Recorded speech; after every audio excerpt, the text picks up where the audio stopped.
Hello everyone. Welcome to our audiobook channel. If you enjoyed this story or want to hear more exciting content, don't forget to like, subscribe to the channel, and leave a comment. Your feedback helps us improve and bring even more captivating stories. Enjoy listening. Part 1, Chapter 1. I closed my eyes, and the world doesn't exist. Zhang Xiaoqing wakes up due to a burning sensation in his stomach.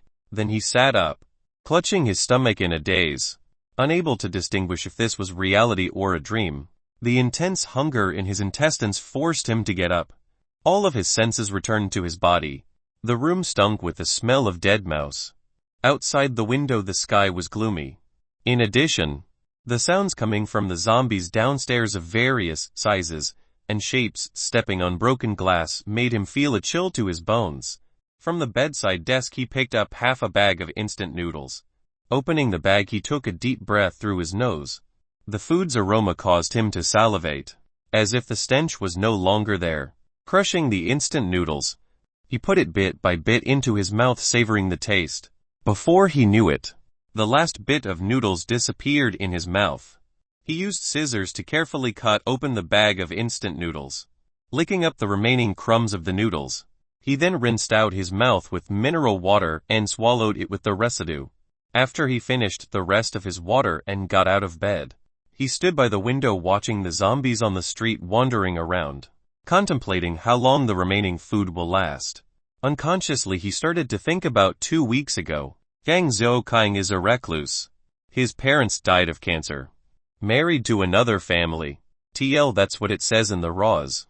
I assume it's someone like his sister. He is the only one left in the house. The unit leader resigned and returned home after an argument. He paid for the starting capital for a small restaurant in WH City with his friend. He was too lazy to find a job, and he used the computer daily from the morning till night. His parents left him and shopfront to receive rent from, so he doesn't need to worry about money for food or drinks. 1 month's rent will buy a month of supplies for the home. His weight slowly increased to 170 pounds due to living an easy low-profile life. This year, 2012. He'll be 34. All over the internet there was talk of an apocalypse, but he didn't care.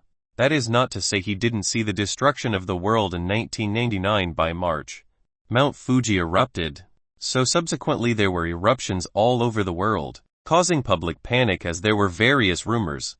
Later, world leaders televised a program to deny the rumors. Many experts tried to prove that all the events were due to natural causes. Once June arrived, the earth started to calm down. There were no more earthquakes and volcanoes stopped erupting. The economy was beginning to recover. The price of pork reduced. Apocalyptic websites began to shut down and life was looking good. But even so he continued as usual, waiting to die. As the 21st December 2012 passed, nothing happened and the apocalyptic forums were silent, just some noobs complaining at home about how they can't finish the food that they bought because they bought at least a couple £1,000, and also that biscuit prices have increased on the market. On the 24th December 2012 the news reported that a small cluster of meteorites fell into the Pacific, but there was no economic loss. It was only on the 31st December 2012 at 9 in the morning that the world changed. Zhang Xiaoqing had a late night and was preparing to go to sleep when he noticed a strange smell. He closed all the windows and doors, took a hot shower, and used the expired air freshener that his sister left behind. Holding onto the quilt, he slept in the darkness. He woke up at 9, ate some food and turned on the computer. When he accessed his homepage, he realized that most of his novels were not updated. He looked for old books to read whilst cursing the authors, and after an hour, he realized something wasn't right. His house was far from the center of the city where electricity and water was produced. There are always cars coming and going, so usually the sound of cars can be heard all the time. However, from when he woke up till now he had not heard a single car. Could it be that the roads were under construction? The story ends here. Thank you for watching and listening. If you find it interesting, please give us a like, a comment and a subscription so that we have the motivation to make the next videos. On Zhang Xiaoqing whispers. Suddenly, a scream rings out. He was so startled by the sound that he didn't even wear his shoes, and he went to the window barefooted and looked out. There were 3 to 4 people huddled under a streetlight. Zhang Xiaokang wiped his glasses on his clothes and put them back on, and after carefully looking, they seemed to be eating something. The coldness beneath his feet reminded him that he was barefoot, so he put on slippers to find a piece of cloth to clean the windows, which were dirty as he was too lazy to take care of them. Looking again, he realized that in the middle of the few people were a pair of legs. Then the person facing away from him sat down. The light from the street light was shining into the middle of the group. A man was laying on the ground, head tilted to one side. His chest was ripped open, and the 2 people squatting by were fighting over the lungs and liver whilst biting into the flesh. The one who was facing away was holding onto a heart that he was chewing. Zhang Xiaokang went limp and knelt on the floor. He felt nauseous. His throat was dry and his eyes were itchy. He quickly got up and rushed to the toilet and vomited. He vomited until his lips were bitter and he could no longer vomit. After a while only did he get up with the support of the wall. He rubbed away the tears in his eyes and filled a cup of water from the water fountain to rinse his mouth. Sitting on the floor, his head was filled with thoughts of a biochemical crisis that he had seen in horror movies. Dawn of the Dead, Cannibal Cry, and Human Meat Bun, etc. After sitting down for half an hour, he started to feel a little better. He went to the window to observe and saw that the number of people eating increased. Beyond the illumination of the street light, there were figures walking towards the group. Under the dim light it was all so strange. He was trembling. He got goosebumps. He felt fear in his heart, remembering the police. He quickly found a phone to dial with. In his hurry he couldn't remember the number. He started to sweat anxiously. Zhang Xiaokang took a breath to calm himself, and after calming himself he dialed 110. God seemed to be toying with him as the line was busy. He then dialed 120, but that didn't work either. He also tried to call several relatives and friends, but either no one picked up or the line was busy. Anxious and unable to wait, he flushed his home phone down the toilet. The crowd gathering outside the window became quite large. The corpse of the man is now just a pile of bones at the feet of the crowd, and there were many people lying on the blood-stained ground. People were continuously getting up after being knocked down, and the others kept taking bites until they are knocked down. Endless screams could be heard in the distance. Everywhere there are places on fire, making the night sky as bright as day. Seeing the city that he grew up in being ruined by the apocalypse, he felt a sadness rip through his heart. Lighting a cigarette, he inhaled a mouthful. He felt a little better. Then he turned on the computer and opened up the news page.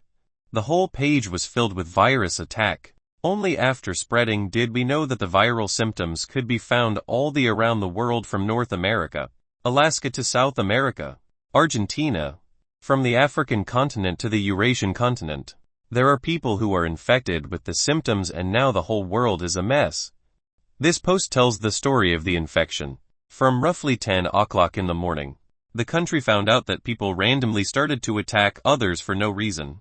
After the infected increased in number and began to spread, the national emergency plan did not get enough time to start. As the virus became a disaster, the whole administrative system was destroyed, and because of the virus, you don't know if your family, colleague or comrade will suddenly go mad. Bites and scratches will cause the person to start attacking others within 45 minutes. The virus was named Destruction of the World in Europe and in America. It was called World's Destruction of D virus. There are 2 ways to get infected: airborne and contact. The infected are very strong. They have about 1.5 times the strength of a normal person, and their speed is the same as normal walking speed. Their sprinting power lowered, and the teeth and nails have become sharper, thus normal clothes cannot withstand biting and scratching. External features: no pupils, no sense of vision, stiff walk, both arms extend to knee length, sharp sense of smell, eats flesh and blood. If you are scratched or bitten, you will start to mutate. Normal people are powerless in comparison to the infected. Destroying the nerve center or cervical spine is the only way to kill them. Until now, no new mutations have been found. Preliminary infection rate estimation is up to 90. If anyone is reading this post, please try to continue and live on. Only if you live will there be hope. If you live, there will be hope. It was clear to Zhang Xiaokang that the crowd outside the window were infected. He didn't know if he had been infected, not knowing when he will start to mutate. But he is afraid of death. Afraid of being eaten by the infected. He thought of his own arm being ripped off. His intestines being pulled out and eaten. He was afraid. He walked back and forth with a restless mind, lighting a cigarette to calm himself and think of a way out. He didn't even think about going out to call for help as the zombies downstairs are waiting to eat him. Zhang Xiaokang sat in front of the computer and began to plan. Tap water was undrinkable. Only God knew if there were any zombies in the water at the water plant. Luckily he was too lazy to boil tap water, drinking bottled water instead. And the house still has half a barrel of water, so there is water shortage so far. What about food? Thinking about food he hurriedly stood up. On the 10th of every month he receives rent to buy 1 month's food, and today is the 1st, so there will only be 10 days left of food. He doesn't dare to turn on the light, so he uses the light from his phone to look around the house for food. He was busy for half a day, making an inventory of all the food and materials. He was lazy and normally does not tidy the house, so the house is a mess. He didn't even know what he had in the house. Zhang Xiaokang's food and materials are 17 bags of instant noodles, 12 pounds of rice, 2 pieces of bacon weighing about 8 to 9 pounds. It was brought by his uncle, and there is some fat that he didn't like to eat. 21 eggs, 2 pounds of noodles, 8 bag of salt, 5 barrels of bottled water, 16 cigarette packages and countless small plates. No vegetables, but it should be able to last a month if I use it frugally. Now that the food is secured, security needed to be considered. His house is a building from '97 and the building was soon to be demolished. He lived on the 2nd floor with a platform at the front and the back. Outside there is a common area, which is nearly 400 TL. Roz didn't say 400 of what. The platform had 2 structures with 25 to 26 steps which gave access to neighboring platforms. There was a small platform for a garden, on which some people kept flowers. At the back is where his dad and a couple other neighbors built a courtyard with an iron grid. From the computer room one can see the courtyard through the window. And after he went to the front office, checking that the doors and windows are closed. All the windows of the front office have been covered with newspaper. After finishing, he sat down in a daze. There's no lack of electricity as the 2 hydroelectric dams should be able to guarantee at least several months of electricity. The internet should disconnect soon, so he should download some manuals on how to increase one's survivability at home. After thinking about it, he started. Chapter 2 for the cabbage. Zhang Xiaokang recovered. The half pack of instant noodles that he ate has been digested. He felt hunger even more strongly, so he had to force himself to not look at the desk that had the remaining instant noodles. He downed a glass of water, hoping that it can fill him up. Since the day of the crisis, half a month passed and every day he woke up, reflecting. Is his current life a dream? The noodles are finished. The eggs are finished. There are 3 packs of instant noodles, a pack for 2.5 days and a pack for a day and a half. Before, he ate 2 bags plus 2 fried eggs as well. He didn't dare go out to search for food, nor did he have the strength to run. Watching his stomach slowly flatten, he used to try to lose weight, but he couldn't do it. But now he has already lost at least 5 pounds. That thought made him laugh, but also made him want to cry. Normally he doesn't care much. But he didn't know if his sister was alive or dead. He couldn't stop thinking about that, because there was nothing to do these past 2 weeks, so he just reminisced past events. Thinking about back when his parents were all together at home. Thinking about his teachers. The first time he was bullied, when naughty girl tried to draw a turtle on his back. Thinking about his classmates. Even thinking about the street corner where he bought breakfast from Sister Badong. He kept trying to call his sister's phone, but no one picked up. He thought about the worst possible situations. But he did not give up hope for a miracle. The zombies outside the window downstairs continued to wander. Occasionally you could see nearby residents that are now infected. The streets were strewn with broken glass, torn clothes, some bones, different types of rubbish. There was also the burnt remains of a bus. A feeling of desolation gripped his heart when he thought about himself becoming a zombie, wandering the streets. When he thought about running out of food and starving to death. When he thought about close good friends becoming zombies and eating each other alive, the feelings of desolation quickly turned into feelings of despair. He numbly went to the kitchen and picked up a knife. Slowly raising the knife to eye level, he was clutching the knife really hard to the point where his wrist hurts. But he couldn't plunge the knife into his heart. He put down the knife and held his head, then slid to the ground with his back to the wall. Tears were streaming down his face. He's so afraid of death that he didn't have the courage to kill himself. He hated that he was useless, that he wasn't smart, that he can't do any work, can't even kill himself. He slowly calmed down, but then he thought about how 90 of people have mutated into zombies, and he was still alive. 3 billion people have been infected, and he was unharmed. Was this arranged by God? After thinking about it for a while, he began to feel better and looked at God's TL. It's what it says in the raw watch on his phone. It was about 10 o'clock. If he didn't want to starve to death, he would have to go look for food. He would have to fight the zombies in fight or die situation. He went to the lobby and pulled aside the curtains, carefully ripping off a small piece of newspaper that he stuck onto the glass windows 2 weeks ago, and looked out. He saw a few rows of cabbage in the middle of the garden platform. The sight caused him to start salivating. He observed the vicinity around the cabbages. There weren't many zombies on the platform. The 2 houses opposite have a greenhouse built between them, with the door open on the balcony. The door that was open had a few zombies going in and out. The stairs for the platform had a zombie walking up and down the stairs. There were 7 altogether, 1 near the stairs and 6 across at the other 2 houses. It takes 3 minutes to walk from the other side. His goal was to reach the middle of the platform where the cabbage are. Going barehanded against the zombies is not an option. The house doesn't have any actual weapons, but he found the tools that his dad left behind. The first thing he saw was an 8-pound hammer. He lifted it and took a swing and shook his head. It was too heavy. He doesn't have the strength. He could swing it 3 to 5 times, but not anymore. As he continued to look, he pulled out another hammer. The weight was more appropriate. Then he went to the kitchen and picked up a steel pot lid to be used as a shield. He practiced in the living room to get a feel for the weapons, and after he was ready, he prepared to leave. When he reached the door, he began to hesitate, putting his hand on the doorknob and dropping it repeatedly. He thought that he would rather die in battle than of starvation. He said to himself, if it was meant to be, it will work out for the better, and opened the door and went out. Shang Xiaoqing planned to kill the zombie at the stairs first, as it was too close to the garden.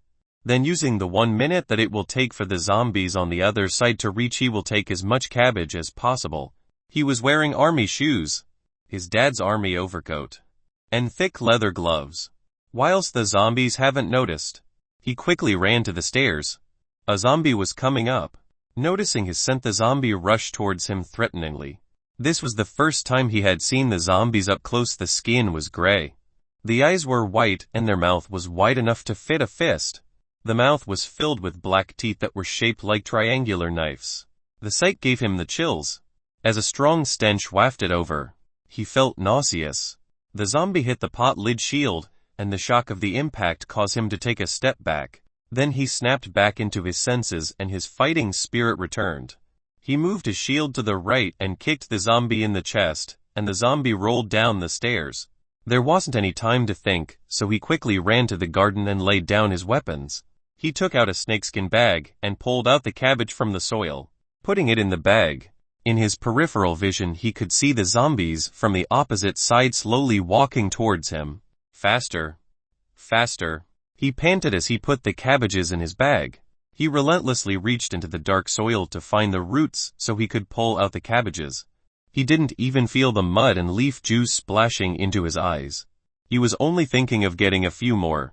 This was food, which is hope. The zombie was too close, so he couldn't continue to be greedy. He needed to go. Grabbing the bag with one hand and the weapons with another, he desperately started running towards the house.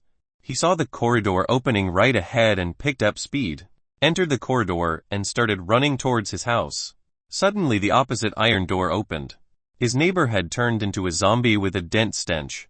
It turned and threw itself at him. The sharp claws were less than 10 centimeters away from his eyes. A chill ran through him. He wanted to scream, but he couldn't make a sound.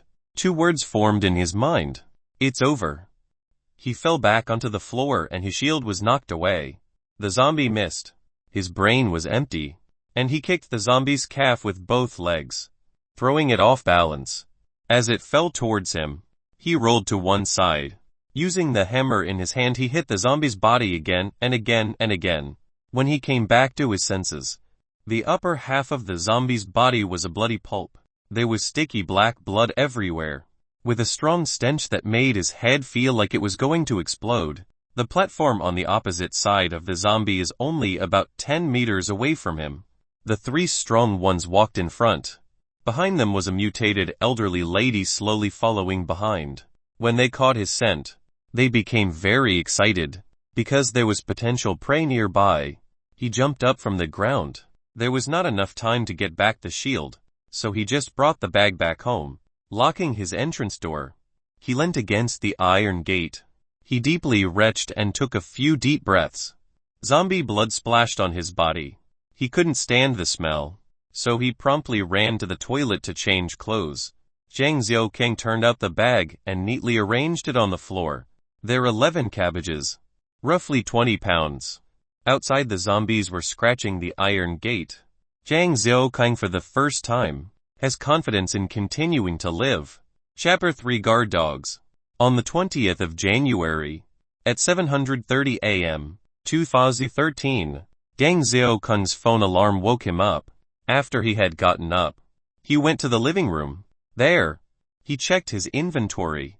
5 days ago, he risked his life in exchange for what was left was the greater half of a cabbage, 5 kg of rice, and cigarettes which he is now out of. He was a chain smoker. The days that go by without cigarettes make him feel both unsatisfied and uncomfortable. A loud bang could be heard from across the room from the direction of the security door. Starting 5 days ago, the zombies outside the door started to unrelentingly beat at steel security door. They craved for human flesh, as though they were a faithful dog waiting at his master at the door. The room was filled with a dense stench, but fortunately Zhang Xiaoqing had begun to used to it. He went to the kitchen, and placed the rice and bacon with the remains of the cabbage into the wok and added water to allow for it to boil. He divided the meal 2 parts for 2 meals. One would be for his breakfast, and the other would be for dinner. After eating breakfast, Zhang Xiaoqing, as usual, walked to the computer room and looked out the window, down onto the zombies. He looked down the end of the road, saw the dark dull sky and at some clouds which obscured his view. The gray clouds brought with them a cold draft. This left him with an unpleasant feeling, leaving him with a hard time breathing. He wishes a convoy would just appeared at the end of the road. The convoy would be camouflaged and full with rows of soldiers from the People's Liberation Army (PLA). Their rifles would sweep the world of despair, sending the putrid zombies back to hell, sending them back to where they came from. But all in all, fantasy is just fantasy. The zombies were still roaming the earth, and he still had to worry about the scarcity of food. With both hands on his head, he returned to the living room to prepare for today's physical training. A recluse like himself would gradually become weak. In order to survive, he must desperately improve his physical fitness. Even something small would be an improvement. 47, 48, 50. Zhang Xiaoqing let out a deep breath with both his hands on the ground. He was tired as he had not exercised in a long time. He thought about the zombies that are still outside the house. The food inside the house was also running low. Zhang Xiaoqing, with both his hands on his head, took another deep breath, and began to start over. He placed the 8-pound hammer down and used a towel to wipe the sweat off his brow. After 2,000 Chinese leapfrogs and waving the hammer around 500 times, he felt tired and lightheaded. The food he ate for breakfast had already digested and his stomach began to growl. Zhang Xiaoqing laid on the couch, thinking about how he could solve the problem of the 6 zombies outside his house. He had lost his shield outside the door, and he had no defensive equipment to fight off the zombies. The metal security door of the building can only be opened from the inside. He slowly opened the door a bit by bit. He thought to himself, even if he ate rice for several days to build up his strength, he could not take on all 6 by himself. He couldn't think of a plan. Zhang Xiaoqing, with both hands on his head, began to scratch his scalp. He thought of various ideas. A whole range of them in fact. Yet he still had no plan. While thinking, he saw his pack of cigarettes on the table and instinctively picked them up and shook it. Before remembering that it was empty since yesterday, he looked at the ashtray and took the cigarette butts.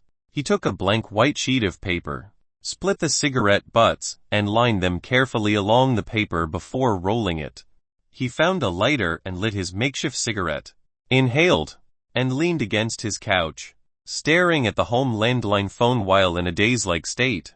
He thought about how many months it had been since he had paid the telephone fees. 3 months or 4 months. That pretty telecom tower is probably filled with zombies now too. His phone also had $80 or so in prepaid credit. All gone to waste. What a loss.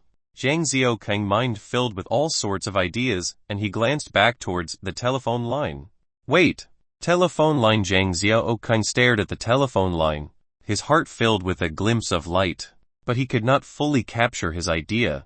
He continues to look blankly at the telephone line. His mind began to pick up in speed. Telephone lines are used apart from connecting calls or hanging clothes and drying blankets. His heart lit up and he exclaimed, it is to act as rope.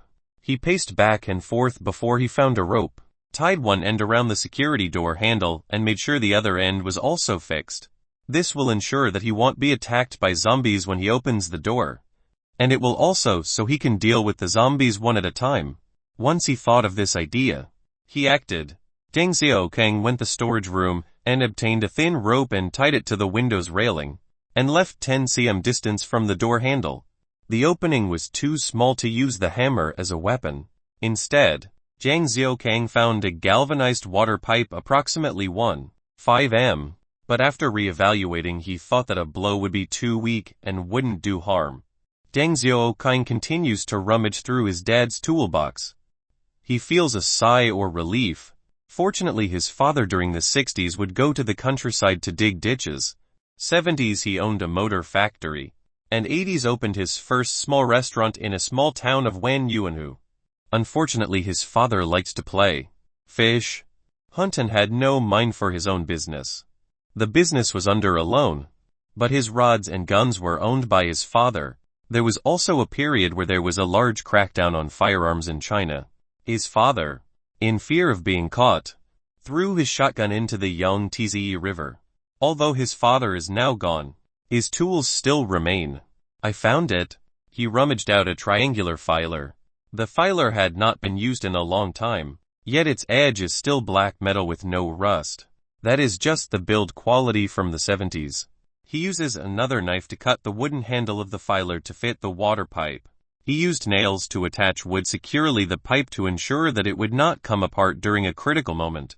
Everything was ready. Zhang Xiaokang checked his equipment and stationed himself at the door. His military outfit had finally been dried and cleaned. It would be a shame that it has to be dirtied again today. The water from the tap had already stopped flowing. He didn't expect to be able to do the laundry again. He opens the door with his left hand and preps his spear with his right. Bang! ZXQ closes the door behind him. It stinks out here. The zombie he killed the previous day had an overpowering stench, enough to almost make him not able to open his eyes. He didn't have any masks at home, so he used a woolen scarf to cover his nose and mouth, and sprayed it with cologne to mask the smell of the zombie's flesh. He once again opened his door. Immediately a black claw scratched at his face. The zombie tried to force itself through the opening in the door. But this time Zhang Xiaokang was not scared. He looked carefully at the zombie. The zombie's claw was like an eagle's, its joints tightening with sharp finger nails. The zombies are desperately trying to enter the gap created by the door. Its appearance, its deep empty eyes and prominent cheekbones which were hard pressing against the iron door, forcing drilling its skull through the opening. Zhang Xiaokang held the spear with both hands. The points of the triangular file pointed at the eyes of the zombie. He then shoved the spear into its eyes, using both hands to tightly hold the pipe, exerting all his strength to thrust outwards. The first time he used the spear he did not have enough grip strength. He only knew to thrust outwards. Then he went into a daze, but his body erupted with energy that came from deep within his being. He started to get excited. He felt like all the zombies were no match for him. and that he could kill them all. Another 2 claws clawed at him through the door, the 2 claws swinging through the air before his eyes woke him from his daze. He pulled out the spearhead. The zombie's eyes turned into a dark hole, with dark sticky blood slowly flowing out of them. The zombie first fell onto the other zombies and then slowly onto the ground. The head of one zombie facing him didn't have pupil whites. Another one just had dark blood flowing out of the holes. These 2 extreme contrasts gave Zhang Xiaokang chills. There are 5 more, he said to himself. He didn't look at the dead zombie. Again, he hasn't used a long spear before, and he also didn't have good grip strength. He then used his superficial spearing technique to kill the remaining 5 zombies, until the last one was lying on the floor. Clang! Zhang Xiaokang did not lose grip and let the spear fall to the ground. Chapter 4 For Food. Zhang Xiaokang was sitting on the floor panting heavily, with one leg stretched out, and the other leg bent. There was a 1.6-meter spear by his side. The triangular spearhead was pointing at the security gate. It was covered in old black foul blood. The green security gates were 7 open, leaving a 10 cm gap. From where he was sitting he could see several bodies quietly laid outside. 20 days ago they were humans. Now they mutated into zombies lying outside. I killed them. He didn't feel any guilt from killing them, only the excitement of the victory. I did it, Zhang Xiaokang told himself. I can continue living. I will keep on living. After sitting for 5 to 6 minutes he was done resting. Zhang Xiaokang picked up his spear and stood up. He untied the thin rope on the door and pushed the door open. There were zombie corpses pressing against the door. Zhang Xiaokang used his spear to push the bodies out of the way before walking out. He observed the area. The corridor outside had 7 bodies strewn all across. He could barely even find an empty spot to take a step. The zombie that he killed 5 days ago was lying face down beneath his feet, with its entire head hammered into pulp, and dark blood and yellow brains were splattered everywhere. Zhang Xiaokang did not dare keep looking. He was afraid that if he did he would throw up. Standing on the heap of corpses he felt a chill to his bones. Even the cologne-infused scarf could not stop the strong stench. Zhang Xiaokang found the pot-lid shield from 5 days ago, and upon picking it up he felt a surge of confidence. Even though it was useless against knives and guns, it was capable of blocking the zombies' claws. Facing the door, he pushed it open. The house had no lights. The darkness made the air feel cool. He carefully walked to the opposite side of the living room. His body cast a shadow with the dull light shining on the white floor, and his body felt a certain coolness. Zhang Xiaokang found the light switch for the living room and turned on the lights for the living room. Under the illumination he could finally feel comfortable. His goal was the kitchen. He dare not enter the other bedrooms, just in case he ran into a zombie and got scratched, which would mean he was screwed. He carefully approached the kitchen. Looking through someone else's home for something will never feel comfortable. I've never attempted burglary in the first half of my life. With the apocalypse, Zhang Xiaokang had to become a thief. Not making a sound, he slowly approached the kitchen. Zhang Xiaokang heard something scratch at the kitchen doors. His chest tightened. He was afraid of everything. Can God not give him some peace? Zhang Xiaokang swore. He decided to just bite the bullet and hold out the pot lid in front of him. Using 3 fingers of his right hand to hold the body of the spear, he used the thumb and index finger to hold the door handle, gently turning and quickly pulling. Whoosh! A dark shadow come out of the kitchen. Zhang Xiaokang held the shield with his left hand and pointed the spear at the shadow with his right hand, ready to attack. After looking carefully, it turned out to be the neighbor's fat cat. The black and orange spotted cat looked at him and ran out. That cat made his heart flutter. Guess facing a cat is harder than facing a zombie, Zhang Xiaokang said to himself as he walked into the kitchen.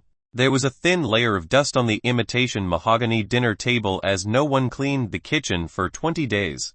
There were only a few plum flower-shaped cat paw prints scattered across the table. Zhang Xiaokang opened the fridge. Some of the vegetables have been left there for a while and is no longer fresh. But he didn't mind and packed them into his pouch. The vegetables and eggs above and the frozen fish and pork below were all taken by him. He also found half a barrel of rice in the kitchen, a jar of pickles, a bag of sugar and some other spices. Zhang Xiaokang had to make 2 trips from the kitchen to his house to move everything. Looking at the food in the living room, he felt like he was missing something, and thought of the alcohol and tobacco cabinet next to the TV across from the living room. Zhang Xiaoqing quickly went and carried the tobacco and alcohol back. Looking at the corpse outside the door, he thought of a way to get rid of it was too smelly. Zhang Xiaoqing went out looking for a place to leave the body. He saw that the platform with the garden still had 30 more cabbages. Now he could freely take them. The desperate situation from 5 days ago still felt like yesterday. God, this stupid virus. This stupid world. After the apocalypse he had many emotions. The cabbage isn't going to run away, so hell, ignore them for now. He went to the platform stairs to see the zombie that he kicked down. Ever since he was attacked by the zombie from opposite of his house, he has become careful every time he leaves the house. He slowly walked towards the stairway opening and looked down. At the bottom of the stairs, a broken-legged zombie was crawling on the ground. His clothes had become pieces of cloth clinging to his body. It suddenly caught the scent of Zhang Xiaoqing and started crawling towards him. Zhang Xiaoqing sat on the platform and watched it slowly crawl from the lowest step. Upon smelling a fresh person, it excitedly opened its mouth, baring its sharp teeth, its claws leaving a trail on the cement. A 3-point spear had entered through its nose bridge and pierced the brain. The spear had rotated left and right. After pulling it out, there was a cup-sized hole in its face with dark blood dripping out. Zhang Xiaoqing became more and more accustomed to killing zombies. Just like when he was younger, he would sit in the corner killing ants. There was no excitement, no more fear. Only a face of indifference was left. He knew he couldn't kill all 60 million zombies in the world, so he will only kill the ones that pose a threat to him. At the bottom of the stairs there is a flower garden. In January the climate makes the vegetation in the garden more bleak. The few 20-year-old vines only had a few old leaves, and the lawn turns yellow. There are 3 cement plates that form the pavilion. It was a recreational area for the elderly from the 7 buildings. Usually it is a popular place. Now there were 30 zombies in the flower garden wandering around. The closest one was more than 40 meters away. Looking at it until now, it still doesn't give a reaction, letting him know that you needed to be at least 40 meters away to be safe from a zombie. There is also a canteen downstairs. Normally it would sell some alcohol, tobacco and condiments, but it also sold some rice and eggs. At this point he dare not go there to look for food, because he would need to go through over 30 zombies. The platform on the 2nd floor has a garbage disposal. Normally this would serve 2 buildings. Zhang Xiaoqing threw the 7 bodies in there. It tired him out and he started to sweat, but the problem was solved. But he would leave the one by the stairs. It was far from his home anyway, so the stench wouldn't reach him. Looking across the platform he saw the 2 families' houses still open. With some hesitation, by now the units left and right of those are likely to have zombies. And each house had a security gate, so he had no way of opening them. Upon thinking of that, he made a decision. Holding onto the shield and spear, he started heading towards that direction. Zhang Xiaoqing returned to his house's security gate and placed a pouch at the side of the gate. A filled backpack and a bulging snakeskin bag. These were the rewards for going across the platform. He didn't face any zombies. Come to think of it, the 6 zombies he killed makes up their whole family. Zhang Xiaoqing quickly dragged the 2 bags to the sofa to start preparing an inventory of today's rewards. Chapter 5 Harvest. Weapons. I poured myself a cup of water and lit a cigarette made from the harvest of Tation, then inhaled deeply. A $18 smoke was better than the $5 yellow fruit tasting one. Squinting, while sitting on the sofa and facing the pile of goods, I felt carefree. The smoke curls dance in the air with my thoughts. I was only a recluse, an ordinary person with ordinary thoughts, without any grand ideals. I never thought about becoming a self-sacrificing righteous hero to save mankind. I like Mensch's quote, I like life indeed, but there is that which I like more than life, and therefore, I will not seek to possess it by any improper ways. I dislike death indeed, but there is that which I dislike more than death, and therefore there are occasions when I will not avoid danger. If among the things which man likes there were nothing which he liked more than life, why should he not use every means by which he could preserve it? If among the things which man dislikes there were nothing which he disliked more than death, Why should he not do everything by which he could avoid danger? There are cases when men by a certain course might preserve life, and they do not employ it when by certain things they might avoid danger, and they will not do them. Therefore, men have that which they like more than life, and that which they dislike more than death. They are not men of distinguished talents and virtue only who have this mental nature. All men have it. What belongs to such men is simply that they do not lose it. Here are a small basket of rice and a platter of soup, and the case is one in which the getting them will preserve life, and the want of them will be death if they are offered with an insulting voice. Even a tramper will not receive them, or if you first tread upon them, even a beggar will not stoop to take them, and yet a man will accept of 10,000 chung, without any consideration of propriety or righteousness. What can the 10,000 chung add to him when he takes them? Is it not that he may obtain beautiful mansions, that he may secure the services of wives and concubines, or that the poor and needy of his acquaintance may be helped by him? In the former case the offered bounty was not received, though it would have saved from death. And now the emolument is taken for the sake of beautiful mansions. The bounty that would have preserved from death was not received, and the emolument is taken to get the service of wives and concubines. The bounty that would have saved from death was not received, and the emolument is taken that one's poor and needy acquaintance may be helped by him. Was it then not possible likewise to decline this? This is a case of what is called losing the proper nature of one's mind. I'm not presenting myself as a saint. I was a selfish man. I just wanted to live through these apocalyptic days. Being able to wake up every day to this stench in the air is kind of a blessing of its own. Counting all the food and supplies, around 5 pounds of rice, roughly 20 pounds of pork, 2 fresh fish weighing about 1 pound. All the dried seafood added together is around 3 pounds.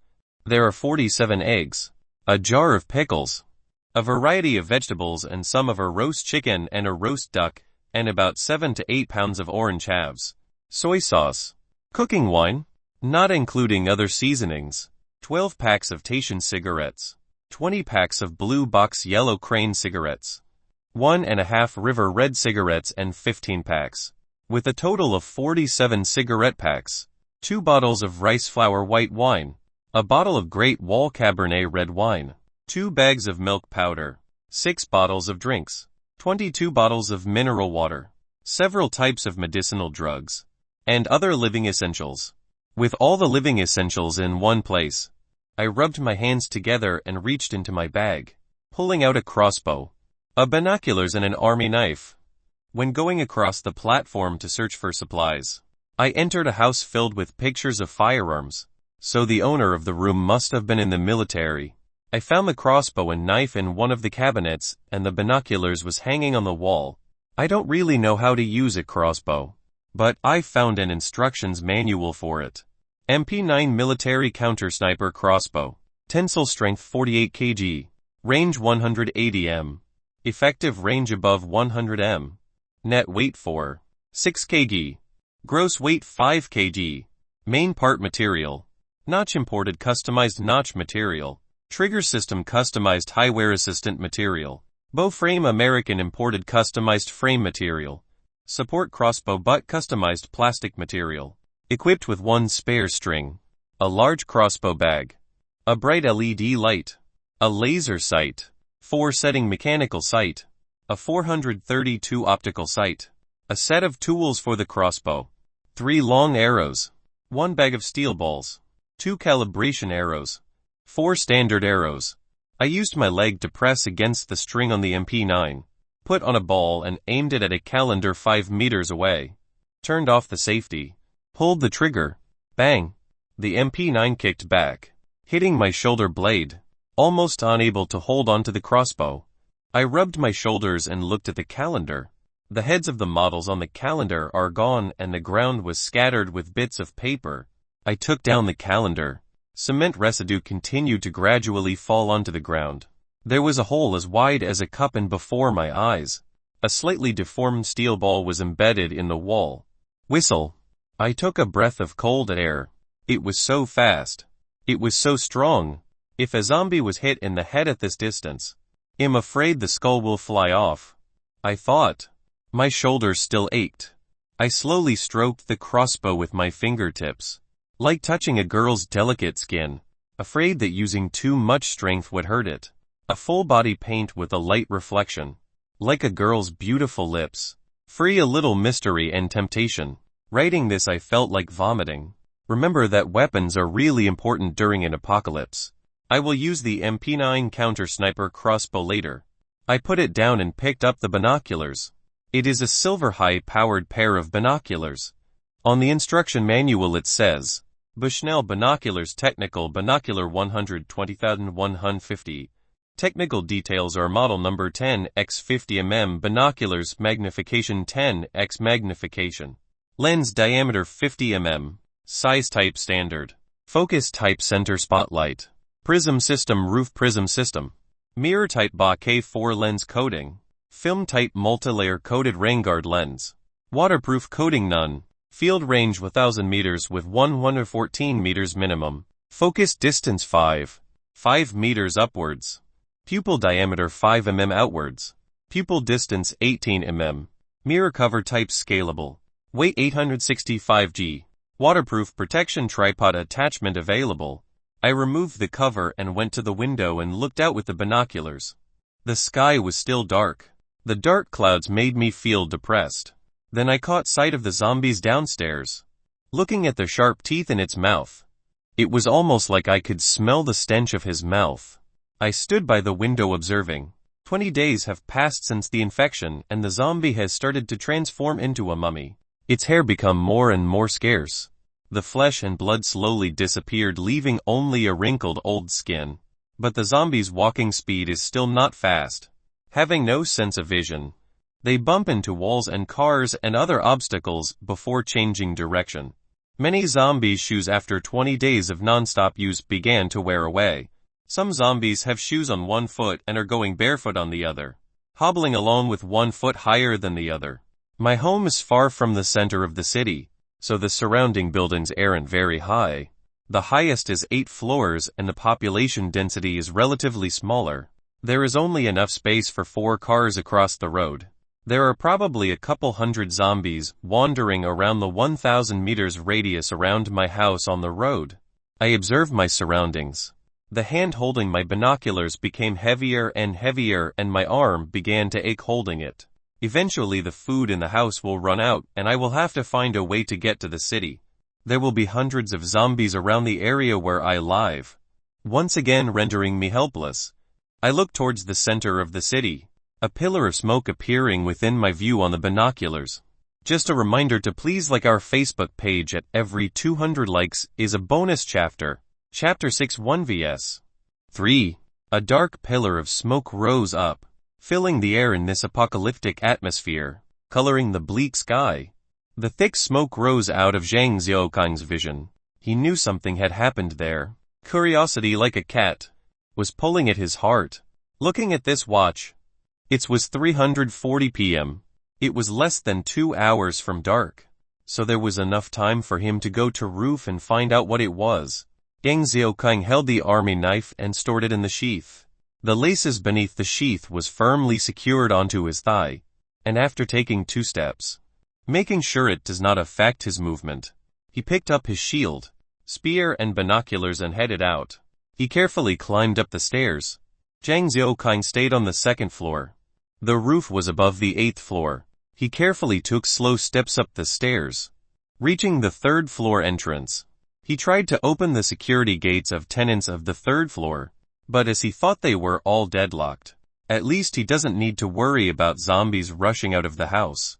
Zhang Xiaokang slowly continued up, trying the door handles on each level, all the way to the 8th floor. This allowed him to relax. The apartment he lives on is secure.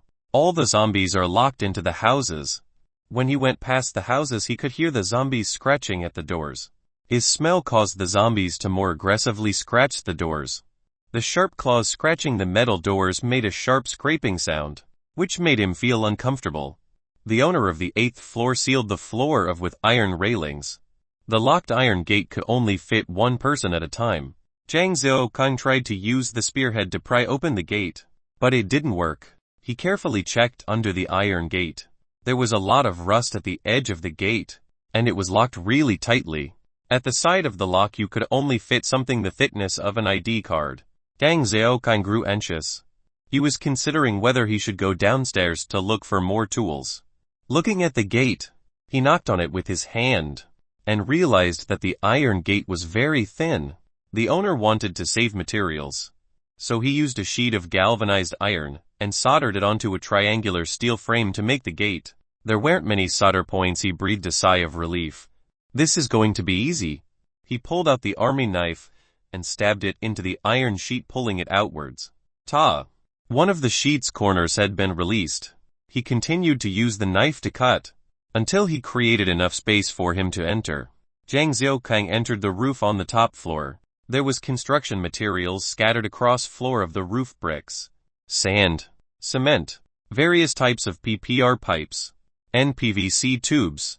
Looks like the owner of the 8th floor was trying to secretly build another room on the roof, as there was a row of red brick wall that was half built. 3 zombies suddenly emerged from behind the wall, 1 in the front and 2 behind.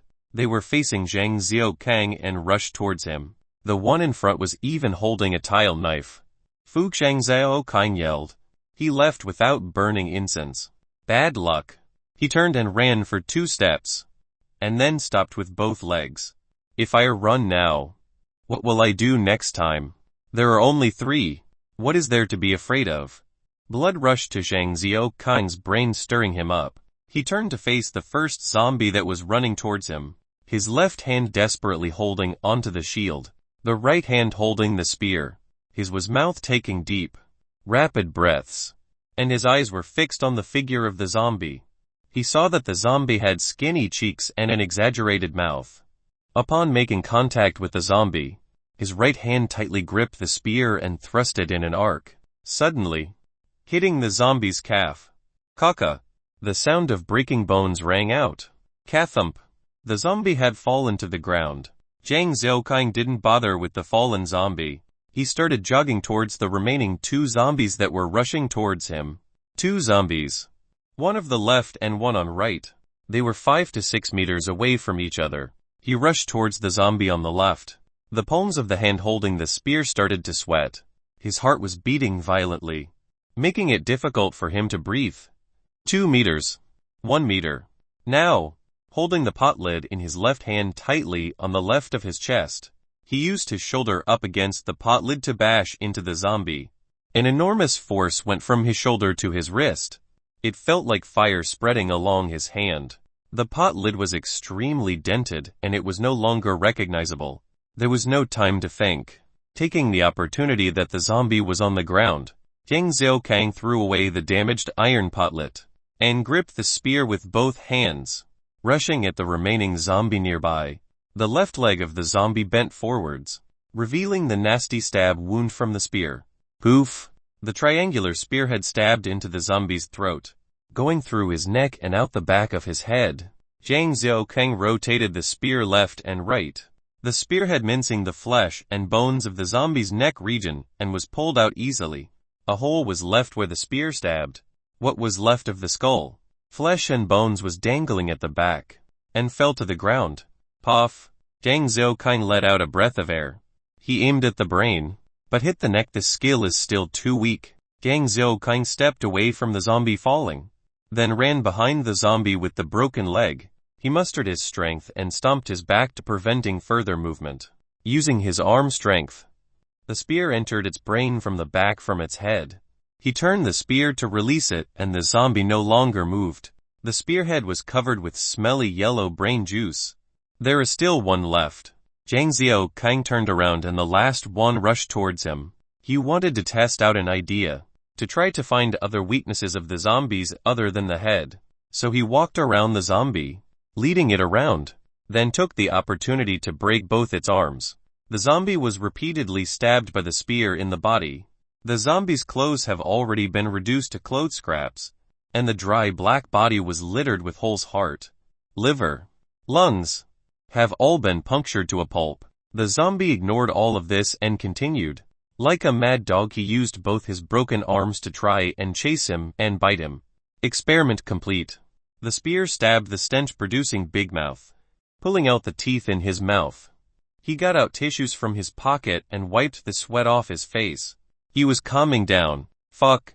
1 verses 3. He actually did it. He really did it. 5 days ago facing even one made him deathly afraid. Today he killed exactly 10. Of those 3 were face front on with no fancy tactics. Zhang Xiaokang felt a wave of relief who said being a recluse was useless. I'm alive. And I will continue to live on. And I will live even better, he told himself. His excitement slowly became calmness. Zhang Xiaokang looked at this watch. It was now 431. Climbing the stairs took around 10 minutes and unlocking the door took around 20 minutes. Killing the zombies, doing the experiment, and finding the core brain didn't take longer than 10 minutes. Even though there wasn't much other than brain fluid in the skull of the zombies. He remembered the reason he came up the stairs. So he went to walls of the roof, bringing up the 10x magnification binoculars and looked to where the smoke was. It's been around 30 minutes. The smoke had thinned. In the lens of the binoculars he could see an overturned medium-sized van. There were hundreds of zombies gathered around the van. The front of the van crashed into the flower bed. The van was still on a weak fire. In front of the truck there was a bus and a medium-sized truck that crashed together. And there were many small cars behind the van. 2 car frames and many cars were scattered along the road. Once everything was clear, a van rushed out of the city filled with survivors trying to escape the city. Due to how the road was blocked and the van was traveling at high speed, so the van probably rolled when braking. Some survivors burned to death in the car. The others were thrown out of the car to become zombie dinner. Seeing all this, Zhang Xiaokang felt some nausea. This is a zombie apocalypse. All the survivors are like hungry mice trying to earn themselves a ray of light under stressful conditions. At least he was lucky. The food in his home is enough for another 2 months. As to what will happen after 2 months, let's just get through these 2 months. I'll cross the bridge when I get there. Zhang Xiaokang shook his head, and with the typical mindset of a recluse he went back downstairs calmly.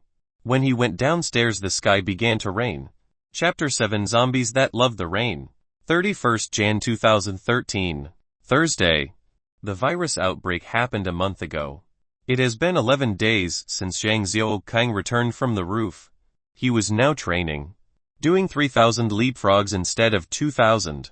Increased number of push-ups, sit-ups, high leg lifts etc. Right now his main weapon was the spear, and his ranged weapon was the MP9 sniper crossbow. It doesn't matter if it was melee or ranged. He was ready. Only by increasing his training can he continue to live in these more and more difficult times. Rushing forwards, he used his waist to thrust the spear in his arm. Once, then again, and again.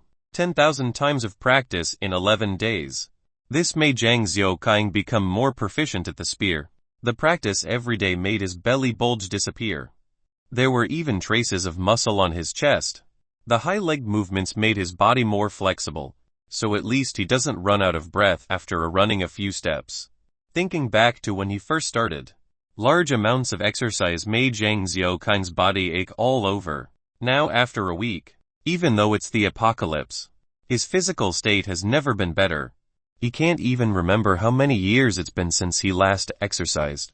Every day he sweated a lot, making Zhang Xiaokang's water reserves gradually deplete, so he couldn't shower and his body started to let off a stench.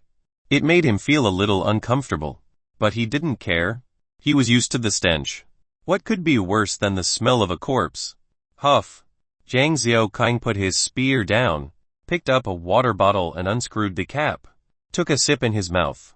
Then he gurgled it for a while before swallowing. Although he felt thirsty, he put the cap back on and put the bottle back on the table. He looked at his watch. It was 5 p.m. Due to habit he picked up his binoculars and went to look out the window. There has been a heavy rain since 11 days ago till now. The sky was mostly black with some patches of light. This made the window hazy, and the zombies downstairs were standing still like telephone poles. The whole street looked like a strange landscape. Using the binoculars he saw the zombies open their mouths to catch rainwater. And although he couldn't see the facial features of the zombies, he felt like the zombies really liked rainwater. It seems as if even their need for flesh has decreased. This is a strange feeling. Jiang Xiaokang has never had any kind of sixth sense. He also thought that a sixth sense was nonsense. But now this feeling randomly started to form in his mind. His subconscious decided that this feeling was true, so he put down the binoculars, patted his face, wanting to forget this strange feeling that this mindset was giving. Picking up the soft shell of the yellow crane cigarette and lighting it, he sat on his bed and stared at the smoke rings in a daze. The strange feeling did not disappear, but became even more intense. Jiang Xiaokang suddenly thought of something to try, and in that moment his urge for violence overtook his mind. He stood up to look for a raincoat.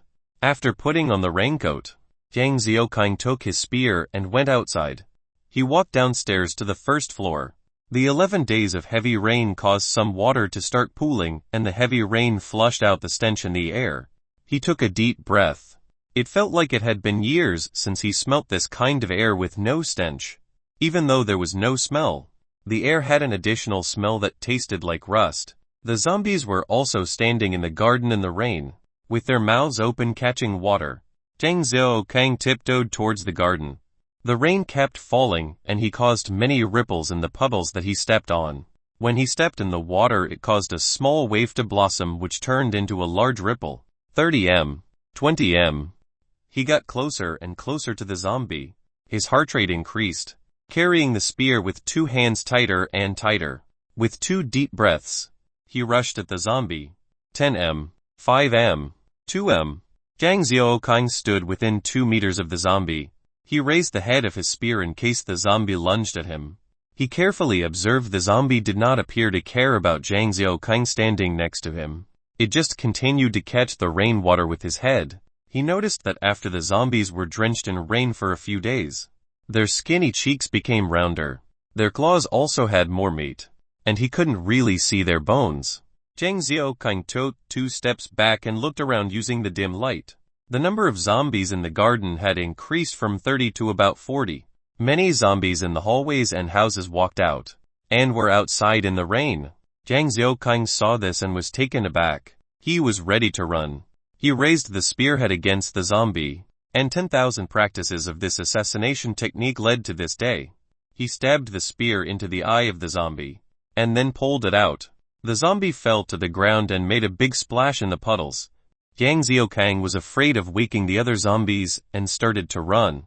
After running 10 meters, he looked back. All the zombies quietly were standing there. He felt a rush of excitement. Killing zombies that don't move is even more fun. Seeing the sky getting darker and darker, Jiang Xiaokang rushed over. The 21st zombie had fallen from Jiang Xiaokang's spear, and the route to the canteen had finally been cleared. Visibility was rapidly decreasing, so he had to take this opportunity. He rushed to the front door of the canteen. He wanted to become the zombie's boss. Jiang Xiaokang rushed in. He felt around and couldn't find the light switch. He found a large carton. He will put whatever he finds in there. In the end, he found a couple boxes of cigarettes. He strapped 2 buckets of mineral water and strapped it with a braided belt to the spear, using it to bring it back to his house. Carrying the water and other supplies on the spear felt like climbing a mountain. Jiang Xiaokang could barely breathe, with the galvanized pipe on his shoulder. The burning pain did not stop. He clenched his teeth and walked home 1 step at a time. He could barely see the path already. The heavy rain was still going. A month's worth of rainwater poured down the neck of the raincoat, gradually reducing his body temp. Only with persistence, and even with his legs starting to give out, the arms carrying the spear started to tremble. He gained a second wind and ran to the house, finally reaching the platform. Seeing the house seemed to help regain some of his strength. He used this last bit of strength and rushed into the corridor. With 1 foot in the corridor and the other still outside, his body could no longer hold on. With the supplies on the spear, he dropped it onto the ground. Jiang Xiaokang lied on the floor, panting desperately for air. He turned around, lying on the cement ground, looking at the stairs and the ceiling, continuing to pant. After 7 to 8 minutes his breathing slowed, and he sat up against the wall. Mineral water, rice, lobster sauce, canned fish, various biscuits and cigarettes scattered around him. Ha ha ha ha. Jiang Xiaokang laughed loudly. He didn't stop laughing. The laughter continuously rang out, and tears started streaming down his face. The tears ran across his cheek onto his chin and dropped into the raincoat. Chapter 8 Infected. TLN Sorry guys. Looking at this chapter, we believe that white wine is actually vodka. Hence it has now been changed. Jiang Zhou wiped away the tears on his face, stood up and collected the scattered things around him. The rain was still heavy. All that could be heard was the pitter-patter of rain. He wasn't thinking of anything. He was just mechanically putting the materials away one by one in the living room. He closed the iron gate, and then Jiang Zhou returning to awareness. He still had his raincoat on. The rain water was dripping off the bottom of the raincoat. The clothes inside were all wet, and the cold made him start to shiver. Jiang Zhou changed his clothes. He was sitting down wrapped in blankets. His heater was set to maximum. The crimson light from the heater reflected off his face. The light was like countless small needles pricking his face, but he still couldn't dispel the cold that reached deep within his bones. Jiang Zhou was wrapped in the blanket and shivering. The rain outside the window was still falling. Thinking back to when he found the vodka can get rid of the cold. He dug it out from the bottom of the boutique bag. He removed the cap with a pop, and poured 52 vodka, that's the brand name, into his mouth. The vodka had a strong taste that caused Jiang Zhou to almost spit it out. He swallowed it with difficulty, feeling a tingling. The vodka was like hot oil, burning along his throat all the way to his heart. He could feel the heat from his throat to his heart. The coldness he felt in his bones slowly dissipated. He turned the heater down. Jiang Zhou was wrapped in the blanket staring at the heater in a daze. Jiang Zhou's hunger caused him to get up for food. He got out of bed and went to living room, pulling out a box of wafers. He opened the packaging, and a cockroach fell out of the box. It fell on the ground and began to climb. Without thinking, he stepped towards the cockroach. An empty bottle of water was placed on the computer desk. The cap was tightly closed.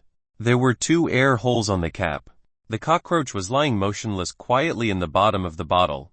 Jiang Zhou didn't end up stepping on it. He just decided to keep it in a bottle, without giving it food. He wanted to know how long it would last without food. In this city of despair, Jiang Zhou was like living a life of a refugee, without hope, without future. Other than the zombies downstairs, there was only this cockroach to accompany him. Lonely, like a beast. The thought kept lingering in his mind, like poison, continuously eroding his soul. Jiang Zhou sometimes thought if he was the only one left. So, he was Earth's king, a king of one. If you can't stand being alone, then you'll have to learn to be alone. Jiang Zhou ate rice crackers. While planning how long his current supplies would last, he contemplated using the rain to escape the city. It was too bad he didn't know how to drive, or steal a car. Go out. Jiang Zhou shook his head, to dispel the thought. Not knowing how long this rain will last. He didn't know if all zombies liked the rain. He didn't know where he can go. He has only ever been to WH City and X City once for his sister's wedding. He unknowingly finished a box of wafers. With his mouth dry, he picked up a bottle of mineral water and poured a large mouthful, and swallowed it. Feeling weak, Jiang Zhou set the plastic bottle on the ground. His whole body started twitching. His heart felt like it was being pounded by a hammer over and over again. He wanted to scream loudly, but he couldn't make a sound. He could only produce soft huffing noises. His internal organs felt like they had been hit with a red-hot iron ball. He continuously felt his entire body on fire. His stomach had been lit. The flames felt like they were spreading from the inside to the outside. The skin on his hands became red. Jiang Zhou felt so much pain, like he was about to die. He never had been subjected to so much pain before. For the first time, he felt like dying, so he could end the suffering. Jiang Zhou was lying on the ground, hitting the floor tile with his head repeatedly. Blood flowed to his eye. He couldn't see clearly. Everything was a shade of crimson.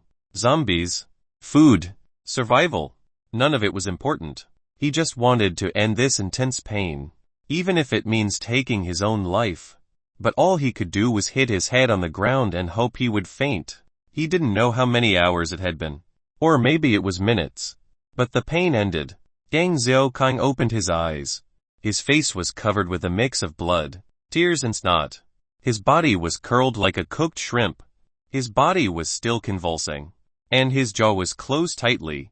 The plastic bottle in his hands had been crushed into a ball. The water flowed from the bottle onto his body, sprinkling on the ground. His recently changed clothes were now soaked in blood and water. Yang Zhaoqing was cold. He wanted to go to the heater, but he didn't have any strength left, and his cold body was getting increasingly heavy. His eyes began to blur and his mind was getting drowsy. Is it over? Zhang Zhaoqing murmured. I'm going to see Dad and Mum. Zhang Zhaoqing woke up in severe pain.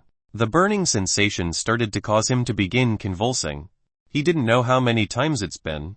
Every time he also felt cold to the bone. Then he would wake up to this burning sensation all over. Not knowing how many times it's been. Not knowing what time it is. If hell exists, he would already be in it. The pain and cold continued without reducing. But then Zhang Zhaoqing's nerves were starting to numb. He kept passing out and waking up again. But unlike before, his mind was blank. He didn't know anything. Anything. The rain definitely had the virus. I must have swallowed some of the rain. Yang Zhaoqing couldn't stop thinking. The cold once again started to spread throughout his body. Even the blood in his body started to clot. Have I been infected, becoming a zombie? Is this painful? Zhang Zhaoqing continued to think. The coldness became stronger, and his thinking began to slow. Mutating into a zombie takes 45 minutes. Hasn't it been time already? It's taking so long, he thought. Going faint. Quickly mutate into a zombie. And then darkness. 1st Feb 2013 7:30. His mobile phone alarm rang. Zhang Zhaoqing was awoken by the ringing of the alarm. He opened his eyes. He was still in a blur. He found himself lying on the living room floor. He wanted to stand, but his body didn't have the strength. He used his hands to prop himself up. Yang Zhaoqing sat up. And then he remembered the events of the previous night. Am I a zombie? Zhang Zhaoqing quickly checked his fingers. His fingernails were trimmed neatly. He touched his teeth. They are flat. He said, I didn't become a zombie. His body gained some strength. And Zhang Zhaoqing struggled and got up. Walking to his bedroom. The figure in the mirror looked broken. His hair that had been unwashed for a while was tangled. His face was bloodstained. His eyes were smaller, but he could still clearly see the black-brown pupil. Not becoming a zombie didn't make Zhang Zhaoqing that happy. Naturally, he wasn't depressed. After experiencing the hell that was yesterday, he was in a neutral mood. He looked out the window. The rain had stopped. Chapter 9 Evolution.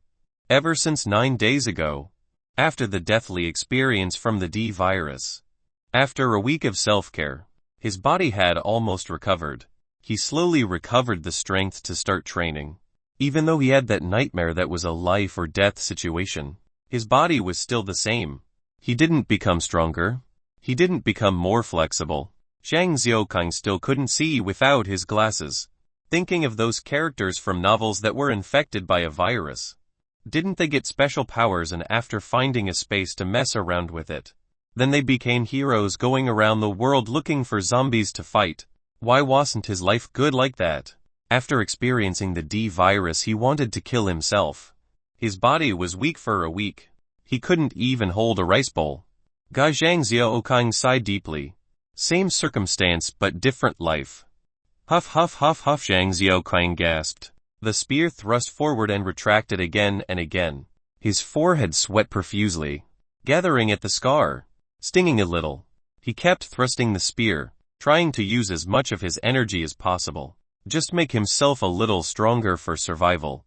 He put down the spear and rubbed his aching wrist, and picked up the mineral water from the table and took a large gulp. He felt refreshed. Even though it was an apocalypse, Zhang Zhaoqing feels like himself right now compared to before. Was getting through life with much more enjoyment. He exercised every day after waking up. Has breakfast. Does 5,000 thrusts. Has lunch. Takes a nap. Practices thrusts again. As dinner. Plays a single-player game, then sleep. Even he didn't know how to appreciate his previous collections anymore. TLN porn stash. His physical fitness was getting better and he was losing weight. Man, it was forced out of me. Zhang Zhaoqing sighed. As usual, he went to the window and looked through it with his binoculars. It was already a kind of habit. Other than the zombies, there wasn't much of a view to see. Using the binoculars, he could see up to the zombie's nose, seeing its every move clearly. Even though it had rained for over 10 days, the sky was still so gloomy and dull. There were black-gray clouds cascading, blocking the winter sun. Only a few weak rays of light shone through, illuminating the city. Could it be that it was starting to evolve? Zhang Zhaoqing was holding the binoculars. Even with the rain from the last few days, it wasn't able to clean the streets. Broken bones, shards of glass and broken bottles were scattered everywhere. Thinking of that day when it was raining, he could feel a dull pain. Not only did the rain contain some of the virus, it also had a strong corrosive effect. The steel fence outside the window had become rusty. If he didn't look at them every day, Zhang Zhaoqing would have thought that it was corroded by water vapor for more than 10 years. Turns out it was the rain. Could it be that it was the acid rain? The corrosive water falling onto the zombies' clothes left them wandering around in tattered clothing. All that was left was some fragmented rags on the zombie's body. The zombies on the street were still wandering around as usual. Their walking was a bit more flexible. Their fingernails on the claws were a little longer. Some zombies looked taller and stronger. Their walks were no longer staggered. It looked no different from a normal person walking. Naked, with black translucent skin, pushing down many zombies that were walking in front of it. But this didn't affect it at all. Some other zombies were more skinny. Their bodies became smaller, but also became more agile, with more flexible joints. It was already able to climb some small obstacles. Their nails were longer, double the length of ordinary zombies. Zhang Zhaoqing felt a chill in his heart. The zombies are beginning to evolve. Did mankind have any hope left? He gripped his binoculars with both hands until the blood started to recede, and his fingers turned green, putting down the 10x binoculars. His mouth was left with a bitter taste. He lit a cigarette and deeply inhaled, then slowly exhaled. Leaning on the windowsill, all he felt was decadence. After a few days of observations, Zhang Zhaoqing saw that downstairs had roughly 200 zombies. There were 9 evolved zombies, 3 agile ones and 6 strong ones. The mutation rate was about 5%.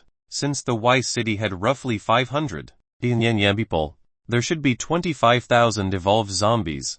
China had a population of roughly 1.5 billion. There should be 75 evolved zombies. With the world having 7 billion people, he shuddered, not daring to do the calculation. Zhang Zhaoqing leaned on the window sill, blankly staring at the zombies downstairs.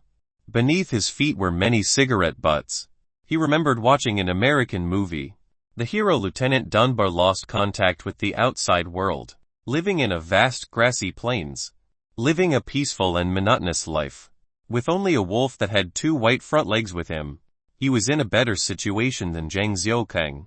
He had a whole field, but Zhang Zhaoqing was trapped by countless zombies in his living room. The wolf's name was 2 White Socks and it liked scampering around, while Zhang Zhaoqing had nameless cockroach quietly lying at the bottom of a bottle. Zhang Zhaoqing picked up the mineral bottle and looked at it. The cockroach was still playing dead at the bottom. Shaking the bottle, the cockroach started crawling around at the bottom, trying to climb out, falling back down again and again. Zhang Zhaoqing quietly watched, feeling some sorrow for the cockroach, but more sorrow for himself. He was not different from the cockroach in the bottle, bound by their own destiny. Watching the cockroach filled his heart with boredom. He suddenly wanted to go the roof, to look at the sky, the ground, and the city and the Yangtze River at the edge of the city. So he did. He fastened the knife, hung up the binoculars and picked up his spear. Climbing up the stairs, the rooms that had zombies smelled Zhang Zhaoqing and started scratching at the door. On the stairs to the roof, looking out to the vast world, his depression slowly faded away. The sky and earth was still so dark. In the distance he could see building rooftops with zombies wandering. Only the Yangtze River was still the same, quietly flowing. Looking at this he was ecstatic. Dong! Dong! Dong! The sound of the heavy object reached Zhang Zhaoqing's ears. It came from downstairs. Zhang Zhaoqing decided. Putting the binoculars away and picking up his spear, he went down. Dong! Dong! Dong. The sound became clearer and the sound grew louder. 7th floor. 6th floor. 5th floor. Should be here. The door near the stairs were violently shaking. It was almost like there was a rhino banging at the door. The gates were violently trembling and putty around the frame, and the paint started to fall onto the floor. The space in the corridor was too small. Jang Xiaokang wanted to go downstairs first, thinking of main characters in novels. The one that killed zombies, not melon slices TLN. Reaching a point like this needed extreme caution. Truly speechless with 1,000 silent tears. TLN may be an idiom. Not sure. Jang Xiaokang tried to rush down to the 5th floor. Tong. The gate had opened. Caught by surprise, the gate flung open towards him, hitting him with full force. His mouth could taste some sweetness as it filled with blood. A tall dark figure pounced towards him. His mind had no time to think. His body fell to the ground. Coo! Squeak! The metal gate next to Jang Xiaokang made a loud screeching sound as if it was breaking. A large zombie made several visible scratches on the gate. In that moment, Jang Xiaokang, lying on the floor, used both his legs to push off the zombie's thigh, falling down the stairs to the 4th floor. The individual steps were hitting his back as he fell. He was so nervous he didn't feel any pain. All he could think of was to keep his head raised. Thump was the sound heard as Jang Xiaokang hit a broken sofa that was near the bottom of the stairs. His head was still faint. Roar! The zombie upstairs started to rush towards Jang Xiaokang. The zombie had no sight, and was missing a foot. It used its claws to pounce down the stairs. He had no time to think. He gripped his spear with his right hand, and held his crossbow. With the stock resting on the sofa behind him, eyes pinned on the zombie. Pooh! The triangular spear had pierced the zombie's chest, and the zombie's momentum was halted by the spear pierce. The spear had reached a point where the water pipe was between the ribs before the zombie had stopped. Jang Xiaokang then started to loosen the spear, rolling the zombie to one side, leaving it on the sofa. He knew that this wouldn't kill the zombie. He got off the floor and at the same time took out his knife. Chayak! The knife entered the zombie's temple and he twisted the knife before pulling it back out. Huff! It's done. The clothes that Jang Xiaokang were wearing were thick winter clothes. He was lucky to have no injuries. With the zombie at one side, Jang Xiaokang cleaned the knife with dirt before putting it back in the sheath. Placing his feet on the corpse, he ripped out the spear. The zombie lay on the ground with its eyes facing the heavens. It was at least 180 cm tall, and was thick and strong. It was a strength variation of the zombie. Its muscles had branches of veins, and its fingernails on its claws had remnants of metal. Leaving it alone, Jang Xiaokang walked into the house that it came out of. Once he entered, he smelt the stench of a corpse. He walked into the living room, looked left and right. The house was well decorated. The living room was made of mahogany. There was a huge fish bowl next to the window, but the water in the tank was cloudy. There was only a few dead fish inside. There was a lot of paintings and calligraphy hanging on the walls. Going to the bedroom door, the ground was covered with expensive handmade carpets. There were 2 to 3 skeletons on the ground. By the head of the Simmons bed there was a huge picture framed on the wall. A young husband, with a delicate, lovely wife. There also were lively and beautiful twins. The family of 4 were smiling. The scattered bones and smile corresponded. The sight was particularly cruel. Next to the bedroom was a study, which was next to the balcony. The glass on the balcony was broken and there was broken glass scattered on the floor. Stepping out onto the balcony, further broke the glass beneath his feet, making clinking sounds. The balcony was soaked from rainwater, making the wooden floor wet and slippery. The paint on the wall also began to fade. Jang Xiaokang seemed to have figured it out. The master mutated, turning into a zombie, killing his wife and children in the bedroom. Before they could mutate, he ate them. After it started raining, the zombie broke the window so it could catch some rainwater, evolving into the strength zombie that it is now.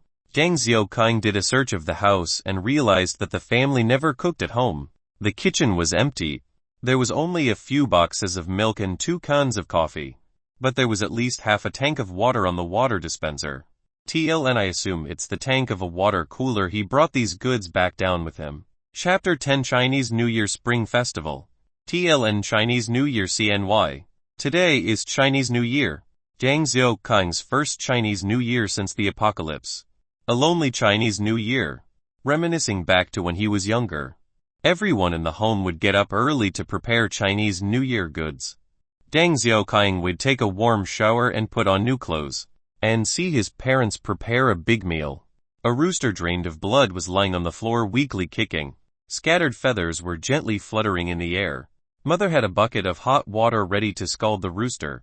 Deng Xiaoping and his sister were looking on while nibbling on melon seeds. Mother raised it, grabbing it by its two legs. The chicken was just hanging upside down, blood dripping along the beak onto the ground, leaving a red trail. The whole rooster from the head to the legs were rotating clockwise, until it made a final effort to break free before finally dying. Its wings fluttered in the pail, and some of the boiling water spilled out. Deng Xiaoping and his sister screamed out and hid. Then Mother scolded them, loudly reminding them not to dirty their new clothes. On normal days, Father's solemnness is hard to come by. Never with a serious face, carrying the plate of spring rolls that were wrapped yesterday, keeping it beside the pan while watching the heat, humming an off-key tune, letting Deng Xiaoping and his sister sit nearby singing along. The people on the streets were also in a hurry to get home, wanting to get home a little earlier to spend CNY with their families. When it was night, Father took out a large red firecracker and hung it outside. Deng Xiaoping was like a tail behind Father's back, following him around.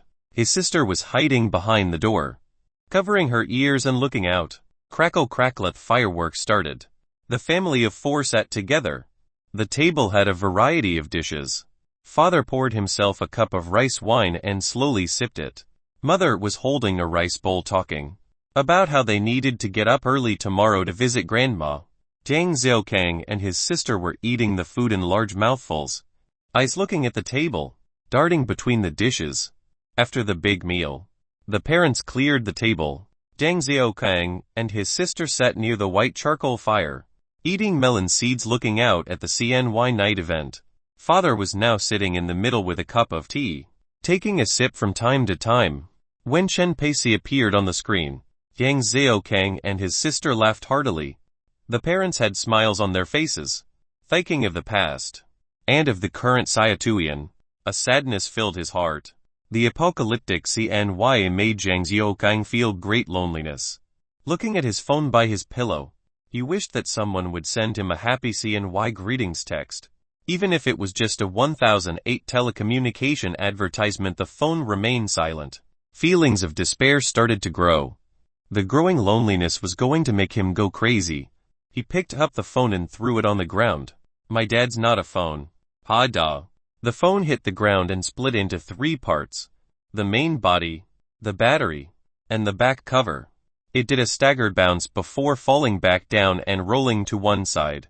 Deng Xiaoping held his head and sat on the edge of the bed, blankly staring at the phone, not knowing how long had passed.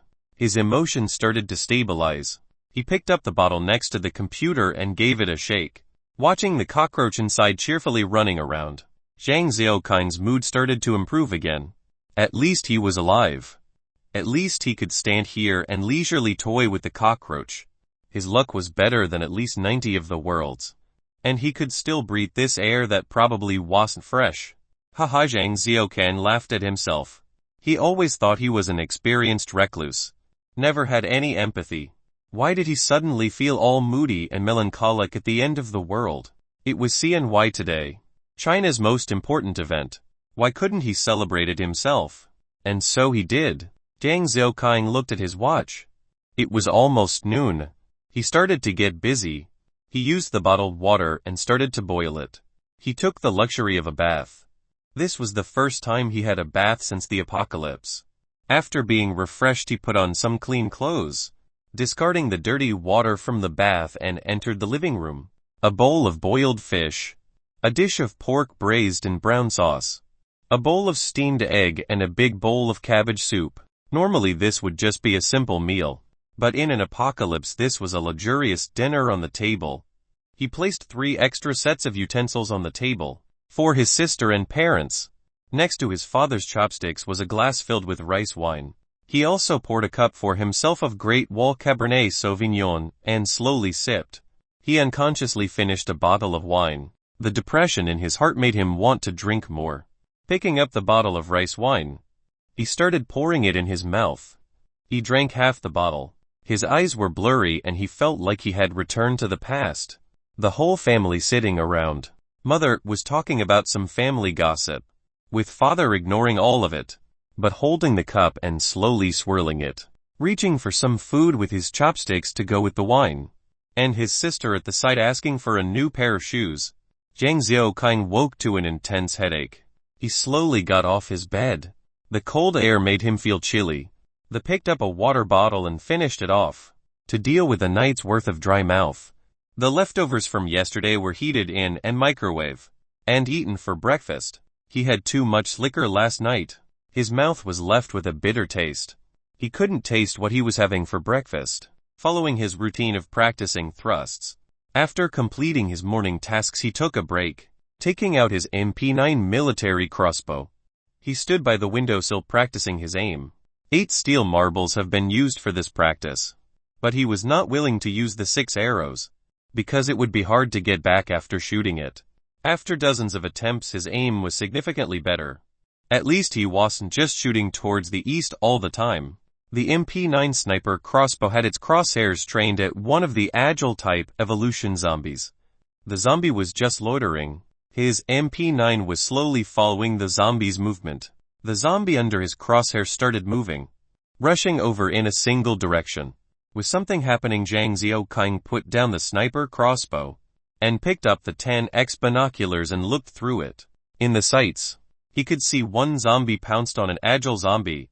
Then the normal zombies nearby also started to move towards them. Zombies were infighting. Zhang Xiaoqing held the binoculars in a daze. The binoculars pointed at the zombie being attacked. This was a variation of the agile zombie type.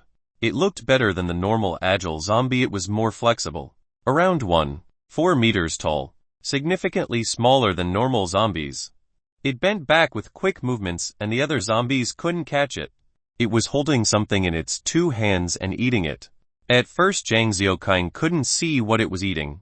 It was only when it faced him did he see it. He could see a mouse tail exposed in its hand. The mouse was not big, so the disturbance wasn't long. After the mouse had been eaten, the zombie settled down. Looking at the slightly stronger agile zombie returned to the other side of the street. There was a row of old houses. There was a sewer in the corner. The mouse must have came out of there, so D-virus was only effective on human beings. Zhang Xiaoqing thought. He saw that agile zombie quietly waiting by the sewer, relating it to the strength type zombie that he killed a few days back. D-virus in the rain landing on the flesh and blood of the zombies caused them evolve. Zhang Xiaoqing finally had some understanding of why they started to evolve. Chapter 11 Big Dog. TLN author switches between first and third person. First person. I continued to live a simple life in this no longer noisy city. My life was wake up, train, eat, continue training, eat, train again, eat, have a bit of leisure time and then sleep. Large amounts of training every day has caused me to go through my food supplies quickly. Sometimes I even forget the reason for all this training. I just mindlessly and mechanically exercise, without the internet and without keeping track of the days. I didn't know what else to do other than train.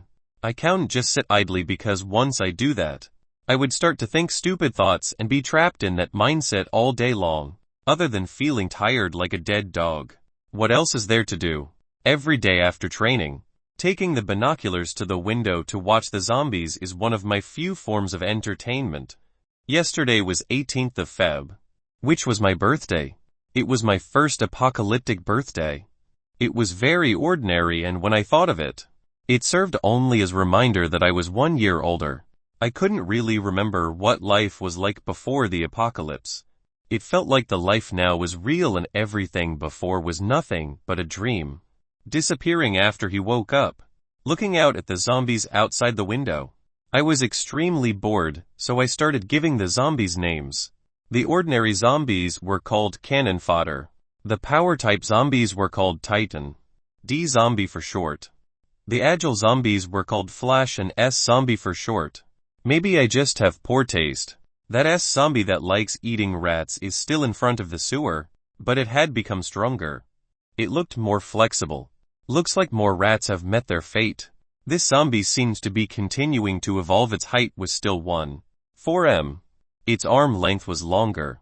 Its palm was now at ankle level and 5 sharp points were on his claws like shiny black daggers. There wasn't a single zombie within 15 m of it. If a zombie accidentally entered its territory, it would make a low warning growl. The way I see it, the S-zombie and D-zombies on the street all started to evolve after eating human flesh.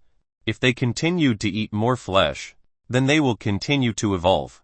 S-zombies will become S2 types and S3 types, or even higher to S4, S5 or S6 type. D-zombies will also evolve similarly. There was only less than 10 of the humankind left behind, so those zombies that can't get any human flesh will attack other creatures. 3 billion or more zombies eating all the world's creatures. Thinking about this made me laugh bitterly. A zombie could evolve to live underwater. If this really happened, then all that would be left on Earth are the zombies and insects. I'm going to get these stupid ideas out of my head. I continued to observe the zombies. After looking for a while I felt bored, and was getting ready to leave, and start preparing dinner when I noticed the zombies started rushing to the end of the street. Survivors. I quickly picked up my binoculars and looked over. The zombies were crowded together in the distance. It wasn't a very good viewing angle. I felt anxious and I didn't want to go to the roof. But I felt like I was missing something.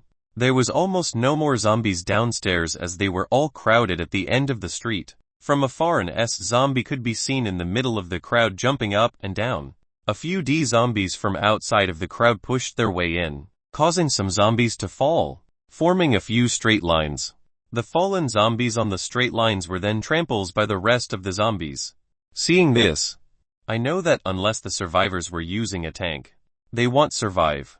The distant crowd of zombies that were pushing and shoving were a mess. That unlucky soul must not just be a pile of bones. Suddenly, 2 black figures shot out from the zombies. In the sight, he could see 2 huge Soviet red dogs and they are actual dogs. One left and one right facing the surrounding zombies. One had a zombie arm dangling in its mouth, taking advantage of the time the zombies needed to climb after it to gnaw freely on the food. The other was outside the zombie crowd carefully pacing back and forth, looking to find prey. I know that Shandong is where Soviet red dogs are bred the most. S-zombies ran to the front. The S-zombie that liked to eat rats ran in front of the other zombies, making a shoo sound. One of the dogs were pounced on by the zombies in front of it. The zombies used their claws to severely grab onto the front legs of the dog. The dog didn't care. It bit off the zombie's arm and ran off with it. The other dog just finished eating. It rushed down to the zombie's body and tore off a large chunk of meat before running off. The 2 dogs were running and jumping between the zombies. Looking at it seemed silly. Fuck this year. Dogs are better off than people, I lamented. In my opinion these dogs were also infected, but it didn't turn into a zombie dog, but instead evolved into a really big dog. It was 1.6 m tall and 2 m long. If it had a head of a horse I would think it was a horse. These damn zombies. These damn dogs. This damn apocalypse, I cursed under my voice. The more I thought about it, the worse I felt. I was almost killed by that damn rainwater, which was even more terrible than the 10 greatest torture techniques of the Qing dynasty. I've suffered and felt pain without gaining any benefits. I don't know if I have immunity against the D virus. I don't dare to go find a zombie to test it. Feeling extreme bitterness, I used my tone-deaf and broken voice to sing a song. This is an actual song. If you want to listen to it, it's an angsty song about a person that is basically toxic. If you really want it translated, I can do it, but it'll be literal and I doubt y'all be able to sing to it. Feeling a little better, I went downstairs. Outside the window, the 2 big dogs seemed to have finished their meal.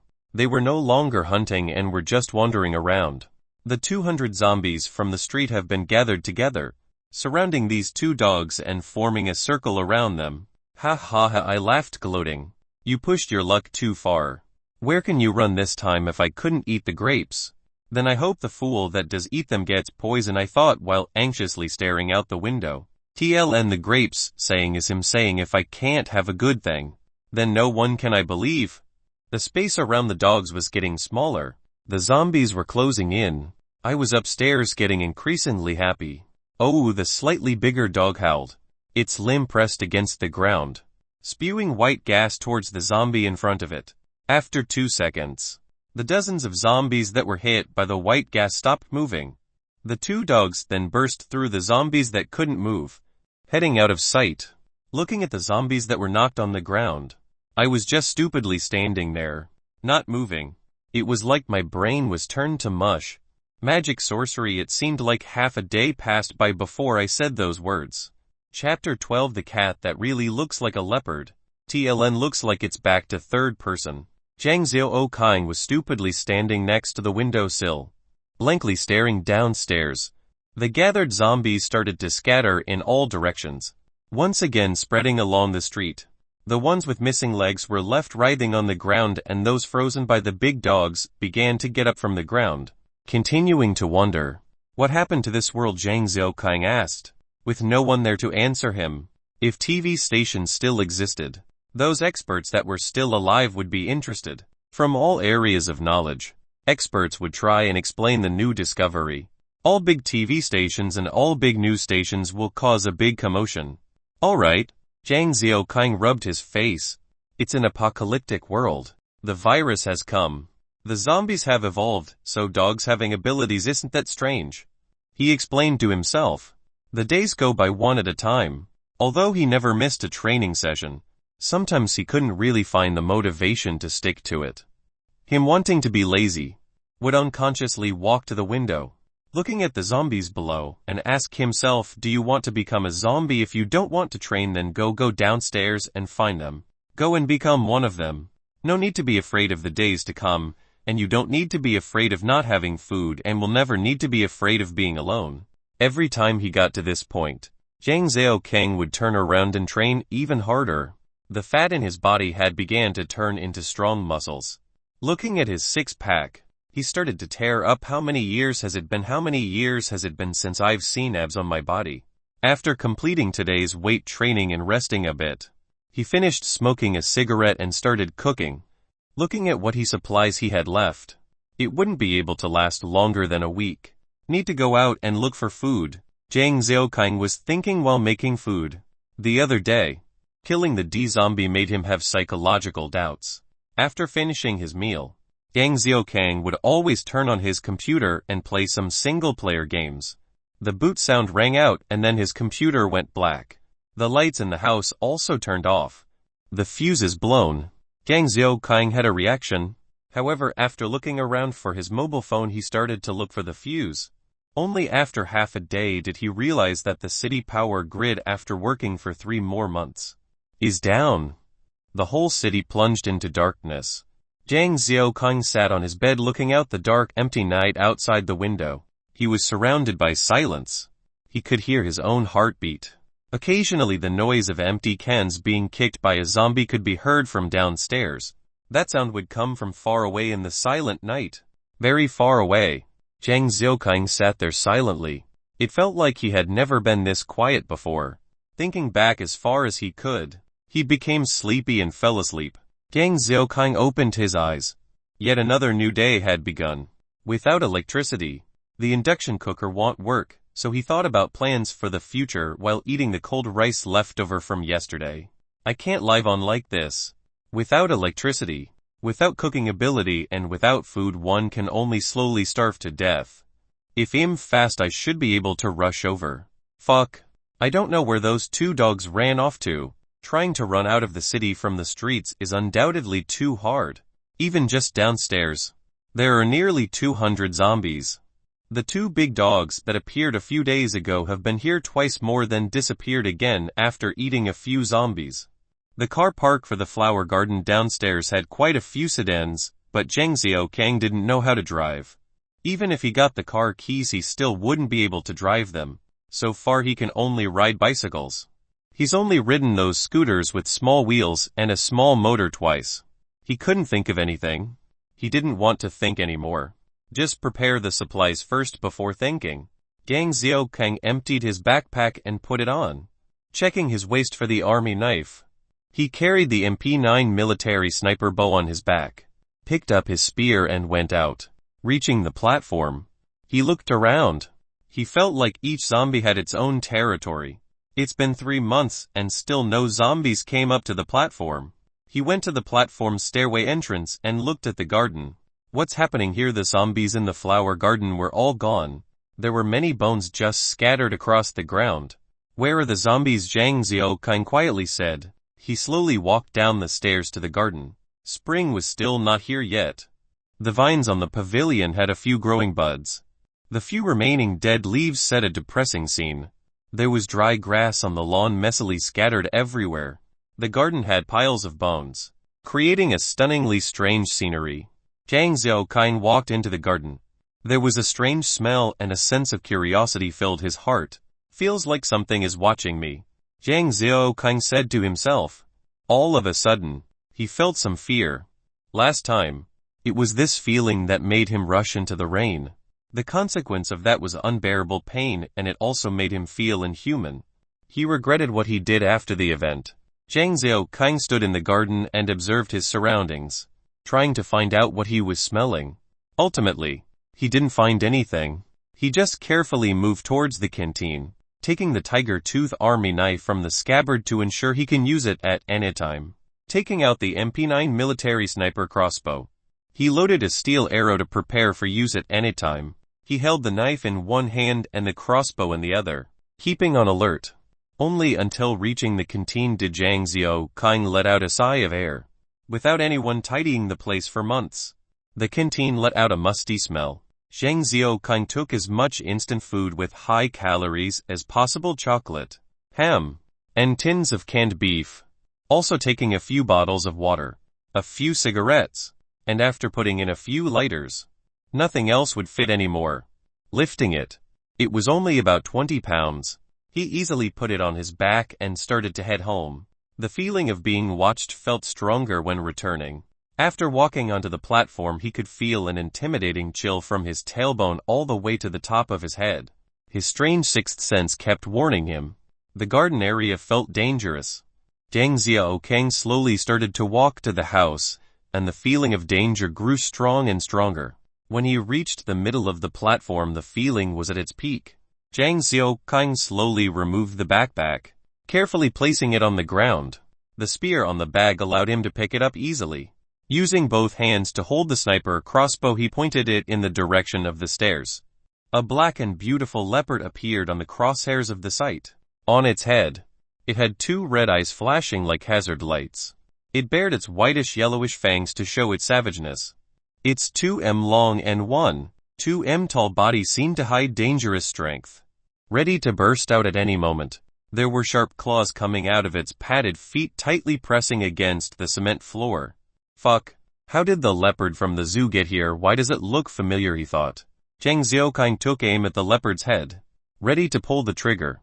When its whole body laid onto the platform, he felt dumbfounded. This leopard was beginning to look more and more like the fat cat from his neighbor's home. Chapter 13, Cat or Leopard. In that moment he really didn't know if it was a fat leopard that looked like a cat or a fat cat that looked like leopard. It suddenly rushed towards Zhang Xiaokang. He tightened his finger, pulled the trigger, and an arrow fired out. In the blink of an eye, a great force knocked him sideways. He rolled a couple times on the ground to disperse the momentum and got up. The leopard was 78 m away, prowling around Zhang Xiaokang. It had a steel bolt stuck in its shoulder. Zhang Xiaokang threw aside the sniper crossbow and picked up his spear and went back and forth with it. His right shoulder felt a numbing pain. Using his peripheral vision to see, the clothing on his right shoulder was torn to bits. There were 3 deep bleeding wounds that were 56 cm long. Zhang Xiaokang didn't bother with the wound and fixed his eyes on the leopard. If he didn't hit it with his crossbow, forcing it back, it would be at his throat right now. The leopard lowered its head. It walked around him lightly and with agility. It made a purring noise with its throat. It was intently looking for Zhang Xiaokang's weaknesses, ready to deal the fatal blow. Zhang Xiaokang kept facing it. He was following its movements. Gripped by the tenseness, he lost track of time, and he couldn't feel any pain from his wound. At last, it couldn't take it anymore and rushed towards him. The countless thrust exercises have finally come into play. The head of the spear thrusted towards its head at lightning speed. At the same time, its head tilted down. The spearhead moved past its ears and stabbed its back, drawing blood from its beautiful fur. Zhang Xiaokang was also knocked to the ground by its great strength. Zhang Xiaokang rolled face up, but before he could get up, the leopard was already rushing towards him. He gripped the spear with both hands. He pointed the spear at the leopard in the air, waiting for it to stab itself. The leopard already had rushed before him. It could see that it was going to be stabbed by the spear, so unbeknownst to Zhang Xiaokang, it moved its lightweight body in the air and flew over Zhang Xiaokang's head, with the spearhead lightly grazing its hind legs. Zhang Xiaokang immediately stood up and faced the leopard. The leopard, taking advantage of him not fully standing, rushed towards him. However, this time the leopard didn't jump into the air to attack, but lowered its body, rushing for his thigh. All that can be said is that the leopard's battle instincts are too sharp. It has evaded the few times had done his spear thrusts, and every time it would take advantage of his weakness to attack him. In the blink of an eye, the leopard rushed in front of Zhang Xiaokang. Kill! This cry did not come out of his voice. It came from his banging heart in his chest. With his whole body revitalized, he thrusted the spear in his hands towards the leopard's head.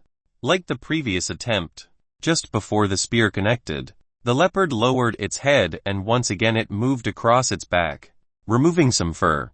Zhang Xiaokang was pulled to the ground by the leopard's tail. His shins were aching, but he didn't have time to check if the bone was broken. Once again, he raised the spear, pointing it at the leopard, and sure enough, the leopard rushed towards him while he was down, with its eyes fixed on his throat. Zhang Xiaokang held his spear like before, pointing it at the leopard's head. The leopard was just a moment before colliding with it when it jumped aside. Not wanting to suffer any more loss, Zhang Xiaokang got up. Just like the beginning, he faced the leopard once again. His shoulder was hot with pain. His shins had fractured bones which kept tormenting his pain receptors. A cold sweat continually flowed along his cheeks. He ignored everything else. The only thing in his eyes was this cat-like leopard-like monster. Even if it was a tiger, it wouldn't be this strong. The bolt lodged in its shoulder blades seemed to be causing it pain. The leopard was getting increasingly agitated. Its scarlet eyes were flashing red with hatred for Zhang Xiaokang. Hate it surprised Zhang Xiaokang with its human-like emotions. He continued to press on. It was like a dog attacking a hedgehog. Any given opening can be used to deal a bit more damage. Zhang Xiaokang was like using a feather blanket to hit a rabbit it was unlikely to hit. Now this kind of gave Zhang Xiaokang a headache, as he can't beat it. Can't run away. Not even free to move, as he was afraid of revealing a weakness. He used his peripheral vision to find the crossbow. Can't. Zhang Xiaokang and the leopard had been fighting for a few rounds. The battle was getting further and further away from his backpack. Using the sniper crossbow to scare it away is a hopeless plan as well. Now he could only hope that it will go away on its own. The leopard had been circling Zhang Xiaokang for an unknown amount of times. Zhang Xiaokang had also been facing the leopard for an unknown amount of time. Now, his whole body was aching. Only his heart was unyieldingly beating. The leopard's eye looked more and more dangerous. It also grew impatient. Zhang Xiaokang also felt the strain and knew he couldn't keep going much longer. UTMDTL, and not sure what it stands for. Want to fight, come fight quickly. Want to run, then run now. Dawdling around here is really annoying. Zhang Xiaokang scolded it in his mind. At this point the leopard's patience ran out. He still had no plan after watching Zhang Xiaokang for so long. It was angry. Oh! The leopard made a low growl. As Zhang Xiaokang heard it, it sounded like the fat cat from next door. But why do these circumstances feel so familiar? Fuck. Zhang Xiaokang yelled under his breath. The spear that he was holding with a death grip was knocked away. Now both his hands were holding his head like a lazy donkey rolling back, not thinking about anything. He couldn't think about anything, he was only desperately rolling away. A burning flame from behind him sprayed over, and in a short time, He had reached the edge of the fire. Other than burning some hair, there were only a few burns on his face. After a few more rolls, the flame on his clothes were extinguished. After the spray of flames, it became dull. When it saw that Zhang Xiaoqing had no spear in his hands, it rushed towards him. TLN, I have no idea where the flame comes from. It just suddenly explodes. Seeing the leopard rushing towards him, Zhang Xiaoqing drew his tiger-toothed knife and tried to estimate the distance between them. Closer. When it was 5 m apart, the leopard slammed its hind feet into the ground and lunged towards him. In the moment before it bit Zhang Xiaoqing, following the posture of his daily lunge training, he lowered his body and gripped the knife in his right hand. The cutting edge was moving forwards with the knife tip facing up.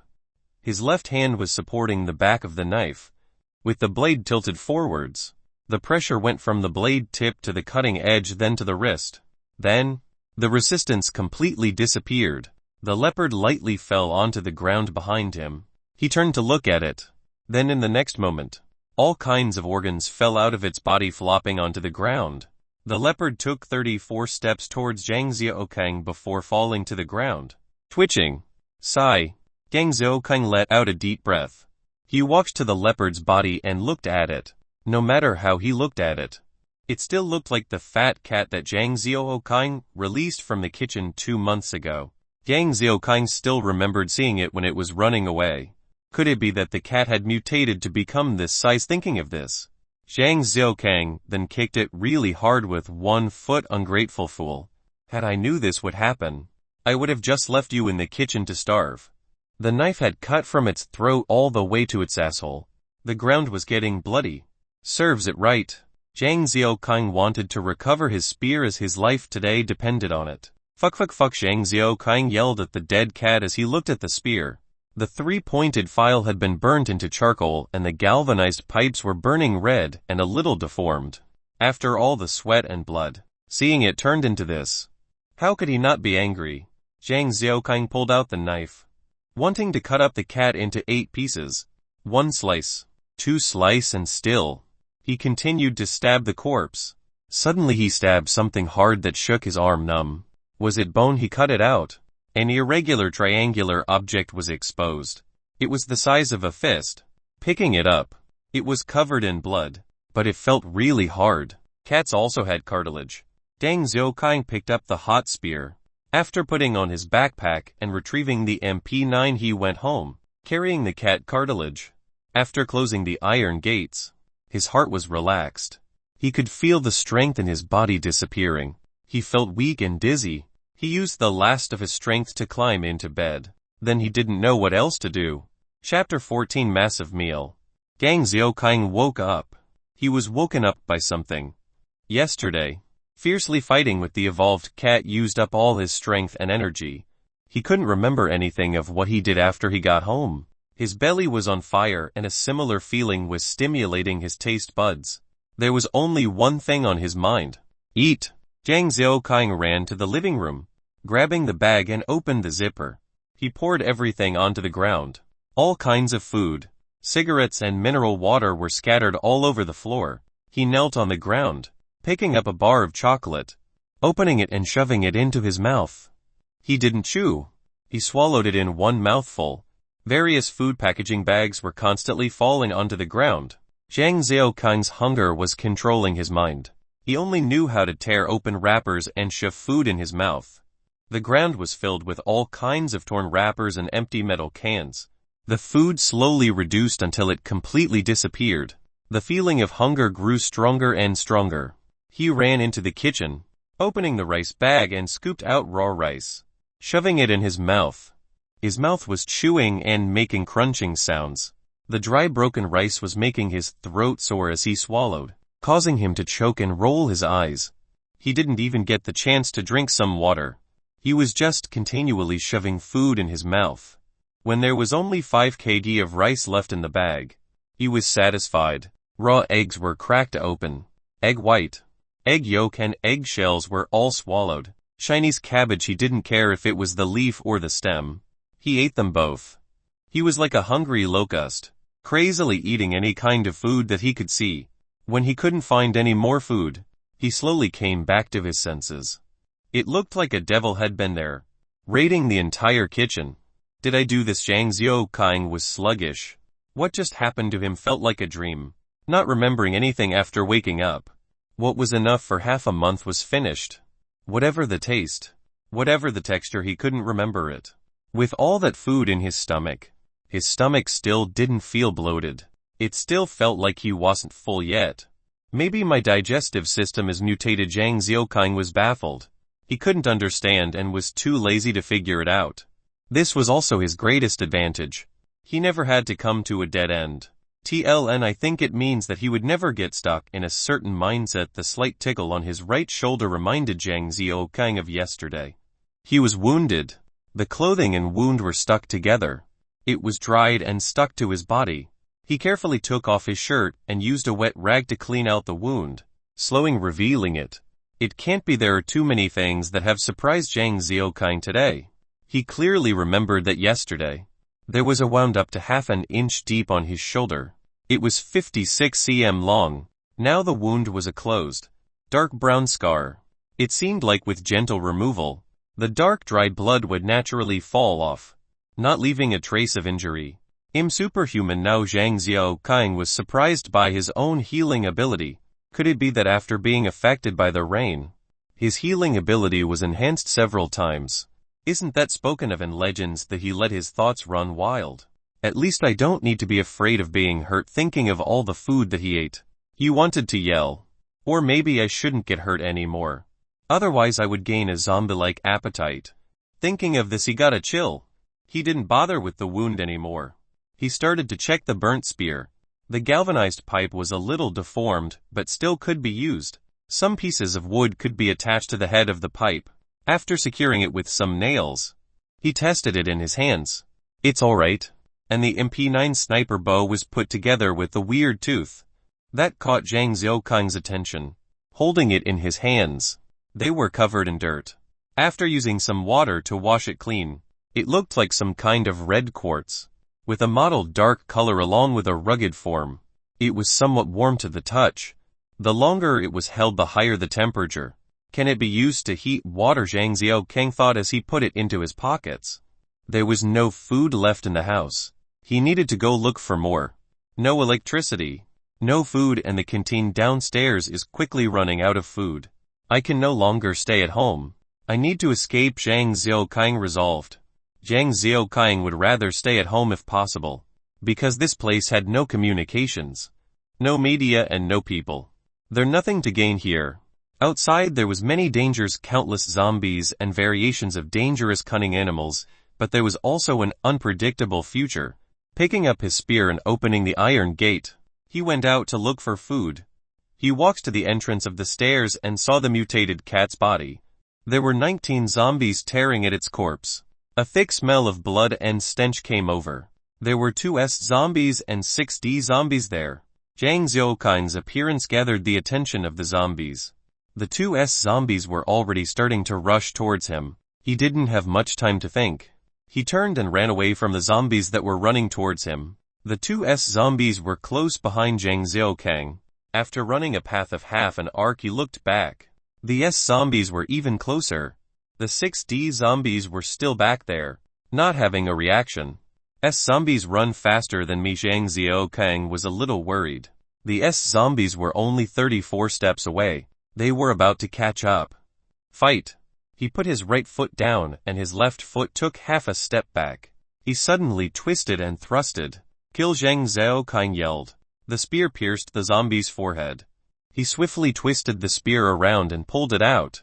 The other S zombie was already right before him. It swung at Zhang Xiaokang's face. He took half a step back with his right foot, avoiding the zombie by turning his body. A dried and skinny arm carrying a stench waved past his nose. Then he put his hands in the air and drew a circle, slamming the back of the zombie before him. The zombie fell forward to the ground. Zhang Xiaokang took a few steps forwards and killed it with the spear. Zhang Xiaokang breathed a sigh of relief. The 6D zombies were just stepping towards him at normal speed. Zhang Xiaokang didn't dare to be careless.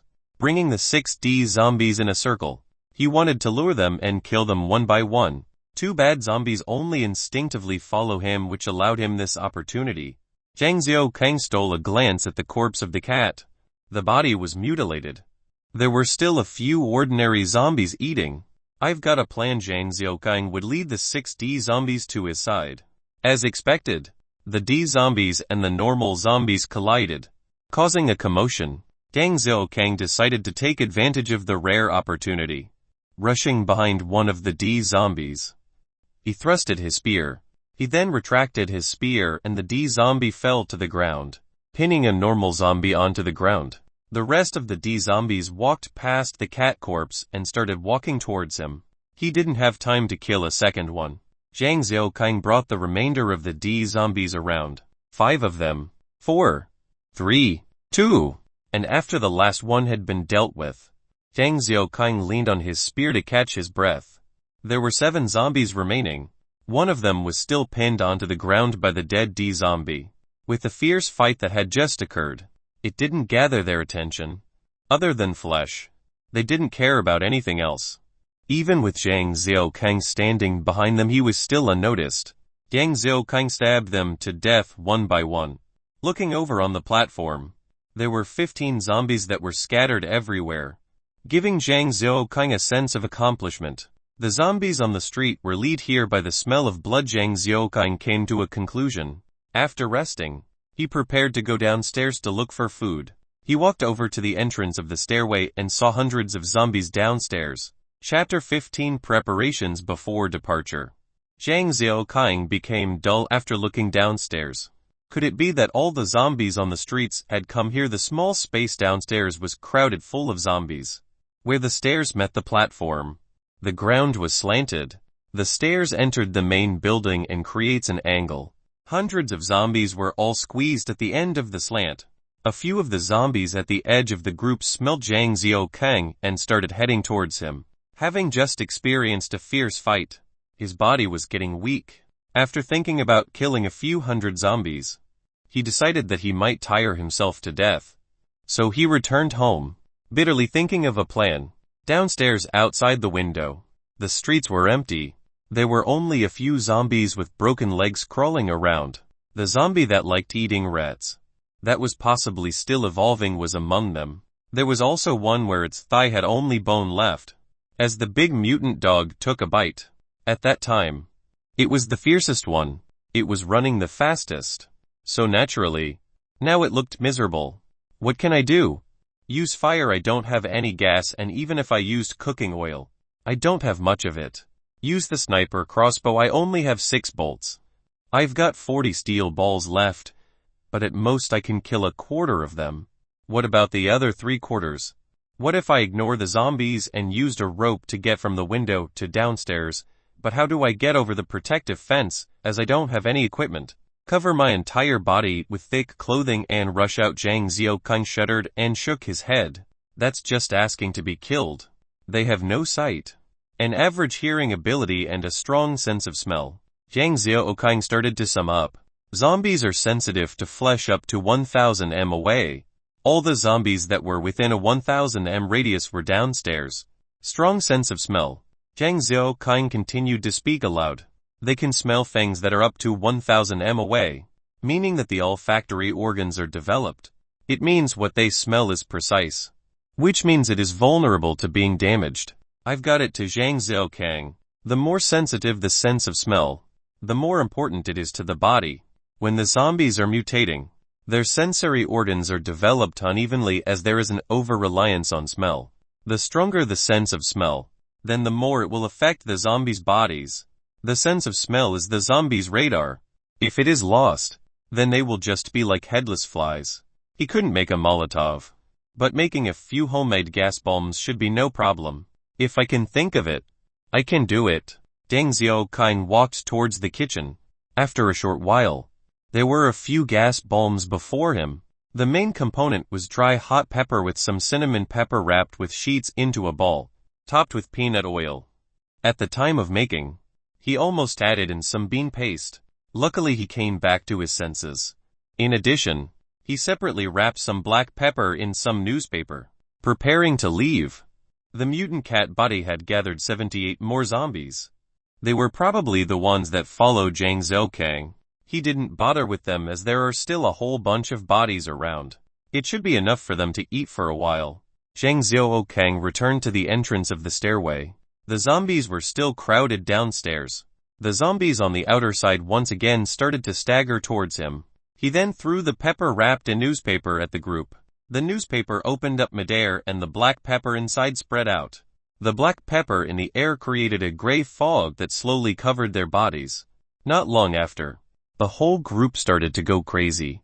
Zhang Zhaokang then lit the homemade gas bomb and threw it into the group of zombies. In moments the group of zombies were enveloped in a cloud of thick smoke. Zhang Zhaokang could even smell the odor of the tear gas standing at the top of the platform, which says something about the zombies downstairs. The group of zombies were acting like they had poked a hornet's nest as they were mindlessly running around. The zombies were pushing each other, scramming about. Others that were gassed were scratching and biting the zombies around them. Some zombies were knocked to the ground. Then over 100 legs stepped on it, submerging them into the group. Zhang Zhaokang, from the platform, looked on. Seeing this kind of scene was rare and was a wonderful, refreshing sight.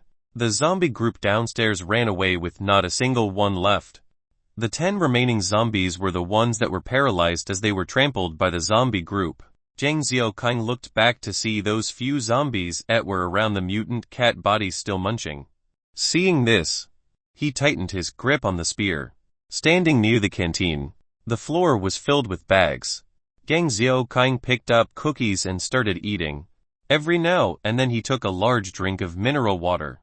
In the morning, he had completely finished all the food in the house and he still wasn't satisfied. After that, he killed over 10 zombies. He was exhausted and felt even more hungry, so now he was just standing in the canteen, eating to replenish his strength. The biscuits on the shelves were quickly consumed. When it was the last biscuit remaining, he greedily scanned the food shelves.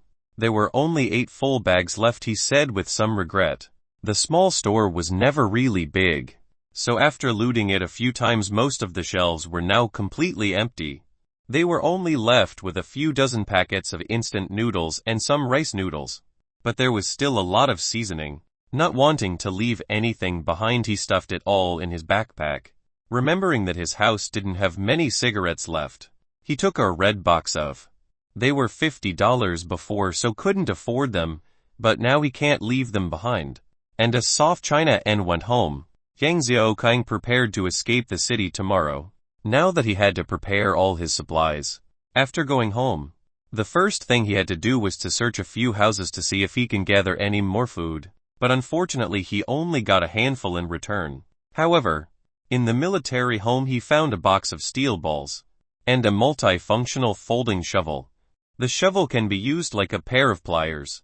It was hidden under the bed. Lastly, he found a map of the province in the table drawer. He put all the instant noodles first, then the 10 pounds of Thai rice, 2 bundles of noodles and some pickled vegetables. After a few bottles of mineral water and after looking at the backpack, it was only about half full. It still can pack a lot of things. He added a few more bottles of water. Thinking about it, he went back and put in the beef and chili sauce.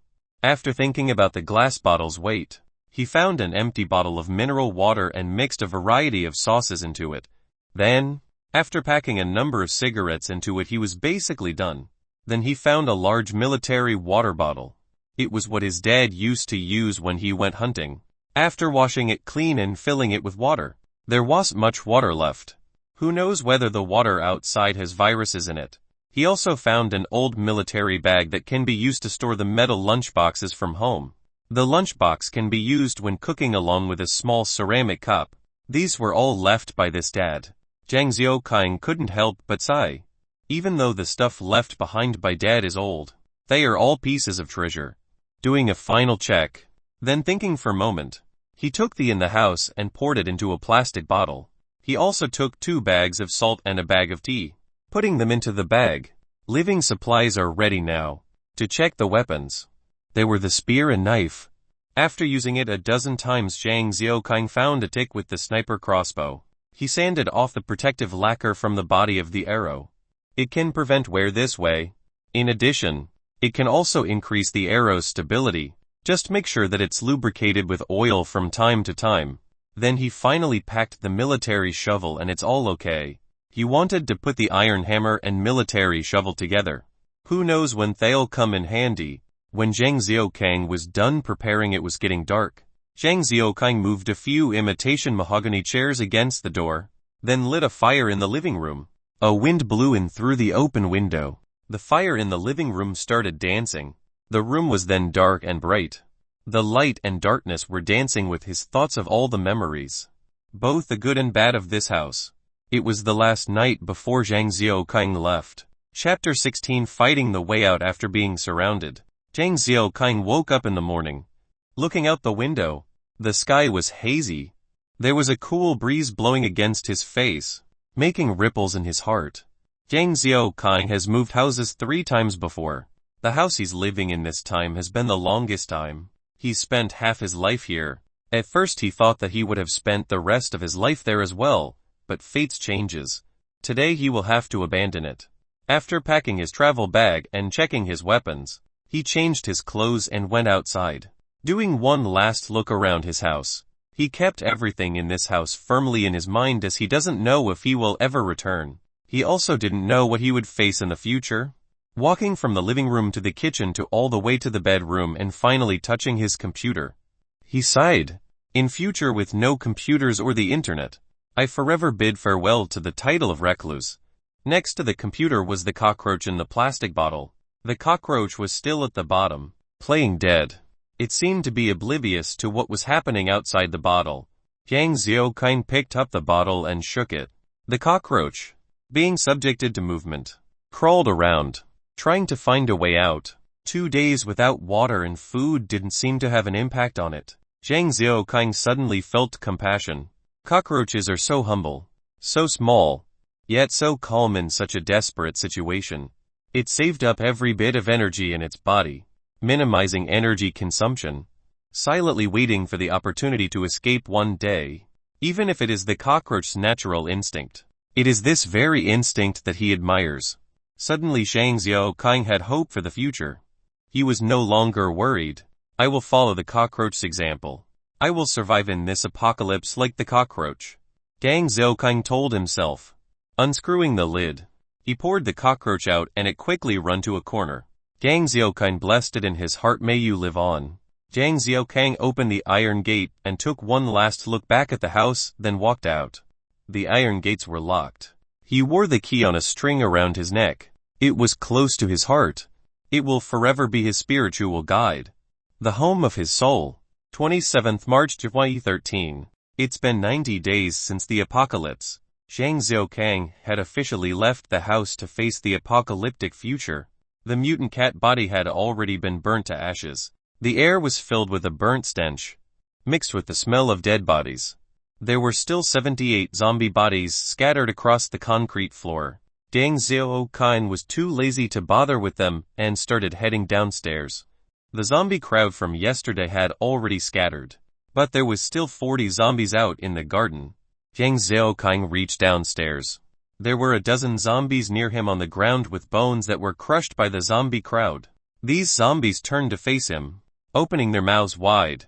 They released an odor. They wanted to bite him but were unable to climb up.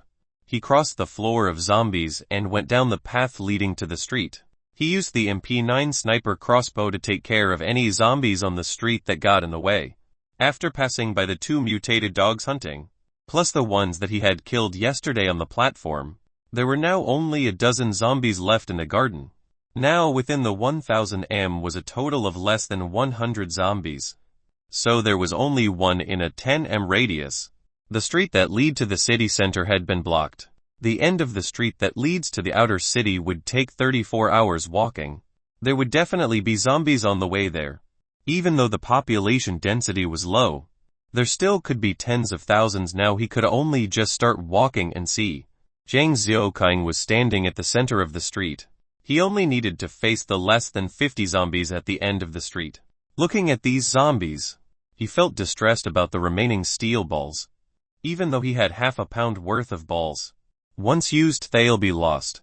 He needed to at least kill one zombie for each ball. Gang Xiaoqing walked along the street carefully, sprinkling some rice wine on his body. The pungent smell of alcohol made him feel a little dizzy. Had I knew this day was coming, I would have learned to take alcohol better. Deng Xiaoqing was carrying the sniper crossbow, carefully tiptoeing. He was carefully walking around the broken glass on the ground. The spear was slotted in the leather buckle at the side of the backpack.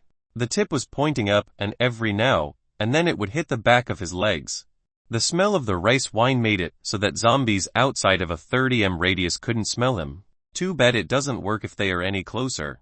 Deng Xiaoqing walked past the zombies one at a time, carefully making sure not to alarm them. It felt like a live-action version of when facing a zombie couldn't be avoided. Then he would slowly approach it within the 30 m radius, and wait for it come closer to him. Then he would shoot it with the sniper crossbow at close range to kill it. After reaching the end of the street, he didn't know how many zombies still wanted to eat him. Deng Xiaoqing can only try to save every bit of energy, in case of an unknown crisis. When Deng Xiaoqing killed the 11th zombie, he was finally at the intersection of the street. He let out a deep bitter sigh. It wasn't easy getting here. The sight before him made him tear up. Going forwards at this intersection was the main road leading to the city. A large dump truck that was carrying sand had rolled onto the street. Its 8-meter-long body completely blocked the road. On the left road is a building material warehouse, which lead into a development area. There were factories over in the development zone. Just one factory alone would have thousands of employees, which are probably all zombies now. Deng Xiaoqing going there wouldn't be finding escape, but rather be looking for death. On the right road, it had all kinds of small restaurants, all the way until the river's edge, containing a port. The number of zombies on that street was no less than they were behind him, but all he could do was bite the bullet and go down the street towards the river. The zombie density here was much higher. It took a lot of effort for Deng Xiaoqing to walk through here. Sometimes he would have to face 2 zombies at once, but he also became more proficient at killing the zombies. He was no longer waiting till they got close. He was killing them from afar. He also managed to kill 2 D zombies.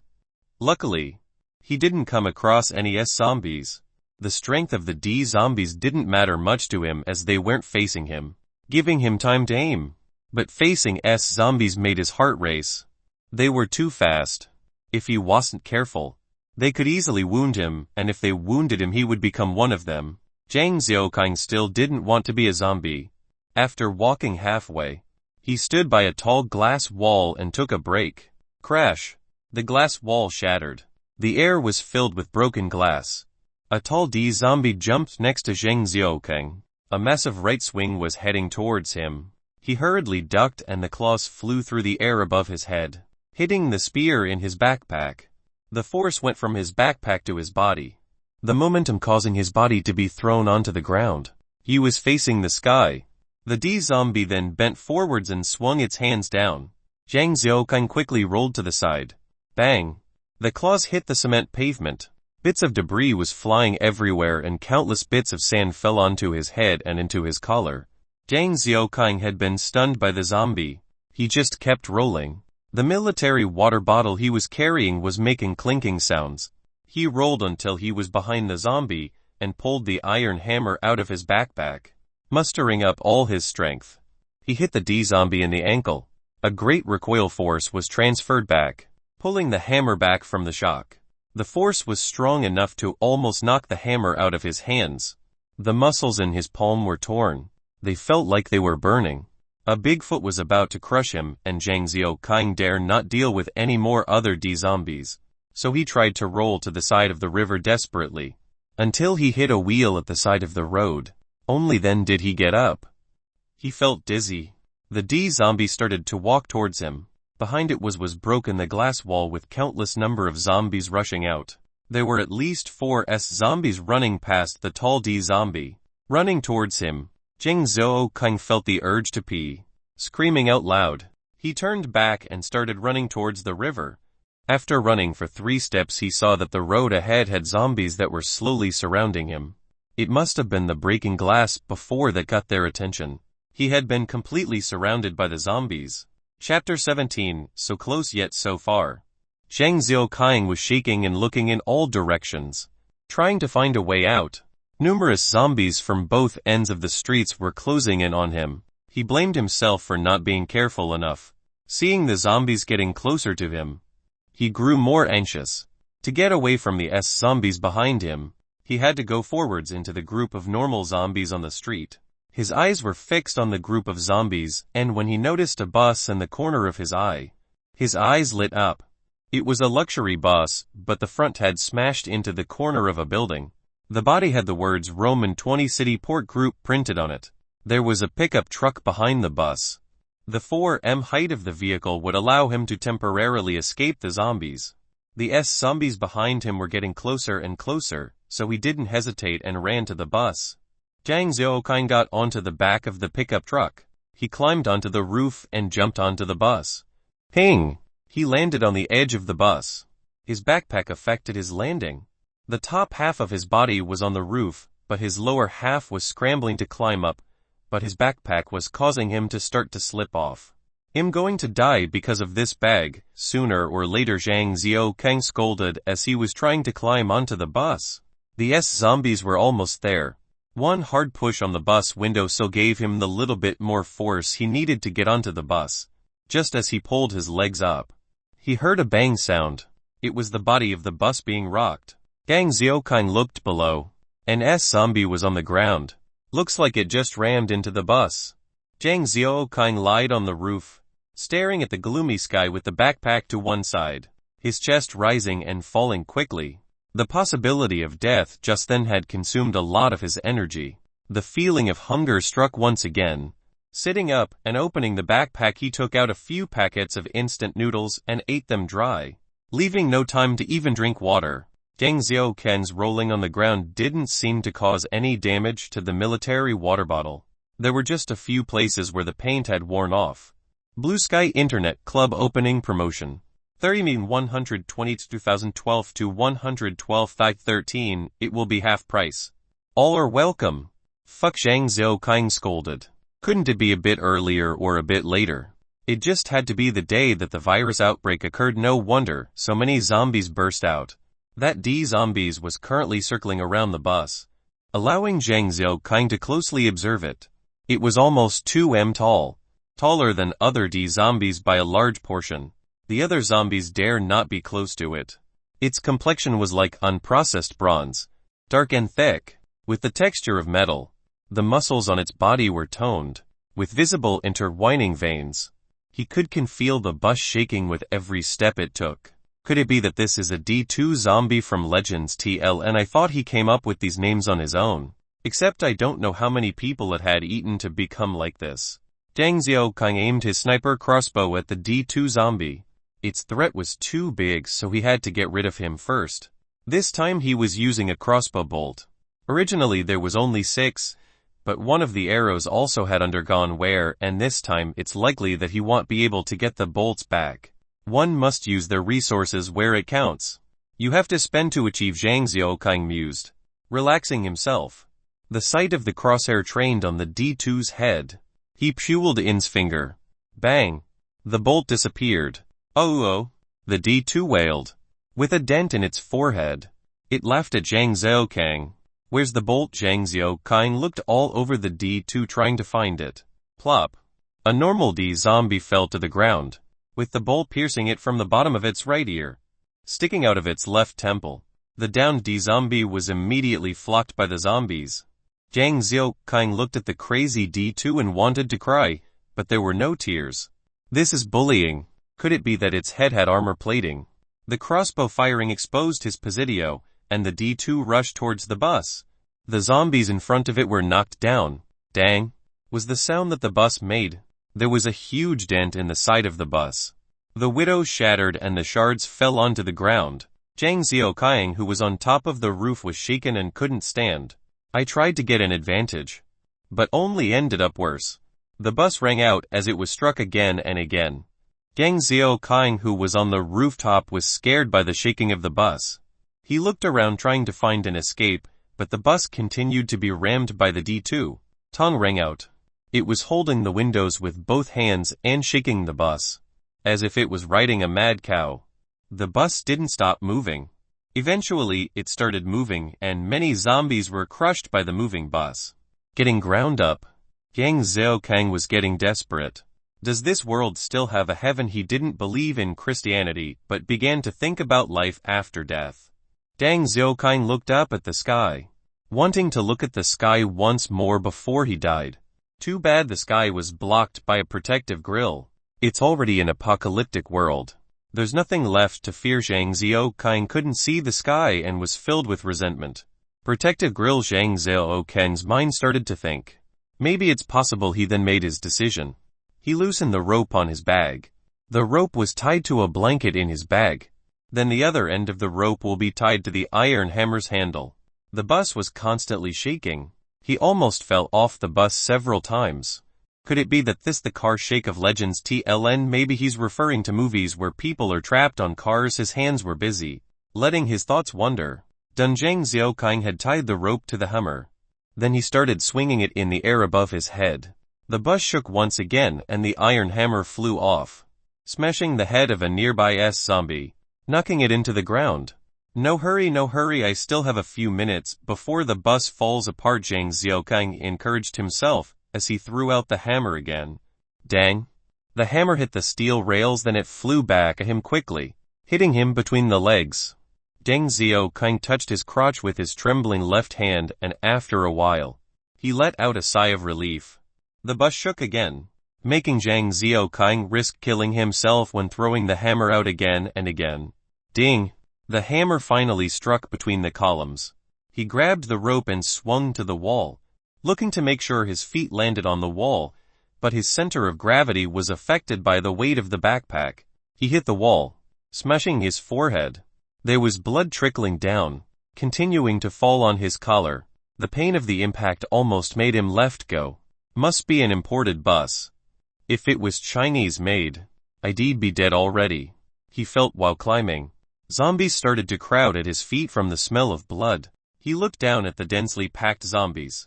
The several near-death experiences had made his heart numb. He was no longer afraid of the zombies below. Few situations scare him anymore, like this one. After being thrown with the hammer so many times, the rope had become loose. Zhang Xiaokang could clearly see the rope slowly slipping off the hammer. He was anxious. He started to climb faster. Finally, when there was only 3 cm of the rope left on the hammer, he grabbed onto the grill. Zhang Xiaokang stood on the grill and looked down. The zombies were still pushing and shoving. The D2 had already split the bus into spare parts and started to head in his direction. Today was too unlucky. Everything went wrong, but no way the grill that I'm standing on right now will fall right. Zhang Xiaokang anxiously looked at the screw which connected the grill. Luckily they were firm. He let out a sigh of relief. Now stuck in midair, Zhang Xiaokang began to lament today's experience. If he ever had children, Zhang Xiaokang will tell them the closest I ever got to losing you was 0.01 cm. If I can find a woman for the rest of my life, then Zhang Xiaokang will tell her the farthest I've ever been from heaven was 3 cm. The D2 zombie downstairs was growling at him. Zhang Xiaokang was dangling in the air as he spoke his thoughts. Any superhero, come and save me please. Chapter 18 Chinese Pork Jerky Bakwa. Zhang Xiaokang was standing on the grill, watching over the group of zombies. He felt resentment. He was resenting himself for not seeing this sign on the internet cafe. Resenting himself for choosing to go down this street. Even going to the development zone with a death wish is better than being here, waiting to die. He resented himself for not making an offering to his parents before leaving, and now he isn't blessed. He even hated that no one was coming to save him. After thinking for a while, Zhang Xiaokang started to regret. He regretted not just going home, but also not trying to directly go past the truck that was blocking the road.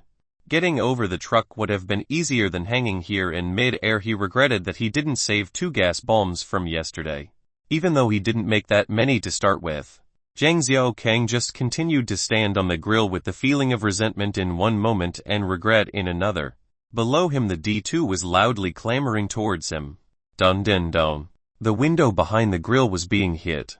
A figure was shaking the window from behind it. Zombie Zhang Xiaokang started getting tense again. Why would I say it again? He couldn't load his sniper crossbow now. He wasn't properly holding onto his spear. Would I have to fight it with my knife? Unfortunately, because of the grill, Deng Xiaokang couldn't kill it. But it could hurt Zhang Xiaokang. If they were to fight, Zhang Xiaokang would be on the losing end. Zhang Xiaokang thought back to when he saw a person fell into a hole and grabbed onto a vine. Below him was a bottomless pit. There was a viper next to him ready to bite him, and a rat was at the root of the vine gnawing away. He also wanted to collect the honey on the vine leaves. Act recklessly. This was Zhang Xiaokang's evaluation. After returning to his current situation, other than there not being a mouse, there's also no honey to gather. Today I've escaped death a number of times. Is this where it will catch up to me? Zombies didn't catch me. The D2 didn't kill me, but now just a mere cannon fodder will be the death of me. In the very last moment, Zhang Xiaokang felt peace. So many things happened today. So many adventures have made him mentally and physically tired. If it's over a little earlier that would be good too, he said quietly. Dong! Dong! The impact sounds continued to ring out. The glass was going to break at any time. This zombie had never eaten flesh and had never been rained on. It must just be a low-level one, Zhang Xiaokang lamented. If it was a zombie that has eaten flesh, then this would have been over already, and he wouldn't continue to suffer. God, you keep messing with me. I'm not afraid of you. Follow the story and send a mouse. Waiting to die has made Zhang Xiaokang start to shout hysterically, making sounds that are at the same level of the D2. Come out quickly. Mouse! Come out, and Big Brother will give you a hug. Zhang Xiaokang was nervously humming a song, looking about for a mouse.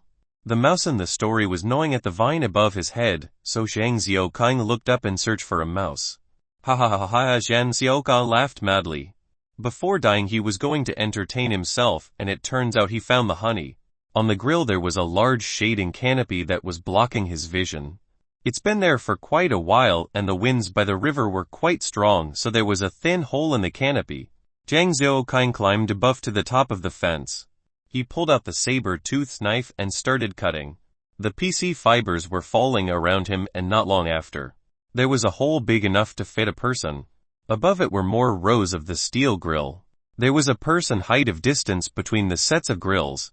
If he was careful, surely he would be able to climb up. I'm not afraid of being burnt by fire. And once again, Zhang Xiaokang had escaped death, and he started to ease up. He climbed one layer at a time, cutting through each layer of canopy. After climbing 7 floors, he was about to reach the top. Damn it. In saying that, one window was opened, and then another window was closed. As a result, Zhang Xiaokang was on the grill at the highest level. Zhang Xiaokang was sure that the head of the household was a different person. This was an independent person. A person who was out of taste.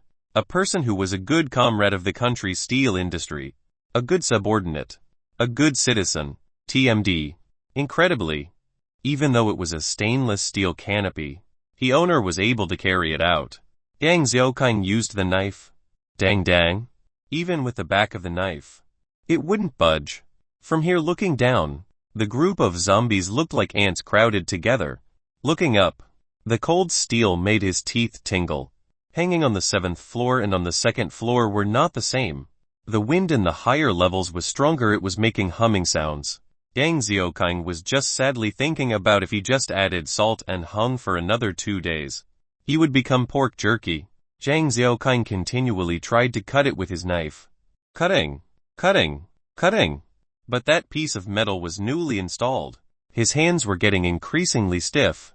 The wind was also getting stronger, and he was also getting colder. Zhang Xiaokang knew he had to leave before dark, because by the next morning, he would be a dry wax corpse. The steel's toughness was too high.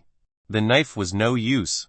Zhang Xiaokang put the knife away and took out his hammer and started to desperately bang it. Bang! Bang! Every time he hit it, it bent a little. Then it would bounce back. After 99 times, on the last one he shivered.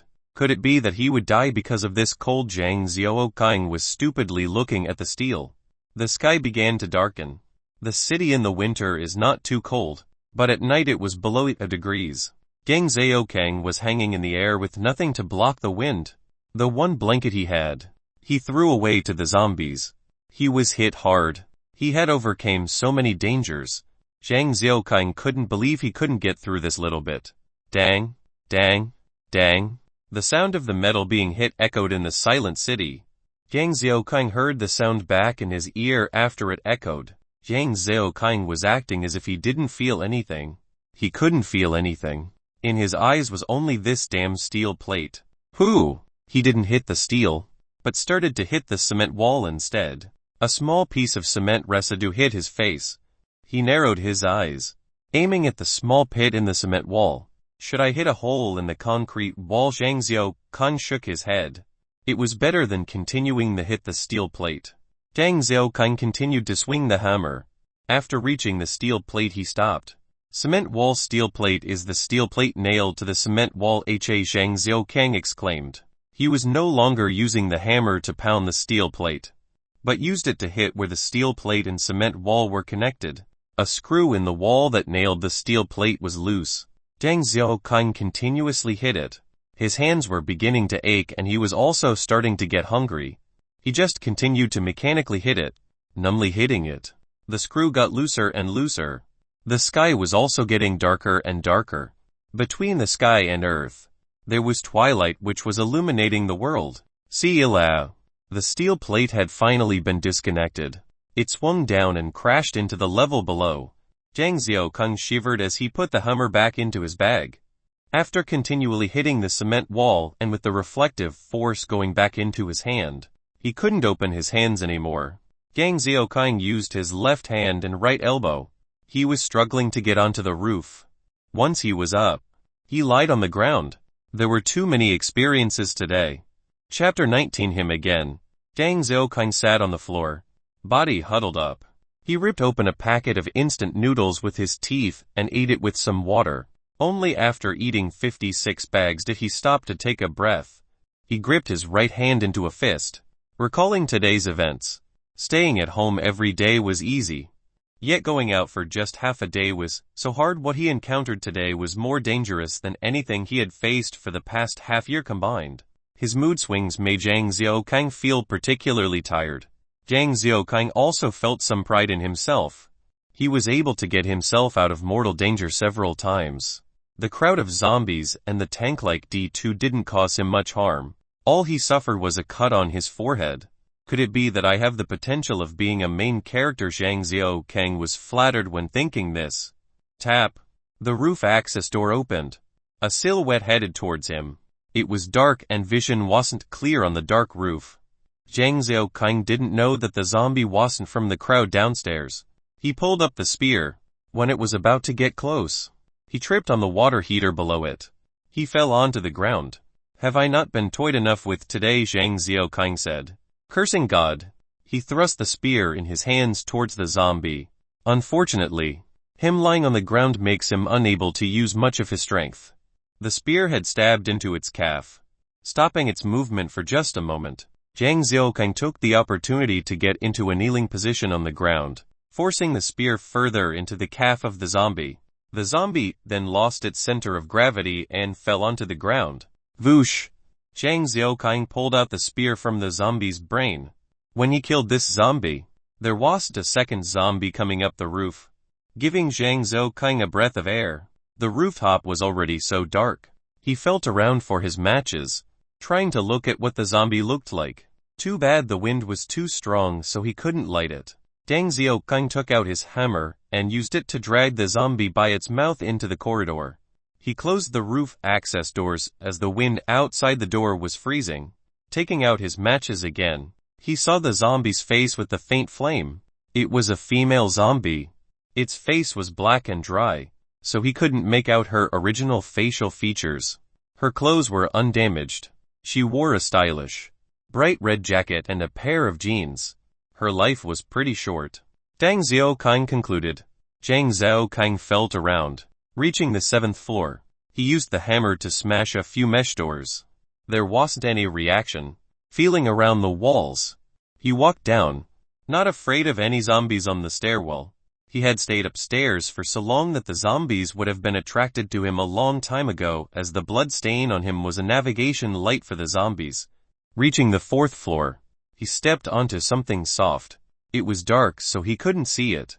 Zhang Xiaokang was startled and got goosebumps. Unable to see was what he was afraid of. This fear of the unknown was more than the fear of the D2. Zhang Xiaokang took 2 steps back and sat on the stairs, taking out the matches. Zhang Xiaokang lit one. The faint flames were shaky and unstable. A milky white lady's bag was lying quietly on the stairs. He let out a breath of air and picked up the bag. Starting to rummage through it, there was a bundle of keys, a purse, some foundation and mascara, and also nail clippers and an eyebrow pencil. After inspecting the purse, there was an ID inside, several bank notes, and a few $100s. The ID card had a picture of a young woman smiling. Cao Ziyun, 1,251,984. This must have been the zombie that Zhang Xiaokang killed on the roof. She should live here, so there must be a door in which the key fits. He was lucky. He might not need to sleep on the concrete tonight. Ha! He threw the match onto the ground. After holding it for a long time, it started to burn him. Zhang Xiaokang reached into his bag and pulled out a new match. He went around on the 4th floor, trying the key. Nope. After reaching the 3rd floor, still no. Could it be upstairs? He returned to the 5th floor. The security door opened and he carefully went into the living room. The living room was big with simple decor. Zhang Xiaokang found a flashlight on the shelf by the door. After testing it, he found that it was still working. Using the torch to search around, it seems that this family used 3 rooms and 1 hall structure. 1 master bedroom, 1 study and 1 children's room. There was a dry child's corpse on the bed of the child bed. The boy was around 56 years old. All that was left on the body was dried bones. Lying on the bed, it looked just like a mummy, probably starved to death. Zhang Xiaokang didn't continue looking and walked out. There was too much tragedy in this apocalyptic world. Who knows what would happen to him tomorrow? He had no desire to always be moody and melancholic. Every day he had to work for his survival. Too tired, Zhang Xiaokang went to the master bedroom and lay down on the spacious bed, closing his eyes. That night, he slept in someone else's bed with a mummy next door. He didn't even care. The morning light was shining on Zhang Xiaokang's face. He opened his eye in a bit of a trance, as if he was lying on his own bed, but when he saw a strange living room, strange curtains and a strange quilt, he remembered that he was on some stranger's house. He started to remember the mummy next door and remember how he escaped death again and again yesterday. Zhang Xiaokang got out of bed. His body was aching a little. His stomach was calling out, reminding him that he needed sustenance. He walked to the kitchen. The ground had all kinds of snacks and snack bags. Standing in the kitchen was like standing at the edge of a garbage dump. Opening the fridge, he saw various ingredients nicely stacked. It had been a long time, so most of the food had gone bad. The freezer above had a lot of frozen meat and sausages. The electricity hadn't been gone for long, so the ice hadn't melted yet. Zhang Xiaokang found quite a bit of rice in the kitchen cupboard along with some corn flour, noodles and other grains. Kids nowadays pampered when I was his age. I was able to already make eggs with rice. Zhang Xiaokang thought of the child having rice around. Yet starving to death was amusing. This family used gas. After trying it, it didn't ignite. It should be out of gas. Zhang Xiaokang looked around the kitchen and found a small can at the back of the cupboard, labeled Lucky Gas. He turned on the gas. Hua! Blue flames appeared. He used the leftover ingredients in the freezer to make a hearty breakfast. 1 pot of rice that was big enough to feed 78 people, and all the dishes were eaten by Zhang Xiaokang, rubbing his stomach and burping. He said, "Have I become a big eater?" It was incomprehensible. Touching his forehead, the wound from yesterday was already scarred. Zhang Xiaokang used the bottled water in the living room to clean himself. He put on clean clothes from the male master of this house, making the flour into bread and cooking all the sausages. He put them all into the backpack. After packing, he went downstairs all the way to the bottom floor. There, he saw that outside of the gate was packed with zombies. Once the zombies smelt Zhang Xiaokang's smell, they were waving their arms through the gaps in the fence. Then the zombies near the door were pushed aside and a large figure stood out. D2 Zhang Xiaokang uttered. The iron gate was deformed. He turned and started to run upstairs. Chapter 20 Escape Day. Zhang Xiaokang put his index finger in his mouth. He closed his eyes and tried biting down. Didn't bite. He couldn't find it in himself to bite down. He took out his knife but was afraid that it was infected. Bang! Bang! The sound of the door kept ringing out. It got annoying. He felt around to find some kind of sharp object. Feeling his crossbow, he used the arrowhead to mark his hand. Blood came out of his index finger. Zhang Xiaokang painted blood on the security door from the 2nd floor all the way to the 7th floor. He returned to the room to think of a plan. I can't go to the roof. There won't be a place to go. But I can't just stay in this room, the security door won't hold off a D2. Zhang Xiaokang went to the window and looked down.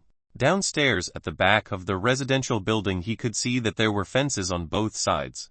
There was a little space where there weren't any zombies, but there was a grill blocking the windows. The guy who installed this grill wants people to die. He was full of resentment.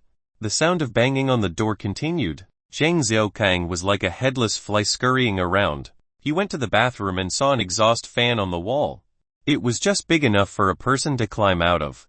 Using the hammer to climb out the knocked-out exhaust fan, he poked his head out. It's quite high. The distance of 5 floors was around thick 516 m. Tearing up the curtains and sheets, he tied them together and put it out the window. Not enough. Zhang Xiaokang looked around for material that could serve as rope. The D2 had already reached downstairs and the door banging was already upstairs. The photo frame hanging on the wall was shaking. Really pig brain, Zhang Xiaokang scolded himself. Picking up the ripped quilts, returned to the child's room to pull the little boy's bedsheets. Don't be surprised. When New Year comes, it'll burn you unlimited money. TLN burning stuff to send things to afterlife culture a religion thing, Zhang Xiaokang said aloud. Bang! The D2 had started banging on the security door across the hall. Zhang Xiaokang panicked and let the rudimentary rope down. Then he dropped his backpack, satchel, water bottle and spear as well. He put his 2 feet outside the hole with the rest of his body in the bathroom. Bang! Bang! Bang! The D2 knocking at the security door was like it was knocking at Zhang Xiaokang's heart. He was stuck in the window. Bah! The door broke open. The D2 came inside. Zhang Xiaokang was breathing heavily and he was slowly pushing himself outside. Only shoulders left. Zhang Xiaokang encouraged himself. He was slowly backing out. 1 bit at a time. His heartbeat was also increasing slowly. The D2 went into the living room, then into the study, into the kitchen, then into the bathroom. At that point Zhang Xiaokang still had half a head to get out of the window. He was stuck by the window and the zombie was standing below the window. The bathroom was already not that big, and the exhaust fan wasn't that high either. The D2 was only less than a meter away from him. Zhang Xiaokang did not dare to make a sound. He begged God to bless him. The D2 sniffed the air, waving its 2 claws around like it wanted to carry him out. 1 claw was swung mercilessly at his forehead. The swing pushed his hair, moving it. He continued to have cold sweat. Oh! The zombie couldn't reach him and it was angry. It waved both its arms even more vigorously. The basin and the mirror were scratched. Debris flew everywhere. The D2 could smell blood and it was coming from Zhang Xiaokang's head. Zhang Xiaokang's brain was just blank. His knees were working to hold him on the other side of the wall, and in the moment that the claws were about to hit him, Zhang Xiaokang managed to duck out. He could hear the D2 let out a crazy roar. Zhang Xiaokang quickly descended, staring at the window, afraid that it could climb out too. The linen were sometimes loose and other times tight. The sheet that was fixed onto the window ledge was then ripped off by the D2. Zhang Xiaokang fell down. Tong! Zhang Xiaokang's back knocked into something. He didn't take the time to think. He just rolled a couple times and used the force to get up. A normal zombie was smashed by Zhang Xiaokang. It was lying on the ground. The tattered coat on its body had green Roman 20 printed on it. Under the pressure of his spear, it was having trouble getting up. Zhang Xiaokang lifted his foot and kicked the back of its head. The zombie's neck was broken. Zhang Xiaokang picked up his backpack and his satchel. Looking around, both sides were fenced up. There was a small shed full of flower pots and another small shed locked tightly. Outside the small shed there was an aluminum ladder used to trim trees. Yang Xiaokang placed the ladder against the fence and climbed on top of it. Outside was the riverside avenue. Zhang Xiaokang jumped off the wall and looked around. He had finally escaped. The riverside avenue was recently built. The wide road was deserted. Across the fence on the sidewalk, there were several containers neatly stacked together. There were several cranes hanging amongst it all. Zhang Xiaokang walked on the lonely road. The environment was quiet. There wasn't a single zombie to be seen. To tell the truth, he hated killing zombies. Up till now he had killed quite a few, and he even killed a few evolved zombies. He didn't even get increase in class. TLN not sure what this means. Maybe he thinks it's like a game like TDW and SW. If there's no meaning, then there's no reason to pay. If I don't need to, then I won't kill a zombie, Zhang Xiaokang thought. Next to the port was the green belt, TLN like a garden, I think. Along the green belt was the riverside. Zhang Xiaokang walked through the woods, carefully bypassing a few zombies. There are usually some elderly doing some exercises by the river, so they weren't very fast. Soon he was standing by the waterfront, looking at the broad Yangtze River. The water was slowly flowing downstream. In the clear green river, there wasn't any of the city's pollution. The water was clear. It was also somewhat fresh. Zhang Xiaokang walked slowly along the riverbank, and he slowly relaxed his emotions. Not long after, Zhang Xiaokang was blocked by a zombie. Looking ahead, there were more than a dozen wandering around in the river.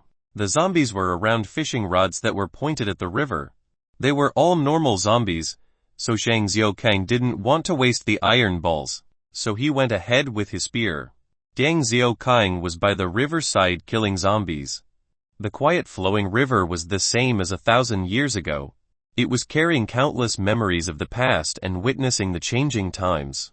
The Yangtze River, under the river, on the riverbank, the zombies and him. He did a running rump, crying out, the spear pointed ahead, his body filled with energy.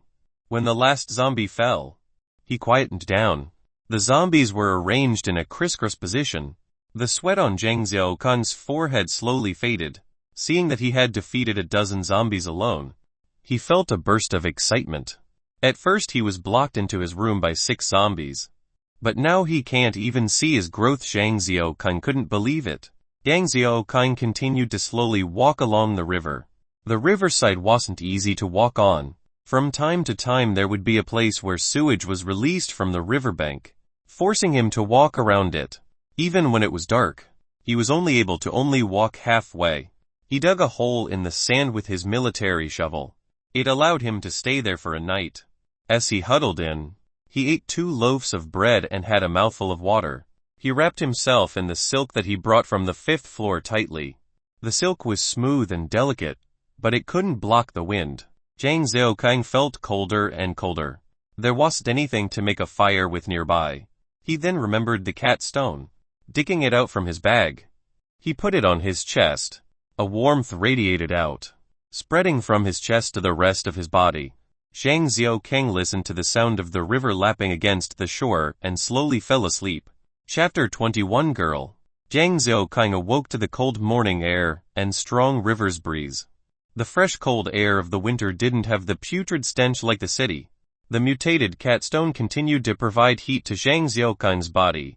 It was warm and Zhang Xiaokang didn't want to open his eyes. Quietly enjoying this moment of comfort, a warm breath brushed over his face. He opened his eyes. There were 2 massive dogs before his eyes, their breath hitting him in the face. Zhang Xiaokang tightened up, afraid to move. These 2 big dogs were the same Soviet red dogs that were near his house a few days ago. Now they were even bigger. The bigger one was already almost 180 cm. The smaller one was around 170 cm. Zhang Xiaokang didn't dare make a single movement, staying in the sand pit whilst the 2 big dogs sniffed around him. The mutated cat from before had caused him a lot of suffering. Now there are even stronger and bigger dogs. Moreover, there were 2 of them. Zhang Xiaokang had a bitter taste in his mouth. Looks like he'll be eaten by dogs. At least it's a more creative way to die. Zhang Xiaokang unconsciously thinking, his eyes looking around trying to secretly look at the 2 big dogs before him. They had slender limbs. Their claws were bigger than Zhang Xiaokang's hand. Their chest was as thin as their waist. The bigger one had white spots on its forehead. The smaller one had red hair at the tip of its tail. Zhang Xiaokang was waiting for them to eat him, but they lost interest. Going his backpack, pulling it around on the sand and pulling it to him and making a woo-woo sound. Could it be Zhang Xiaokang didn't have much more time to think? He opened the backpack and pulling out one plastic bag. The one with the red hair tip took the plastic bag from Zhang Xiaokang's hands. It used its claws to rip it open, and started eating the cooked meat and sausages inside. Not long later the food split between the two big dogs were finished. Zhang Xiaokang's heart was beating quickly. That was 78 pounds of cooked meat and over 10 sausages. There's nothing left. After the dog with the red hair top finished, it started jumping around the bigger dog. Then the bigger dog continued to sniff at him. Are they still hungry? Zhang Xiaokang despaired. The big dog sniffed Zhang Xiaokang's chest, but didn't do anything else, leaving him helpless. I don't have milk, Zhang Xiaokang cried to the big dog. The big dog continued to sniff. Zhang Xiaokang's mind lit up, taking the cat stone from his chest and handed it over. Could it be that it wanted that? The big dog sniffed the stone twice, took 2 steps back and snorted. Without the stone, the big dog brought the smaller on along the river, playing as they went. Hoo! Zhang Xiaokang let out a sigh. Seeing these 2 big dogs playing in the water, Zhang Xiaokang exclaimed, dogs are just stronger than cats. No wonder taking care of a cat is different with taking care of a dog. He ate something and carried his backpack. Before beginning to embark on today's trip, Zhang Xiaokang walked onto the road.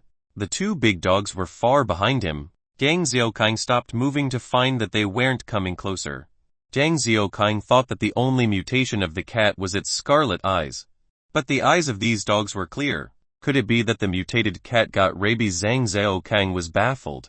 This green belt is in a small square. By the side there were a few tape recorders. There were 7,080 zombies scattered on the square. 1 S-type and 2 D-types. Definitely near a place where a bunch of antis lived. Zhang Xiaokang jumped to a conclusion. Zhang Xiaokang put his binoculars away, trying to think of a way to go around. As 2 figures rushed past from behind him, he quickly raised his binoculars to look at them. The 2 big dogs were running circles around the zombies, biting off a zombie skull from time to time. The zombies' claws were powerless against the sturdy thick fur of the dogs. This continued until all that could be seen were zombies lying on the ground. Not a single standing zombie in the whole square. Zhang Xiaokang walked ahead, seeing the 2 big dogs bite open a few evolved zombie skulls, licking the yellow brains. After eating the brains, the dog tore at the flesh of the D zombie and started eating that. At the side were ordinary zombies and an S zombie, but they were ignored. The 2 big dogs continued to eat more of the D zombie while licking their mouths. Zhang Xiaokang tightened the backpack onto his shoulder and continued to move forward, reaching closer to the place where the urban and rural areas meet.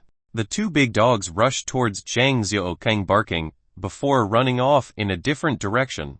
Watching the 2 dogs' figures gradually disappear, Zhang Xiaokang said, unfortunate that I lost my 2 talismans TL, and I think he's referring to the dogs, as lucky charms cause they helped him as he continued to move ahead.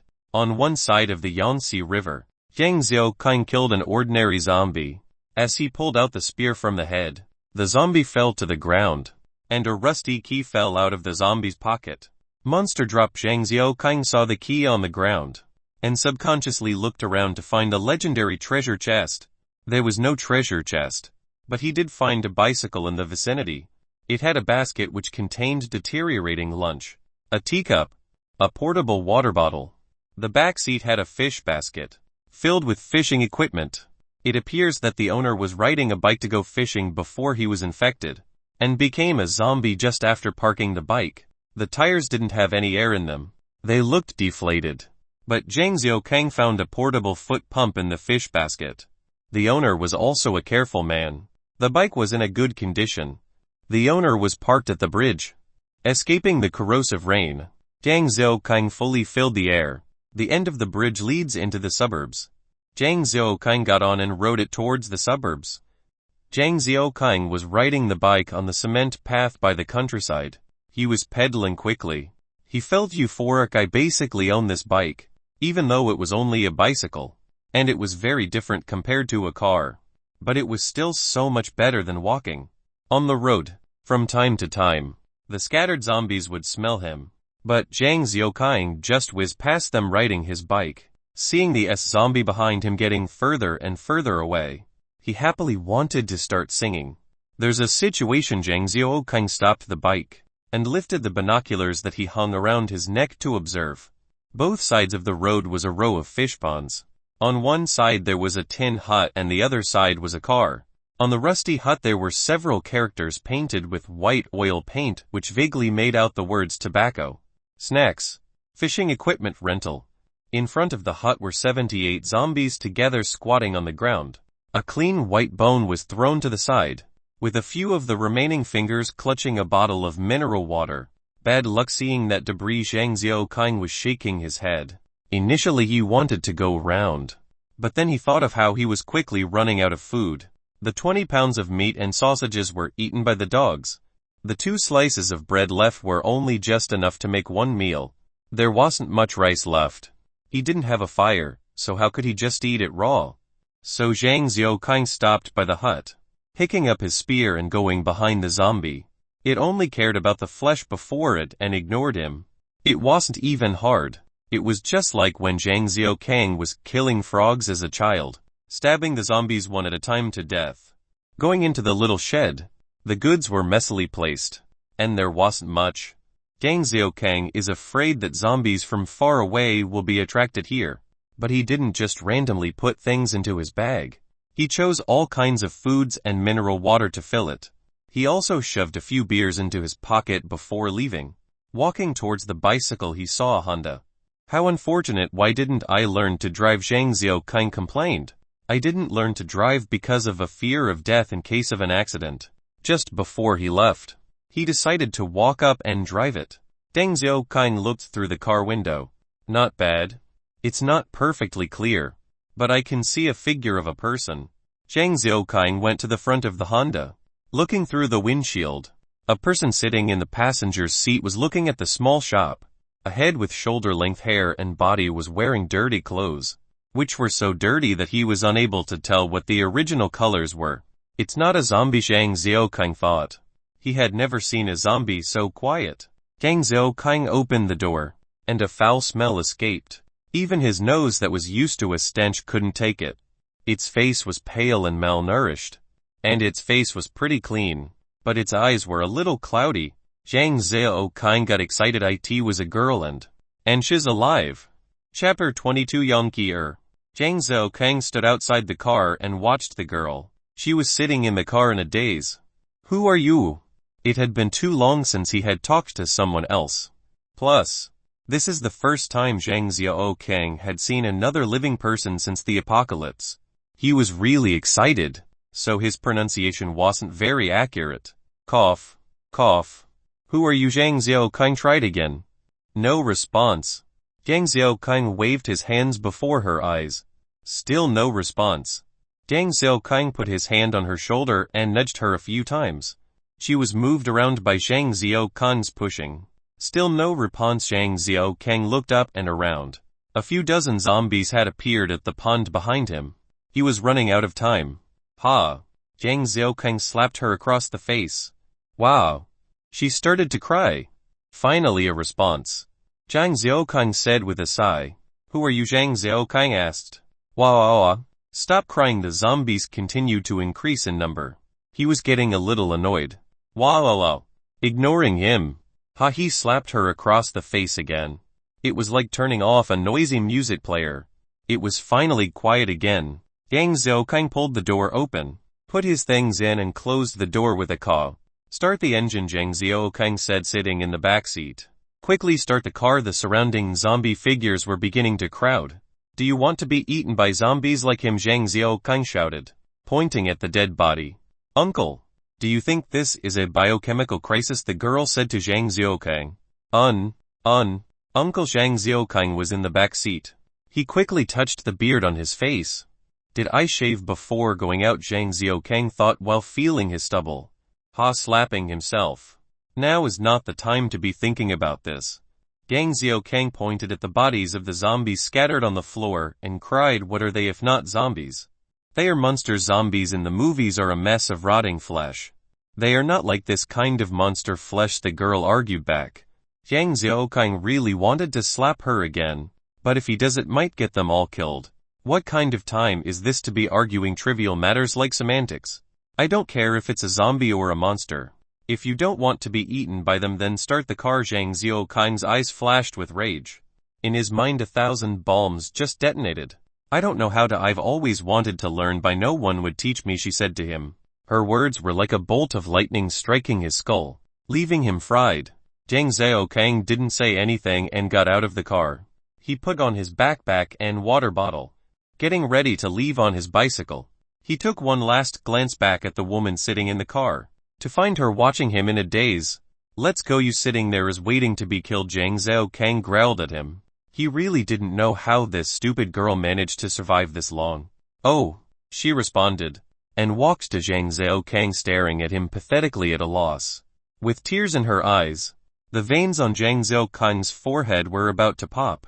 Sit behind me, he roared from his chest. She then clumsily climbed onto the bicycle frame. Zhang Xiaokang then used his strength to pedal quickly, leaving the scene. The girl at the back was screaming. She tightened her grip. Zhang Xiaokang was almost pulled off by this girl. What now? Zhang Xiaokang stopped the bike and looked back at the girl. I wasn't sitting right. She lowered her head like a little girl. Zhang Xiaokang didn't say anything more and start pedaling quickly again. Zhang Xiaokang was on the bike seat, and she was sitting behind him. He had met her at 34 p.m. They were hurrying to the road. It was getting dark, but Zhang Xiaokang found a small forest before it did. The small forest was by a stream. There wasn't a home within a 1 km radius, so naturally there shouldn't be any zombies around. Zhang Xiaokang cut some wood for a fire with the shovel. The iron food box was added to the fire, cooking rice in it. Zhang Xiaokang didn't say a word and she didn't make a sound. What's your name? Zhang Xiaokang said, breaking the silence. Although she had caused his much distress today, him being alone has also been kind of lonely, so he endured. Yang Ki she said, looking at the fire, sounding depressed. Yang Ki Zhang Xiaokang curled his tongue, feeling some resentment. Ki where is it? TLN, I believe her name has some reference to big breasts. Her body odor had a stench of urine, and her body was still underdeveloped. She was young, very young. Other people's chest areas were the size of a papaya, or an apple, or at least 2 eggs. Her eggs, more like fried eggs. She seemed featureless, but she is youthful, which her only point of merit. Who was he to you? Thinking about the person that was reduced to pieces of flesh. He wasn't even sure if it was a male or a female. But that the question made her sad, so she didn't answer. Zhang Xiaokang remembered seeing a pair of Adidas shoes on the ground. Must have been your brother, right? Zhang Xiaokang thought of his own sister. No, it was my husband. Zhang Xiaokang glanced at her. With an appearance like this, who would have wanted her? That guy must have been really desperate and didn't have a choice. Zhang Xiaokang felt reverence towards his commitment, saluting his volunteering comrade. How did you survive the days? Zhang Xiaokang continued to ask. She looked up and recalled that day my husband and I went shopping together. The viral outbreak was on the day of her boyfriend's birthday. They were skipping classes to go out. They were going to the supermarket to buy food in preparation to go by to the park by the river and be alone. While they were carrying the food out of the supermarket, the whole world changed. It was so scary, the people on the street were all going crazy, she said in a trance. 90 of the people on the street began to mutate in succession. Husbands eating wives, mother tearing into daughters, and sons being chased and bitten by their mothers. Seeing the chaotic street, and seeing the crazy people, her knees felt weak and she knelt on the street. Her boyfriend, who liked to play games, had better mental fortitude, so he held her and escaped to the supply truck in the supermarket. Those monsters kept hitting the car. No one was picking up the phone. No one picked up when we dialed 110. My mom and dad weren't picking up either. I was really afraid, she said while eating rice. I haven't had rice in so long. It smells so nice. Her mouth was a little busy, so Zhang Xiaokang started eating his biscuits and she continued her story. Uncle, do you carry meat in your bag? I haven't had that in a long time either, she said pitifully. With a few grains of mouth still in her mouth, it was fed to the dogs. Zhang Xiaokang did not respond politely, biting into the biscuits and imagining himself biting into. If you don't have any then that's fine, so short-tempered. Oh. It was a good thing it rained heavily for a few days. She ate and continued. After the heavy rain the zombies started to evolve, becoming a threat to them. The monsters were constantly scratching away at the vehicle, from the morning to the evening, never stopping. I was so afraid that they would finally scratch through. The monsters also rammed the car, shaking it. It was so scary. Luckily my husband was there with me. And like this, she and her boyfriend stayed in a supply truck, eating and drinking the supplies for 3 months. Eating and sleeping in the truck. Up until yesterday. We heard a car coming, so we looked through a crack in the door. 2 men drove a Honda to the supermarket to find food. Unfortunately they never came back out. Her boyfriend's dad was a pickup truck driver, so her boyfriend learned to drive small truck at home. So while the zombies were in the supermarket they took the opportunity to run. Using the Honda the boyfriend drove out of the city. Reaching the suburbs they saw a small shop. After having cold beverages for months he wanted something different. And so eventually he ended up in the zombie's stomach. That's it, she finally said. Zhang Xiaokang looked at the fire, then his watch. 10:05. A few small incidents took her 4 hours to tell. Most of the time it was her being scared and her husband being good to her. Zhang Xiaokang threw the thick silk quilt at her, saying 2 words, good night. Chapter 23. Peeking at Yang Qi'er. Zhang Xiaokang didn't sleep well last night. Ever since the 2 big dogs woke him up, he had become insecure when sleeping, making his sleep very light. Just a breeze swaying the grass would wake him up and make him start patrolling the surrounding area with his spear. After making sure that nothing was out of the ordinary he would add more wood to the fire and continue sleeping. It's not that he didn't want to wake up Yang Qi'er to keep watch, but seeing her curled up by the campfire, wrapped in blankets and sleeping tight, Zhang Xiaokang shook his head. Getting her to keep watch would basically be the same as not having anyone keep watch. Just like this, Zhang Xiaokang kept tossing about until daybreak, and after waking up Yang Qi'er he decided to take a nap. The fire continued to burn, boiling the water in the lunchboxes, waiting to use the boiling water to make tea. In the absence of vegetables, the only replacement was tea. Uncle Yang Qi'er called out weakly from the side. What? Zhang Xiaokang said, not looking up from the flames. Can I go wash myself? The creek doesn't have a lid. Go wash yourself, Zhang Xiaokang muffled in reply. There are dirty things in the water. Yang Qi'er's voice was getting louder. Zhang Xiaokang looked at her with questioning eyes. Yesterday, my husband and I drove out of the city. Yang Qi'er started telling her story again. Yesterday, as they drove out of the city, there was a survivor in a residential building. That survivor was trapped upstairs and asked them for help. And her boyfriend said that the zombies downstairs made it impossible to pass. The survivor then motioned for them to drive the truck to the back. Behind the building was a lawn, and because the surrounding suburbs had not been developed, normally there wouldn't be many people there. And so naturally there wouldn't be many zombies either. After they stopped behind the building, the survivor escaped from the roof using the PVC drain pipe, climbing down and going out of the city with them. The survivor was a middle-aged man over 40 years old. He was also a believer in the 2012. So he relied on the food that he stored in his house to survive till now. Unfortunately, while he had food he didn't have enough water. It seemed like he was about to die of dehydration before he met them. They didn't get a chance to find a bottle of water on the road, but she and her boyfriend did keep a few bottles of soft drink. However, people are selfish. Her boyfriend said that they didn't have any water, and that they were going to think of something after leaving the city. That man, after seeing a pool of water by the road, couldn't take it anymore. He got out of the car and drank as much as he could. After getting back into a car for 10 minutes, the middle-aged man felt like throwing up. So he threw up out the window of the car. After throwing up again and again, that man became a zombie. There's definitely something wrong with the water. It was so scary. Before he turned into the monster he was just sitting behind me.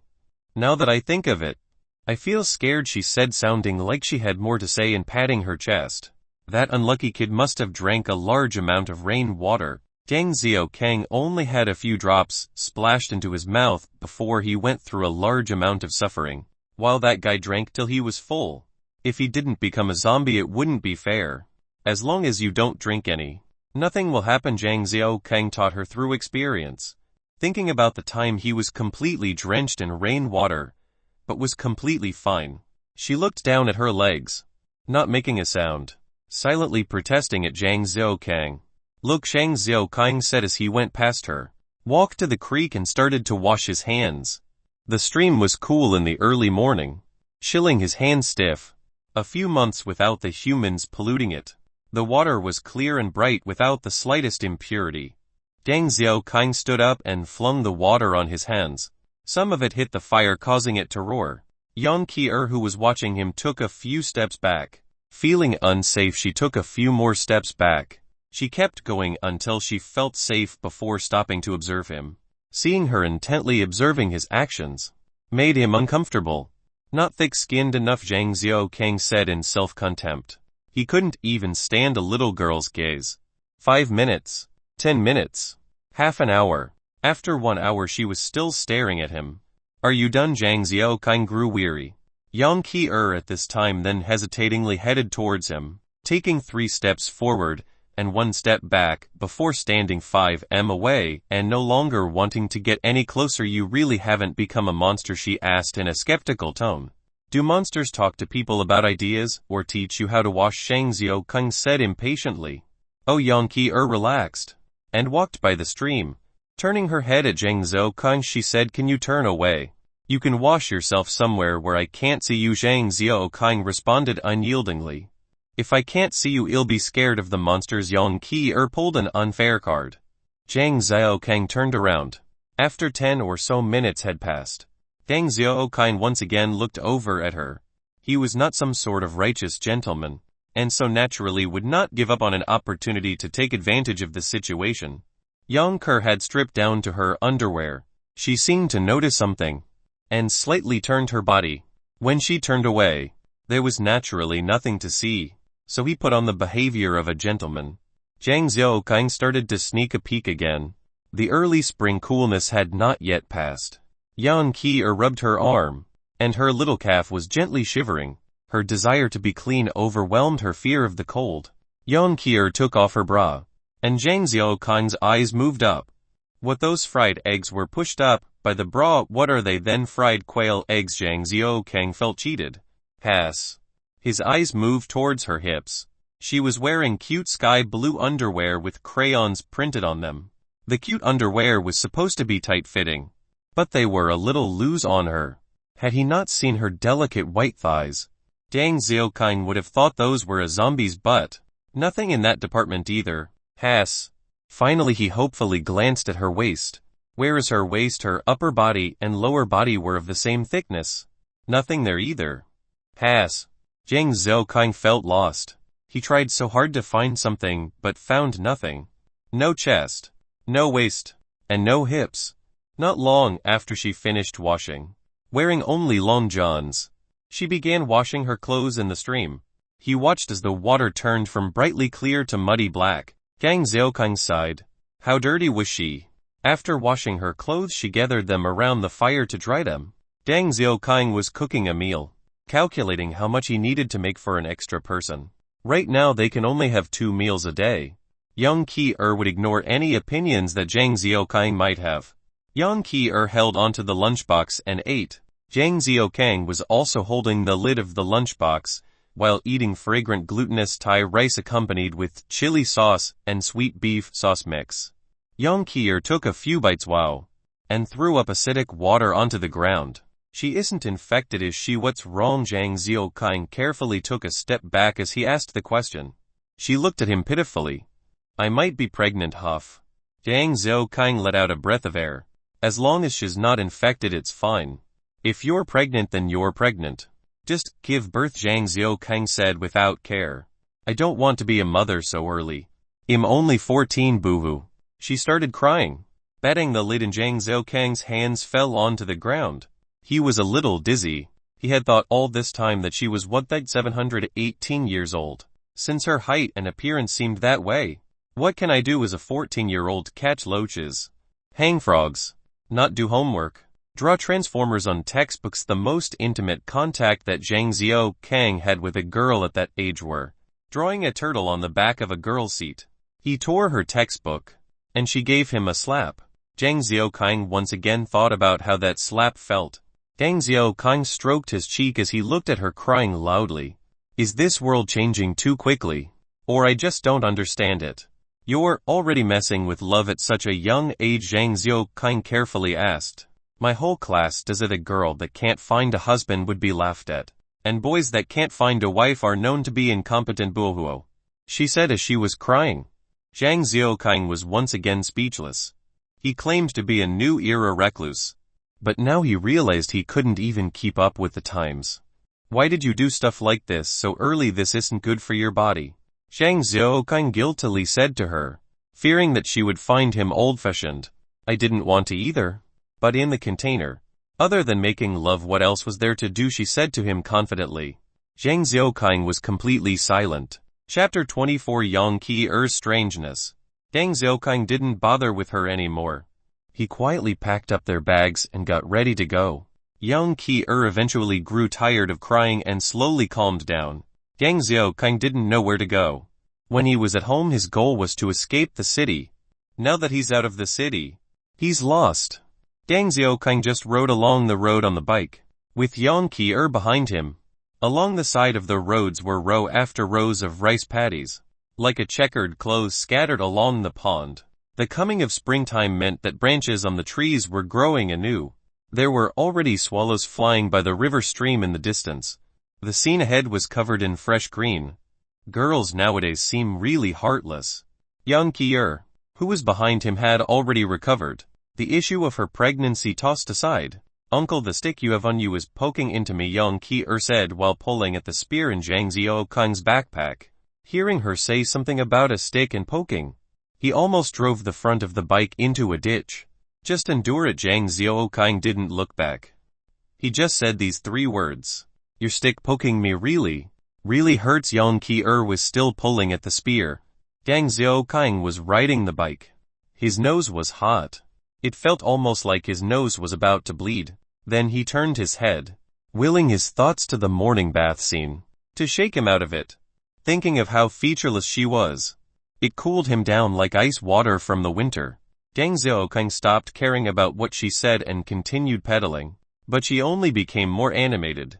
Uncle, did you kill all those monsters from yesterday alone? You're so strong. She suddenly thought of. Uncle, where do you live? What do you do? The life of a recluse wasn't something particularly exciting, so he kept quiet. Uncle, does carrying the backpack and cycling make you tired? Do you want to take a break? Sitting at the back makes my butt hurt. Do you not see the zombies by the side of the road? Zhang Xiaokang muttered, continuing to ignore her. Uncle, what does your mum do? My mum works at Roman 20, so it's possible that they know each other. Her mouth was like an unzipped zipper, talking nonstop. Zhang Xiaokang felt like there was something next to his ear making a buzzing sound. Uncle, what does your dad do? Help. Thinking back to that time when he saw. She's just like a fly buzzing. Buzz. Buzz. All the time. Never stopping. I really want to strangle her and take out her intestines and wrap her neck with it. Then the whole world would be quiet. Zhang Xiaokang was suddenly filled with an urge to kick her off the bike, grab her neck and choke her. If you don't want to die, then shut up, Zhang Xiaokang roared. The noise behind him disappeared. The whole world was quiet. Too bad it was only quiet for 23 minutes. Mum, Dad, I'm so scared. Boo-hoo. She burst into tears. The zombies in the distance were attracted to them because of her crying. Zhang Xiaokang regretted his decision. He shouldn't have saved her yesterday. She's just a brain-dead lowly. She is unable to discern the situation. She can't see the zombies by the side of the road, only knowing how to cry. Zhang Xiaokang wanted to leave her alone on the road and leave, but he couldn't get the resolve to do it. He was a recluse, not a murderer. Hey little sister, don't cry anymore. I was wrong, all right. If you keep crying, you'll attract the monsters. Seeing that there was a passenger bus by the side of the road, surrounded by dozens of zombies, Dang Xiaoqing didn't want Yang Qi-er's weeping sounds to attract them. At least Yang Qi-er wasn't completely dumb. She stopped crying and just sobbed behind him. He rode the bike and rushed past the bus. The zombies were trying to follow him from behind. Crunch. Dang Xiaoqing stopped the bike, putting one foot on the ground. On the right, there was an zombie rushing towards him from the road ahead. It was blocking the road. Quickly escape, the monster is about to catch up, Yang Qi-er cried out in a hurry. The zombie's speed was too fast. If he were to ride past it, it would definitely pull them off the bike. It appeared too suddenly, so Zhang Xiaoqing was unprepared. The zombies from behind were getting closer and closer. The back of the bike was also carrying something cumbersome. Get off the bike, Zhang Xiaoqing yelled, and he pulled out the hammer and headed towards the zombie. There was no movement from behind him. There are monsters, Yang Qi-er protested. Zhang Xiaoqing didn't bother with her. He got off the bike first. He didn't have time to get out his spear, so he took out his knife. Crash. The bike crashed into the ground. Dang Xiaoqing didn't bother to look back to see if she was dead or alive. Numerous encounters at fighting zombies have given him the experience to come up with a plan. Although he didn't have his spear in hand, it was only one zombie, so Zhang Xiaoqing didn't feel afraid. The hammer smashed into its chest. It recoiled and took 2 steps back. Dang Xiaoqing rushed towards its side and cut at its neck. At the same time, it also felt that Zhang Xiaoqing was near it, so it swung its arm to grab him. The knife hit the nails of its claws, making an ear-piercing metallic sound. Fuck. What kind of nails did it grow? Are they like Wolverine's? Zhang Xiaoqing was surprised. The knife was knocked aside by the claw, and the other claw started to swing towards him. Zhang Xiaoqing leaned his head back. The claw swung just before his eyes, giving him a mouthful of the corpse's stench. Then Zhang Xiaoqing kicked the zombie in the thigh. It fell back and sat on the floor, while it was struggling to climb back up. Zhang Xiaoqing ran up behind it, gripped the knife and pointed it downwards. The blade pierced the zombie's head till it was stuck. Zhang Xiaoqing yanked it back up, but it was stuck in its skull. So Zhang Xiaoqing used the zombie's shoulder as a footrest to force the knife back out. Yang Qi-er was letting out a blood-curdling scream at the side. Listening to it chilled Zhang Xiaoqing to the bone. That Yang Qi-er must be food to the zombies by now, Zhang Xiaoqing exclaimed as he looked towards the bicycle. PFFFSSHHH, Zhang Xiaoqing spurted with a smile. That girl ran to the boundary between paddy fields, screaming, running and jumping at the same time. The zombies behind her were pushing and shoving in a row. Every now and then a zombie would trip over into the paddy field, just like a girl in a game pulling along a train. Every time the zombies couldn't keep up and were about to be left behind, she would look back at the zombies bewildered, and once she saw a zombie she would scream and continue to lead them around. She's just too talented. Her running speed was at such a strange place, just enough to not get caught by the zombies and not enough to leave the zombies behind. The entire process flowed smoothly. It was just very amusing to watch. If you didn't know she was scared, you would think that she was excited right now. Quickly come, Zhang Xiaoqing cried at her. She didn't have any reaction to the outside world. All she did was bow her head and yell and run and jump. Zhang Xiaoqing set up the bicycle and rode near her. She was writhing around as he tried to get her. As if she didn't know him, Zhang Xiaoqing put her on his shoulders and started heading in the other direction. She was deliriously searching around his backpack while on his shoulder. Zhang Xiaoqing put her on the frame of the bicycle and started pedaling ahead. An acre of paddy fields slowly slid away from sight. She also sat in silence. It was getting dark, and the night will come once again. Chapter 25. I'd rather die than let go. Translator Editor Doki. The bright campfire warms the body. As Zhang Xiaoqing sits by the fire casually sharpening his army knife, while Qi-er holds onto the silk blanket tightly and stares blankly at the fire, her body trembling uncontrollably and the food next to her left untouched. Probably traumatized. Zhang Xiaoqing looks away, not caring about her, and continues to sharpen his knife with a millstone. The continuous usage from previous days has damaged and blunted the tiger tooth sword. The weapon to keep him alive should of course be taken care of. Other than the sounds from the burning firewood, only the sounds of him sharpening his sword fill the air of the night. Sir, do you think I will die? Ki suddenly asks Zhang Xiaokang with a light in her eyes. Yes, maybe tomorrow. Maybe the next. Maybe next month. Maybe next year. It all depends on your luck, Zhang Xiaokang says confidently, as he reminisces the first time he faced a zombie, charging it with a pan lid. Sir, will you protect me? Ki asks, with a sign of pleading desperation in her eyes as she looks at Zhang Xiaokang. No, I'm not even sure if I'll be able to live myself. Maybe I'll die right in front of you tomorrow, Zhang Xiaokang replies, this time with even more confidence, as he recalled the time he was covered in wounds facing a mutant cat, the time pinned on top of a bus, feeling the wrath of a D2 zombie, and also the time he was hung on a safety fence, unable to move with the feeling of completely hopelessness. The light that was in Ki-er's eyes dimmed down. With a face of despair, she's already feeling hopeless, Zhang Xiaokang thinks to himself as he looks at her facial expressions. She stops talking and Zhang Xiaokang also remains silent, as he continues to admire his army knife using the light from the fire. The longer he looks, the more restless he becomes.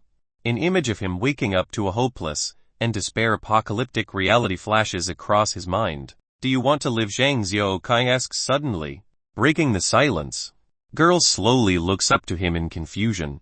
Do you want to continue to live? Zhang Xiaokang asks again, the light in her eyes appearing again as she nods. If you want to continue living in this apocalyptic world, you have to depend on yourself. As Zhang Xiaokang recalls himself training at home with his gun. Depend on myself, Ki-er asks with doubts. From now on you have to forget everything from the past, Zhang Xiaokang says.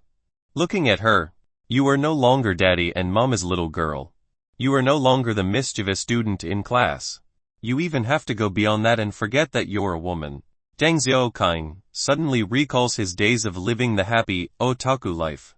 You have to learn to observe the zombies.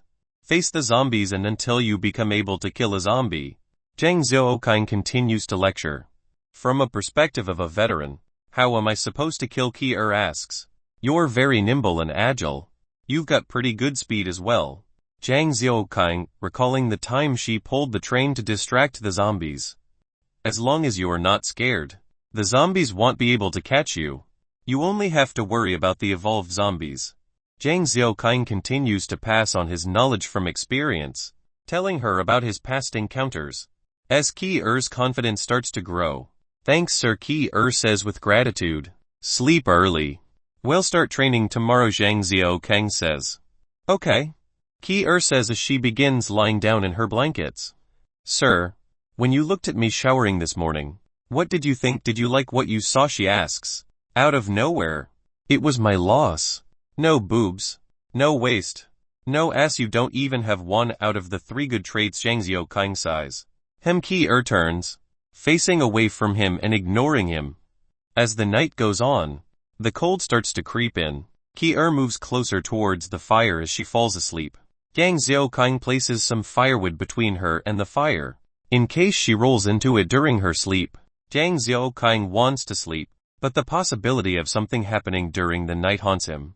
This paranoia makes restless, not knowing when the zombies will come and go. Every time they come, it means that he's screwed. First time he struggled until near death during heavy rain. Second time he was attacked by a mutant cat. And this will be the third time. Zhang Xiaokang didn't want to wake Ki-er. He doesn't know when danger will strike. Nor does he know where it will come from. At least for now he has Ki-er in his sight, so he is able to protect her. The late night wind blows, as the fire dances beautifully like fairies, completely mesmerizing. Zhang Xiaokang can no longer feel the warmth from the fire, as the feeling of uneasiness creeps into his bones. Zhang Xiaokang picks up his sniping crossbow and nocks an arrow, which is a luxury to use. He checks the knife on his belt, spear in his hand. Still feeling unprepared, he picks up a hammer and puts it into his belt. Zhang Xiaokang sits by the fire, awaiting the unknown that is to come. As time passes, he becomes more and more nervous.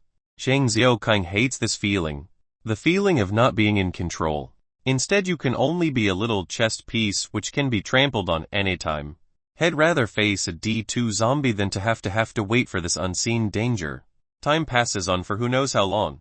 A giant ancient beast-like figure appears in the distant light. Zhang Xiaokang observes it carefully. A big head with 2 strong horns appears, almost as if they are sharp enough to pierce the night. The spiral and sharp horn shimmers in the firelight, almost like metal. 2 large hooves allows it to stand strongly. The rest of the body is unseen due to the body. What kind of monster is this? Zhang Xiaokang does not know how this mutant monster came to be like this. But those big sharp horns and strong hooves are definitely powerful. Zhang Xiaokang is frozen in fear. Fear that the beast may mistake him as a threat. After his experience with the big dogs, he knows that not all mutant animals are a threat to humans. His breathing slows down, completely still, praying that the monster will leave by itself. The beast walks towards the fire, curious yet slightly scared, very careful. It completely ignores Zhang Xiaokang, who is by the fire. Zhang Xiaokang, also careful, observes the beast, standing in at about 160 cm, with a slightly yellow coating. Body as thick and strong as a wall.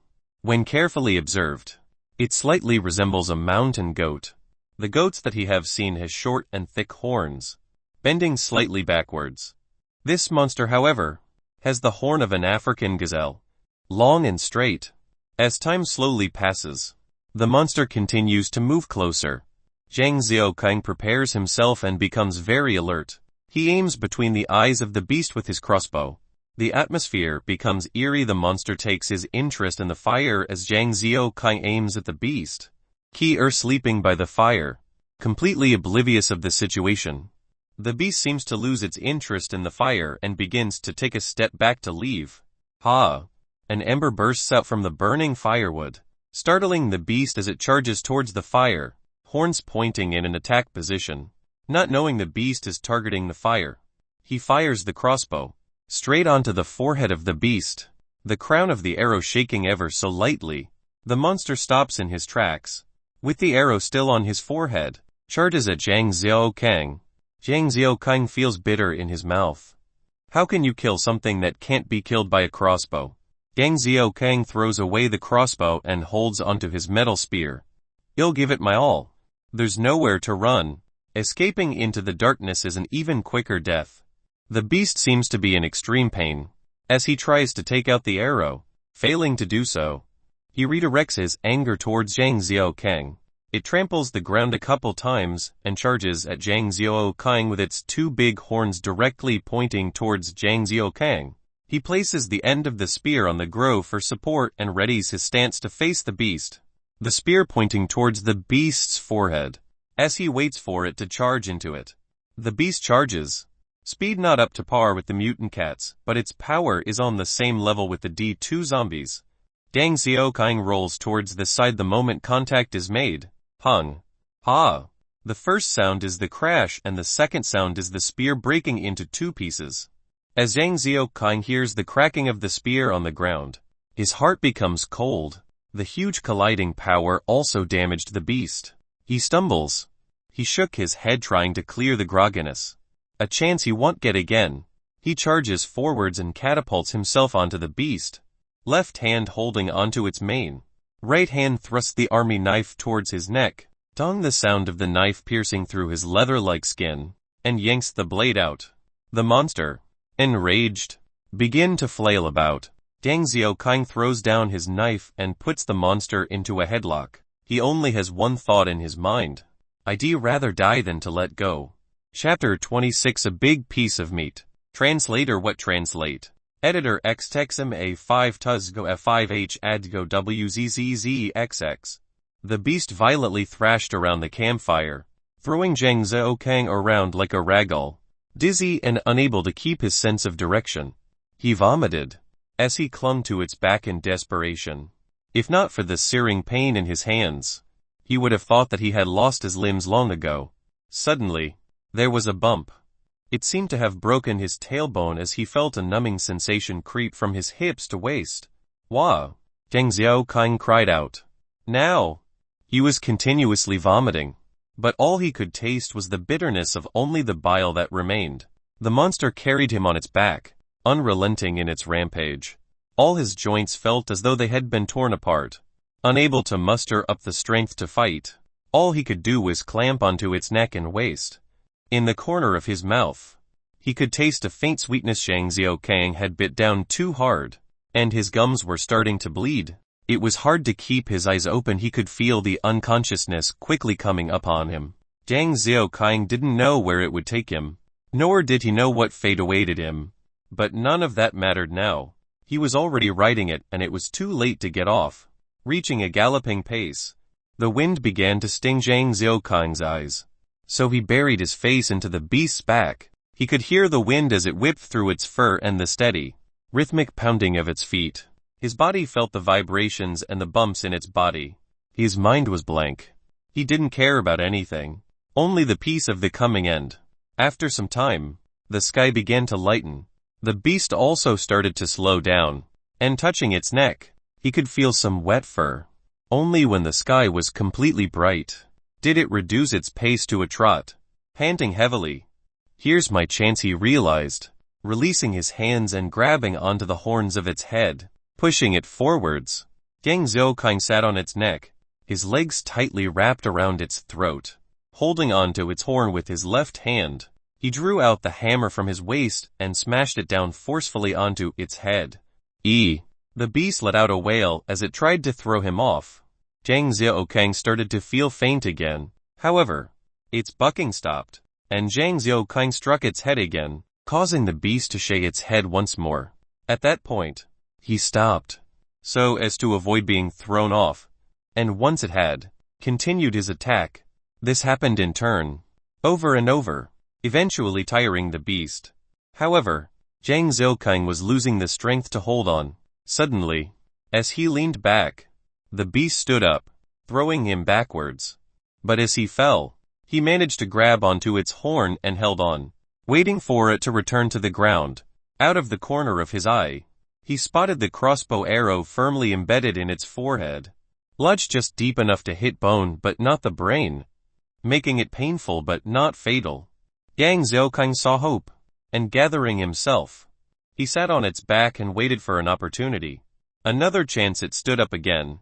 Zhang Xiaokang grabbed onto the horn, left leg wrapped around its chin, right foot on its back, and straightened himself up.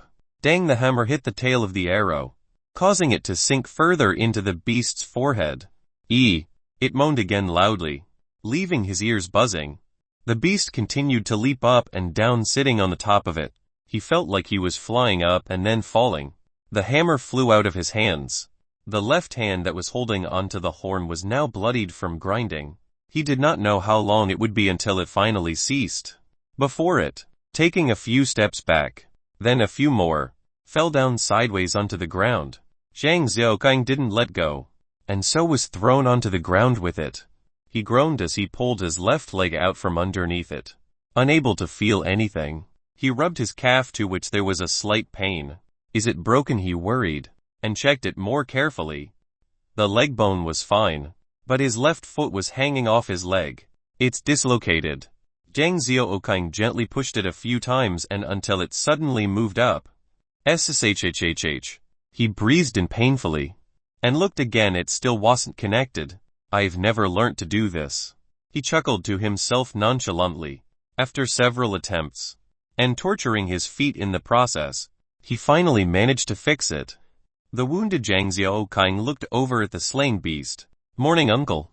Wow, that's a big goat, Yong Qi'er exclaimed from behind. Zhang Xiaokang turned around to see that the camp was only 10 m away. Smoke gently wafted away in the breeze from the now extinguished campfire. Yong Qi'er sleepily looked at the mutated beast's body. He had spent one night riding the beast and ended back at the starting point. He shifted his gaze to her, then to the sky, which was completely bright. A wave of weariness washed over him. Don't worry about me. I'm going to sleep, Zhang Xiaokang said hoarsely, as he lay on the carcass, which was still warm, and fell asleep. A little girl was playing leapfrog at the same time. As she panted continuously, Zhang Xiaokang looked at the two large horns on their sides.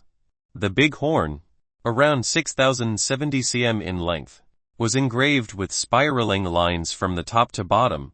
They both felt like they were made of jade, and knocking them together made a brittle metal sound. The big horn was hollow, thick at the bottom and thin on the top. The top was sharp and felt firm. There was no trace of the knife cuts. But it had a cutting edge. "It really is a treasure," exclaimed Zhang Xiaokang as he ran his hands over it. Looking carefully, he saw the smooth fine lines, admiring its mystery and elegance. Even though he wanted to take it off, he was afraid to do so. A knife would have no effect and his hammer would only smash it. Mulling it over in his mind, he decided to take the steel crossbow bolts and use the hammer to slowly chisel away at the horn of the beast. By the side there were some bamboo poles with pieces of animal fur. The hide was also a treasure. Poking it did not damage it in the slightest. But it was still soft.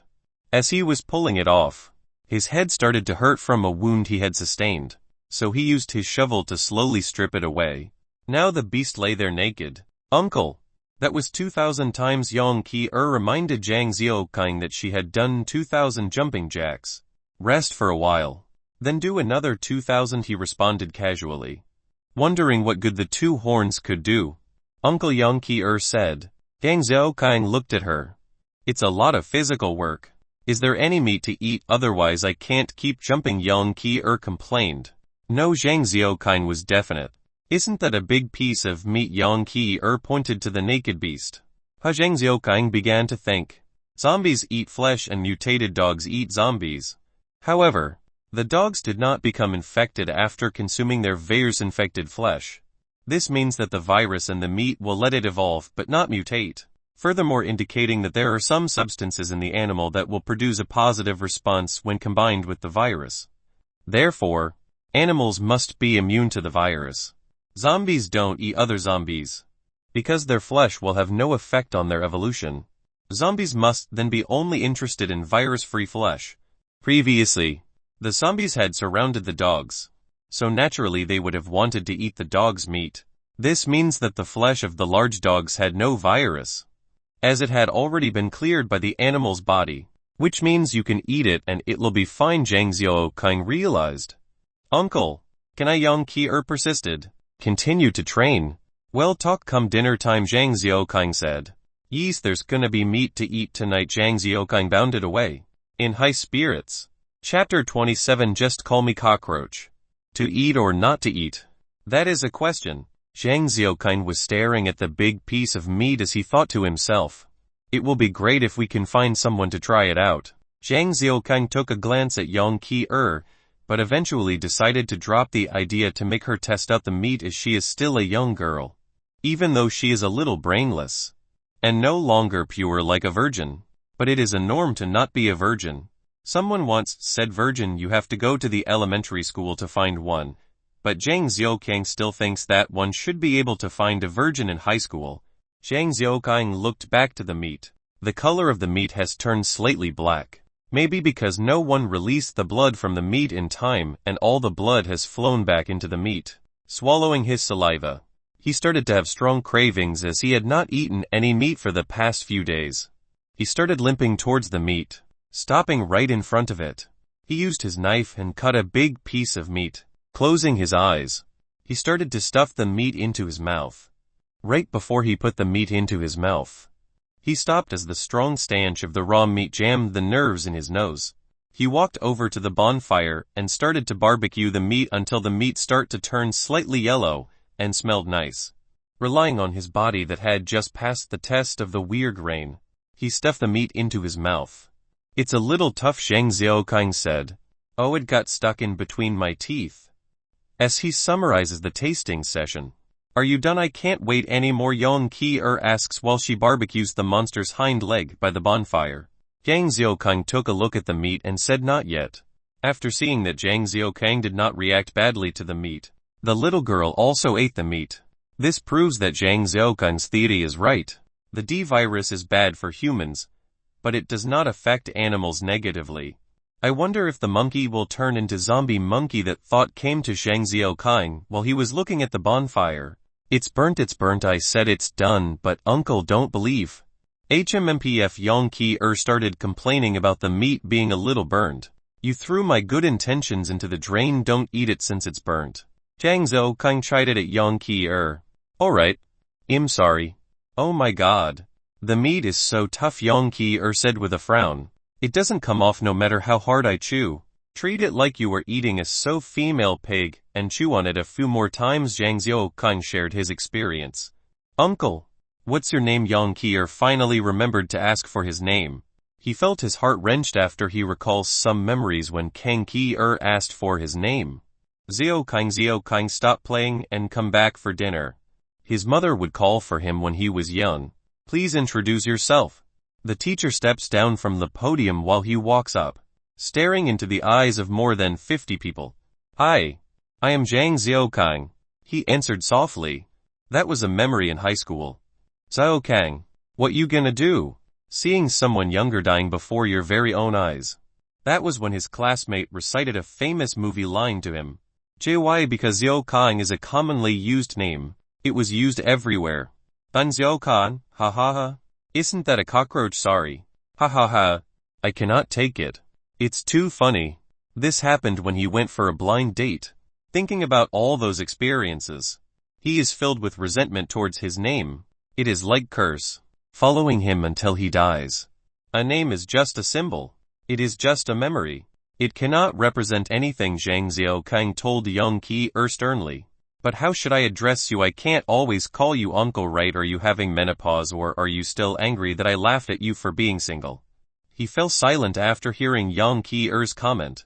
He suddenly remembered how a cockroach begs to live after being trapped in a bottle. And also the times where he faced difficulties after leaving home. You can call me cockroach. Zhang Xiaokang makes up his mind. What cockroach? That is disgusting. I hate cockroaches. Why do you have to call yourself that? Yang Qi'er made a negative remark about that idea of calling him cockroach. Are you full? Go to sleep. If you are full, we will continue the training tomorrow. Zhang Xiaokang orders Yang Qi'er to go to bed. While trying to change the subject, Yang Qi'er squirms into the blanket while muttering something. Zhang Xiaokang finishes the last piece of meat. Touch his belly inside.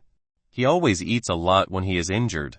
Although it is good that he will recover fast, it is upsetting to see the food supply decreasing so fast. He cuts off the remaining meat from the monster to barbecue, preparing to keep the meat as his food supply. Although the meat is tough, it does helps to suppress his hunger. The monster is left with bones after cutting off all the meat. Zhang Xiaokang searched through the abdominal of the monster, but could not find any gallbladder stone like the ones he usually finds in a cat. Could it be that only cats have that? Zhang Xiaokang wondered. With all the meat is now barbecuing by the bonfire. Zhang Xiaokang wondered to himself. The monster was enormous in size, but there wasn't much meat. Only about 100 pounds.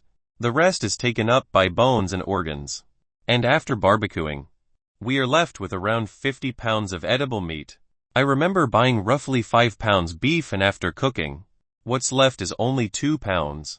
Not sure it was due to some injection to make the meat heavier, author's own thought. After keeping the barbecued meat, he took a glance at the monster skin, and proceeds to scrape off the fascia connective tissues and used the ash from the burnt wood to tan the skin. He stops after seeing that it is almost done. Thinking how should he use the skin? That is a tough question. The main weapon has been destroyed as the iron lance has broken into two. The triangular pointed top of the iron lance has also turned into a S shape, and the metal pipe is also bent out of shape. The iron lance has been through many battles with Zhang Xiaokang, and he feels sad that he can no longer use it. He buried the iron lance and hugged the pair of monster horns to sleep. Uncle Zhang, slow down. I cannot run anymore. Zhang Xiaokang stays in front, riding the bicycle with the bag of monster meat at the back of the bicycle while Yang Qi'er does her training, running behind the bicycle. Zhang Xiaokang ignores her and continue riding his bicycle. Zhang Xiaokang stopped now. Yang Qi'er shouted, panicking. She managed to guess his name right then. Crunchy stopped. Finally you stopped. Pant him. So tired. Yang Qi'er walks to Zhang Xiaokang, breathing heavily. Zhang Xiaokang ignores her and looks through the binoculars. What happened? Yang Qi'er asked curiously. There is a zombie in the field ahead, around a mile away with no buildings in sight. This is a rare opportunity. Can you see that zombie? Zhang Xiaokang told Yang Qi'er while pointing to the direction of the field. What's the matter? It looks ordinary. Yang Qi'er doesn't give a second look and used her hand to fan herself. Go and kill it. Zhang Xiaokang spoke as if it was as easy as killing an ant. Yang Qi'er freezes up upon hearing what he said. But I don't have any experience. Yang Qi stares blankly at Zhang Xiaokang. No one has experience at the start. It is a good opportunity now. Go. I will watch you from the back. Zhang Xiaokang explains to Yang Qi. Then will you rescue me if I encounter any danger? Yang Qi pleads. No. I told you before, you can only depend on yourself. If you don't dare to kill it today, you should dig a hole and bury yourself. Saves you from going through unnecessary suffering. Zhang Xiaokang spoke firmly, with a stern look on his face. What do I use to kill the zombie with an excuse? Yang Qi holds onto the side of his clothes tightly and looked at Zhang Xiaokang with puppy eyes. Take this, Zhang Xiaokang said as he took out an iron hammer. Chapter 28. Yang Qi versus Zombie. Hey uncle, why are you being mean to me and not give me that thing? Yang Qi said as she points to the crossbow in Zhang Xiaokang's bag. You gotta have the courage to face the zombie and not run far from it. Zhang Xiaokang grumbles and continues. If you are not going, I am going to leave you here, because I do not want to be fighting for my life while having to deal with a freeloader. As he gets ready to leave on his bicycle. Okay, I'm going. I didn't say I am not following. Yang Qi whines as she drags his feet and headed towards the zombie. The zombie was approximately 60 to 70 meters away, but Yang Qi took his own sweet time. And after 5 minutes she was still 40 meters away. If you are not going to hurry, I am really leaving. Zhang Xiaokang shouted to Yang Qi, and his loud voice alerted the zombie. It started to walk towards them. Yang Qi then started to walk faster towards the zombie, and once the zombie could smell her, it ran towards her. Mummy, Yang Qi cried as she turned her back towards the zombies and started running. Zhang Xiaokang, who was a few meters away, heard it loud and clear. Whoosh! A silver bullet whizzed past the face of Yang Qi, and she was shocked at what just happened. She was scared stiff and stopped right at her tracks. If you continue to run, I'll kill you, Zhang Xiaokang proclaims as he continues to take aim at Yang Qi. Why? Yang Qi cries uncontrollably. Zhang Xiaokang knew that it is cruel to make a 14-year-old girl face zombies, but he had no other choice. He remembered telling Yang Qi during that night when they had a close encounter with the monster, and also countless times after that no one is anyone's savior. To survive in this, amid the zombies and monsters, you can only count on yourself. If she can't kill this zombie, you'll just have to let it kill her. Zhang Xiaokang thought to himself. Since every survivor starts life afresh, Zhang Xiaokang knew that he is only a small character in this world, and do not have the responsibility and obligation to save anyone. That is why there is no rules, no human rights, and most of all, the lack of feelings for others. If you are going to focus on these points, you are just going to die faster. Yang Qi continues to sob as she looks at Zhang Xiaokang pointing his crossbow at her relentlessly. She hesitates for a while, before turning around and started running towards the zombie.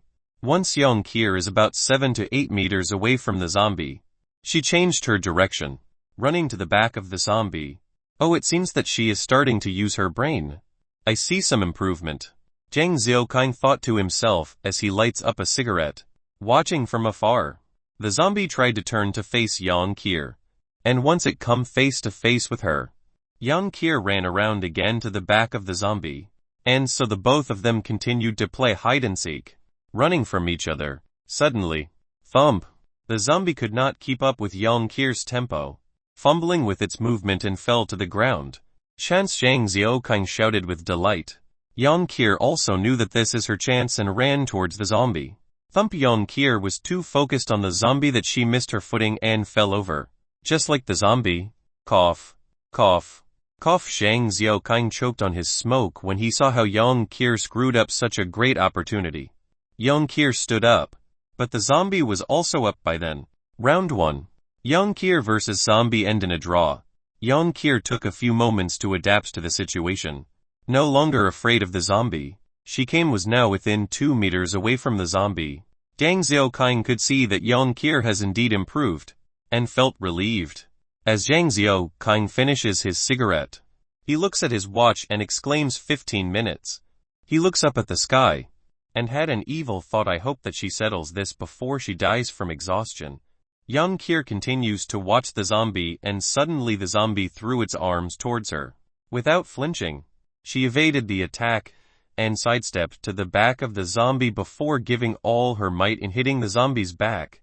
It was a pity that this type of attack is useless against zombies, and the zombie retaliated by swinging its arm again, this time its sharp fingernails barely missing Yongkir's eyes. Round 2 is over and Yongkir has the upper hand, but Zhang Xiaoqing was bored as hell, lighting up another cigarette and blowing smoke rings.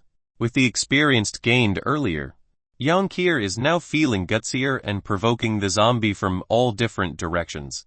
She was floating around like a bee, moving from left to right before finally positioning herself right behind the zombie again. This time, she kicks the zombie's legs, making it lose balance and it fell to the ground.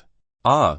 Yongkir screams as she prepares to give the deadliest attack to perverts and ruthlessly kicked the zombie right between the legs. Zhang Xiaoqing winced when he saw that. The fight was far from over. With the zombie still on the ground, Yongkir jumped on its back, took out her iron hammer and smashed the zombie frantically. The zombie tried to get back up, but after countless blows, it stopped moving. Round 3 and we have a winner. Zhang Xiaoqing walked to Yongkir, but she was still hitting the zombie, and was mumbling something repeatedly. Thump. Zhang Xiaoqing placed his hand on Yongkir's shoulder. Whoosh! The iron hammer swung towards Zhang Xiaoqing's face, and he managed to jump back and evade that blow. That was a close shave. Yongkir carried on her assault on the zombie, and it seems that Yongkir was in a trance. Zhang Xiaoqing went to squat beside Yongkir and saw that she was sobbing and cursing. Sob sob sob. Stupid cockroach. Sob sob sob. Smelly cockroach. I'll use an insecticide and spray you to death. Sob sob sob. Zhang Xiaoqing could sense a strong resentment coming from Yongkir. What a scene! Zhang Xiaoqing squatting beside Yongkir while she continued to smash the zombie. Soon, the strength in Yongkir's body slowly weakened and once the hitting stopped, Zhang Xiaoqing brought Yongkir aside to rest. How did that feel? Zhang Xiaoqing asked. I'm hungry, Yongkir exclaimed, as she rubbed her tummy. It seems that she is back to normal. Uncle, you didn't see what happened just now. That monster's fingernails missed my eyes by a tiny bit, really just a little bit more, and it would have scratched out my eyes. I was so terrified then. Yongkir continued to explain the whole process with much vigor by animating it, while still holding onto a barbecued meat with bites in between. Zhang Xiaoqing watches on, while eating his barbecued meat. He had saw everything that happened earlier and was obviously not interested in hearing her explain again. Ha ha ha, I killed one today. Tomorrow I can kill 2. Haha. 2. I swear I can mercilessly kill 10,000 of them. Haha. The more Yongkir says, the more excited she becomes. And she started to become furious. Seeing how Yongkir is acting, Zhang Xiaoqing started to feel uneasy. Here, Zhang Xiaoqing said as he presented the crossbow in front of Yongkir. Confused, Yongkir looked at Zhang Xiaoqing, but dare not reach out to accept the crossbow. Take it, Zhang Xiaoqing said before putting the crossbow in the hands of Yongkir. You are now qualified to use it, he continued, as he appears nonchalant about it. Chapter 29 The Night Attack. Are you really giving it to me? Yongkir started to fiddle with the crossbow happily, but she can't seem to use it well. The way you use is wrong. You should use it like this. Zhang Xiaoqing taught her how to adjust the scope and load the iron bullet and arrow. Click. Yongkir loaded the arrow and started aiming aimlessly. Zhang Xiaoqing took a look at the first zombie that Yongkir killed and pitied the dead zombie. Yongkir had managed to crush all his bones, except the head, which seems perfectly unharmed. The zombie looked worse than being cut into pieces. Uncle, will you still abandon me? Yongkir asked casually, aiming the crossbow at Zhang Xiaoqing from time to time. Gulp. Zhang Xiaoqing swallowed his saliva nervously, staring at the sharp arrow on the crossbow. His leg starts to tremble a little. Well, Zhang Xiaoqing sounded a little hoarse. Yongkir asked doubtfully. As long as you continue your training and have the courage to face the zombies alone, I will not abandon you, Zhang Xiaoqing replied firmly, ignoring the cold sweat on his forehead. Yes, I will continue to work hard. Yongkir smiled brightly. Sigh. Zhang Xiaoqing let out a sigh of relief. After a short rest, they continued their journey. with Zhang Xiaokang riding the bicycle and Yang Qi seated at the beam of the bicycle. Shortly after they started their journey, the bicycle starts to tremble. He stops to check on the bicycle and noticed that the front tire has already been deflated due to a laceration. Fuck such bad luck, Zhang Xiaokang cursed. Come down, we need to change transport. He shouted at Yang Qi. Change what transport? Uncle Yang Qi continued to stay on the beam firmly. 11 Road JY11 represents 2 feet, which means walking, Zhang Xiaokang said while taking out the barbecued meat from the rear of the bicycle. Zhang Xiaokang carried the barbecued meat and started walking on narrow road, with Yang Qi following behind him with her crossbow. They left the poor, lonely bicycle far behind. Zhang Xiaokang walked breathlessly, still carrying the barbecued meat while Yang Qi complains that she is tired and needs a break. Looking at the darkened sky, it should be nightfall soon. Not far ahead on a small hill there was a 2-story high house. And because there weren't any other buildings around, there weren't any zombie mobs in sight too. Yang Xiaokang decides that they should rest in the house. Ever since he was stuck in a house due to a D2 zombie, Yang Xiaokang has a strong resentment towards houses. However, after that incident when he lighted a bonfire in the night which ended up attracting the monster, he felt that a house is still safer than being out in the wilderness. The house was a classic small farmhouse and it looked quite old.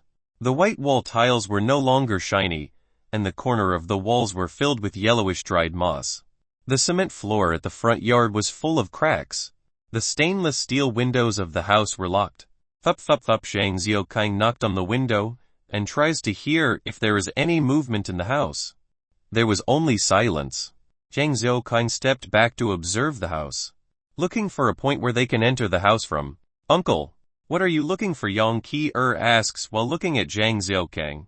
Don't disturb me. Can't you see that I am trying to find a way to get into the house? Zhang Xiaokang said, feeling annoyed. If you can't enter from ground level then we should go in from the top, Yang Qi suggests as she glances at the second story. Zhang Xiaokang looked at the second story and saw that there was a balcony directly above the main entrance. A glass door was in the way from getting into the house from the balcony. He couldn't see if the glass door was locked, but even so, they could use the hammer to break into the house. Zhang Xiaokang plans to let Yang Qi step on his shoulder to climb up onto the balcony, so that she can unlock the main entrance door. Uncle, there might be monsters inside, Yang Qi said nervously, looking around. Are you still afraid of zombies now? Zhang Xiaokang asked. Oh right, I am no longer afraid now. Yang Qi recalled the victory she had against the zombie earlier on. Look at where you were stepping, you almost stepped on my face. Sorry, a little higher. Just a little higher. Forget it, just take it as is my unlucky day and step on my head. Uncle, I still can't reach it. Why don't you step on me instead? How can you take my weight with your small and skinny frame? Get ready. I will push you up. Zhang Xiaokang pushed Yang Qi up using his hands. Yang Qi grabbed onto the railings and pulled herself up onto the balcony. Uncle, wait for me, I will go and open the door. Yang Qi disappears into the house the next moment. Catcha, the steel door unlocks. Uncle, it's so dark inside. I'm scared, Yang Qi told Zhang Xiaokang, sounding fearful. Zhang Xiaokang ignored her and walked into the house. It's been a long time since anyone has stepped into this house, and the house gave a little eerie and cold feeling. Inside the main hall, a longevity painting hangs on the wall, directly facing the door. The cabinet beside the painting had a statue of Chairman Mao. The interior of the house was very simple and the white flooring of the house had turned slightly yellowish. Zhang Xiaokang explored the first story and found the kitchen. Apart from the overflowing kitchen sink, the rest of the kitchen seemed pretty empty. There wasn't any rice, sauce, oil or salt in sight. It was so empty that when a mouse enters the kitchen it will run away crying. Beside the kitchen was a passageway.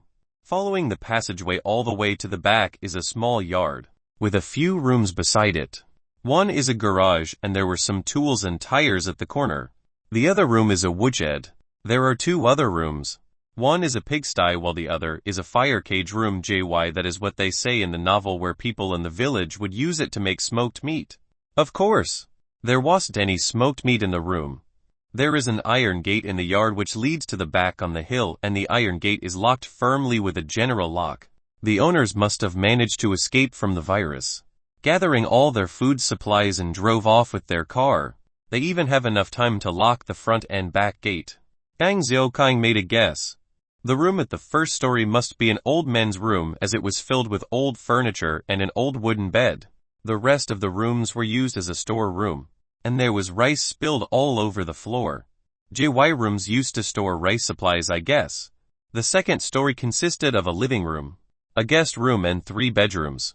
The living room had wooden flooring, a big sofa and a set of high-class home theater system. The 3 bedrooms came with clean bed sheets which they can sleep on. After dinner, Zhang Xiaoqing and Yang Qi used the big cauldron in the kitchen to boil hot water and took a hot shower happily. JY definitely not together. You can sleep inside and I will sleep at the living room. Take note if there is any movement at night. Don't sleep like a dead person, Zhang Xiaoqing told Yang Qi before they go to bed. Okay. Stop nagging. Oh, it's been a long time since I slept on a bed. Yang Qi walked towards to the bed happily. Yang Xiaoqing lied down on the sofa and covered himself with a blanket while placing the army knife within reach. Zhang Xiaoqing fell asleep quickly in the soft and comfortable sofa. An iron tube pokes Zhang Xiaoqing in the stomach. Still half asleep, he used his hand to rub his tummy and continued his slumber. The iron tube then taps on Zhang Xiaoqing's face. This time round he opened his eyes in shock. A flashlight was shining at him, making it hard for him to open his eyes. All he could see was a blurred shadow holding a flashlight. It took a while for Zhang Xiaoqing to get used to the bright light. He squinted his eyes and saw a homemade shotgun aiming at him, with the flashlight pointed all over his body as the person tries to see if he had any hidden weapon. Who are you? The shadow asked. He sounded like a young man. I'm a survivor. I came here to seek refuge, Zhang Xiaoqing replied, trying to sound as genuine as possible. I don't care if you are a damn survivor or not. Why are you at my house? Speak. The shadow sounded very angry. Put the gun down and hear me out. I am not a bad guy, Zhang Xiaoqing explained.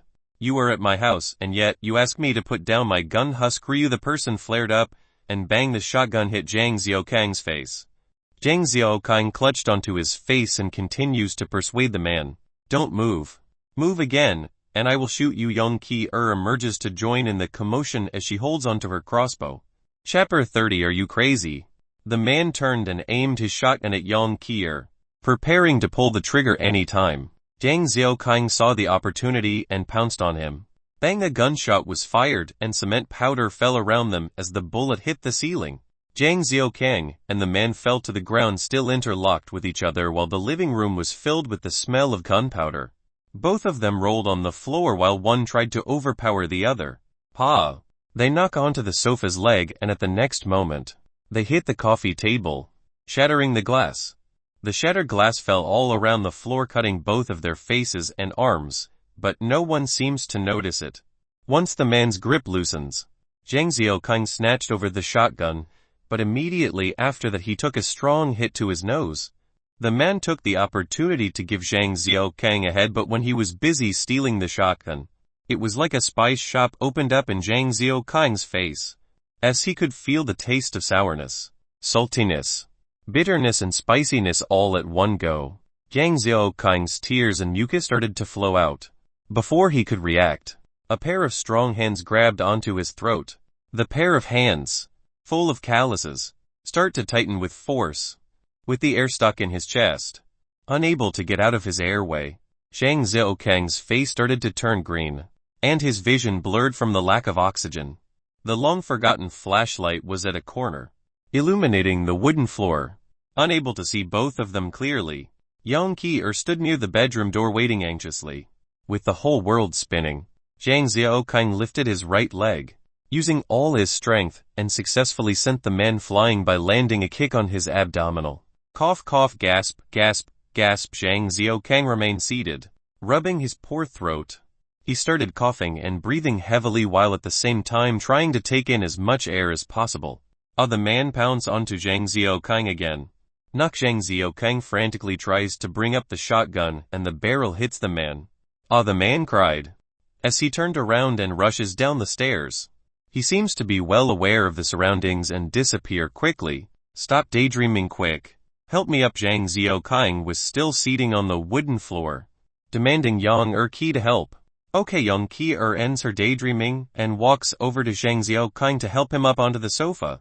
The fight that happened left Zhang Xiaokang confused. He retrieved the flashlight and shined it onto his watch. It is 5:20 a.m. Seems like they will not be able to continue their sleep. And who knows if the man will come back or not.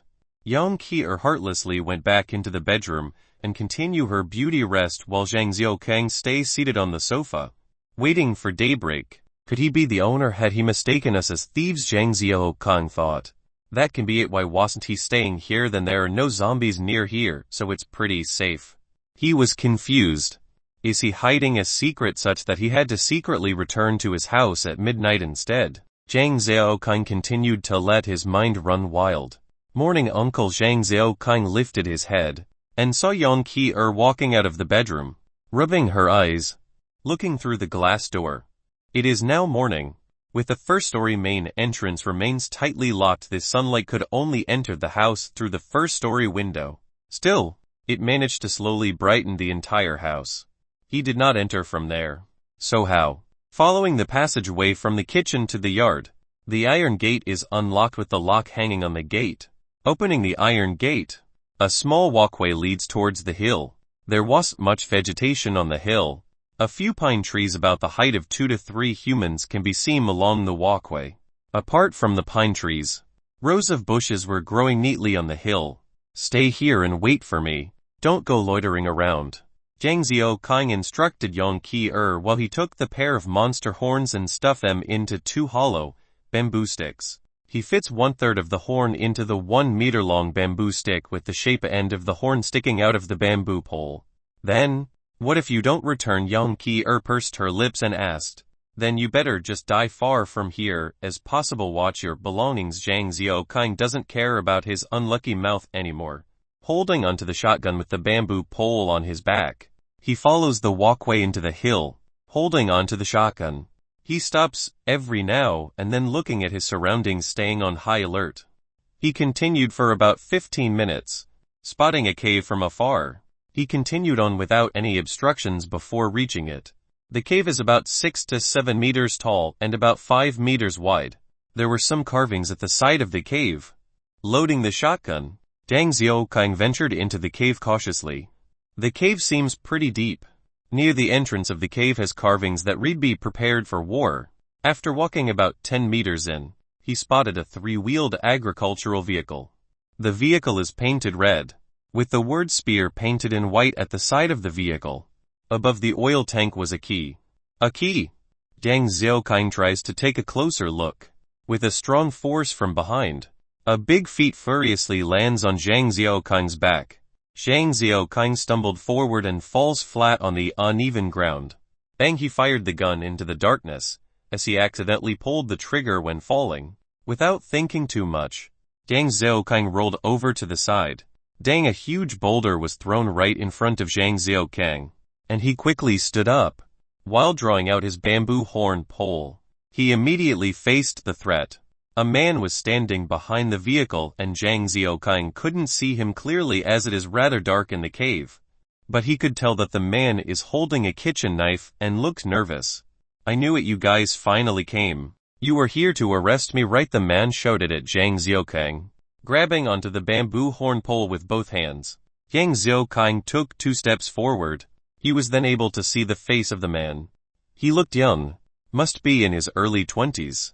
He also looks strong as he clenches his hand into a fist while his other hand holding tightly onto the kitchen knife. His legs were trembling and he appeared to be afraid and nervous. "You, don't come over. I didn't wish for that to happen. Please don't arrest me." The man was getting agitated when he saw Zhang Xiaokang approaching him. His hands were now trembling like crazy, but he continued to keep his kitchen knife pointed towards Zhang Xiaokang. "Are you crazy?" Zhang Xiaokang whispered to himself. "Buddy, calm down. I'm a passerby. I'm not here to arrest you." Zhang Xiaokang tried to convince him that he meant no harm.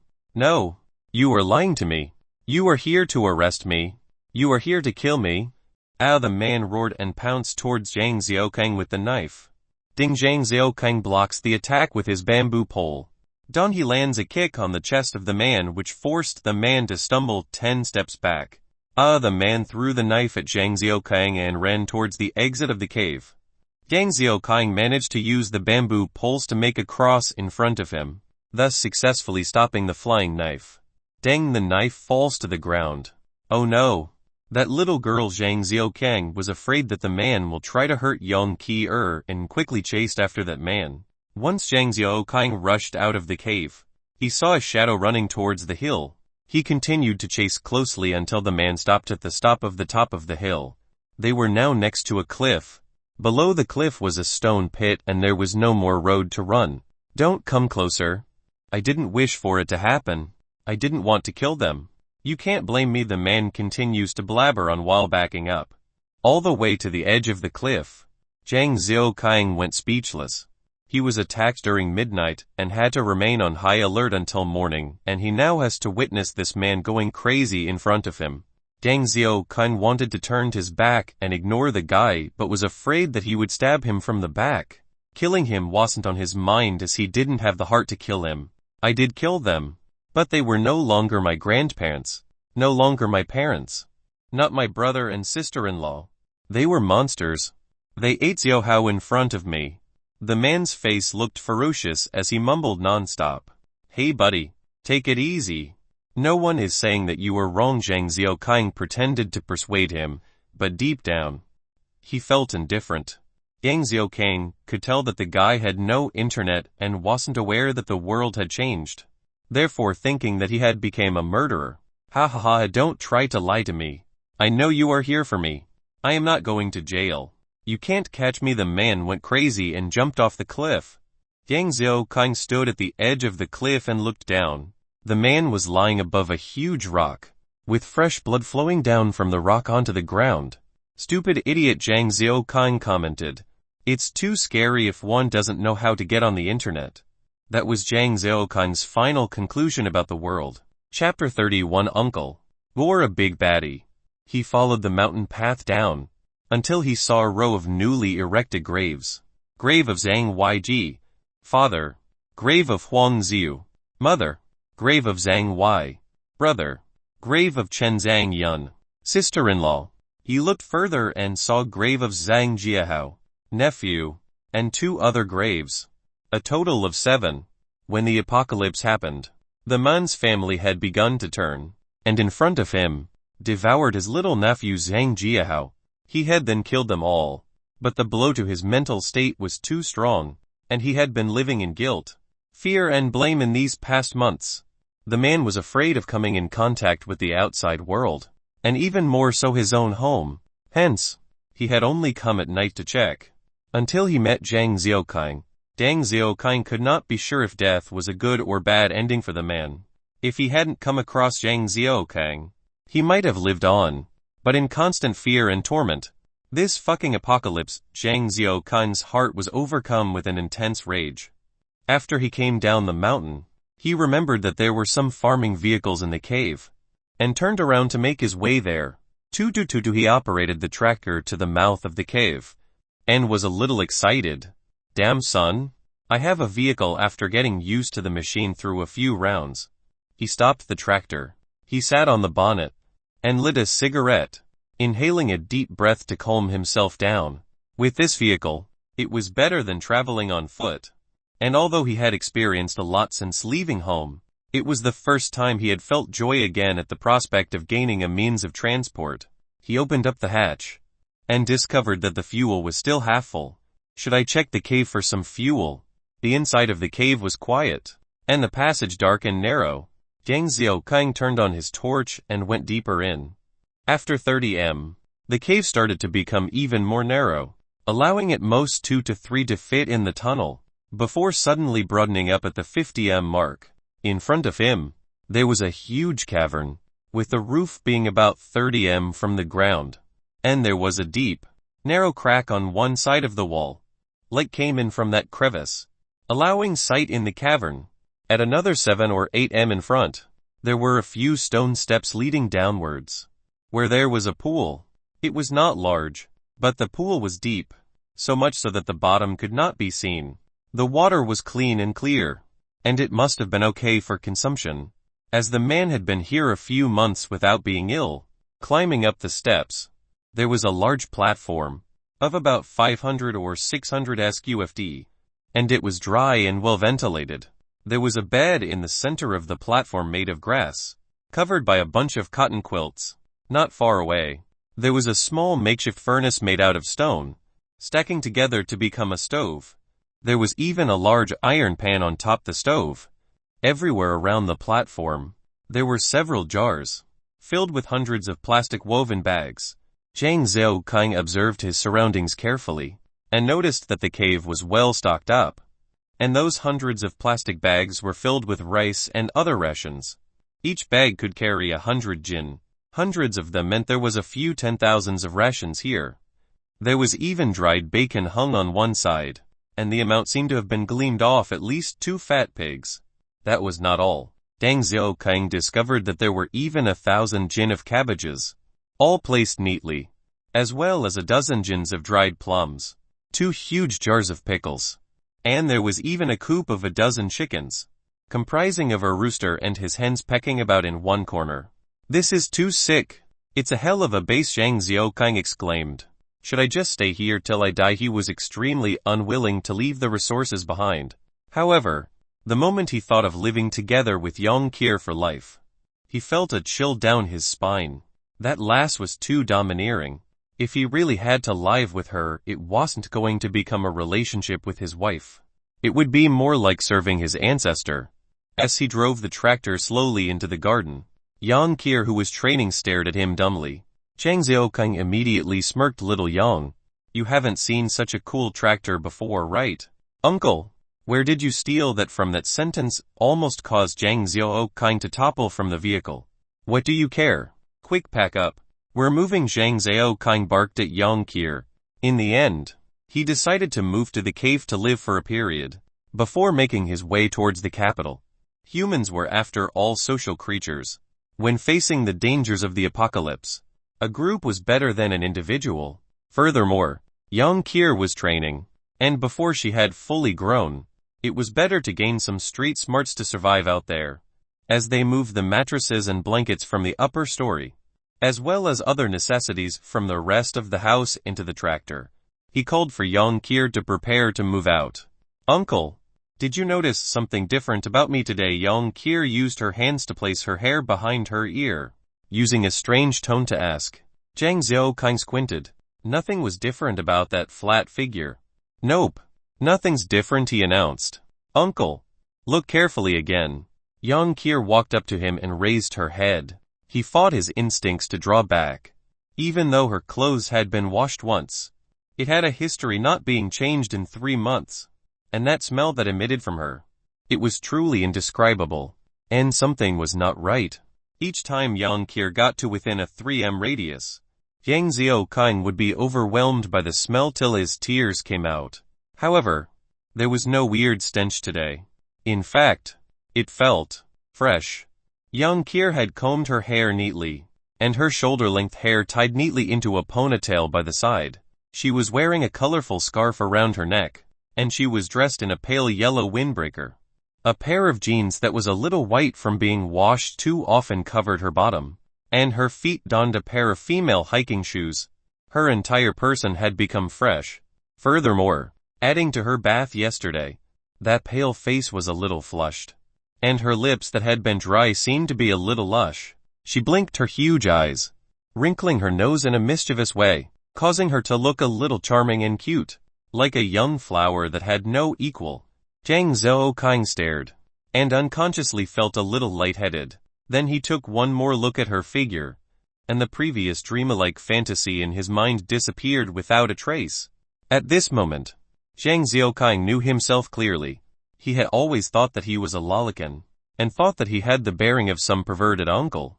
Now that he saw this lowly in front of him, seeing that flat washboard-like figure, he finally understood. Seems like I've always been a connoisseur of curvy women, he nodded slightly to himself. What's nice to see. How long have you not brushed your teeth? Your mouth smells. Zhang Zhaokang could not help but tease Yang Kier. Uncle, you're a big baddie, Yang Kier pouted. Her clothes seemed to remind Zhang Xiaoqing of his own dirty clothes, with holes in some places as well. Guess I should go get changed as well. After flipping over everything upstairs, he finally found some suitable clothes, just that the color was a bit too bright for his liking. In fact, it might draw the attention of some mutant beasts from afar. He looked some more and discovered an unopened pair of lingerie. Should I get Yang Kier to try these on? He thought evilly. Forget it. If given to her, it'd be a waste of a nice pair of lingerie. Zhang Xiaoqing shook his head. He came downstairs, having donned a piece of black down jacket, with a high-neck sweater inside, and he wore an old-fashioned blue navy pants, which was of unknown material, but it was rugged and resilient. It was suitable for any situation, and was most likely worn by the man's father in the past during his service. It still looked new, and was extremely comfortable. Zhang Xiaoqing then threw the rest of the clothes into the boot, sit tight, calling out to Yang Kier, before driving the tractor towards the cave. Chapter 32. What thing?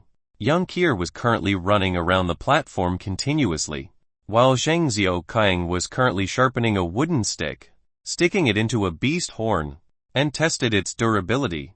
The beast horn was light, yet sturdy and extremely tough. After being shaped into a spear, it was a whole lot lighter than the steel spear. He displayed a number of spear techniques, carefully executing the moves in case the beast horn came off.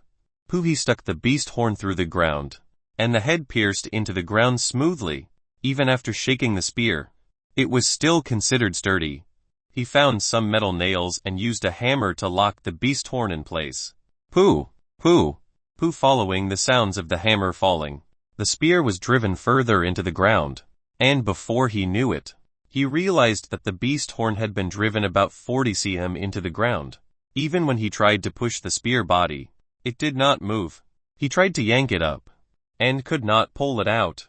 Zhang Xiaoqing bent down and peered at the spearhead. It was lodged deeply into the ground, and the ground beside it had already started to crack, with some earth and soil shaken loose. Shit! That's sick!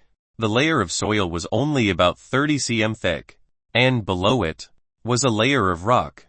The beast horn had actually penetrated the rock and was stuck in it.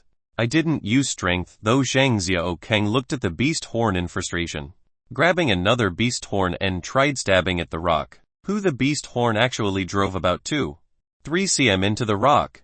There's a way. Zhang Xiaoqing used the other beast horn to dig up the beast horn spear. He looked at the rock that had a hole carved out, then looked again at his beast horn spear. There was not a scratch on the spearhead. The beast horn still as sharp as before, and the entire surface was shiny. It seemed as though Zhang Xiaoqing's earlier actions had no effect on the beast horn. What an amazing weapon! He let out a sigh. I'm afraid that it can pierce even a D2. The sky was turning dark, and the clouds were likewise obscure. Zhang Xiaoqing drove the tractor along the road in the countryside, as Yang Kier squatted in the trunk, with some food resources beside her. Which house already? Zhang Xiaoqing asked as he drove. It's the third one, uncle. We haven't even touched the food in the cave yet, and they won't be gone so soon. Why are we sourcing for more? Yang Kier asked in confusion. Why do you care so much? Zhang Xiaoqing did not bother with her and continued driving. Although he had decided earlier to find a survivor's base in WH City, it did not mean that he shouldn't prepare a backup plan for himself. That cave could be considered a secret hideout, and it was an excellent place for storing resources. The more the better. Since it was a peaceful time now, he wanted to make use of the opportunity to stock up. Having searched through 3 houses in the afternoon, they found a few thousand jins of rice, as well as other food. He felt it was not enough, and hence they were on the search again. The tractor stopped by a river, which was only about 6 m wide. The water was not deep, and one could see the pebbles and soil beneath the water. The riverbank was narrow, with wild grass growing along the sides.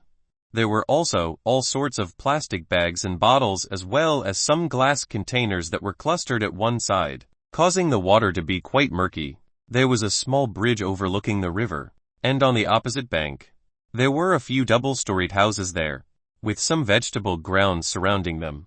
However, due to the lack of care and tending, there was no vegetable growing.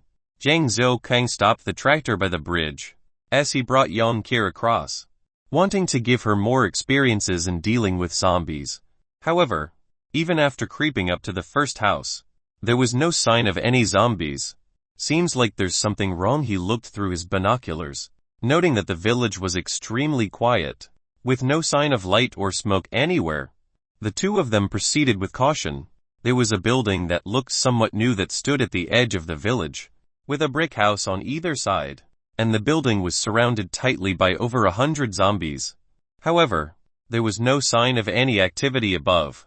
There's someone up there. Looking through the binoculars, Zhang Zhou came to a conclusion. Should we save them? That was the important question. He was currently hesitating. This could be considered the third survivor he came across, and the sixth survivor that Yang Qir met. Other than the both of them, the rest had met their ends due to various reasons. The survivability of humans in the apocalypse was too small. Zhang Zhou also hoped to meet more survivors, but the number of zombies in front of was too daunting. If it were just a few, or a dozen, I would still consider, but I don't have any choice now. He decided to give them up, and hoped to scavenge for more resources before they attracted the zombies. Wait over here. I'll go drive the tractor over. He turned to Yang Qir and said, Uncle, look. Yang Qir pointed to behind Zhang Zhou, exclaiming. The zombie horde had started to shamble over towards them, led by two S-types, while the D-type and ordinary zombies were behind. Run. Zhang Zhou grabbed Yang Qir's hands and started making for the river. Are you hurt anywhere? Zhang Zhou asked as they ran. No. Why? Yang Qir had an incredulous expression as she replied. Then could you have touched something with blood? He pressed again. Blood? Oh, uncle. And that. Does that count? Yang Qir replied with embarrassment. As they spoke, they came to the bridge, the S-type drawing closer, dashing ahead of the rest of the horde by a large margin. Let's talk later. Zhang Zhou gripped his beast horn spear tightly and turned around to meet the lunge of the S-type, intending to take down the most threatening S-types first.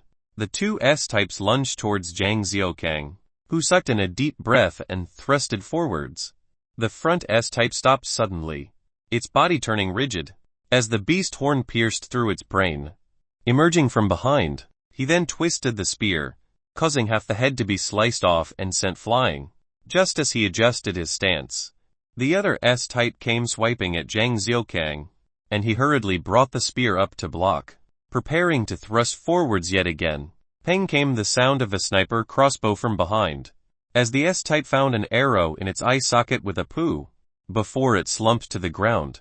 Uncle, how was that? Yang Qir had a smug expression. The D-type and the other ordinary zombies were still a distance away. Hence the pair walked slowly towards the tractor. What did you say the thing was? Zhang Zhou was a little doubtful. Uncle, you're so bad. It's the thing that happens to girls every month. Yang Qir rolled her eyes, with an expression as though Zhang Zhou was lacking in common sense.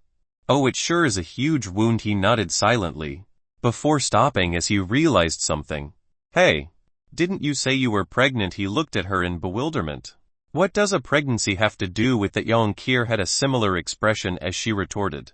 That's true. Were there any relations? Zhang Zhou was thoroughly confused now. He had never studied this in biology before. He took a look at the double-storied house on the opposite bank with a look of pity in his eyes. There must be so many resources inside. After turning his gaze away, he inadvertently noticed that the bridge was made of cement, but the barrier in front of the bridge was made of red brick, possibly due to some scrimping of materials. If one stomped hard enough, the red bricks could be shaken loose. With an idea popping in his head, he exclaimed, I've got it. If he destroyed part of barrier on the opposite side to accommodate 2 or 3 people, then drive the tractor to block the center of the bridge, it could seal the bridge. Give me that item. Zhang Zhou immediately told Yang Qir. What thing? Yang Qir had a strange look. Your sanitary pad, tampon, whatever that has your blood gelatin. Zhang Zhou replied with a serious expression. Chapter 33 Cannibalism. After racking his brains and using all sorts of innuendos to refer to the item, Zhang Zhou finally managed to obtain it from Yang Qir. Even when holding it, he could feel the warmth. He got Yang Qir to back up a distance, so as to not attract the zombies. Zhang Xiaokang then used 2 fingers to gingerly grab it, and placed it carefully at the tip of the beast horn spear. The beast horde was nearing, and he stretched the spear outwards over the river, awaiting the zombie horde to get hooked. The beast horn spear and the item hanging at the tip looked like a flag waving in the air, with that bit of red that attracted the attention of the zombies. Zhang Xiaokang stood behind the tractor, coupled with the length of the spear of about 1.5 m. He stood out of reach of the zombies. The D-type had reached the bridge by then, and as the blood on that thing was fresh, the D-type seemed to ignore everything else and tried to lunge for that. Splash! The D-type stepped on thin air and fell into the river below. The remaining zombies behind immediately lurched forwards in agitation, smelling fresh blood. Their steps quickened as they scrambled to reach the item, falling into the river like ducks in the meantime. The D-type was below the bridge and struggling to get up, but was constantly knocked back down by the falling zombies one after another. The pile of zombies began to grow like a pyramid until all of them had fallen into the river. Their limbs were intertwined, locking each other in place, and one could even hear the muffled groans of the D-type underneath. Haha, as expected. I'm amazing for having such a bright idea, haha. Zhang Xiaokang gloated in glee on the bridge, before beckoning for Yang Qir to come back. He then shook the beast horn spear free of the item, dropping it on the mountain of corpses below, and without sparing a second look, he drove the tractor further into the village. As he drove, he whistled a tune happily, while Yang Qir sat restlessly in the trunk. That D-type was truly one of its kind. It actually got baited but the gelatin to its demise. Zhang Xiaokang thought happily to himself. Oh right. It seems like if a man were to touch it, one would become unlucky. Will it really bring me bad luck? He started to feel goosebumps. The tractor came to a stop outside the bungalow that was surrounded by the zombies earlier. Zhang Xiaokang came down and surveyed the surroundings. Seemed like the owner of the place was well off. There was a plot of land in front of the house that was converted to a flower garden, and he assumed that the owner must have appreciated flowers. He knocked on the iron door. No response. He then called out, "Is there anyone at home? I'm here to save you." There was still no response after a while. Zhang Xiaokang then climbed over the fence, jumping into the garden. It had been neglected for too long and there were wilted flowers everywhere. The area was about 30 to 40 sqm, with a well in the middle, which was covered with a metal board to prevent things from falling in. He came up to the door and yanked it open. Inside the house, one could see a few old-fashioned furniture that looked a little weathered, and there was a layer of dust over everything. There were no modern decorations, and the entire feel was ancient and aged, giving Zhang Xiaokang the impression that he had stepped into the 1920s or 1930s. Following the wooden staircase up to the second story, the interior decor was a huge contrast, being extremely lavish and modern. However, there was a lack of light, and it gave off an eerie feeling. Coughing sounds came from a corner, which made Zhang Xiaokang swivel his gaze over. There were 2 leather sofas at the corner, with a glass side table. Some plates were placed on it, while a man sat at the edge of one of the sofa, looking aged, his hair showing signs of white. He was extremely emaciated, looking like skin and bones, even worse than a zombie. The moment he caught sight of Zhang Xiaokang, he became agitated, opening his mouth as to say something. However, all that came out were coughing sounds. He tried standing up but had no energy, and he got even more agitated. Food. He finally managed to string 2 words clearly. Zhang Xiaokang retrieved a piece of beast meat and gave it to the man, who immediately grabbed it and shoved into his mouth. He started choking from the hasty eating, till his eyes rolled up and the whites were showing. Zhang Xiaokang stood silently by the side, observing the man, who had gobbled the meat up extremely quickly and cleanly. He knew that the meat was extremely distasteful, its texture coarse and hard to swallow. Its only good point was that it could help curb hunger. Just a small piece could last for a bit, comparable to those dry biscuits. After consuming the meat, the man looked positively better, and his sentences became more coherent. Do you have more? Give me some more. The man looked at Zhang Xiaokang pleadingly. You have gone hungry for a long time. You can't just stuff yourself. Give it a while. It'll pass you later. Zhang Xiaokang tried to persuade him gently. No. I want it now. I have money. I can give you loads of money. It's true, I'm not lying. Please. Just give me more. The man became agitated again. I have no need for cash. I do have food. But I won't give you now. You'll have to wait. Dang Xiaokang spoke quietly. You don't want cash, speak. Whatever you want. If I have it, I'll give it to you. Please just give me food. The man was positively begging now. You will die if you eat so much at one go. Having survived till now, shouldn't you be more careful? Zhang Xiaokang rebuked gently. Haha, death, why would I fear death? I've been waiting for death for a long time. Starving to death.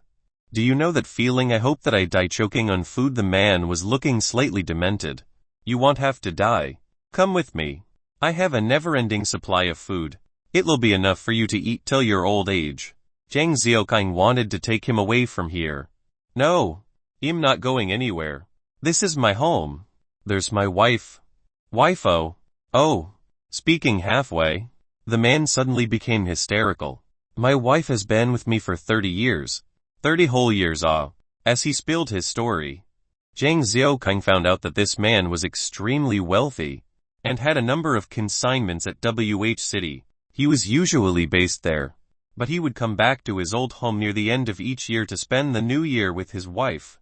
Last year, he had ended his assignments earlier than expected and returned home early. The disease struck then, and while the couple was lucky to be spared from infection, their home was unfortunately not well stocked with food. They were stuck inside for 2 months eating sparingly before the wife passed away from hunger due to her weaker constitution. The man, who had succumbed to hunger, resorted to cannibalism, feeding on the flesh of his wife, surviving all the way till now.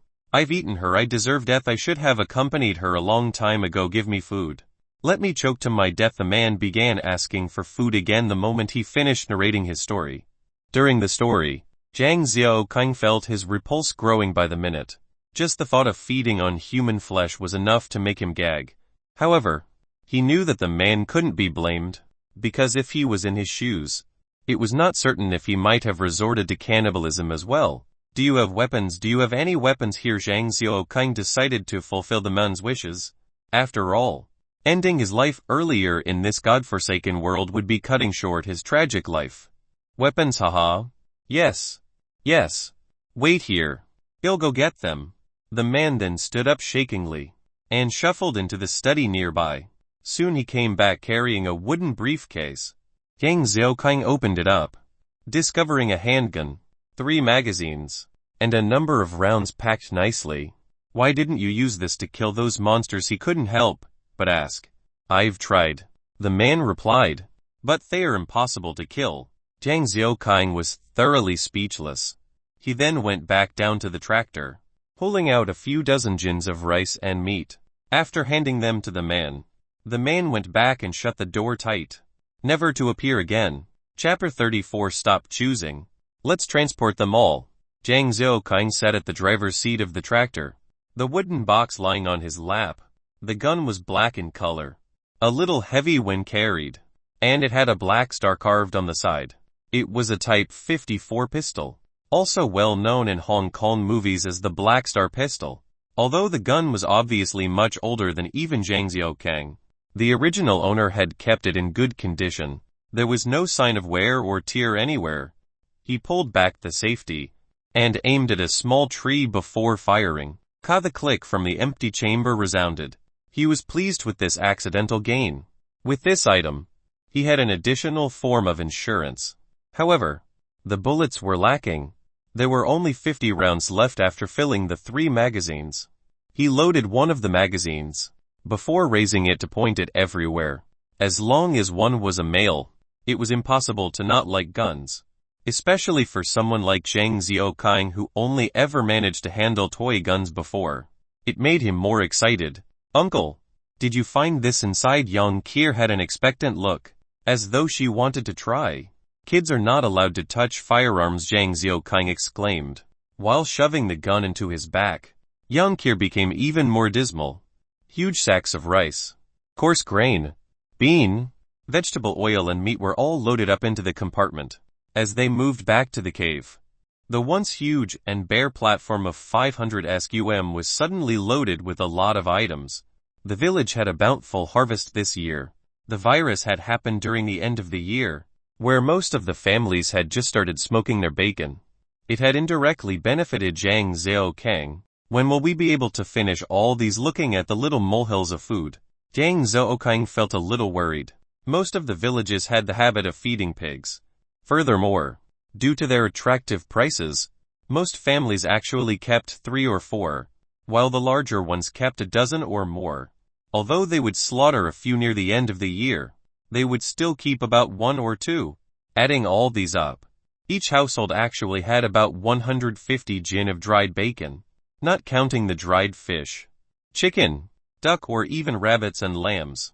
1 5 equals 5, 2 5s equals 10, 3 5s equals 15, 4 5s equals 21 as he counted the dozens of smoked pigs in front of him. In addition to the hundreds of smoked trotters, and even some ribs, he gradually blanked out, and got confused with his calculations. After finally tallying the amount of meat he had, which weighed a total of 10 iklahlehids, the rest of the goods were about 1,000 jins as well. The village seldom eat fresh meat, preferring to eat their own dried meat. Only during occasions would they purchase from the neighboring towns. The total amount of meat amassed in 1 year was truly awe-inspiring. In his estimation, the amount was enough to feed him and the last for 100 years. However, these were all perishables, not lasting more than 2 years. The towns have been occupied by the zombies as well, and most life forms were slowly evolving. The problem of food will only become bigger as time passed.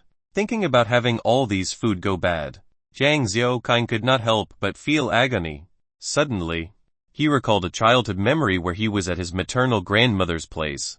When he was 8 or so, life wasn't as good in the villages, and they seldom got to eat meat. His parents had brought him and his younger sister to visit their grandmother, who had brought out the dried meat she had painstakingly saved just to welcome them. At the time, because Zhang Xiaokang had not seen his grandmother for long, he had longed to be close to her, so he followed her about everywhere. He remembered seeing his grandmother taking out a piece of golden brown dried meat from rice bran. He had then asked out of curiosity the purpose of storing the dried meat in rice bran. His grandmother had explained that keeping dried meat in rice bran helped to extend the storing period to 7, 8 years with no problems. There were some who had even kept meat for 10 years and found no change in taste. Haha, rice bran. Zhang Xiaokang had the burst of inspiration. Come, let's go for one more round while it's still early, he told Yang Kier excitedly. Woo-woo. Uncle, you're bullying me. I'm still tired. Look, the skin on my hands are all flaky. Yang Kier groaned as she tried to sob while displaying her hands to Zhang Xiaokang. Sure. Don't go then next time. You won't get any meat. Zhang Xiaokang gave an ultimatum in irritation. Ooh, you only know how to bully me. I am not yet grown up. Okay, Yang Kier grumbled, but followed nonetheless. Not yet grown, hell. You non-adults have already done those things that even adults are unsure if they should be doing. You still got the cheek to say you're not yet an adult. HMPH, Zhang Xiaokang retorted, while feeling a little sour inside. The tractor rolled along with doo-doo sounds until they came to the village again. The zombies under the bridge had stood up by then, and had caught scent of humans, shoving and pushing as they tried to go near the sides. Zhang Xiaokang ignored them, since both sides of the embankment was high and steep enough. Even a normal adult male would not be able to climb up, not to mention these zombies that couldn't see. As per their established procedures, after they stopped the tractor, they entered the house and began to search. They would search for their targeted items and move them quickly. Rice bran was usually kept in the store areas, or near the pigsty, since most families used them to feed the pigs.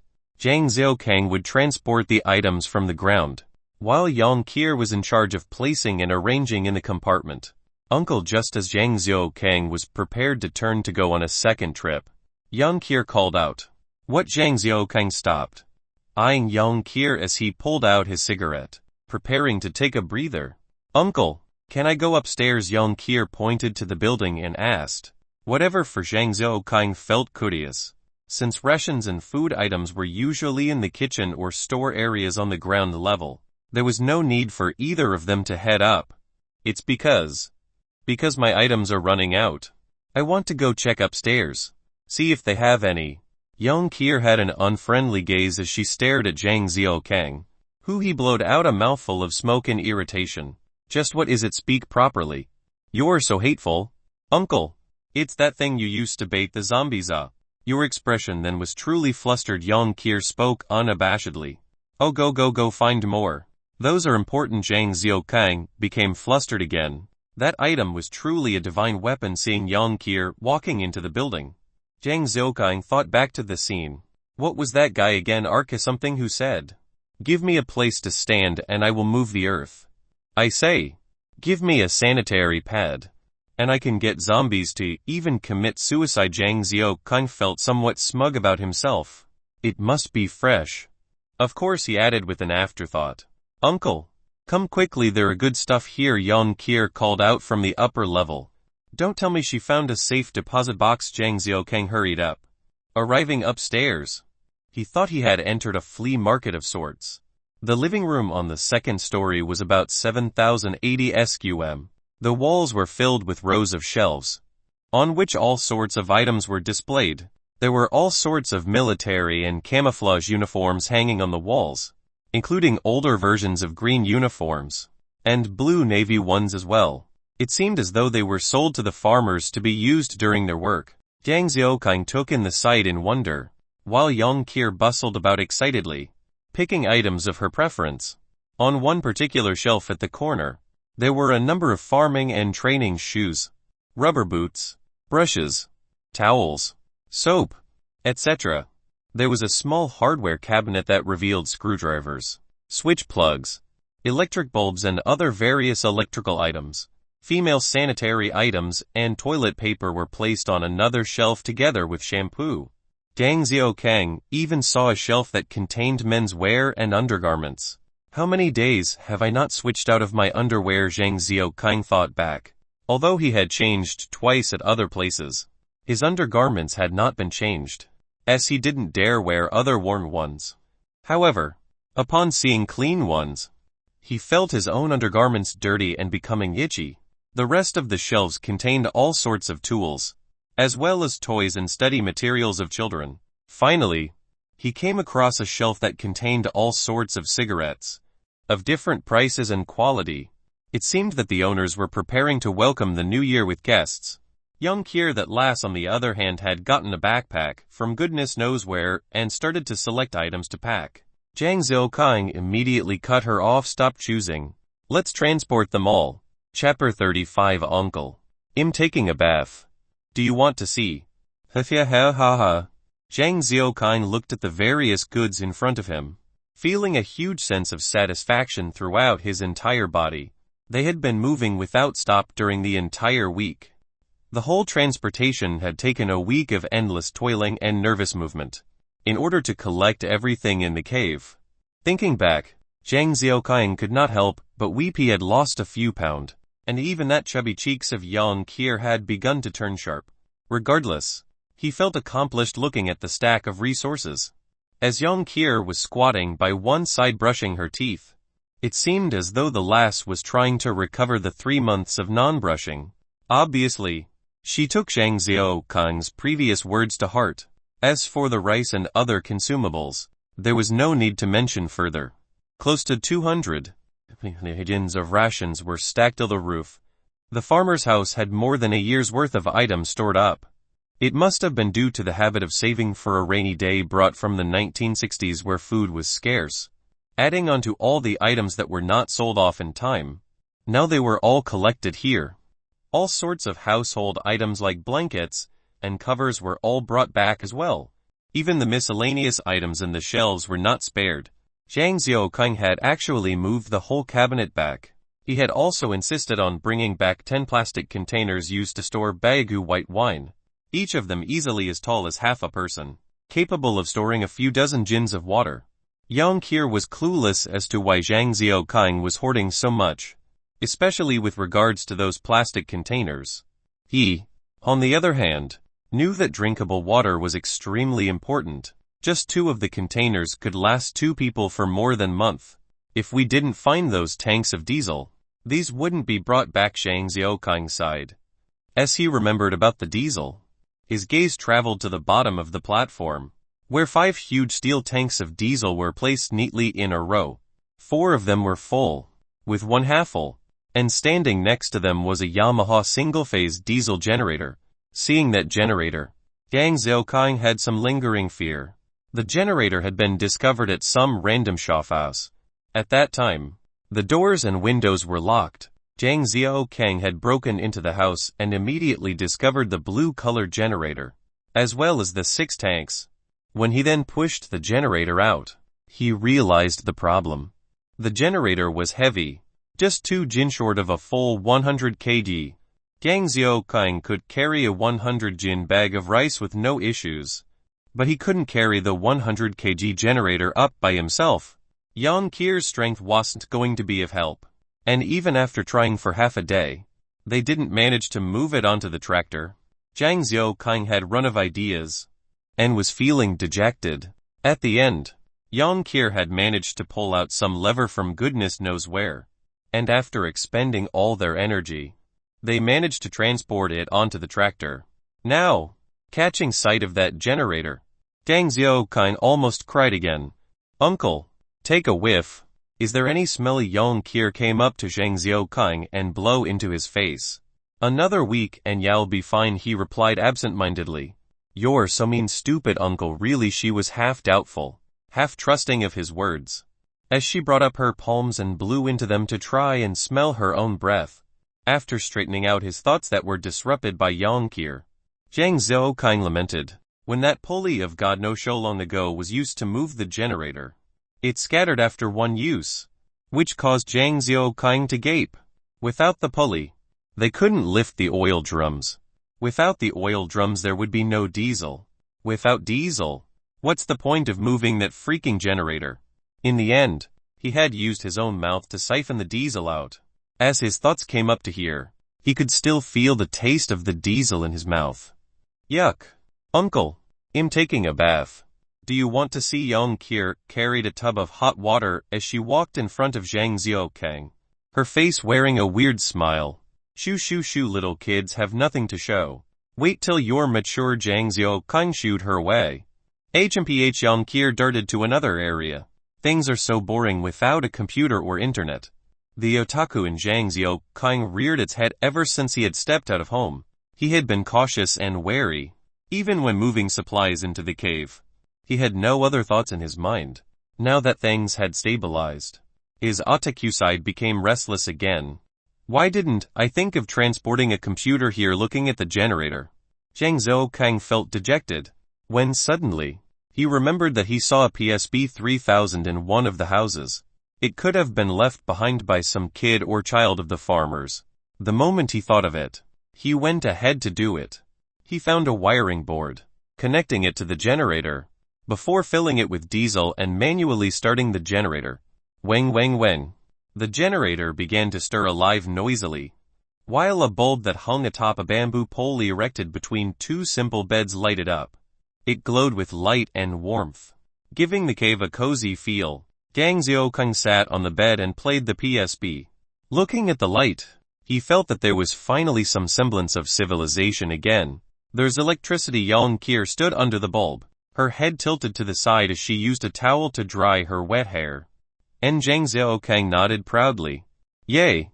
Then can we use the hot water heater to bathe? Yang Qir jumped excitedly. Little girl, even if you can transport the item back, it can't be pressed. He chided her seriously. After placing 2 bed covers inside the tractor's trunk, Zhang Xiaokang heaved out a sigh. The preparations were almost done. An oil drum filled with diesel had been placed securely inside the trunk as well. Next to it, he packed 3 huge containers of water, 2 bags of rice, as well as a few packets of dried meat. There was also a red plastic tub with a few chickens. He had decided to bring all the chickens being reared in the cave. At the end, he stuffed a huge oil cloth that could prevent water from seeping in. Before nodding and saying it's all ready, Uncle, Do we really have to leave? Yang Kier eyed the platform that was packed full of resources. Before asking, Zhang Xiaokang nodded wordlessly. Can we not? Yang Kier could not bear to leave the current safe haven. You can stay here alone if you want to. Zhang Xiaokang looked at her and replied honestly. She looked at the platform once more, before looking towards the cave hole, shivering. Uncle, I've decided. Wherever you go, I'll follow if we have to die. Let's die together. As fated Mandarin duck, she spoke up with an air of knowing. Who wants to die with you? If you want to die, please die further away. Otherwise, I'll never rest in peace. Although Zhang Xiaokang cursed out, he was a little moved. Oh, if it's like this, then it's better that you die and I live, so I can find a handsome guy to bring here. We will live in our perfect sanctuary. Young Kier pouted and shot back. Damn. Your father, I have not even died, and you're already thinking of splitting our assets. The slimmer of emotion that he had felt instantly disappeared as he scolded Yang Kier. Okay, fine, let's not go further. Sleep early tonight, uncle. There's a long day ahead tomorrow. Oh yeah. Lend me the PSB when you're going to bed.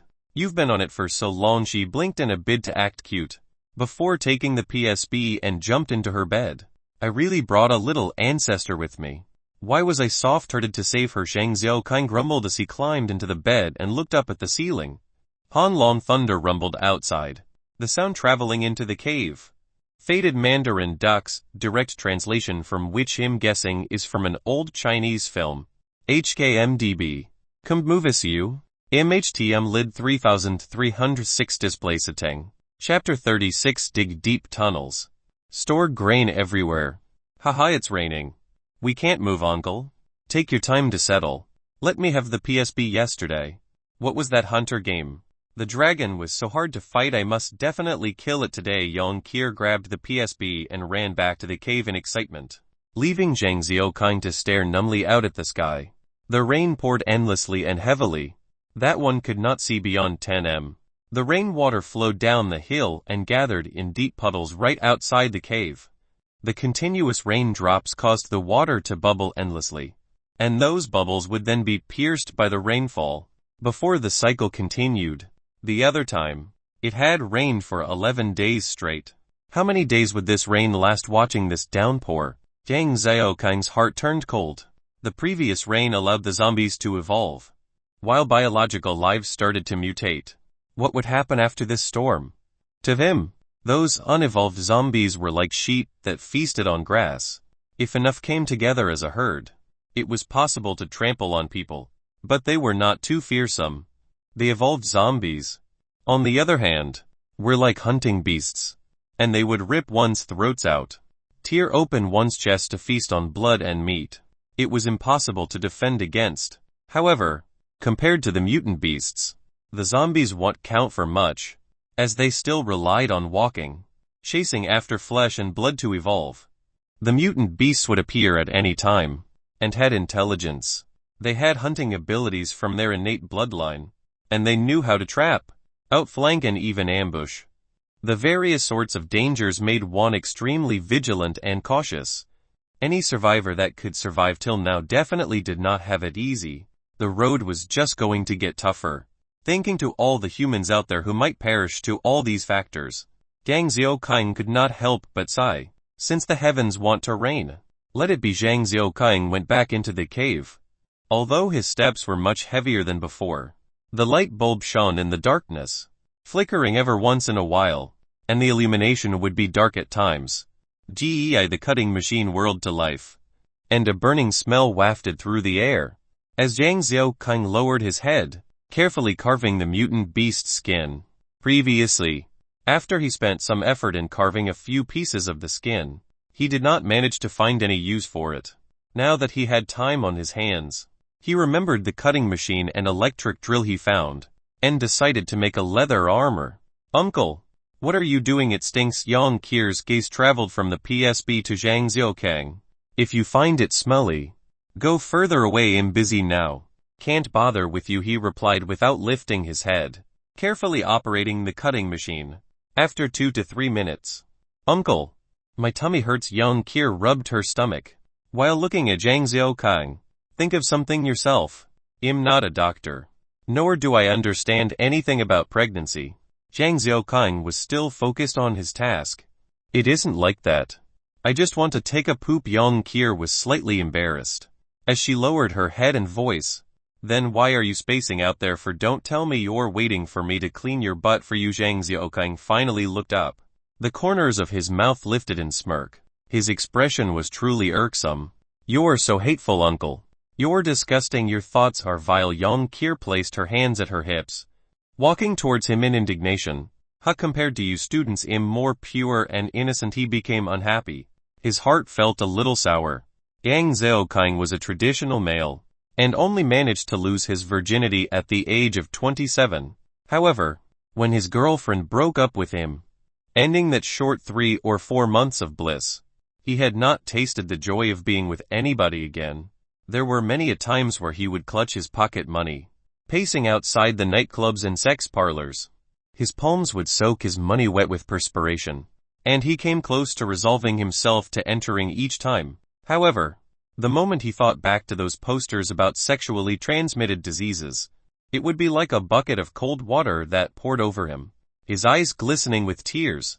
He would then turn back and run back home, acting like a monk as he spent time with Miss Five, his own hand. Oh, the resentment. How many years has it been since he last done it? 7 or 8 years. He even forgotten the feeling. Uncle, what do I do? The rain outside is so heavy. Yang Qier was slightly anxious as her words brought back Zhang Xiaokang's wistful reminiscence. Usually, they would settle their big businesses outside the cave. However, since there was a heavy downpour now, the toilet was gone. Go solve it yourself. As long as it's not on the path we use, nor near the water or any of the food items. Everywhere else is fine. Zhang Xiaokang brushed her off with these 3 ground rules. If that's the case, isn't the only place that deepest part of the cave? But it's so dark in there. I'm scared. Yang Qier gazed towards the darkest corner of the platform, her face full of reluctance. Then you can hold it in for all I care. Zhang Xiaokang then ignored her as he continued to work. Yang Qier stood there hesitating, before finally giving in and making her way to the undesirable place, bringing the PSB with her. Don't tell me this lass also has otaku tendencies. Seeing Yang Qier walking slowly with the PSB in her hands, Zhang Xiaokang thought to himself, that's mine, don't always hog it. Uncle, come take a look quick. Yang Qier screamed suddenly. Zhang Xiaokang was shocked by that sudden scream, and almost injured himself with the machine. It's just that flat ass of yours. What's nice to see? Nonsense. Zhang Xiaokang stood up and hollered back in anger. No, there's a door here. Yang Qier's voice traveled once more. Door? Don't tell me that lass wants to seduce me. Zhang Xiaokang thought evilly. As he started to walk over, a huge metal door stood quietly at the deepest recess of the cave, and the rust was like multiple layers of scales. It was almost impossible to discern the door from the stone. How did Yang Qier find this? Yeah, uncle. Of course you didn't know about it. It was so dark here. There are so many rocks here. So I used my hand to guide me along the wall. When I suddenly felt the metal, hence I saw it. Good errant eye. Yang Qier strutted about smugly, having thrown all thoughts about doing her business to the back of her mind. He knocked the metal door, which gave off a dull sound, and the rust fell like raindrops. The door had been sealed shut, and the lock seemed to have combined with the metal door due to the rust. Zhang Xiaokang used a crowbar to pry the door open, revealing a stank smell. There's no ventilation within, he thought to himself. He held on to Yang Qier, who was trying to rush in, waiting for the smell to dissipate, before taking out his torchlight to shine in. Yang Qier could not contain her excitement as she followed in. After passing the metal door, they came to a huge space just after a few steps, and the light from the torch revealed a huge aperture in a stone wall. The space was huge, almost a 1 escuum. And there was nothing in, only a number of old slogans hanging on the wall, paying tribute to the great Chairman Mao. A bunch of paper tigers. Dig deep tunnels. Store grain everywhere. Yang Qier recited it at one side, being exposed to something she had never seen before. Uncle, what's the meaning of dig deep tunnels? Store grain everywhere? Yang Qier asked in curiosity. It means digging holes when there's nothing to do, and filling them up when there are things to do. Since he didn't find anything noteworthy, he replied in irritation. Chapter 37 Just Sleeping. Aish, it's already been 3 days. When will the rain stop? Watching the relentless downpour, Zhang Xiaokang sighed in frustration. There was no way of knowing what would happen after the rain. However, it was certain that the zombies would not just die out. He shook his head and went back into the cave. When he re-entered the cave, he saw Yang Kier behaving mischievously again. She held a beast horn spear behind her back with one hand, while another hand held to her forehead as though she was gazing into the distance, acting like she was Sun Wukong. When she saw Zhang Xiaokang coming in, she hastily shifted her stance and pretended to be practicing her thrusts, trying to slack when I'm not around again. Zhang Xiaokang rebuked Yang Kier.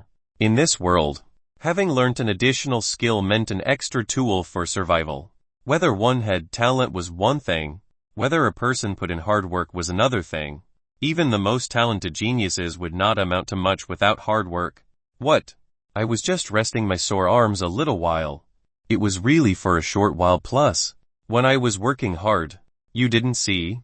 If you didn't see those times, how would you know if I didn't put in effort? Yang Kier shuffled her feet begrudgingly, while trying to act cute.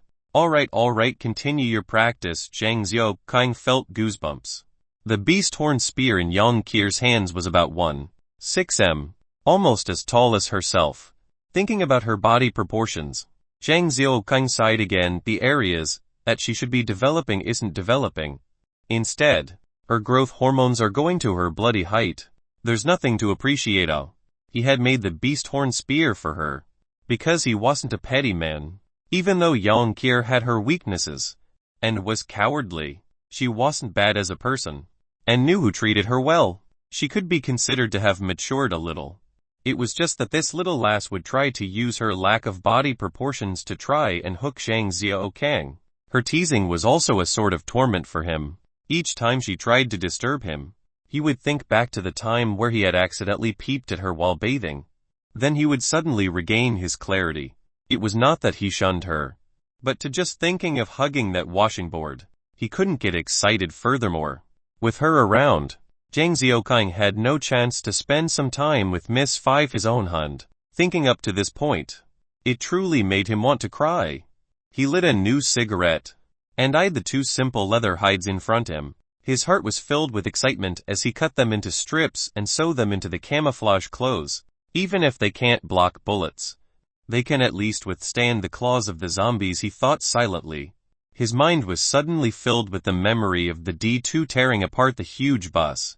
Other than the D2, he made the decision then. If he ever saw a D2 again, he would have to run far away. It looks a little big, I can't get used to it. Yang Kier wore the camouflage clothes and spoke. The camouflage suit looked extremely baggy on Yang Kier's body, like a little girl wearing her father's clothes. True, it does look a little too big. Oh, I got it. Zhang Xiaokang then pulled out a belt and draped it around Yang Kier's waist, giving her the appearance of a cute military lady. Yang Kier stuck her chest out, at the same time adjusting the belt. It's a little tight, she moaned. No choice, since you're lacking a waist. Zhang Xiaokang rolled his eyes and replied. Yang Kier began to do some waist stretching, as Zhang Xiaokang lit up a cigarette. Feeling bored, suddenly, he seemed to have thought of something, and grabbed a plastic pail and walked towards the cave exit. Beside the cave entrance, he used the pail to gather the rain. He was unsure if this was the right decision, as he remembered the previous time when he was tormented just after being drenched a little. It was an agony he never wanted to experience again. However, since leaving home, and barely escaping death numerous times, Zhang Xiaokang came to crave power, the power to control his own life and death, not leaving it to some ridiculous encounter which could rob him of his life, nor luck to protect him. Carrying the pail, he went back to the platform, where Yang Kier was currently using a needle to alter her camouflage uniform under the lights. Obviously, she was not satisfied with Zhang Xiaokang's sewing skills. Looking at the huge pail of water, Zhang Xiaokang began questioning himself. Why the hell did he collect such a big pail? Is it his hoarding nature again? Anything that seems the slightest bit valuable, he would forget himself and collect as much as possible. He grabbed a small cup to be filled, and as he stared at the water, he began to struggle internally. Should he drink it or not? This question was currently the most important at this moment. Lesser. I should try a lesser amount first. He could not bear to down such a huge amount. He straightened himself as he watched the water trickle into the cup, and the agonizing and unbearable pain during that 2 days flashed in his mind again. He spaced out as he lapsed into a dilemma again before he knew it. The cup was filled to 80. Looking at the cup, the numbing courage that he had mustered began to dissipate like the clouds. As he placed the cup on the simple table on the platform, he heaved a long sigh, lighting up a cigarette and eyed the pool below the platform absent-mindedly. Glug glug. Ah dang. From behind, the sound of Young Kier drinking and relishing before placing the glass cup back on the table came traveling to Zhang Xiaokang's ears. He felt something wrong, and immediately swiveled around, only to discover the empty cup on the table, while Young Kier strolled back to the bed to continue working on the clothes. Wait, Zhang Xiaokang called out frantically. Young Kier turned around to look at him, uncertain. Why did you not ask me before touching my cup? He was furious. This stinking lass really did not know the meaning of death. Uncle, don't be petty, I don't mind it. So why should you? Young Kier retorted animatedly. Forget it. Are you feeling uncomfortable anywhere? Zhang Xiaokang asked once again. Young Kier scratched her head in confusion, before rubbing her stomach, massaging her face, and massaged the back of her head. She then replied, nope, there must be. Try checking again. Zhang Xiaokang continued pressing. I don't think there is, I just feel the urge to sleep. Young Kier rubbed her eyes. Just sleeping? He couldn't believe it. And uncle, did you put something in the water? You're so despicable, she quipped while reaching for her bed and snuggling under the covers. Zhang Xiaokang wanted to retort, but he noticed that she had already fallen asleep. Watching her sleeping face, Zhang Xiaokang could not help but stand guard, thinking to do away with her the moment she showed signs of turning. I hope she doesn't transform into some weird thing. Zhang Xiaokang did not try to disturb her sleep. Instead, he stood vigilantly. After an uncertain amount of time, Young Kier's body suddenly twitched, and Zhang Xiaokang got nervous, his right hand gripping the beast horn spear tightly, preparing to attack any time. Young Kier turned around, her mouth mumbling in her sleep, as she scratched her backside while still sleeping. Being frightened for nothing, Zhang Xiaokang gradually calmed down, but maintained his watch. On this night, Young Kier slept extremely well, while Zhang Xiaokang suffered greatly. This lass was young, but she had many bad habits, like grinding her teeth, snoring, salivating in her sleep. She seemed to possess any crude forms of behavior, and every little movement on her part would cause Zhang Xiaokang to tense up. The funniest moment was halfway through her sleep. A strange liquid came flowing out of her nose, causing Zhang Xiaokang to be fearful that she was finally turning. Suddenly, she breathed heavily, and the unknown substance became a nose snot bubble, matching her breath as it became smaller and bigger with each intake and exhalation. He had a strange sense that he was watching a cartoon character sleeping. After looking at his watch and noting that it had been almost 8 hours, Zhang Xiaokang could not withstand the droop of his heavy eye bags, and he fell asleep accidentally. Chapter 38. Uncle, you must take responsibility. Zhang Xiaokang slept groggily, before suddenly feeling that something was tickling his nose. He wanted to sneeze, but he couldn't. He opened his eyes, only to discover a pair of eyes as wide as the moon in front of him. The pair of eyes were staring at him unblinkingly, as a waft of breath from the owner blew on his own face, giving it a sort of warmth in the midst of this cold early spring. Uncle, you're really interesting. Why did you not sleep on your bed? Instead, lying on the floor, Young Kier had an amused look as she sat on the floor, asking Zhang Xiaokang, You, when did you wake up? Zhang Xiaokang stammered. I just woke up. I had a really good sleep last night. Oh yes. Uncle, why were you sleeping on the floor? The ground is really cold. Young Kier continued to pester. Oh, that. It's like this. Yesterday I was sleeping on the bed. Halfway through, I must have rolled out of bed and onto the ground, and it's like this. Zhang Xiaokang was unwilling to tell her that she almost became a zombie last night, and decided to pull a fast one. Young Kier gazed at the neat bed that was 5 m away, and then turned back to look at Zhang Xiaokang, and tilted her head in confusion. Che uncle. Do you take me for an idiot? You expect me to believe that you rolled all the way from so far and sat here to sleep? Young Kier scoffed a little, her face showing an expression as though she thought that she had solved the world's hardest mystery. Forget it, there's no point talking about this. Tell me, do you feel anything different from usual? Zhang Xiaokang looked at her face and asked nervously. Different? Yang Kier scratched head as she thought. Zhang Xiaokang observed her carefully, not daring to miss anything out. Do you feel like extremely hungry? So much so that you can gobble up an entire cow? Zhang Xiaokang quipped in from the side. Nope. Yang Kier eyed Zhang Xiaokang and replied. Then do you feel that your body is aching all over, that the pain is even permeating through the bones? Zhang Xiaokang did not give up. I still don't feel anything. Yang Kier did not understand why Zhang Xiaokang was acting so weird, but she tried her best to go along. Then do you feel an endless source of energy within your body, that the moment you lift your hand you can conjure a fireball or ice arrow? By this time, Zhang Xiaokang felt doused by a bucket of cold water. Had he really spent a night up in vain? Uncle, did you dream that you broke through, or something? Do you want me to use a super powerful curse to summon a beast to raise the whole world? Yang Kier felt that Zhang Xiaokang must be still dreaming. Damn it. Do you feel strange anywhere? Hurry and check yourself. Zhang Xiaokang was getting angry, but he didn't know if he was angry at Yang Kier or himself. He had gone to collect the rainwater for no reason. After that he even subjected himself to needless torment. No means no. What are you getting angry for? Oh, I feel like taking a dump now. Does that count? Yang Kier responded weakly. Zhang Xiaokang felt completely depressed. Yang Kier ran off to relieve herself. As Zhang Xiaokang eyed the cup in his hands, he saw that it was still half full with the clear rainwater. The water was extremely clean, not murky nor dirty, and it looked no different from the usual drinking water. Don't tell me it only knocks people out. Zhang Xiaokang was doubtful, but he still poured the rest of it into his mouth. A little bland. It feels a little unsmooth. He smacked his lips as he made his observations. Why can't I fall asleep? Zhang Xiaokang laid on his bed and looked at the ceiling. The lass had fallen asleep soon after she drank it. While Zhang Xiaokang was still tossing and turning. Could it affect people differently? It hurts, uncle. Did you put a laxative inside? Yang Kier rubbed her stomach as she walked out, her face contorted in agony. In a short span of time, she had already went 3 times. Gulu gulu. Her stomach began making noises again.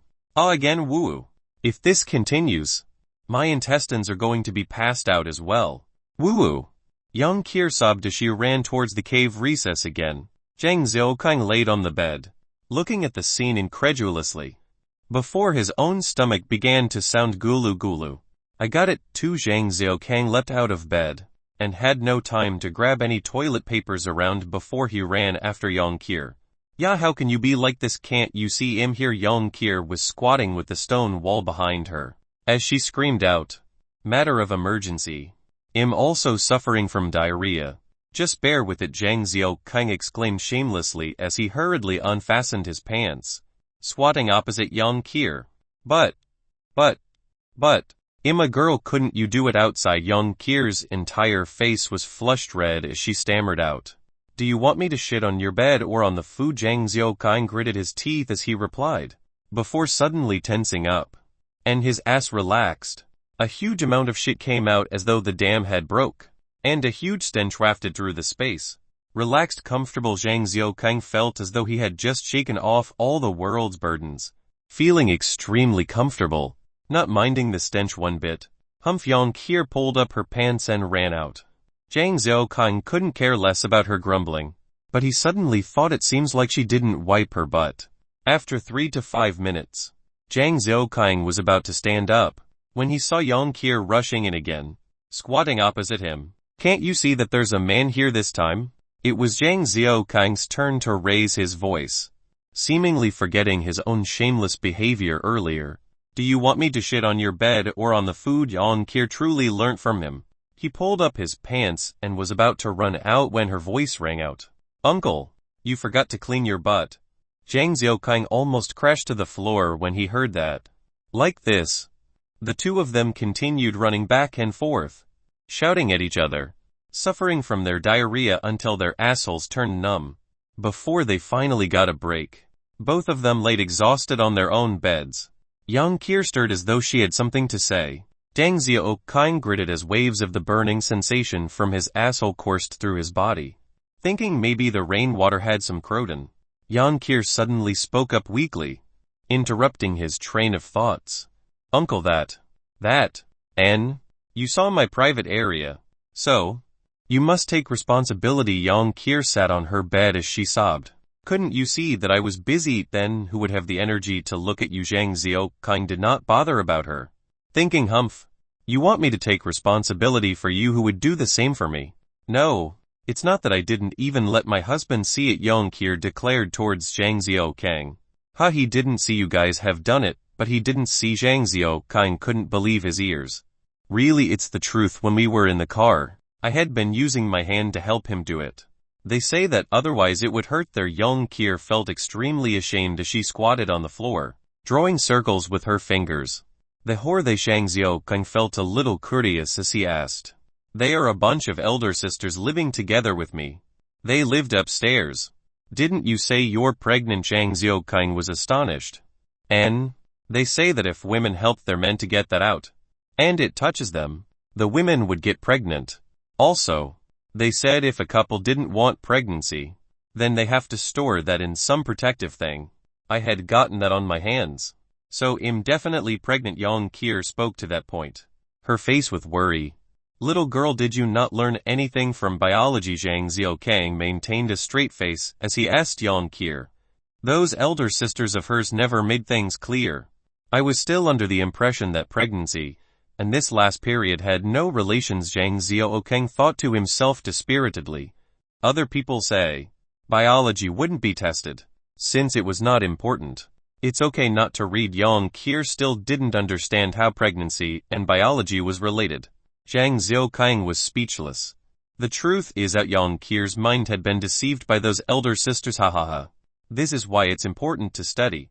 Two uninformed people trying to survive together, getting the wrong ideas about everything else. Chapter 39. Arg my back. Zhang Xiaoqing laid quietly on the bed, staring up at the ceiling of the cave. It's another day. How many days has it been since I left home? He wondered. Why did I have to drink that cup yesterday? Thinking back on the events of yesterday, he had been basically squatting together with Yang Kier the entire time, their assholes tortured incessantly. Thinking up to this point, his asshole tightened involuntarily. Morning, Uncle. Yang Kier bounded with energy towards Zhang Xiaoqing, greeting him, borrowing the light that shone in through the crack. Zhang Xiaoqing squinted his eyes and looked at her. She seemed a little different from usual, yet it was hard to pinpoint what. Her hair was tied in a ponytail behind her right ear as usual. It shone with a black luster. Her eyes were like the moon, wide and round, blinking occasionally with that mischievous glint. That little nose was slightly wrinkled, and the roseate lips were pulled slightly back whenever she smiled, revealing a row of white teeth.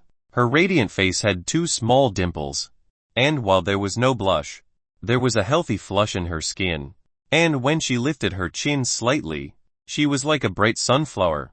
Coupled with that military uniform, she seemed like a vibrant and charming army beauty. Today's Yang Kier was as captivating as the sun, and Zhang Xiaoqing felt giddy for a moment there. Useless, he berated himself. He was, after all, an old-timer who had seen over 300 shows, and seen even the roots of the old bird. How could he be mesmerized by this little lass? Uncle, you seem to look younger. Oh, Yang Kier was astonished as though she discovered something huge. Really? He immediately felt his own chin. Could it be the effects of the rainwater? He thought silently. Yes, you looked like my dad's age previously. Now you look as young as his younger brother. Yang Kier replied, so honestly, looking around for a mirror as though to prove her words. Zhang Xiaoqing was struck speechless. He discovered that he had just been upgraded from old uncle to younger uncle. I'm not a strange uncle, he screamed out in his heart. If you continue like this, who knows? You might become like an older brother. Yang Kier chipped in again. Brother. Zhang Xiaoqing suddenly thought of an old song. Little sister, walk forth bravely. Walk forwards, and don't look back. The road that meets the sky. 9909. Little sister, walk forth bravely. From now on, you must lift that red embroidered floor, throw the red embroidered ball, hitting my head, drinking a pot of tea with you. Oh, the red sorghum wine. Lyrics to an old song. https www. YouTube. Come watch Vizia Raj AF3GC. Uncle. Take a look. Young Kier managed to pull out a mirror from goodness knows where, pulling him out from his reverie. He. Haha. He took a look in the mirror, and his eyebrows arched high as he laughed out loud. Before the apocalypse, he was still a reclusive otaku. The image in the mirror had been a weak fatty with a pair of soulless eyes. Now he looked like a young male of 27, 28. His skin was glowing white, and his looks were, in fact, decent. Coupled with that growing bristle around his jaw, it gave him a more manly feel. Zhang Xiaoqing touched his jaw and looked at the mirror again. It's good to be young. Uncle, when is it mealtime? I'm hungry. Young Kier broke him out of his self-admiration. Shua. The spatula danced about in the wok, as the meat and vegetables were flipped about constantly in the wok. A fragrant aroma wafted about in the cave, as their stomachs started growling in hunger. A pot of white rice, a huge pan of fried meat and vegetables were then served onto the simple table. Young Kier swiftly went for a piece of lean meat, not caring about the fatty ones. Zhang Xiaoqing looked on depressed. His eating was also slow. I like the lean meat too, he screamed out in his heart. Feeling fed up, he immediately swept up all the lean meat into his own bowl, before slowly savoring them. Uncle, how can you be like this? Young Kier was extremely angry, her eyes staring daggers at Zhang Xiaoqing. Her gaze carried a fury that seemed to originate from a vengeance of having her family and generations being killed, and she seemed as though she wanted to stomp on Zhang Xiaoqing like a cockroach.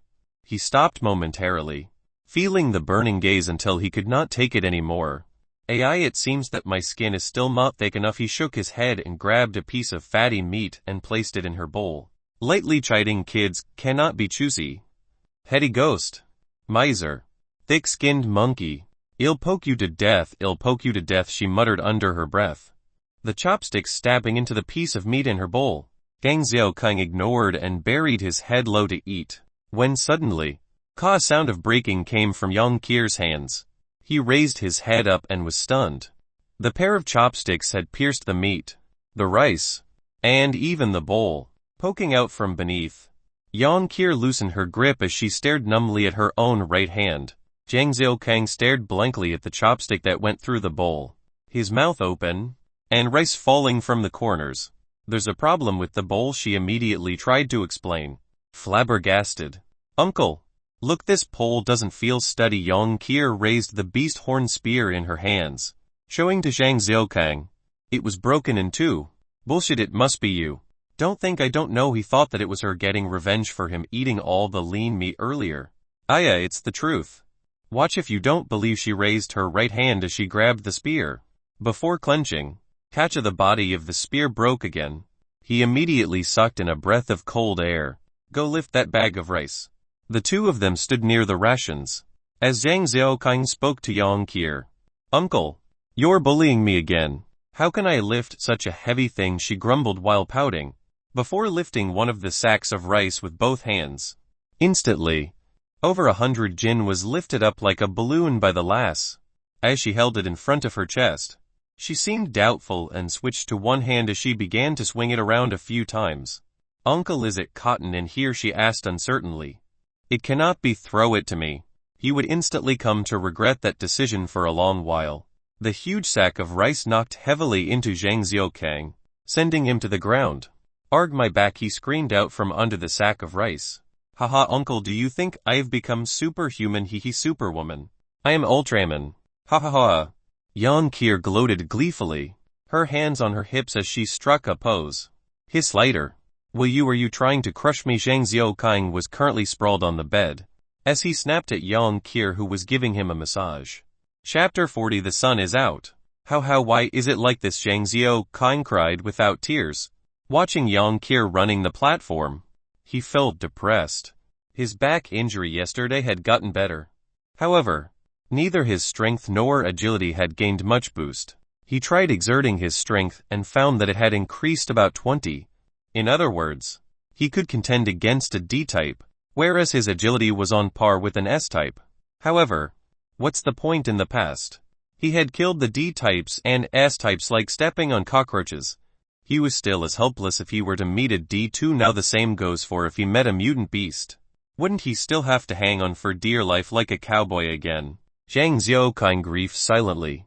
On what basis did Yang Qir become such a strong person, whereas he became an unkillable cockroach? Why was it that Lass had just slept soundlessly for a night and instantly gained a huge strength, whereas he had suffered in torment only to become an unkillable cockroach? Furthermore, if he was injured, he would become a hungry ghost. Don't tell me. Is it because of my name he felt depressed again? All because of that stupid show. A few dark clouds that couldn't be seen by other people surrounded him. He was truly aggrieved. Sigh. He let out a deep sigh. There was no choice. He was stuck with it. After all, his name was selected by his parents, and he had lived with it for 30 over years. Although it was truly a hard youth for him, having to endure the teases and the insults from girls. He couldn't even lift his head for over 10 years. However, in comparison, he had lived till now. Those old classmates and girls must have become zombies too. Uncle, stop sighing. Don't worry. I'll protect you. Yang Qir came over with a proud look, her head held up high, eyes aiming at the ceiling. Her little chest also puffed out, so much so that even her small quail eggs hugged tight by the military uniform. He was speechless and became even more dispirited, looking at this little sparrow-like lass in front of him. Uncle, be assured, from now on, anyone who bullies you, I'll hit them. Whoever you want to beat up, I'll join you. Yang Qir patted her own chest and promised him. At least you know how to repay favors. I didn't take care of you for nothing. Then Zhang Xiaoqing felt a little consoled, before suddenly thinking, wait, then aren't I the one relying on her now? His man's pride dashed the thoughts of relying on her in the future. I gave you a little smile and you thought it was love. Give you a little sunlight and you think it's freedom. Look at yourself now. Have you done your practice for today? He snapped at the lass, who had forgotten herself. What?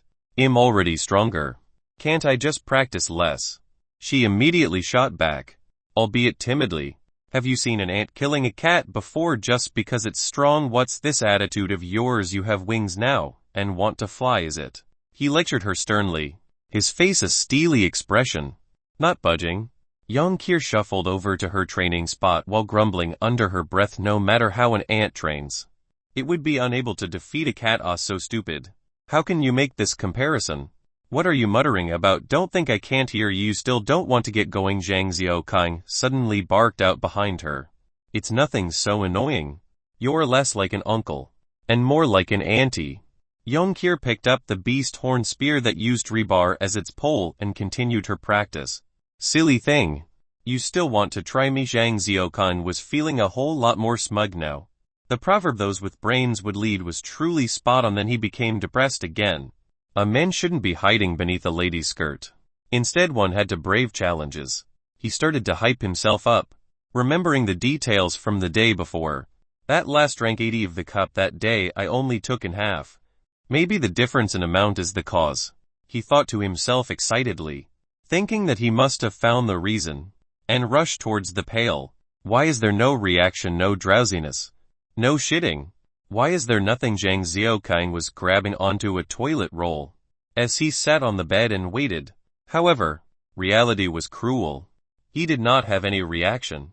Maybe it's only effective for females. He was truly distressed. This was the agony of not being able to contend with a girl. Maybe it's only effective the first time round. He could feel the suffocation of being suppressed by that lass. Machoism was the only main ideology that Zhang Xiaoqing was going for in this world, and had been putting his effort. He had no chance in the past.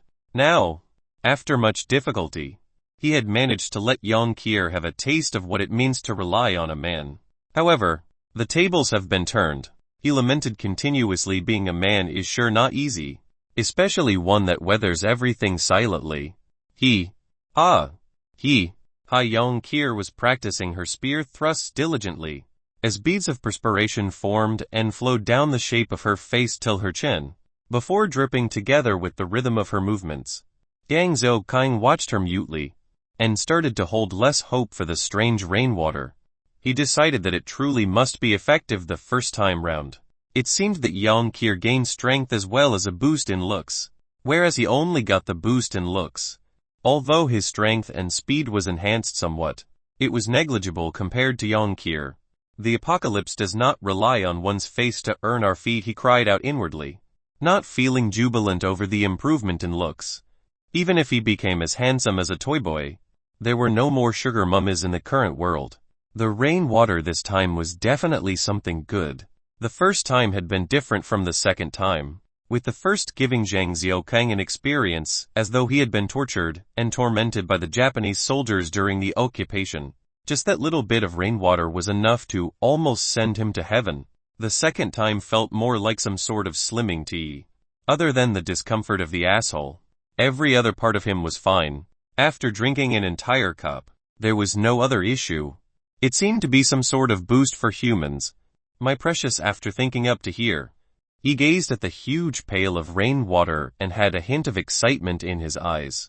No matter what, he definitely had to store this first. Seeing the huge pail of water, he still felt it was not enough. Even if he couldn't use it, he can leave it for his future son. As he daydreamed, he sighed again. I don't even know who or where my future wife is. That last, but her figure, he couldn't consider it no matter what. Good stuff will never be enough. As Zhang Xiaoqing hoisted the pail up in preparation to go collect more, he saw the perspiration-drenched Yang Qir. The otaku side of him reared his head, and the slogan reappeared in his mind: if one can sit, don't stand. If one can lay down, don't sit. If one can save strength, don't use it at all. Anyway, she has strength now. If I don't utilize it, it's a waste. He felt no shame at his current epiphany and called her to lift the two pails to collect more rainwater. Quang dang, the plastic pail landed on the floor and spun a few rounds before rolling to one side. Oh, the sun is out. It's been a long while since we saw the sun. Yang Qir began cheering under the sunlight. For the 4 months after the onset of the apocalypse, the weather every day had been dreary, with dark clouds hanging in the sky, not allowing even the sliver of sunlight through. It gave the world an even darker and grim feel to it. Now that the rain had stopped, and the sun came out, the golden rays shone on the land with a radiant light. The warm rays of sun washed over Zhang Xiaoqing. Yet his heart was cold. Don't tell me that if once men touch it, they really become unlucky. Why is everything not going my way? Seeing Yang Qir rejoicing under the bright sunlight, Zhang Xiaoqing suddenly remembered an old childhood rhyme: the sun is out, and the girl smiles brightly. Chapter 41. What's that? There was a suffocating heat wave in the air, as the sun blazed brightly like in July or August, even though it was only in April. The anomalous weather had been devastating to the vegetation, as all the plant life on the main road could be seen drooping over, with even some of the smaller younger grass already looking withered. It was as though they were all bent over, begging for mercy from the scorching sun. Zhang Xiaoqing drove the tractor on the main road, while decked in the camouflage military uniform. His entire back was drenched in perspiration, and the hot air that blew in his face didn't help at all, only serving to make it more unbearable. The clothes on him became drenched before drying, then getting drenched again, revealing patches of white salty spots. Yang Qir sat behind in the trunk, breathing loud, the camouflage uniform taken off, wearing only a tube. Her upper body was slick with perspiration as well, while she had a handheld fan from goodness knows where. Her legs were propped up on a sack of rice, while there were plenty of rations and other items packed beside her, as well as some clothes and blankets. This was the third day of sun since the rain stopped, and it was the second day since Zhang Xiaoqing and Yang Qir set off. Before they left, Zhang Xiaoqing had to drag Yang Qir to the tractor and pile up stones to seal the entrance to the cave. As long as there was no one who knew the terrain well that came, the cave would be practically invisible. The half-full pail of rainwater was also kept in the deepest recess of the cave. As they left, Yang Qir was extremely unwilling. Even though the cave was simple, and lighting was poor, it was extremely safe. They had moved everything themselves and gradually prepared the cave to be habitable. We will come back, Shang Xiaokang had promised her. While thinking to himself, no computer, no internet, no big-breasted women, only a ghost would come back here.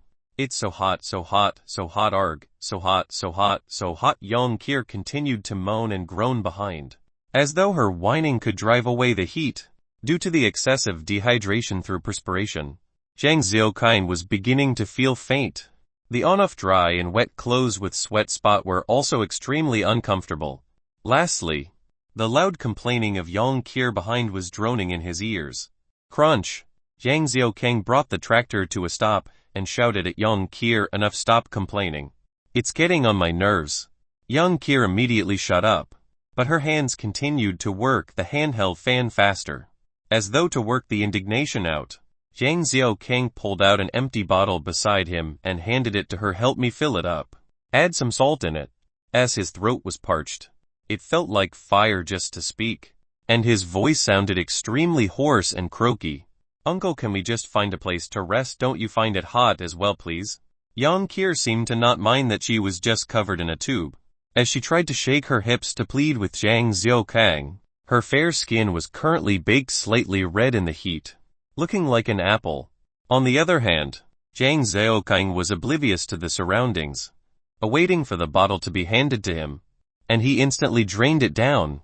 Uncle, please answer me. I'm getting fainter. Look at my skin and how boiled it is. She continued pleading with him. I'm driving and not complaining. You're just sitting there but have so much to whine about. He was starting to look down on her. This last really did not know how to endure a little hardship. In the past, while finding work, he would ride the bicycle in the heat, cycling the entire day. When he didn't have money to buy water, he would just find natural water sources by the roadside. Hi, in any case, I'm your wife though, can't you just give in to me? Otherwise, he'll just strip naked and lay on the top of the tractor, not wearing anything. Well, see who suffers then. Yang Kier resorted to threatening, shaking her fist at Zhang Xiaokang. Although the wifedom was termed by herself, her threat was really useful. As Zhang Xiaokang began to hesitate, this last dares to even do such things. If it's seen by others, she will really be taken advantage of. Although her figure isn't anything, but she's pretty decent. Now she's still young and has plenty of time to mature. I've taken care of her for so long. If she really were to be hoodwinked by some other pretty boy, he'll really cry next time. As he thought to himself, he seemed to have forgotten how he usually bullied her. Alright, I'm afraid of you. Let's find a place to rest. Then he also felt the heat getting to his head, and was actually looking forward to a momentary break. Yay, victory! The leader is a paper tiger. Yang Kier immediately forgot herself and hollered out that slogan from the cave, until she saw Zhang Xiaokang's expression and immediately swallowed her saliva, shutting her mouth. By the roadside, there was a huge green tree, with a trunk that not even 3 people could fit around. It provided a large shade and looked extremely appealing. Zhang Xiaokang drove the tractor slowly, stopping beneath the tree. Before he even turned the engine off, the lass had already grabbed her spear and leaped down the vehicle. The shade and air beneath the tree were immediately cooler, and Zhang Xiaokang heaved a sigh as he prepared to get off. A long shadow suddenly pounced towards him. He had just stood up, one foot in the driver's seat, the other outside the vehicle on thin air. He hadn't even had the time to react to the shadow when all he saw was a pair of red eyes. A mouth full of sharp white canines was opened wide, preparing to chomp at his throat. His mind turned blank, and his whole body froze, losing the ability to even shut his eyes. Yang Kier's actions were quicker, as her right hand had already raised the beast horn spear and thrust towards the shadow. Goo like a hammer on a watermelon. The thing's head was immediately blasted apart from the strength of Yang Kier, causing its eyes, brain matter, blood and splintered bone parts to splatter, before that thing even fell to the ground. And Zhang Xiaokang had the chance to breathe. Another shadow charged towards him. Yang Kier used her rudimentary spear technique, sweeping across towards it. Although there was no strength of her thrust, the thing immediately leaped back to dodge the beast horn spear. before using its hind legs to adjust its trajectory by bouncing off the beast horn spear and charged towards Zhang Xiao Kang again. This time, he was ready, and his right leg pushed off the seat, shooting backward. Gu Pahi got entangled with the fang as they fell on the floor, and the impact caused him to become short of breath. That thing had immediately shot back up like a spring, lunging for his throat. He was still lying on the ground, with no time to get up, and immediately used his left arm to block in front of his throat. The only thought in his mind was, don't let it bite my throat. He felt his left hand being pushed back, noting that the thing had bitten the sleeve, and he immediately swung with all his strength to slam it against the ground, before placing his whole body weight on his hand. A pair of red eyes, white teeth, and a round head. This was the first time Zhang Xiaokang came up close to this thing, and a strong stench could be smelled from the thing's body, causing his eyes to water. With his body weight pressing on that thing, his right hand formed a fist and he began to pummel the head. After pummeling countless times, his skin had torn and fist was bloody until he could see the bone of the thing. Its flesh and blood were mangled to the point where it was unrecognizable.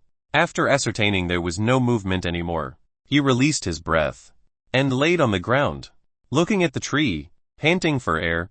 Chapter 42. Wow, so cute. Zhang Xiaokang laid silently on the ground, staring at the sky, his ragged breathing matching the rhythm of his rising and falling chest. His right hand was sore and painful, and the alternate numb and painful feeling came in waves, feeling as though it was being cooked slowly. He ignored the pain, only gazing at the sky. His adrenaline was still pumping from the dangerous situation, and that short exchange had robbed him of a huge part of his stamina. He felt lazy to even move a finger until the mocking look of that lass entered his line of sight. Uncle, you're weak. I just killed one with a smack. How come you had to tangle for so long just to kill it also? The one you killed seemed to be smaller than the one I killed. Oh. Young Kier squatted beside him, looking straight into his eyes, her face wearing a mischievous smile. Zhang Xiaokang rolled his eyes. Stand up and talk, otherwise your back's gonna ache. He then thought maybe this lass has something about her. Why did those two things come for me instead of her? Young Kier helped to bandage his right hand, while he laid there like a dead fish, looking up at the dense foliage while pondering. My luck truly is bad. Before meeting this girl it was already horrid. Now, it seems to be always coming in abundance. Camping that night almost got me killed by the mutant beast. Staying in the house almost got me strangled. Drinking the rainwater almost caused me dysentery. Now, we're just looking for shade and I was almost mauled. Maybe this Yang Kier is a malignant star in my life if I continue to be with her. I'm truly doomed. He scrutinized the lass who was concentrating on bandaging his arm. She looked up to see him watching herself and immediately flashed an incredibly bright smile. Her face was flushed red from the heat, looking like a delicious apple. Her teeth that were revealed looked like the alluring crescent moon, while her eyes gleamed like a clear pond. With her smile, two little dimples appeared, and the current Young Kier looked charmingly cute. At that instant, that inner otaku of Zhang Xiaokang felt captivated, and he had a strong possessive thought. The lass is mine. No one can take her from me, he swore upon his pride as an otaku. Hiss, be more gentle. Are you bandaging me or pulling the hairs from a pig? He moaned as the waves of pain came surging. Okay. I got it, you can't blame me. I've never done this before. Furthermore, who asked you to land yourself in such a state? You don't know how to treat yourself better. Young Kier became gentler, while grumbling, and it felt like a wife nagging at her husband. Zhang Xiaokang actually felt warmed by her grumblings. Having lived alone for so many years, he had become lonely. With this lass by his side, it felt like his world had become a little more lively and colorful. She dressed his wounds clumsily while trying to be careful, applying medication and bandaging them. He laid under the shade, enjoying the shade, even forgetting his pain for a moment. His mind turned blank, and he didn't want to engage in any thoughts, just enjoying the serenity of the moment. Uncle, it's done. Take a look. See if you're satisfied. Young Kier's voice sounded, drawing him out from the peaceful moment. Oh, so fast? Zhang Xiaokang opened his eyes in slight disbelief. And quick. Check my handiwork out, she urged him, with an expression of hope. obviously wishing to gain his approval. How should this be described? His right hand was incredibly depressing to look at. His entire right hand looked like a deformed pear, having various odd bulging areas and cavities. The bandage end was left hanging out, and it felt like Young Kier had wrapped the parts that didn't need to be wrapped while forgetting to wrap the parts that required aid. Then she must have decided just to wrap the entire thing further. Looking at the entire thing, his right hand felt like it became heavier by half a jin.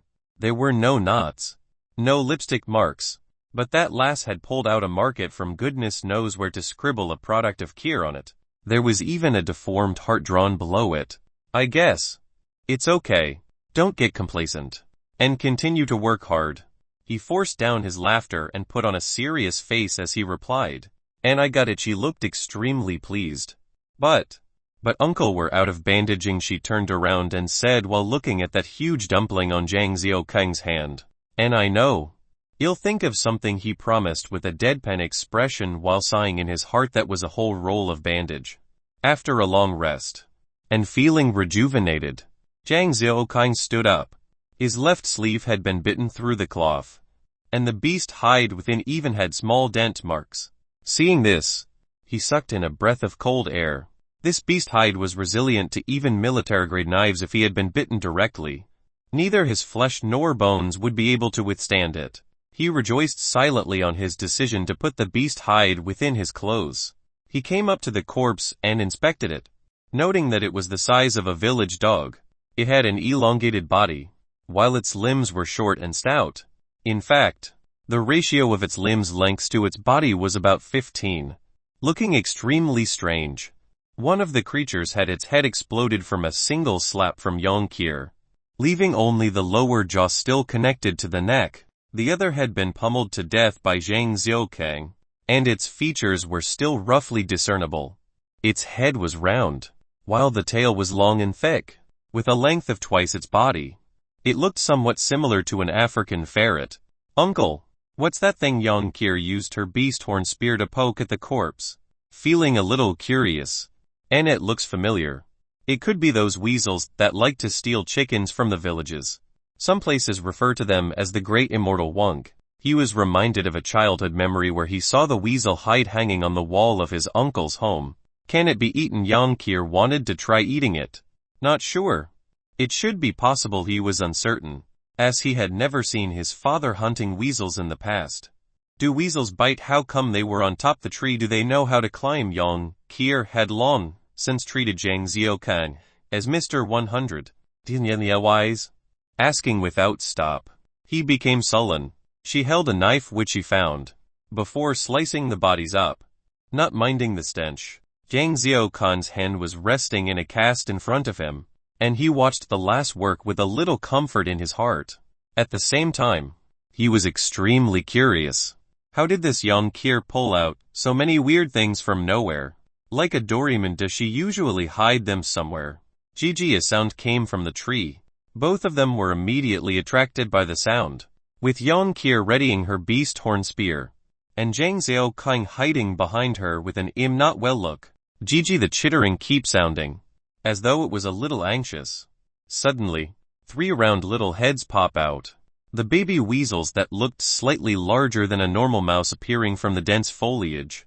Their eyes gleamed brightly as they looked down. Wow, so cute, Yang Kier squealed, and the 3 baby weasels were frightened as they scurried back. Did they attack us because we entered their territory? Zhang Xiaokang seems to have come to an understanding. Chapter 43. Yang Kier loses her temper. Why not? They're so cute, why can't we bring them along? It's not like they cannot be raised. Yang Kier continued to complain. Zhang Xiaokang had adamantly rejected the notion of bringing the 3 weasels away. Zhang Xiaokang was driving the tractor with one hand, and it crawled at a 20-mile-per-hour speed. His position felt extremely awkward, and he wasn't used to it. However, since they were uncertain about the possibilities of mutant beasts at that area, they could only continue on their journey. It was not like he didn't think of teaching her to drive. However, since obtaining that obscene strength, she had been extremely overconfident. What if she suddenly decided to turn the tractor into some race car? There was no choice. He had to sacrifice himself and drive with his injury. Uncle, were you listening at all? Young Kier saw that Zhang Xiaokang was silently driving and not minding her. She continued to pester him. He continued to drive on without replying. Controlling the wheel with his left hand required his concentration. Even though it was just an ordinary tractor. Zhang Xiaokang, you've seen all there is to see, touch all there's to touch. What now? You want to shirk responsibility? Yang Kier saw that Zhang Xiaokang was ignoring her and began to raise her voice. Gazai, he brought the tractor to a halt as he looked back at her helplessly. While she was currently using the binoculars to look at him, being mischievous. If I don't hit her, she would step all over me. Seems like I need to teach her a lesson. He wanted to teach her a lesson. To know what happens when he was enraged. His eyes enlarged like he was about to spit fire. His left fist curled up into a ball and opening up again. His chest heaving as though he was about to explode at any moment. Seeing that he was about to burst, Yang Kier continued to stare at him through the binoculars without batting an eyelid. After a while, his inflated lungs released the air. The now half-crippled Zhang Xiaokang had no energy to discipline her. He was feeling depressed, but helpless at the same time. You said I've seen it. Fine, take it that I've seen it, but when did I ever touch you? Since he couldn't use force, he tried to reason. What, that day after you sprained your back? Didn't I massage you after massaging so long? Isn't that already counted? She began to play the rogue. Damn it. By your logic, I should have married the lady who washed my feet. He was truly furious. How was it that this girl was so young yet ridiculous? What's going to happen if she continues to be like this in the future? Young Kier didn't speak, only pointing towards him, while her finger shook. You still dare to act against me? Come, I'll teach you what it means to be part of the Zhang family. He stepped out, and was about to bring down judgment on this little lady who didn't know her boundaries. No, it's not that. There's someone there. Young Kier pointed behind him while saying. He grabbed the binoculars and looked towards the direction. There was a fork in the road up ahead, and at about 200 m away there was a small factory. The factory was being surrounded by a wall, so it was hard to see the situation in it. On top of a small building which could be a plant or a warehouse, there was a man jumping up and down on the roof, waving to get their attention. What do you think? He asked for her opinion. After all, he was a casualty now, and the only person who could act was her. Let's take a look first. Don't worry. I won't run away with some toy boy. Young Kier replied with understanding, as though she could see through his worries. As the tractor came to a stop about 200 m away from the factory, they looked at the person again, one of them through the binoculars, another through the scope of a sniper rifle. They discovered that the factory was small. There were only 3 plants and 2 warehouses within, as well as a 3-story office building. It seemed that the office was the living quarters, as there were all sorts of clothes hung on the windows, fluttering when blown. A man was wearing a suit that was faded and waving a flag frantically on top the warehouse. He seems to be welcoming the arrival of the 2 of them. Uncle, what do we do? Shall I rush in? Young Kier piped in cautiously. Wait. He was still gazing through the binoculars.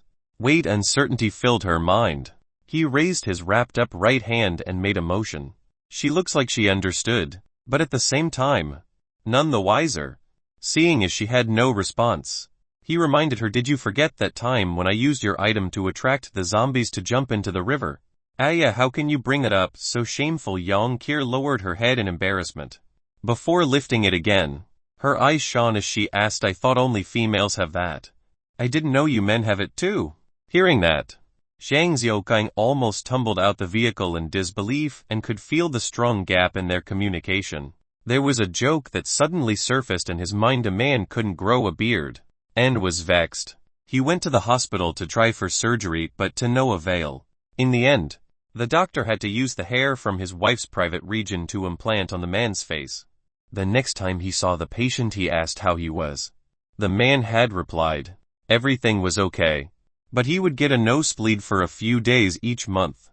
My right hand is injured. There's the scent of blood. The zombie will be attracted here, he patiently explained, while sighing in his heart. Fear not the wolf as an enemy, but fear a pig as a friend.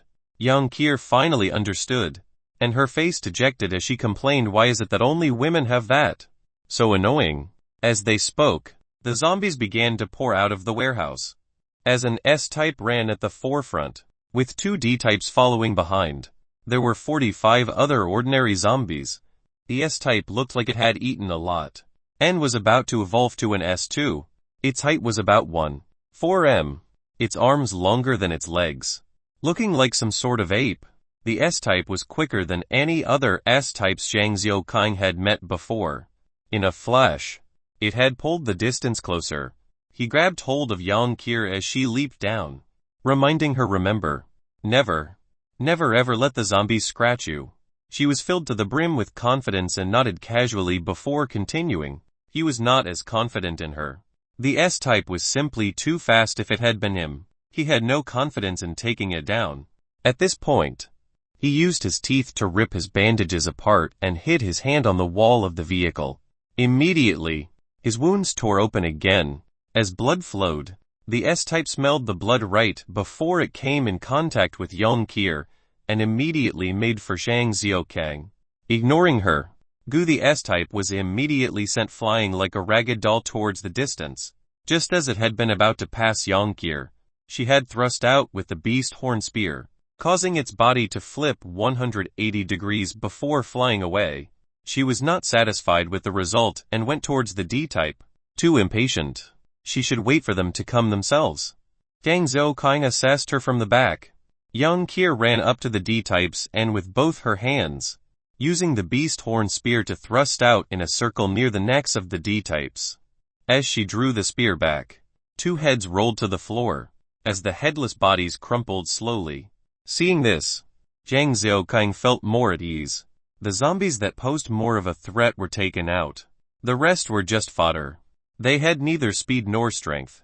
As long as one wasn't surrounded, it would be okay. Chapter 44. I'll kill him. You're a grown man, and you still don't know how to love yourself. Look, the wound is open again. Yang Qir was grumbling that Zhang Xiaoqing had smashed her dumpling of love, and began to help him bandage his wound again. Behind her, the grass was littered with many fallen zombies, each of them not possessing a complete corpse. They were either missing a head or a limb. The sun had set, and the remaining rays of sun washed over this apocalyptic battlefield, giving it an even more desolate feel. The sun rays shone on Yang Qir, giving her a golden radiance, which made her look like a little goddess. After undergoing through that strenuous activity of wiping out those zombies, her cute nose was dripping with beads of perspiration, and under the glow of the sunlight, her forehead looked even more alluring. Her big round eyes were focused on Zhang Xiaoqing's right hand, applying medication on him. Her warm breathing would blow gently on his hand from time to time, which had long since stopped hurting. Instead, the constant breaths gave his hand a sort of tingling sensation. Looking at her carefully bandaging his wound, Zhang Xiaoqing's thoughts drifted to the earlier scene of her fighting. She had the talent, if he was honest, and was incredibly perceptive of her surroundings. She didn't just charge headlong without thinking. Instead, she had skirted around the edge, and borrowed their slow speed to take them down one by one. The horde had been whittled down slowly by her. That beast horn spear of hers should be called the beast horn bat. When Yang Qir had been killing the zombies, it wasn't through thrusts. Rather, she had swung down repeatedly. Some had been relieved of their limbs, while others found their heads smashed. There were even a few who had their bodies sliced in two. That beast horn spear of hers had then been stuck in the ground, reaching a height of 1.7 m, allowing her easy access. The rebar used as the body of the spear was still holding up. The beast horn atop the spear was gleaming in the sunlight, and it wasn't an unbearable glare. Instead, it felt like a subtle and restrained halo. The beast horn had a unique property, in that dust and dirt could not rest on its surface. Even the blood that had gotten on it during the slaughter of the zombies flowed down, moving along the grooves, leaving it as clean and shiny as it was before. It's a pity. This spear. He looked at the spear and shook his head. Uncle, were you listening? Yang Qir's eyes were opened wide, with a little glint in them, her cheeks that were soft and puffy, as her rosy red lips were pouting. The look of a young girl showing her displeasure was truly refreshing. Cough. Cough. He had not been listening and pretended to cough while racking his brains to divert the topic away. N? That. Oh, I was thinking. Did we forget something? He put on a serious face as he asked. She didn't understand and started to think if she had really forgotten something. Didn't we come for that fellow? He used his eyes to motion towards the factory. She rose her head to look as well, noting that the man was still hopping about on the roof, except that his energy level had seemed to drop. That lonely figure against the setting sun, desperately waving the flag. It truly looked desolate and pitiful. We had to spend half the day to take care of those zombies, yet he still dares not come down. He must be those weakling types. I can't be bothered with him. Young Kier was obviously displeased with that guy on the roof.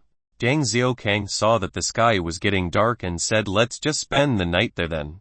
As the tracker drove closer, the factory grew in their sight. Roman 20 Town Roman 20 Food Factory. A large signboard hung on the wall, and the paint seemed old. As they entered the factory, they could see all sorts of rubbish. Moldy bags of flour, torn and tattered pieces of cloth, a variety of packaging bags, as well as some human bones. The warehouse was about 8 m tall, and the huge iron door had been dented in a number of places. There was white paint that spelled important warehouse. Fireworks are prohibited. The walls of the warehouse were sturdy, made of materials from the 60s or 70s. And the 5 m tall walls were fitted with old wooden window frames. A row of simple U-shaped steel pipes embedded in the wall led to the rooftop in the form of a staircase. The man was currently looking downwards as though to check for more zombies. Come on down, it's safe. Zhang Xiaokang beckoned him, while Yang Kier ignored the man. After ascertaining that there was no trouble below, he slowly followed the steps down. A big brother. I'm truly grateful. You may not know this. I was trapped in here for a whole 4 months. If you hadn't come by, I don't know what I would have done. The man was extremely emotional, looking as though he was about to kneel in gratitude. Zhang Xiaokang observed the man carefully, who looks to be about 23, 24. His clothes were dirty, while his face was generally clean but pale. His unkempt hair covered his ears, and it looked like a hairstyle out from the 80s. He had a bewildered expression, and the first impression anyone would have was that he was pretty decent. What's your name? How did you survive till now? Zhang Xiaokang sat down in the living quarters of the factory meant for customers, as he asked while looking around. Haha, my surname's Sai. You can call me Zai Yuanshan. I was the manager here at that time, when I was taking stock of the goods. He began to narrate the events. The factory was a processing plant for dried biscuits. There were 50 employees, all of whom were villagers nearby. The plant owner was Zai Yuanshan's uncle. After Zai Yuanshan had graduated from his university, he had come over here to work. Nearing the end of the year, business would boom, and there were plenty of goods lying about. He had thus been keeping track of the finished products in the warehouse in a bid to calculate the potential profits when the apocalypse broke out, and the workers went crazy and bit each other. His brain had fortunately continued to work, and he pulled the doors close to protect himself, not daring to step out. After half an hour, the warehouse operator had also begun to exhibit weird behavior, causing Zai Yuanshan to back up until the operator fully turned. Zai Yuanshan had then killed her, before locking himself in the storage, using the windows daily to climb to the roof to see if there were people passing by. Zai Yuanshan, how did you settle the issue of water? Zhang Xiaokang asked curiously. Big brother, you're too courteous. Call me Xiaoshan. It's like this. The finished goods warehouse had to be kept clean at all times, and there was a water tank behind the huge door. Usually, the employees would use the water tank to clean themselves. The tank drew water from underground, and the villagers would use the water as daily usable water. Big brother, my life has been saved by you guys. In the future, feel free to make use of me. I will do my best. As Zai Yuanshan swore solemnly, his eyes kept roving over to Yang Kier. Zhang Xiaokang coughed out to indicate that he should stop looking. I saw that this little sister here was so strong. He looked a little embarrassed. Zhang Xiaokang nodded silently. She's your sister? Zai Yuanshan asked carefully. No, let him. His wife. Yang Kier felt bored, and when she heard his question, she immediately took the initiative to announce it proudly. Oh, this big brother sure is capable. Haha, he laughed and looked sincere. But Zhang Xiaokang felt something amiss. The factory's huge door was sealed shut, and Zhang Xiaokang and the rest were sitting within, surrounding a fire. It wasn't that they did not want to fall asleep, but the feel of the dormitory was off, and there was a scent in the air. Hence, they decided to sleep outside. Fortunately, the temperature wasn't too low. Deng Xiaokang and Yang Qir discussed and decided to each take half a night's watch since they had to be on guard against an additional stranger, whose motives were unknown. Drop that. Otherwise, he'll kill him. Yang Xiaokang was still groggy when he was suddenly shaken away. Before he opened his eyes fully, he was kicked viciously in the stomach. He instantly doubled up in pain, gasping for air. Chapter 45. Stop hitting him. Yang Xiaokang opened his eyes, only to see an arrow pointed at himself. He hadn't the time to look properly when he was kicked once more in the stomach. The pain was intense and he let out a muffled grunt, hugging his stomach in pain. Racked in pain. What did you kick him again for? Yang Qir's voice resounded. She was sobbing. Throw that thing in your hands away. Zhang Xiaokang could hear Zai Yuanshan's voice clearly. Before he could react, Zai Yuanshan lashed out with another kick at his right hand. Arg! Zhang Xiaokang cried out helplessly. The white color gauze on his right hand turned red again. His wound reopened. 45. Stop hitting him. What do you want? Yang Qir screamed out while sobbing. And what do I want? Hahaha, of course. I want you. I want to fuck you. Zai Yuanshan let out a maniacal laughter. Haha. You guys said so yourself. The world is gone. The country is gone. I'm free to do what I want. He continued to rave without a care. You ungrateful bastard, don't forget. We saved you. We should have left you to be eaten. Yang Qir was furious. However, Zhang Xiaokang was curled up in a ball, not able to witness anything. Hahaha, ungrateful. Well said. I truly am ungrateful. Know what happened to a person who said that to me? She was strangled slowly to death. Haha, you have no idea how good that felt. Zai Yuanshan then kicked Zhang Xiaokang once more as a warning not to move.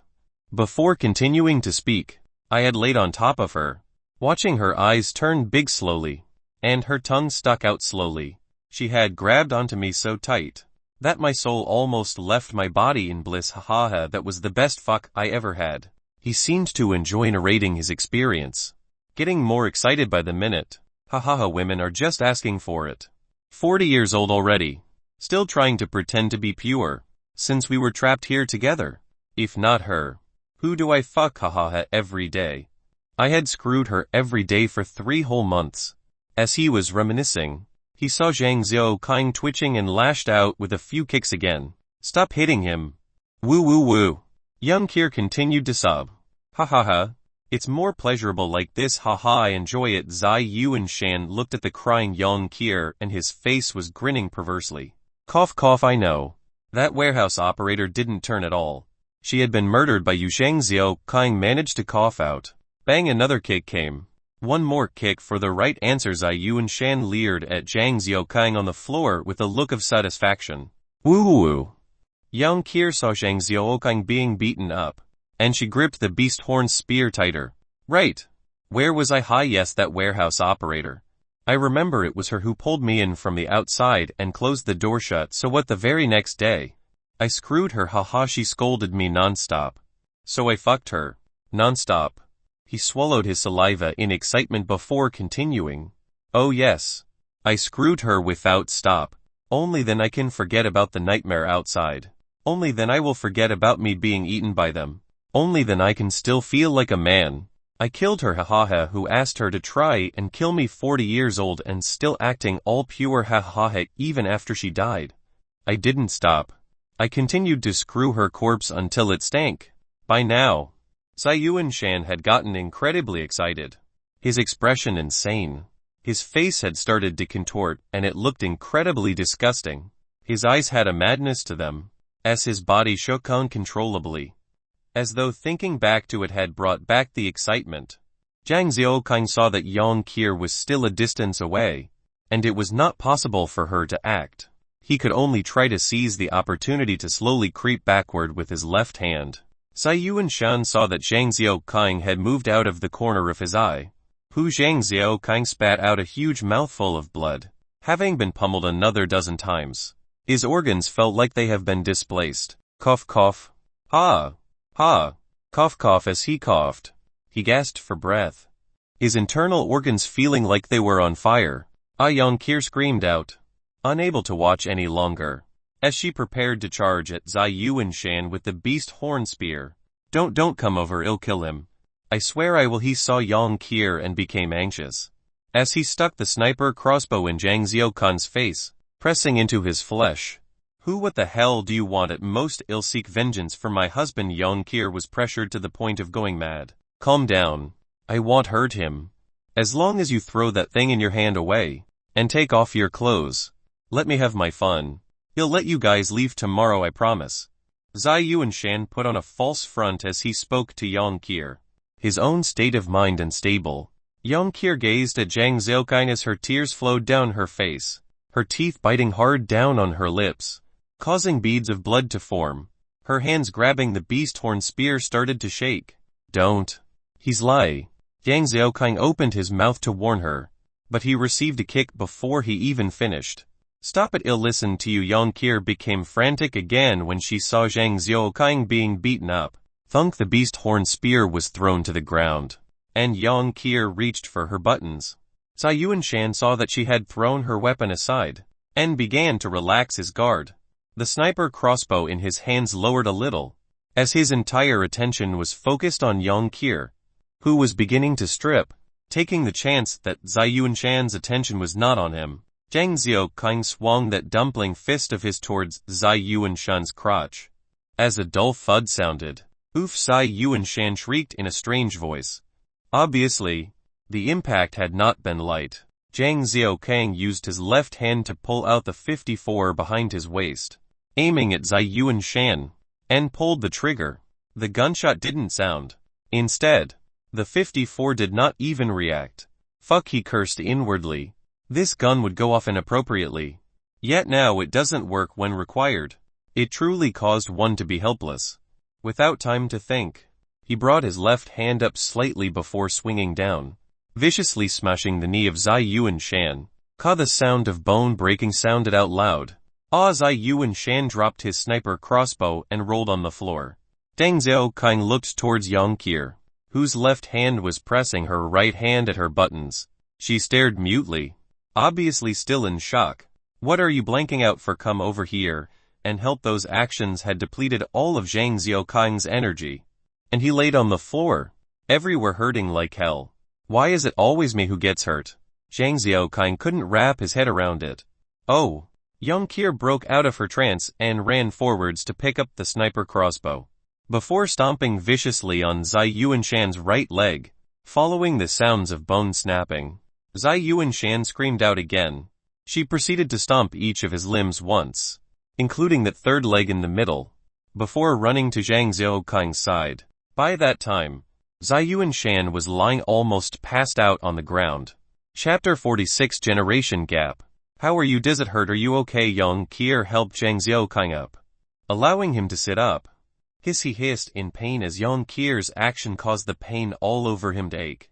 She quickly minimized her movement in order to relieve the pain. Do you know how bad guys in movies usually die? He leaned on her as he looked at the bonfire in front of him. She didn't speak, remaining silent as her tears streaked down her face, dripping onto Zhang Xiaokang's face. It's because the bad guy usually talks too much, he mumbled.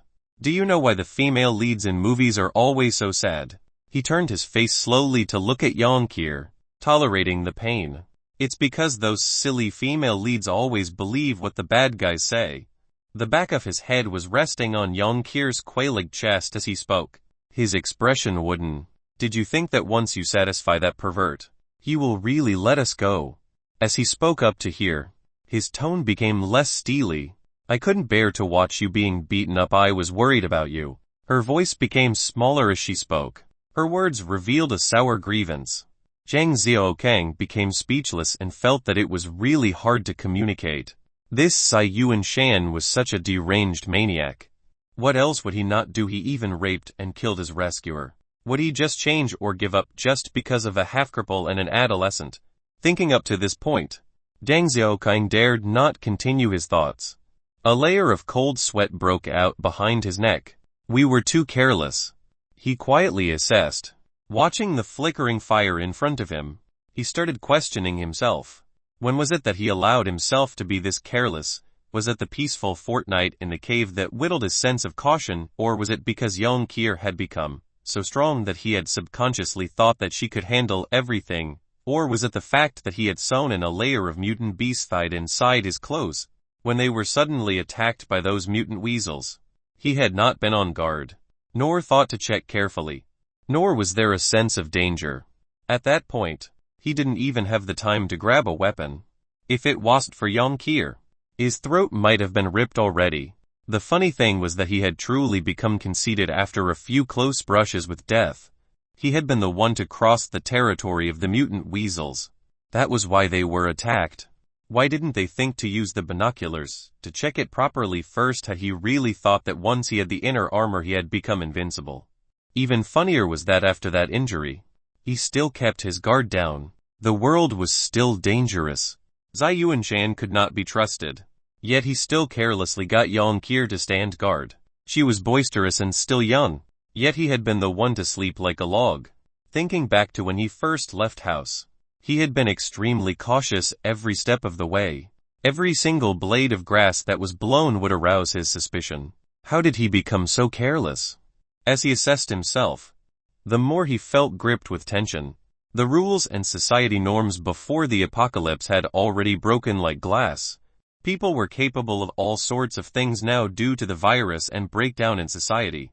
He remembered reading something called the Freudian psychoanalytic theory of personality, where it talked about three fundamental structures of the human mind: the ID, the ego, and the superego. The ID was concerned with the instant gratification of basic physical needs and urges. It only cared about exerting of self, regardless of principle. The ego was the rational, pragmatic part of personality. It is less primitive than the ID and is partly conscious and partly unconscious. It mediates between the ego and superego, and it sought to balance satisfying the ID and avoiding conflicts through the superego. One would gain gratification, even it was delayed, but making the moral decision and according to societal norms. As for the superego, it was the saint part of everybody. Those people who wanted to continue to be moral even in the face of death in movies were considered to have a stronger superego. People from before the apocalypse knew to abide by rules and laws, maintaining order in society. However, in the apocalyptic setting now, everyone is just concerned with their own survival, and there was a disregard for the law and order. Before the apocalypse, it was the ego that ruled. Now, it was the ID that ruled. I can't be like that anymore. I'm not a savior. And I should stop thinking of being the good guy. He came to terms with his thoughts and now wondered if he should just become a bad person entirely. Oh. Zai Yuanshan was like a dead dog, lying at a distance, moaning and groaning from time to time. His limbs had been smashed thoroughly by Yang Kier. His body was twisted in all sorts of angles, and it was hard to tell which direction he was actually facing. For example, if his face was towards the ceiling, his feet should be pointed the same way. However, it was his heel that was pointing to the sky. His pants were drenched, and there was a strong stench of urine. He must have relieved himself uncontrollably after being taken care of by Yang Kier. She could smell the sour piss smell from him and frowned as she placed Zhang Xiaoqing down gently. She then walked over to Zai Yuanshan's side and grabbed him by the clothes before tossing him a distance away.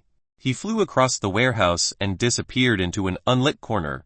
Yutong, the sound of something heavy landing sounded. His tragic scream of agony sounded out. Yang Kier then walked back to Zhang Xiaoqing's side and hugged him in her embrace, as gently as she could. It was a huge difference from her usual self. Zhang Xiaoqing laid against her and received her warmth while hearing the occasional moans of pain in the background. Zhang Xiaoqing made the decision then. He won't be a nice guy nor a bad guy. The good guys get taken advantage of, while bad guys usually faced a worse ending. How did he get the sniper crossbow? He suddenly piped up, breaking the silence. It must be. When I was doing my small business. She lowered her head as she spoke, after which her chin almost touched her chest. Why didn't you call me up when you wanted to go to the toilet? He continued to ask with a mild expression as he watched the fire. Because you were sleeping so soundly. And I didn't want to disturb you. She found her reason and lifted her head again. He let out a long sigh. No matter what, she had good intentions. Although it had made things worse. Do you know what to do in the future? He felt like he was teaching a willful daughter. And I know next time, I will report everything to you. Young Kier's expression was extremely docile now. Like those little kids from kindergarten that promised their aunts not to be naughty anymore. Oh yes, what do we do with that Z guy? Shall I kill him? Young Kier thought of Zai Yuan Shan still lying a distance away and asked Zhang Xiaokang for his opinion. Forget it. Killing him would just dirty your hands. Wait till tomorrow. Well, feed him to the zombies. An otaku does not know the meaning of repay evil with good. You want to kill him. Don't you feel scared? Don't you feel like vomiting at the thought of ending someone else's life? Zhang Xiaokang asked her curiously. How was it that the guts of the girls nowadays were so daring? Not really. After killing the first monster. It felt pretty good. In fact, it felt better than play games at home. Young Kier seemed too unfazed by the question. In fact, she looked at him like he was silly. Maybe, after playing so many games, they've become numb to killing. Zhang Xiaokang grew up under the Red Guards and had no idea how to handle the younger generation. Shit, last time, there was a gap between my dad and me. Now there's a gap between this lass and myself. He finally felt that he wasn't that young anymore. Source: Boundless. Freudian Psychoanalytic Theory of Personality. Boundless Psychology. Boundless. 17 Aug. 2016. Retrieved 26 Jan. 2017 from https www.boundless.com. Psychologiques books. Boundless Psychologiques book. Personality 16. Psychodynamic Perspective SN. Personality 77. Freudian Psychoanalytic Theory of Personality 30,412,839. Chapter 47. Kill me. On this desolate night, with the bonfire in front of them, providing warmth, Zhang Xiaokang rested against Young Kier's body as he slowly fell asleep. Young Kier was hugging Zhang Xiaokang as she sat against the wall, and had fallen asleep long ago. He could hear her steady heartbeat and constant breathing. Her warm exhalation felt comforting on his neck. The sky was beginning to grow brighter. As the night passed, he suddenly felt that there was something wrong with his body. Not good. His entire body felt like it was being pricked by countless needles, and there wasn't a spot on his body that didn't itch. It then transformed to a feeling of millions of ants crawling up and down his skin. It felt like they were burrowing into his flesh and even his bones. Itchy, it was incredibly itchy. There was not a single place that didn't itch terribly. The matter of the intense itchiness was one thing. There was an additional tingling sensation that coursed throughout his bones, causing him occasional numbness, as though he was hugging a tangled mess of cables that released electricity. Compared to the pain yesterday, this alternating sensation of itch and numbness was pure torment. He wanted to scream out to vent his vexation. However, he could not, as he had lost all control of his body, and he couldn't even blink.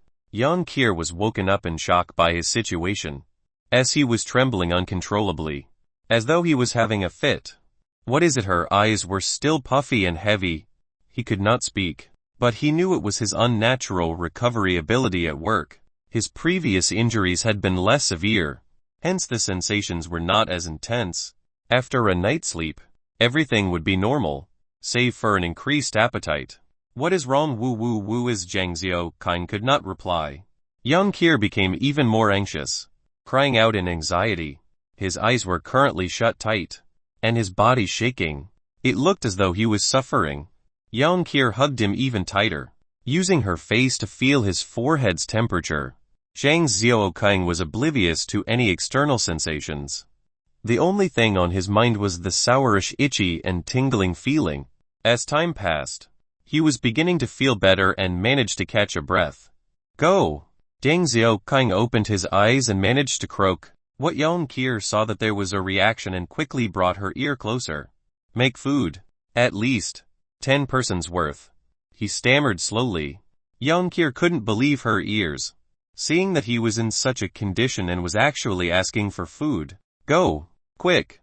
Don't mind me, he insisted, his body already recovering slowly, and it didn't feel as exhausting to speak. Oh, she saw that Zhang Xiaoqing was getting better, and his words becoming more coherent. She then left him as she got to work, albeit clumsily. He laid quietly, as the sky got brighter, turning a clear blue, without a single cloud in the skies. The tingling sensation was slowly fading away when his stomach was struck with an intense, but familiar hunger pang. He felt his strength returning, and he quickly rose from the ground. The bonfire had been stocked with more firewood, as she used a simple tripod to act as a stand while she cooked some rice. Her face was covered with smoke as she continued to cook. Zhang Xiaoqing could not wait any further and quickly scrambled to the vehicle to grab some ready food. That hit the spot. He massaged his stomach, having downed 7 beggar chickens, and a whole pot of half-cooked rice. He regained his vitality and energy.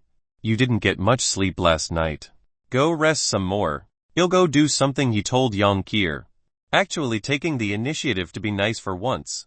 Oh, she felt tired as well and crawled into the trunk, hugging a blanket to sleep. Time to settle some scores, he muttered as he walked over to Zai Yuanshan's spot. Zai Yuanshan was lying on the ground like a dead dog, with no movements whatsoever. Zhang Xiaoqing looked at him quietly, noting that the clothes on his limbs were dyed red from the blood. There was a strong stench emitting from him, causing one to gag. He was somewhat semi-conscious, as he continued to groan in pain. Zhang Xiaoqing tore open the bandaging on his right arm. The wound had already healed, with a black-colored scab covering it. He then grabbed Zai Yuanshan by the collar and dragged him towards the big doors of the factory. Zai Yuanshan was rattled conscious by the movement, and he began to groan with more energy. Zhang Xiaoqing opened the huge door, and saw a few zombies with broken limbs crawling on the ground. They must have been attracted by the smell of blood last night. He ignored them, and dragged Zai Yuanshan with him as he stepped around the zombies. As he neared the surrounding wall, he flung Zai Yuanshan onto an empty spot, and he stood one side. By this time, Zai Yuanshan could not care how Zhang Xiaoqing was treating him. He just wanted to end it all. He kept moaning and muttering incessantly, hoping to alleviate the pain. The sun was climbing slowly, and the golden rays of sunlight were beginning to shine on the earth, increasing at a rapid speed visible to the naked eye. As Zhang Xiaoqing was bathed in sunlight, he noticed that the zombies had crawled over. Zai Yuanshan saw them too, and he became slightly agitated, looking towards Zhang Xiaoqing and mouthing some words. Give me a quick death. Kill me. Just these few words took quite a toll on him, and he gasped for air after. Zhang Xiaoqing just stood there quietly watching, not saying or doing anything. The zombies were nearing Zai Yuanshan, and he began to shake from the fear and anxiety. He tried to twist and squirm backward like a worm, as huge beads of perspiration came flowing down his forehead. Finally, they caught up with him, as one reached his legs, its claws grabbing onto his left leg and bit down. Right before death, he had a final burst of strength to scream out, his voice full of agony and misery. Another zombie grabbed his head and bit down on his ears. It was torn cleanly with the zombie's teeth. Zhang Xiaoqing immediately bent over and vomited. However, since the massive amount of food he ate earlier had disappeared like a black hole, he could only hurl water. Zai Yuanshan was still not yet dead, as he screamed out without stop. Zhang Xiaoqing heard those cries and could remember when the zombies had tried to eat him right at the beginning, and he quickly bent over to vomit again. The noises finally stopped, and Zhang Xiaoqing rested a while before he felt better. He didn't know if feeding Zai Yuanshan was a torture to Zai Yuanshan or himself. In any case, he couldn't watch on, and was somewhat in awe of Yang Kier, who had watched her own boyfriend being eaten alive and had not vomited. Could it be a numbing effect of watching too many horror films? He couldn't quite understand the younger generation. After taking care of those crippled zombies, Zhang Xiaoqing went back to the tractor, where Yang Kier was still sleeping soundly, with a contented smile on her face. Chapter 48. Seeing a D2 again. Dawn was the best time during the day, and it was no exception during the apocalypse. Zhang Xiaoqing drove the tractor on the main road, with WH City as the final destination. City was after all the capital, and there would be a stronger degree of importance attached to it as compared to the other prefectural cities. Coupled with the armed police force, there would definitely a huge number of survivors stationed there. The survivability of people in this apocalypse was really too low.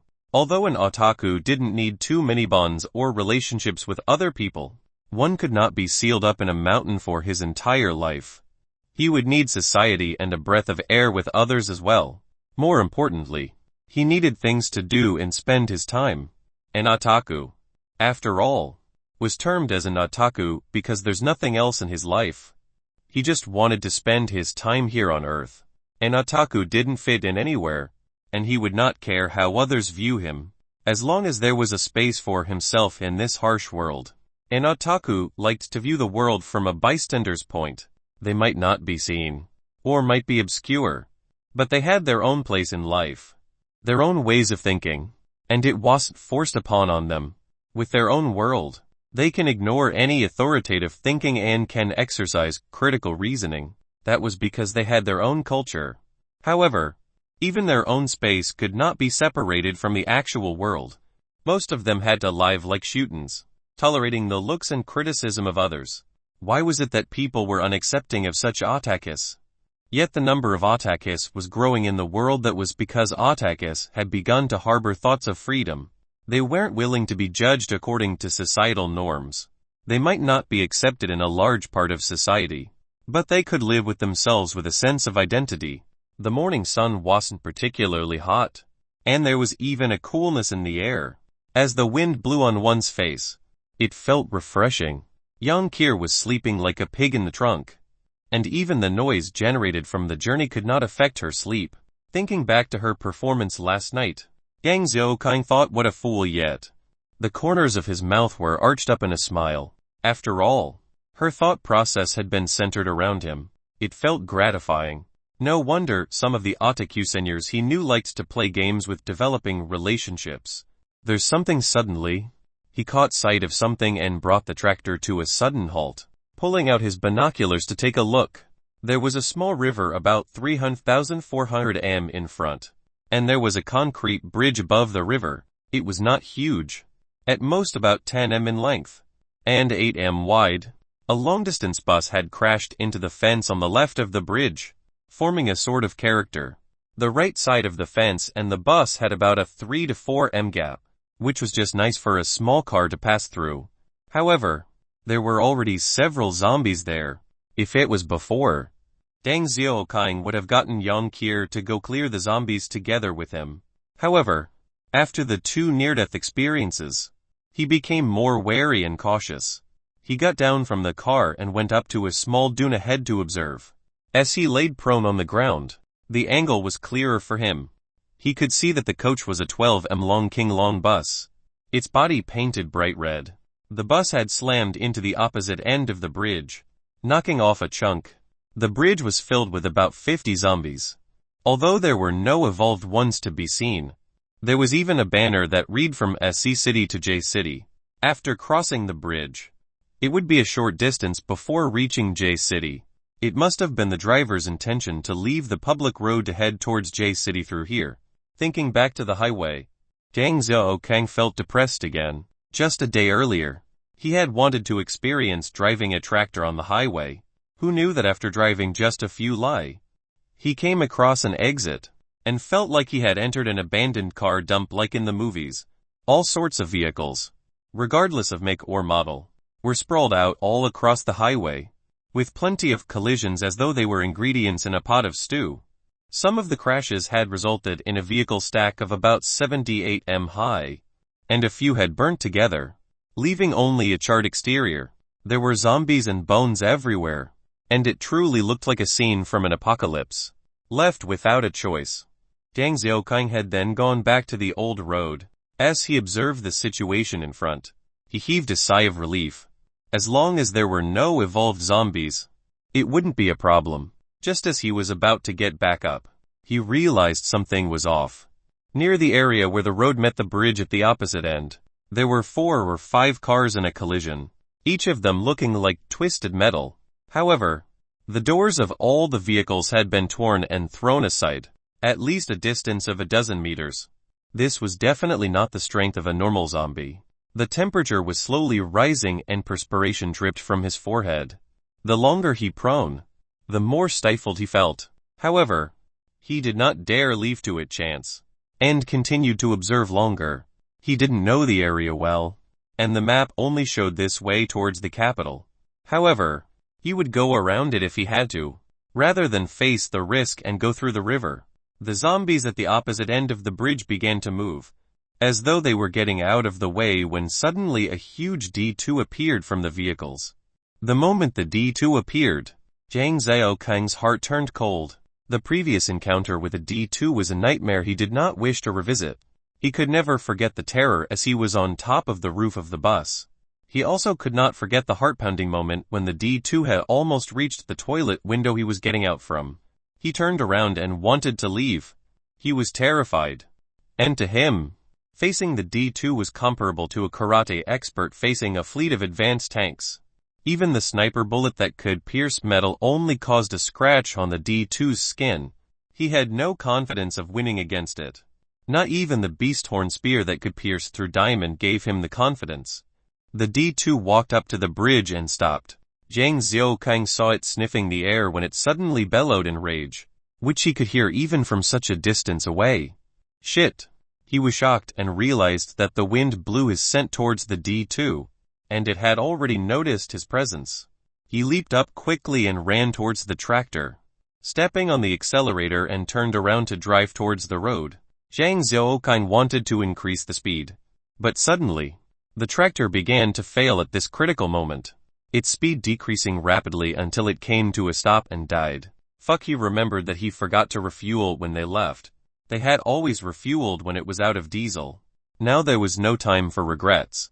He quickly woke Yang Kier up, who was still groggy, and grabbed the beast horn spear and hoisted the bag of stuff as they ran towards the field. "Uncle, why are we hiding?" Yang Kier asked curiously as she was pulled along by him. Zombie Zhang Xiaokang did not bother to turn around to see if the D2 did chase after them, even though there must be at least a 2 km distance between them. Uncle, what's there to be afraid of? Watch me take care of them." Yang Kier did not understand the situation and turned around to welcome battle. Zhang Xiaokang's strength could not match hers and was dragged by her.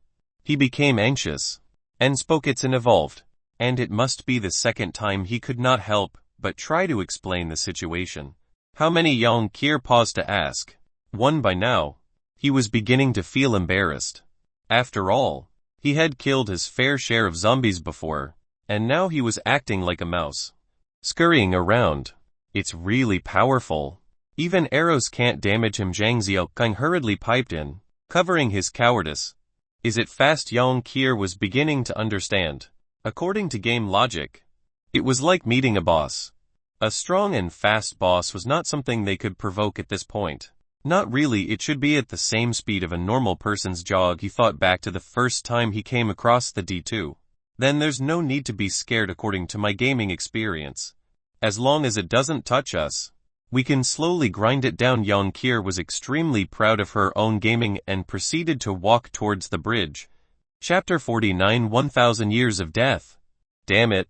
If we die, we die even if we can hide today. We can't hide tomorrow. Better to die early and get reincarnated faster. Zhang Xiaokang watched as Yang Kier prepared to go face the D2, and his ego and chauvinistic side reared its head, forgetting his fear towards the D2 and quickly overtook her to walk in front of her. Im an otaku, im also a man, and men always have to lead. He kept chanting that to himself, as though it could force the fear of the D2 to the back of his mind. Zhang Xiaokang and Yang Kier stood by the tractor and awaited the arrival of the D2, causing Zhang Xiaokang to reminisce about the old nonsensical films. The hero would usually wait quietly, without fear, just peace and serenity. For the final fight he would then die, and the evil demon king who wanted to destroy the world would perish with him, and all of humanity would remember him for eternity. When I die, will there be anyone who remembers me? Zhang Xiaokang chuckled at himself and turned to look at Yang Kier. Yang Kier, on the other hand, was not nervous. Instead, She looked positively excited. It was the same fervent towards an imminent boss fight. She felt as though the D2 was taking its time, and her right foot was tapping the ground constantly. The beast horn spear was stuck into the ground repeatedly in rhythm as well, causing a small hole to appear on the ground. Seeing how relaxed Yang Qir was, Zhang Xiaokang also began to loosen up, observing the nearing dot in the distance. Seems like the La Marseillaise song. Hearing the rhythm of Yang Qir's tapping, it brought some memories back for Zhang Xiaokang. Shall we have some panzali? Then watching the D2 approaching slowly, he felt even more relaxed. Whoa, what a monstrous creature. It looks even bulkier than Arnold Schwarzenegger. Yang Qir was shocked when she saw the D2. She had never thought that the normal zombies that she saw could become such a bulky mass. Stop gaping there. Hurry and prepare, it's about to reach. Zhang Xiaokang readied his Type 54 and checked the ammunition in it. With a caw sound, he aimed at the D2. He held the gun in his hands but was not as confident in his heart. Only God knows if the bullet could penetrate. As the D2 reached the range which the gun could fire, he still didn't pull the trigger. He had no confidence that he could hit it from 50 m away, and he could not bear to waste the bullets. The D2 was about 2.5 m tall and was even larger than the previous one that Zhang Xiaokang encountered. Its head was gleaming without a single strand of hair, unlike the ordinary zombies that had at least a few strands. Its eyelids were closed shut, not revealing its pupils. It had huge trapezius muscles and looked like a chunk of wall. Its movements were not very fast, but because its strides were huge, it could match a person at jogging speed. Both its thigh and calf muscles were taut and bulging, and its blackened skin looked like a piece of steel that changed shape as it continued to advance. When the D2 got to about 30 m, the 54 in Zhang Xiaokang's hands went off. He ignored the recoil from the gun and kept his gaze on the D2. It had just stopped for a moment before continuing to advance. The bullets had no effect on it. Pang pang. Zhang Xiaokang continued to fire, and the recoil caused him to lose all feeling in his wrist. 5 of the 6 shots landed on the D2, and it was seemingly ticked off by the pain, as it bellowed and increased its pace. Seeing the D2 running towards them, Zhang Xiaokang hastily tried to reload. His blind faith towards guns caused him to only hurry to reload and try again. Yang Qir let out a shrill shout as she raised her beast horn spear to meet the D2. It was truly a newborn calf not fearing a tiger. When he finished reloading, he saw Yang Qir stepping up to meet the D2, and he cursed out before keeping the gun and taking the beast horn spear to chase after her. Compared to the 2.5 m D2, Yang Qir was just like a little doll, and she could only see up to the waist. Any further up, she would have to tilt her head. She raised the beast horn spear with both hands, circling around the D2, before violently hitting the D2's thigh. Bang, a sound rang out like she was hitting a drum and causing a hole in the skin. The D2 stumbled forwards before steadying itself, raising its left shoulder like it was about to smack a fly. Yang Qir was shock-numb by the vibration resulting from the hit when the D2 suddenly swung its left shoulder and knocked the beast horn spear, which bounced back violently. The rebounded beast horn spear knocked into Yang Qir with its rebar shaft, and the huge force sent her flying a few meters away, landing on the cold hard ground. She fainted without being able to hold onto the spear, as it dropped to one side as well. The D2 didn't seem to care that it was bullying a young girl, as it turned its attention towards the passed-out Yang Qir. Seeing that she was in danger, Zhang Xiaokang forgot his fear entirely and charged towards the butt of the D2. With the elements of nature and time, there was only a belt holding up a tattered pair of pants below the waist of the D2. The pants could not cover the enlarged parts of the D2, and even the inner pants had already ripped and were gone. Through the torn and tattered clothes of the D2, Zhang Xiaokang caught sight of its bumhole. Without time to think, through his many years of ninja training, he finally could employ this one skill. The beast horn spear was thrust out viciously into the D2's anus, and it immediately stopped in its tracks and shuddered. Zhang Xiaokang's blood had rushed to his brain, and in his adrenaline-filled state, he didn't know that he had pierced directly into the D2's bumhole, only forging through with his constant practice of twisting the spear. The beast horn was already in a spiral pattern, and with his constant twisting, it was driven further into the D2's bum like a corkscrew being drilled into a bottle of wine. With evolution, the senses of the evolved zombies were heightened, just like the ordinary zombies that could not smell Zhang Xiaokang earlier, but the D2 had caught his scent. Therefore, while tearing into its bumhole did not count for much, it drove the D2 nuts because of its heightened senses, and it became more enraged. Like previously, the D2 had also been barely scratched by Zhang Xiaokang, and it had chased him down like a dog with a bone, ignoring all other sense of blood, to the point it tore the entire coach up. What more could be said about now? Hoo, the D2 unleashed an angry roar as it turned around in a bid to swat at Zhang Xiaokang. Zhang Xiaokang was only preoccupied with twisting the beast horn spear, not caring about anything else. The only thought in his mind was, don't let the girl die. The D2 is huge. I need twist it more. Zhang Xiaokang focused his entire attention on drilling the D2's bumhole, and his thoughts were brought to a distant memory of him helping customers to uncork wine at a restaurant job. The current beast horn spear in his hands was about 2 m long, with 80 of it the actual beast horn, of which 40 had already been drilled in. Just as he was drilling with all his might, the spear was suddenly swung one direction, and Zhang Xiaokang, who was holding onto the spear tightly, was also swung together with it. The D2 reached out and grabbed thin air, but could still feel that there was something stuck in its bumhole. It continued to twist around over and over again to reach the pest, but all it grabbed was thin air. Zhang Xiaokang continued holding on tightly, following the movements of the D2 as he ran. It felt like he was on the stormy seas, being here one moment and there the next. He had long since regained his clarity, but he didn't dare let go, for fear of the D2 crushing his bones the moment it caught him. If Yang Kier were to wake up now, she would find that the scene was oddly familiar, like a game of eagles and chicks that she used to play when she was young. The D2 was the eagle, and Zhang Xiaokang was the chick. The D2's bumhole was the mother hen. Zhang Xiaokang was now on the verge of tears, even though he had no tears to cry out. Why was it that he had to be in such situations every time? He couldn't move up nor down, and he hung on dearly for life. The skin on his hands was beginning to split, and they felt like they were on fire. In addition to the friction, it felt like pouring salt over a bleeding wound. Zhang Xiaokang was swung around continuously by the D2, and he was beginning to feel lightheaded. He didn't know how long more he could hold on, while Yang Kier still laid there lifelessly, her condition uncertain. TN. It actually says governor there, but I have no idea which governor. Hence I used Arnie as he was the first thought that came to mind. Anybody got the Naruto reference? Chapter 50. Another 10,000 years of death. 5 minutes.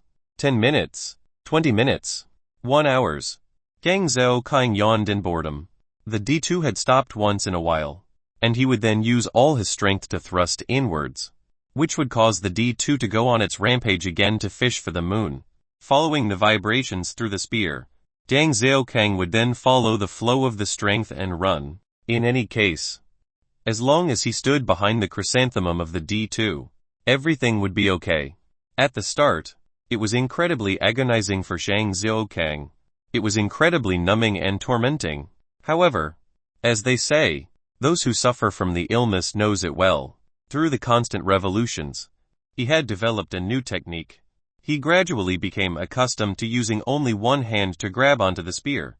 In fact, he didn't need to use much strength as well. The moment he felt the vibration from the motion of the D2, he would automatically follow the flow of motion. It was as though he was walking a dog, and the beast horn spear was the leash. With the flow of time, the D2 became even slower, and Zhang Xiaokang even had the time to occasionally glance at Yang Kier. Zombies were once humans after all, and they could not just keep on going forever like machines. Although the D2 was strong as hell, with the constant twisting and turning, its stamina was also depleting. In the end, it had even begun to ignore Zhang Xiaokang, ignoring the beast horn spear stuck in its ass, and it stopped to rest. Zhang Xiaokang was afraid that the moment the D2 recovered, he would be in trouble. Hence, each time the D2 came to a stop, He would forcefully thrust once more into the D2's bum, and with each jolt of pain, the D2 would resume its motion of playing the eagle catching the chicks game. Zhang Xiaokang yawned once more. He hadn't slept very well yesterday, and this past hour had drained him of his energy. Although it was beginning to recover, he had since lost the sense of danger and the adrenaline had ebbed away, causing him to feel more tired, and couldn't help but yawn again and again. The D2 stopped moving, and Zhang Xiaokang stabbed once more. It stopped moving. There was no vibration from the beast horn spear. It seemed as though the D2 couldn't care about him poking its butt. He resumed his corkscrew work, and the beast horn spear went further in a few inches. The D2 roared out in agony and resumed its futile attempts to fish for the moon. Just a small matter. You think I can't toy with you to death? Zhang Xiaokang licked his lips and began to run again.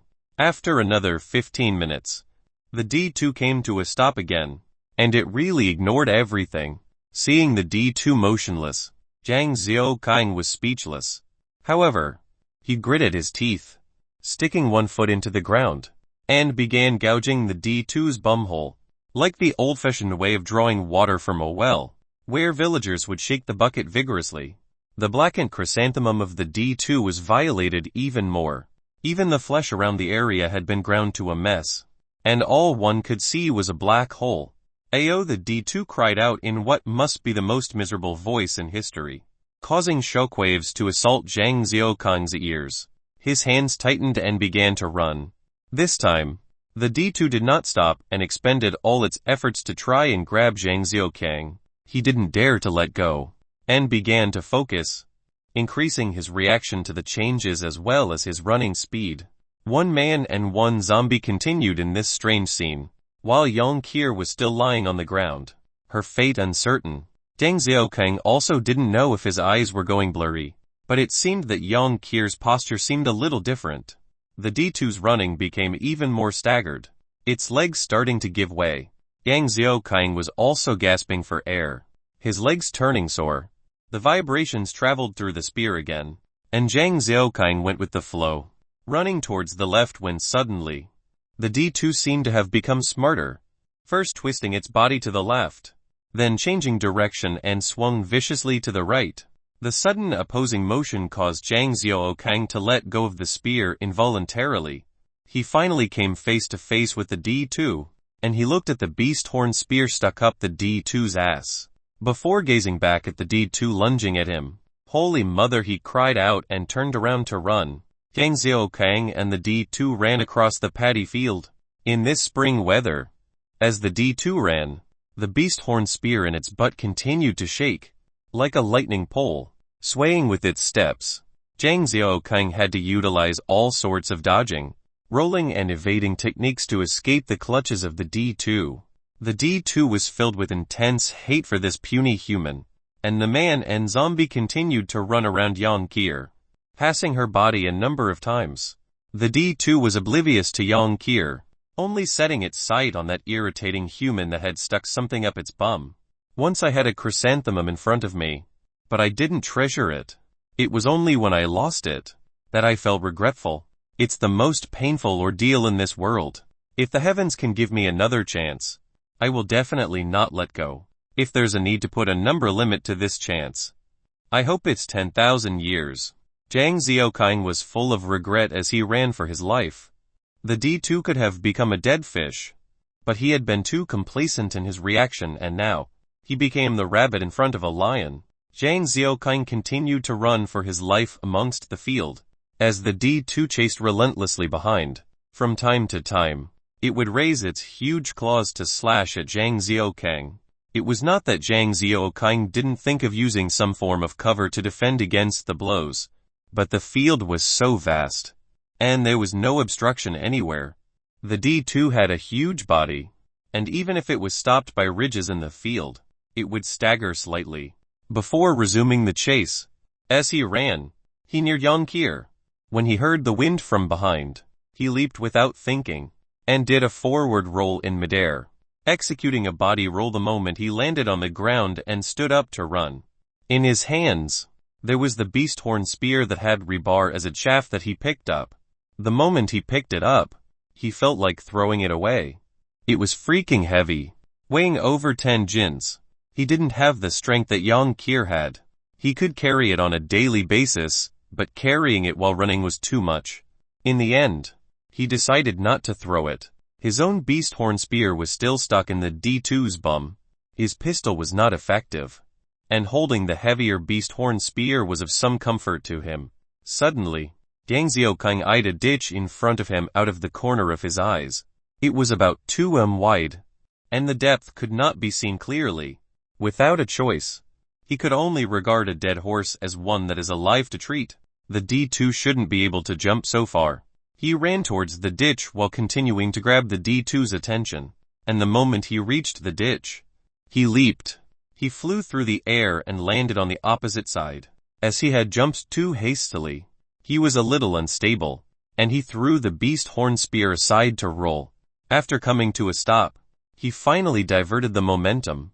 Before standing up, he heard the loud thud behind him. He twisted to look. The D2 had fallen into the ditch.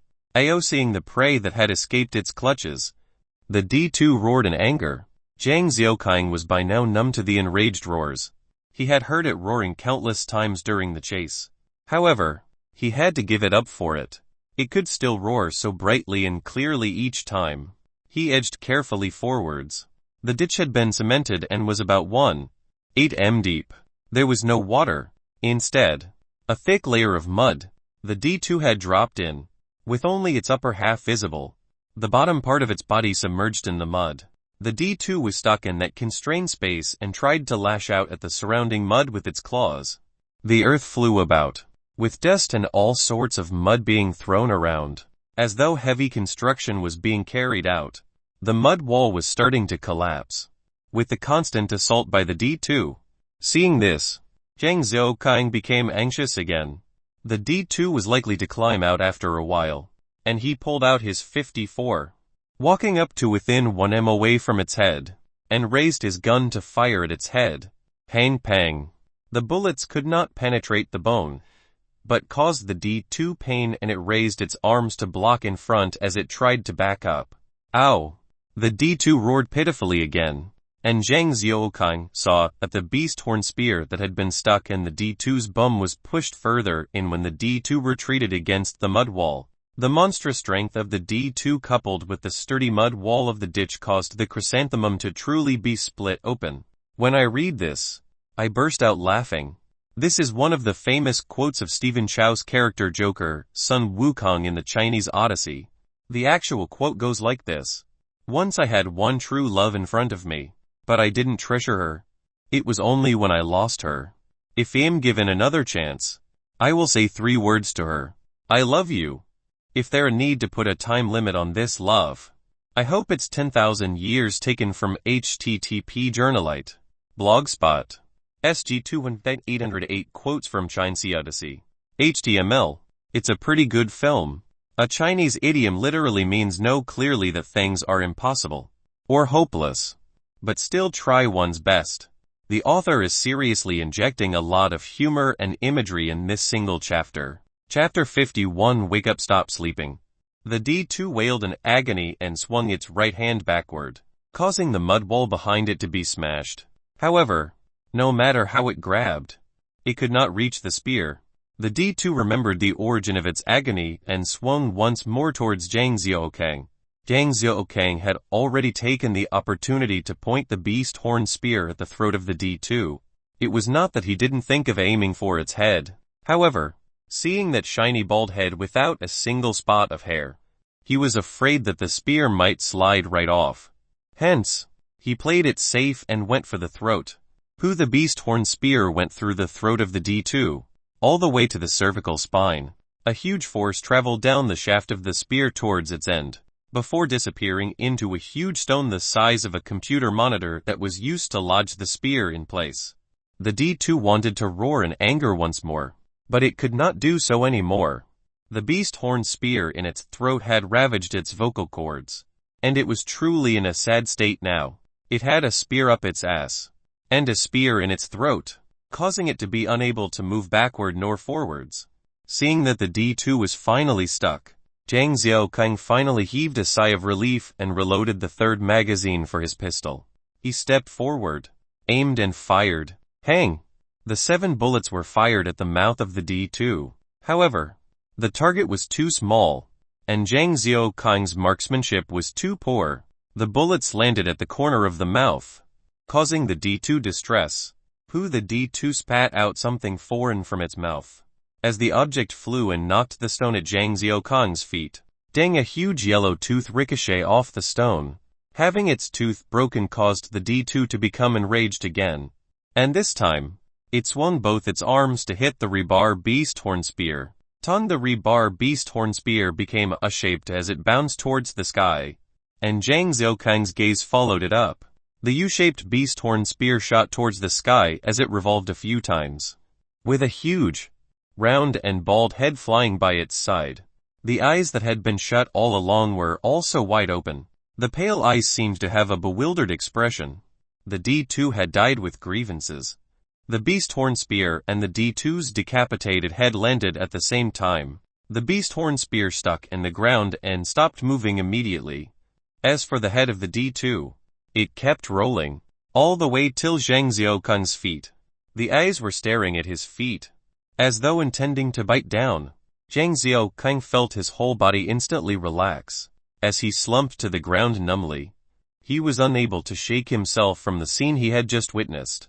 Initially, the D2 had been stuck in place by those 2 beast horn spears. There was no need for the handgun even. Zhang Xiaokang had no way of hurting the D2 at all, and he had thought that it was over, keeping the D2 trapped in the ditch. He had finally escaped from danger. It was time for them to part ways. Who knew that the D2 had been so fearsome, that when swinging its arms, it had caused the rebar to bend. At the same time, the vibration from the impact had traveled up the spear towards its own cervical vertebra.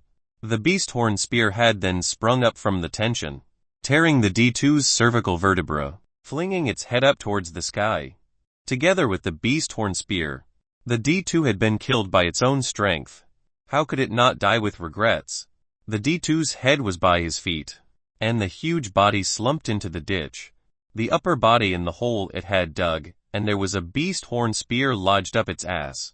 At a first glance, it seemed as though the D2 was killed by penetration of its chrysanthemum. Zhang Xiaokang sat on the ground and slowly regulated his breathing until he shook himself out from the daze. He looked at the corpse of the D2 and felt a sense of pride welling up in him. Since the first encounter, he had always thought of running when facing a D2. There were times where he had woken up from nightmares about D2s as well. The brute strength, the fearsome defense, that caused him to be helpless. He had never thought it was possible for him to actually kill one. Now he had done it. He had come out alive. The D2, dead. Looking at the corpse, he felt like he was in a trance, his entire body floating. It was as though he was in a dream. He poked himself extremely hard in the leg, and shook his head clear. Finally regaining some strength, he climbed up, and noticed the D2's head looking like a soccer ball. Fuck you. He raised his leg and kicked out. The D2's head rolled all the way into the ditch. HSS. Arg. Damn, he felt like he had just kicked a large shot put, hugging his right leg as he hopped about, moaning in agony. He didn't know whether to laugh or cry. Earlier, when chased like hell by the D2, he had at most tumbled around here and there, not injured in the slightest. Now that the dust had settled on the fight, he had actually hurt himself. It seems like killing the D2 was the extent of his luck. He stepped down the huge pit that the D2 had smashed open earlier, and stepped on its rubbery skin till he reached the waist. He then grabbed the beast horn spear stuck up the chrysanthemum, and tried shaking it loose. To no avail. It was likely that it had been lodged in the pelvic bone. He tried a few more times, without much success. He gave up on that beast horn spear, and picked up the rebar beast horn spear that had been warped in shape, and walked over to Yang Qir. Seeing her still on the ground, Zhang Xiaokang felt his heart tightened. If it had been a time where he had just met her, he would not have cared about her life or death. An ignorant young girl that didn't know anything. If she was dead, she was dead. However, it's different now. even though she liked to act up, and was a little unreasonable. At the most critical moment, she had been worried about him. He might be an otaku, and withdrawn, even stiff, but he was not ungrateful nor cold-hearted. Furthermore, although she's young, she knew how to take care of others, and would refer to herself as his wife. While he would say that he didn't care much for it, he still felt good in his heart. The moment he thought that this bright and bubbly little lass would not be by his side, he felt as though his heart was being crushed by a huge stone. With a heavy heart, he walked up to her side. She was lying there quietly, her camouflage uniform a little wrinkled. Her right arm was stretched out, her left arm crossed on top of her right arm, acting as a pillow under her face. It looked like a scene from Sleeping Beauty. Looking at this, the heavy feeling in Zhang Xiaokang's heart disappeared without a trace. This young Kier had actually forgotten all about the danger and was sleeping soundly. He could even hear a slight snoring. With this lass sleeping like a pig in front of him, he wanted to bawl out. The person who had wanted to take the initiative to fight the boss was actually sleeping on the ground. The one who wanted to run and escape had been the one to fight for his life. An intense rage welled up in him, and he raised his leg intending to kick out. But at that moment, he couldn't bear to, and he looked at the sleeping girl. The corners of her mouth lifted in a slight smile, and released a long, deep sigh. Why did I save such a little ancestor? Wake up, stop sleeping. He began to shake her. She flipped around, mumbling some incoherent words, before going back to sleep. Honestly speaking, Zhang Xiaokang could not help but be in awe. That huge spectacle and commotion of the D2 chasing him, she had actually slept through it. The D2 had even roared, so loudly, so many times. Zhang Xiaokang had even fired a few gunshots. All these had not been enough to wake her up. It's daylight already, wake up. He switched tactics. Just a while more. Call me up when there's food. She was still unwilling to open her eyes. It's time to eat, wake up. She instantly shot upwards, wide awake, even saying as she got to her feet, I'm so famished I couldn't even sleep properly. Where's the food? Where? She could even remember to eat. She could not find the food and looked towards Zhang Xiaokang. He stared at her with a steely face, a vein threatening to pop in his forehead. Boss, she finally reacted and looked frantically for her weapon. Chapter 52. A spear is used to poke. The Rebar beast horn spear that had been twisted into a shape was thrown at her feet. Yang Kier turned her head wildly about, using her eyes to scan for signs of the D2. Zhang Xiaokang could not bother further and went to the bag he had thrown to the ground. He took out an army canteen and gulped down the contents. Where's the boss? Yang Kier asked in a small voice, sounding like a little kitten. He turned around to roll his eyes, before lighting a cigarette, and taking a deep puff. He gazed at the smoke absent-mindedly, his thoughts still on the fight with the D2. Uncle, you're so formidable, you actually chased the boss away. She tried to appease him while watching his expression carefully. The power play had swapped hands yet again. Weren't you supposed to be powerful? Aren't you the girl that had undergone transformations? Didn't you want to represent the moon to punish it? How come you were there sleeping so soundly? He questioned her, his feelings sullen. Yang Kier had insisted on fighting instead of running. In the end, she had been taken out in one move. If it wasn't for Zhang Xiaokang piercing the chrysanthemum of the D2, Yang Kier could very well have ended up in its tummy. If she had tried her best, he would have let it go.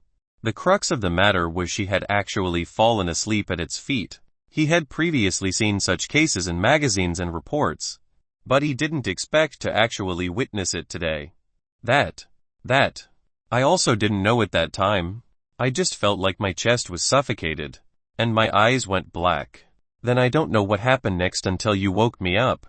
Yang Kier tilted her head to a side as she tried to recollect her memories, but she could not understand why she had fallen asleep. Seeing her confused look, Zhang Xiaokang sighed again. The teenage girls nowadays.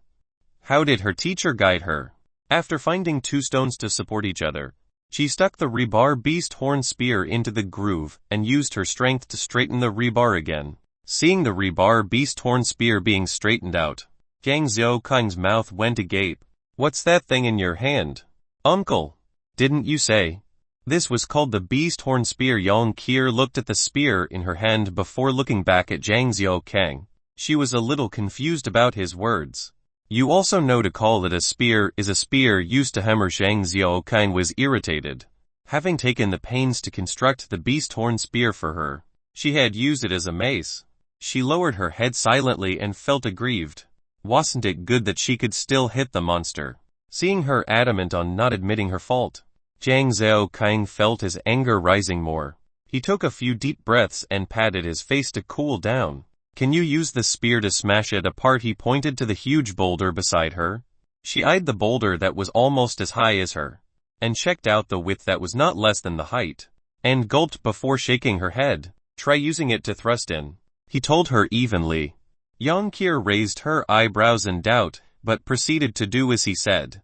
With a swish, as though she had used a pair of chopsticks to pierce into tofu, 40 of the length of the beast horn went through easily. She was amazed and looked at the beast horn spear in her hand in disbelief. Do you understand now? Zhang Xiaokang asked her as she pulled the spear out, revealing a huge bowl-sized hole in the boulder. Yang Qier still had a look of confusion and didn't understand what he was trying to say.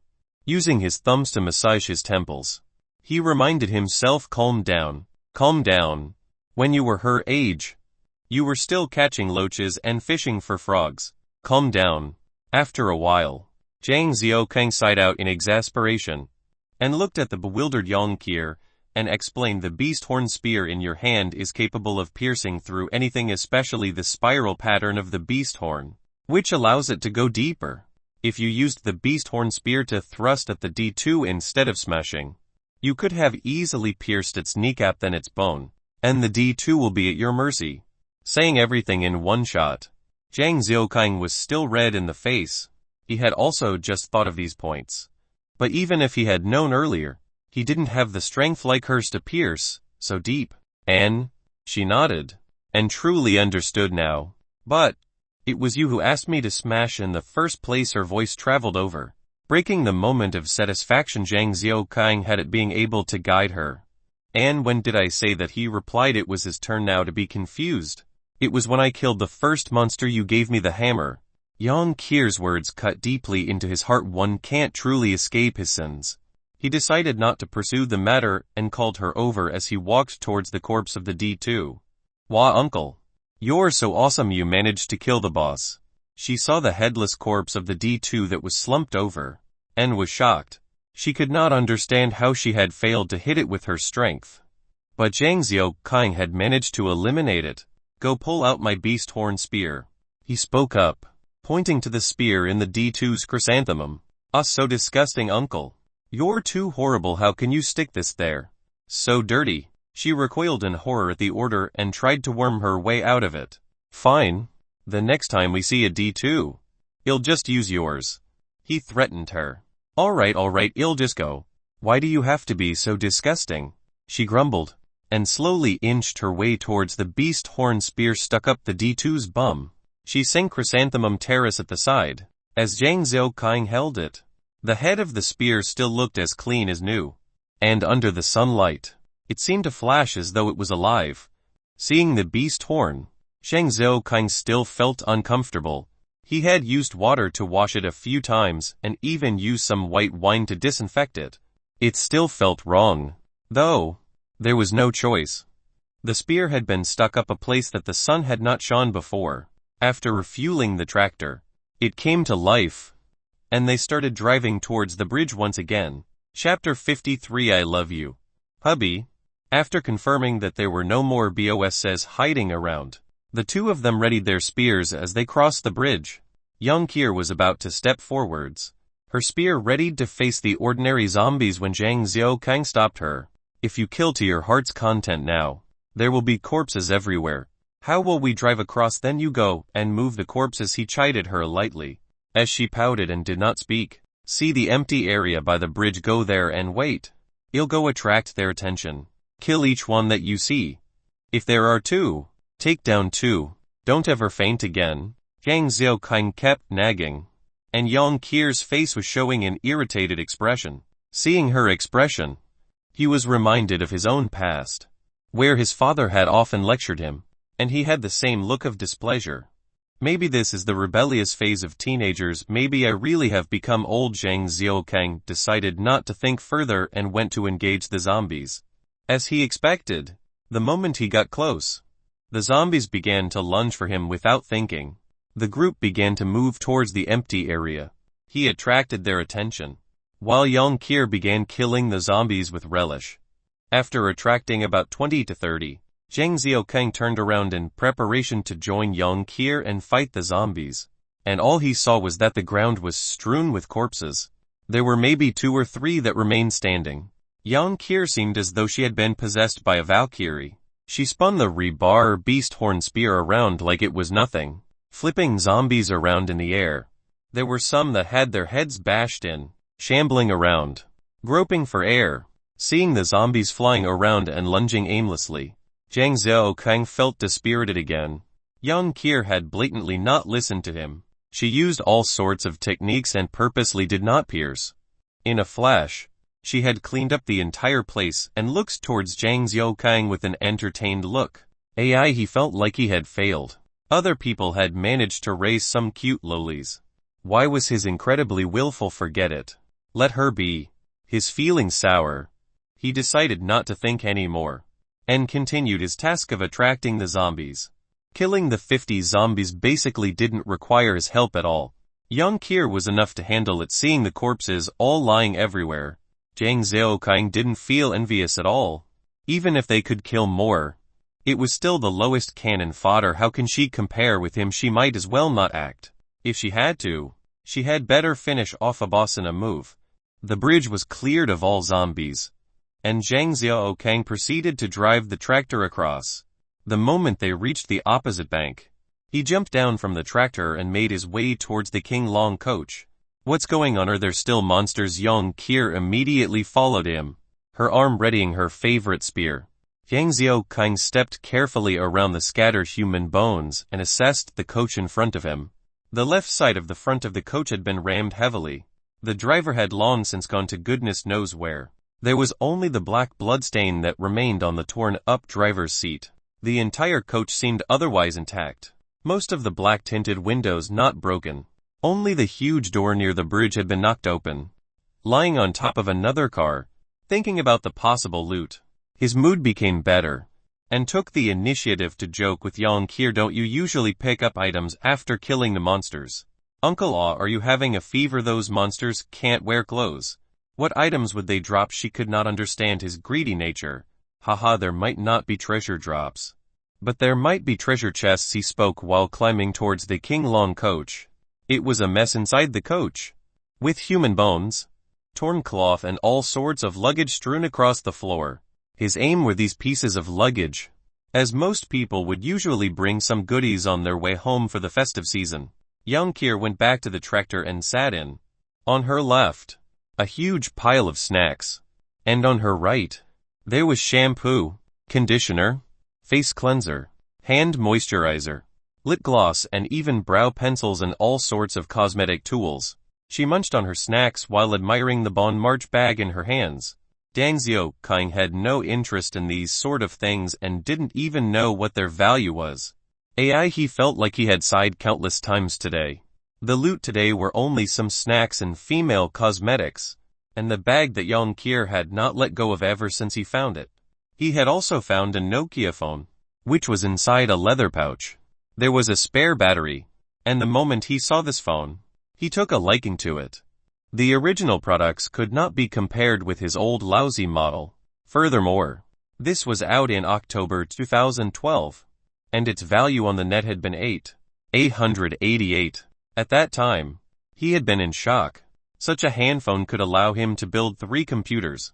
Although he didn't know what use the phone would bring in the apocalyptic world, he decided to bring it along.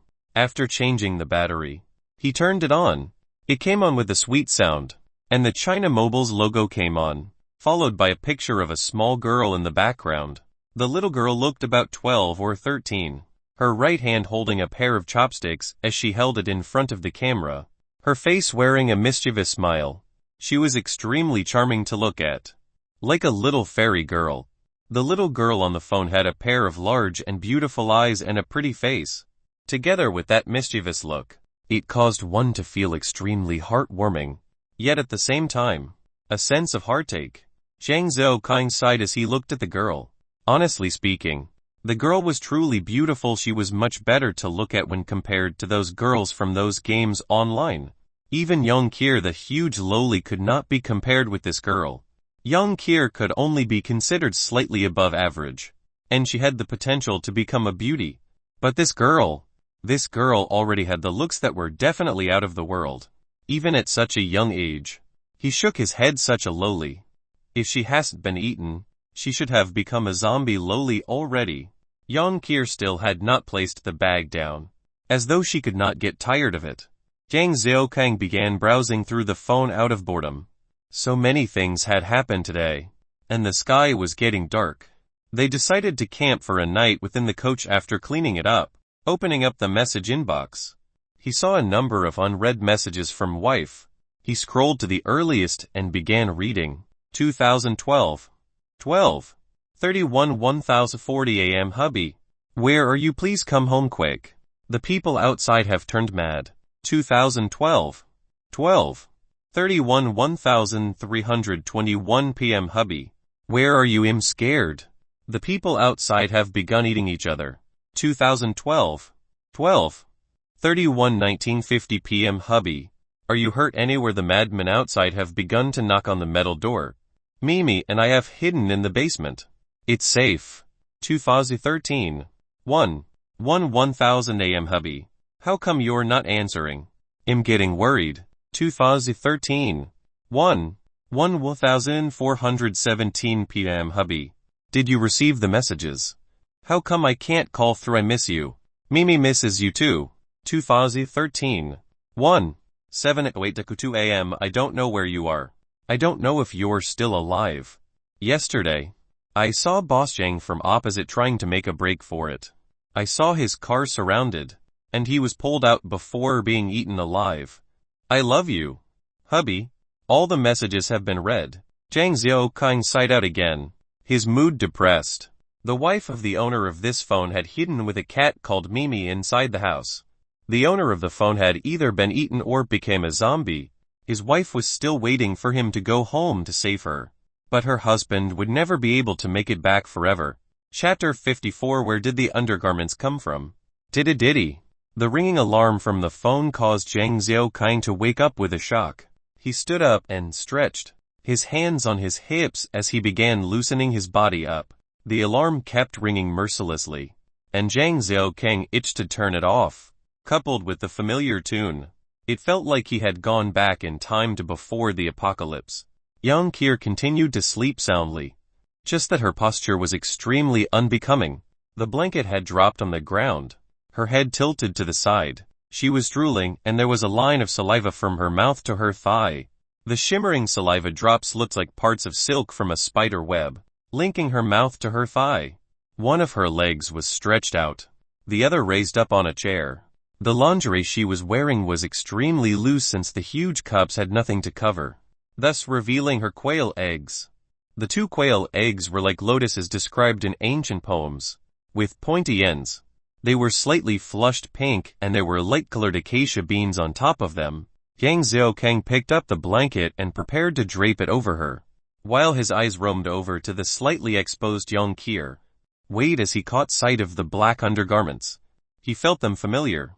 Damn, it wasn't this the one he had found. He had felt it too wasteful to give to her, and kept it at the bottom of his bag to give to a more well-endowed girl should he encounter one. How the hell did this stinky lass steal it for her own? He was thoroughly angry now. She had actually taken it without a sound to wear it. It was theft of his private property.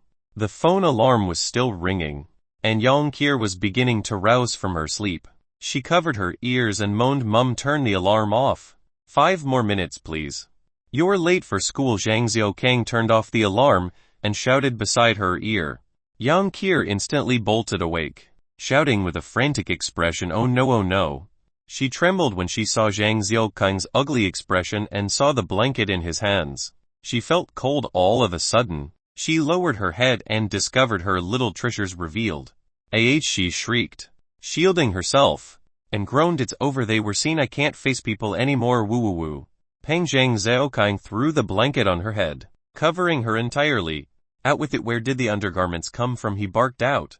She replied with a muffled that as though she couldn't explain herself. She tugged the blanket down, revealing her head, as she laughed sheepishly.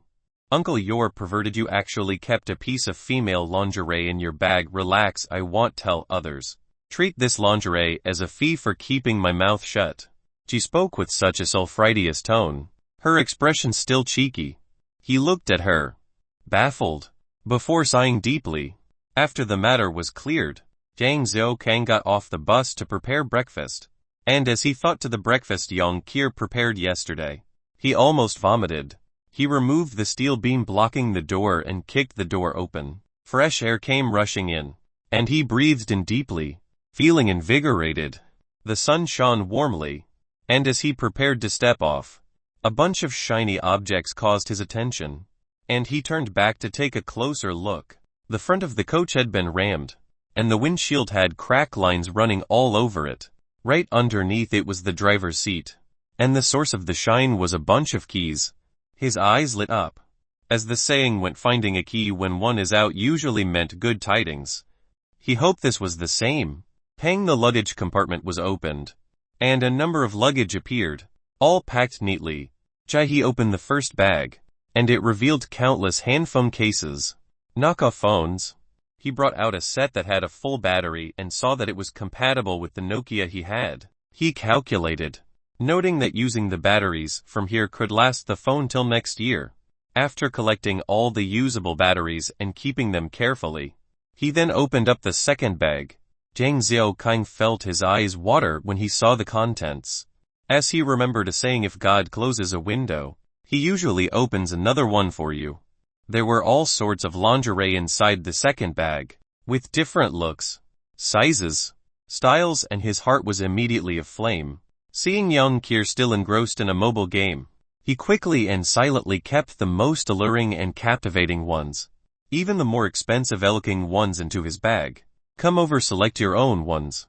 Taking some of all sizes also, in case you run out of them when you hit puberty," he called Yang Qir over to choose. When she saw the various lingerie packed like flags, she whooped with delight and dived into it. The first one was selling of phones. The second one seemed to deal with undergarments. Don't tell me the third one deals pirated CDs. His thoughts began to drift as he opened up the third bag, feeling as though he was opening up chests in games. The third bag was extremely normal, with only a few male clothing inside. After pulling out the clothes to throw them aside, he felt the bag again and discovered something thick. He pulled it out and placed it on the floor. It was a paper bag that contained 20 packets of money. The moment he opened them, he noticed a huge stack of $100 bills neatly packed. Each stack was worth 10 yen. 20 packets of them meant 200 yen. He tore open all of them and threw the money into the sky. $100 bills floated about in the air before falling to the ground again. The bills floated about, landing on the roof of the bus, some near the two people, some onto the bridge, and some even landing in the river, following the flow of water. As Zhang Zhaokang stood amidst the falling bills, he had an overwhelming feeling that he could not voice. Yang Qir was distracted from the game, and grumbled that he shouldn't throw rubbish about. Rubbish, he contemplated her words. It was true, humans slogged their lives, only to discover at the end that it had all been for a bunch of paper. The apocalypse had robbed the value of these paper, and he was still feeling emotional over such rubbish. It was truly silly of him. He recollected his feelings before opening the fourth bag. The owners must have been a young couple, as there were both male and female clothing, and there was even a couple set of TNF jackets. One gray-blue, the other light blue. The gray-blue was the male's while the light blue belonged to the female. Zhang Zhaokang took a sniff, noting there was no smell, and threw the female jacket over to Yang Qir. As he continued searching, he picked up a diary and exclaimed in surprise. There were two of them, one clean with no decorations whatsoever. The other was stuck with all sorts of cat stickers. There was even a mini cartoon cat puppet keychain. These two diaries were outdoor dedicated notebooks. Released in April 2012, its silver-black titanium shell casing could absorb all sorts of impact, and the notebook could function in all sorts of weather, regardless of temperature, be it in the desert or rainforest, on a plane or in the waters. The notebook could be written on. When he had first seen the description of the notebook on the net, he had been itching to get as well. However, the steep price had caused him to falter. Now he actually obtained one. He carefully kept the notebook inside the laptop bag. When he saw two folded bags, he opened them up to take a look and saw 6 mirror-like objects placed in 2 rows. He wasn't sure what they were at first until he felt the connection port. Could this be the legendary solar charging battery pack? Chapter 55. Your brother, I am such a guy. The tractor continued on its way towards J City. Young Kier sat behind listening to her song, and the song played beside Jang Xiaokang's ears. Somehow, it filled him with a sense of frustration. Other than the 2 notebooks that he found in the early morning, he had also found some dried seafood. The depressing thing was that other than some unreadable map data on the notebook, there was not a single game, nor some artistic films for men. At that time, Zhang Xiaokang wanted to curse out loud. You don't even have porn. Are you still a man or not? The tractor came to a stop, and Zhang Xiaokang read the map in his hands listlessly. J City was drawn as a small circle on the map. To get to the old highway to WH City, they had to pass by J City. Seeing the various minuscule details on the map, Zhang Xiaokang started to get anxious. He wasn't familiar with J City's road. Who knew if they would be able to come out after going in? Furthermore, even if J City wasn't big, it should have a dozen thousands of people. What if there happened to be some D3 or S3? Then won't they have served themselves on a platter? Zhang Xiaokang hesitated in the suburban area. He wanted to discuss with Yang Kier, but was met with a "that's your problem" from her. He was speechless then. Should we or should we not? He continued to be in a dilemma. Papa suddenly. The sounds of gunshots shocked him. The source seemed to be nearby. Get ready, he shouted at Yang Kier, pulling out his handgun from his waist. Yang Kier also armed herself with the sniper crossbow and began to take aim. The music of the notebook was already shut off, and both of them scanned their surroundings with alertness. The mood was tense and silent, and Zhang Xiaokang could even hear Yang Kier's rough breathing. Papa, another 3 gunshots. Furthermore, it was closer. A man's wretched scream rang out, and the short bursts of gunshots became longer. It seemed like the situation had turned for the worse. Zhang Xiaokang did not move. The best thing to do in an uncertain situation was to wait. He wasn't special forces, nor was he a trained agent. He was just an ordinary person and was contented with protecting his own life. He chose to be careful in such a situation. The tall grass by their left side that reached obscene heights blocked their view, and they could not see what was going on. Zhang Xiaokang's expression was grave, whereas Yang Kier looked unconcerned, her sniper crossbow ready, and she had a lollipop in her mouth. The tall grass began to move, and Zhang Xiaokang tensed up. While 4 shadows came charging out from the tall grass, not even glancing at Zhang Xiaokang or Yang Kier. As they continued on their way, Zhang Xiaokang looked incredulous. 4 strong burly men, 2 of them holding sharpened steel beams, one holding a long quan sword, and one holding something that looked like a long arch bow. Although there were no arrows to be seen, the 4 men were scurrying, looking like retreating soldiers fearful for their lives. Maybe they met a D2. Zhang Xiaokang was alarmed, and he began to operate the tractor in a bid to escape. The previous time, he had relied on luck to finish off the D2, not capability. It was also too much of a high hope to rely on the lass. Maybe it's an S2. He forgot that if it was really an S2, they would not be able to even escape. Right at this time, a man holding a 81 rifle came bursting out, raising his gun and firing behind. However, his bullets were running out, and after 3 to 5 bursts, the rifle stopped firing. The man grabbed at his waist, only to grab thin air. He cursed out loud before throwing the rifle and running after the other men. Shortly after, 3 S-types came running after the man, growling as they ran. Zhang Xiaokang and Yang Kier watched all these, dumbfounded. The men and zombies had basically ignored their existence. "Uncle, are they filming? How come those monsters didn't bother about us?" Young Kier was bewildered and couldn't help but ask. Before he had the chance to reply, another two S-types came out from the grass. They looked more injured, one of them with multiple gunshot wounds in its legs, looking like a Chinese vampire as it moved. The other looked like a beehive, its entire chest to its abdomen covered with bullet holes. Whatever the damage was, it seemed incapable of running fast. The two injured zombies could smell the scent of the two humans here, though. Zhang Xiaoqing stopped Yang Kier from acting as he watched them approach. One hopping, one shambling, moving towards the tractor, Paw with two gunshots. Both S-types fell to the ground. Zhang Xiaoqing blew the smoke from the gun, his heart excited within a 1 m distance. I'm still a sharpshooter.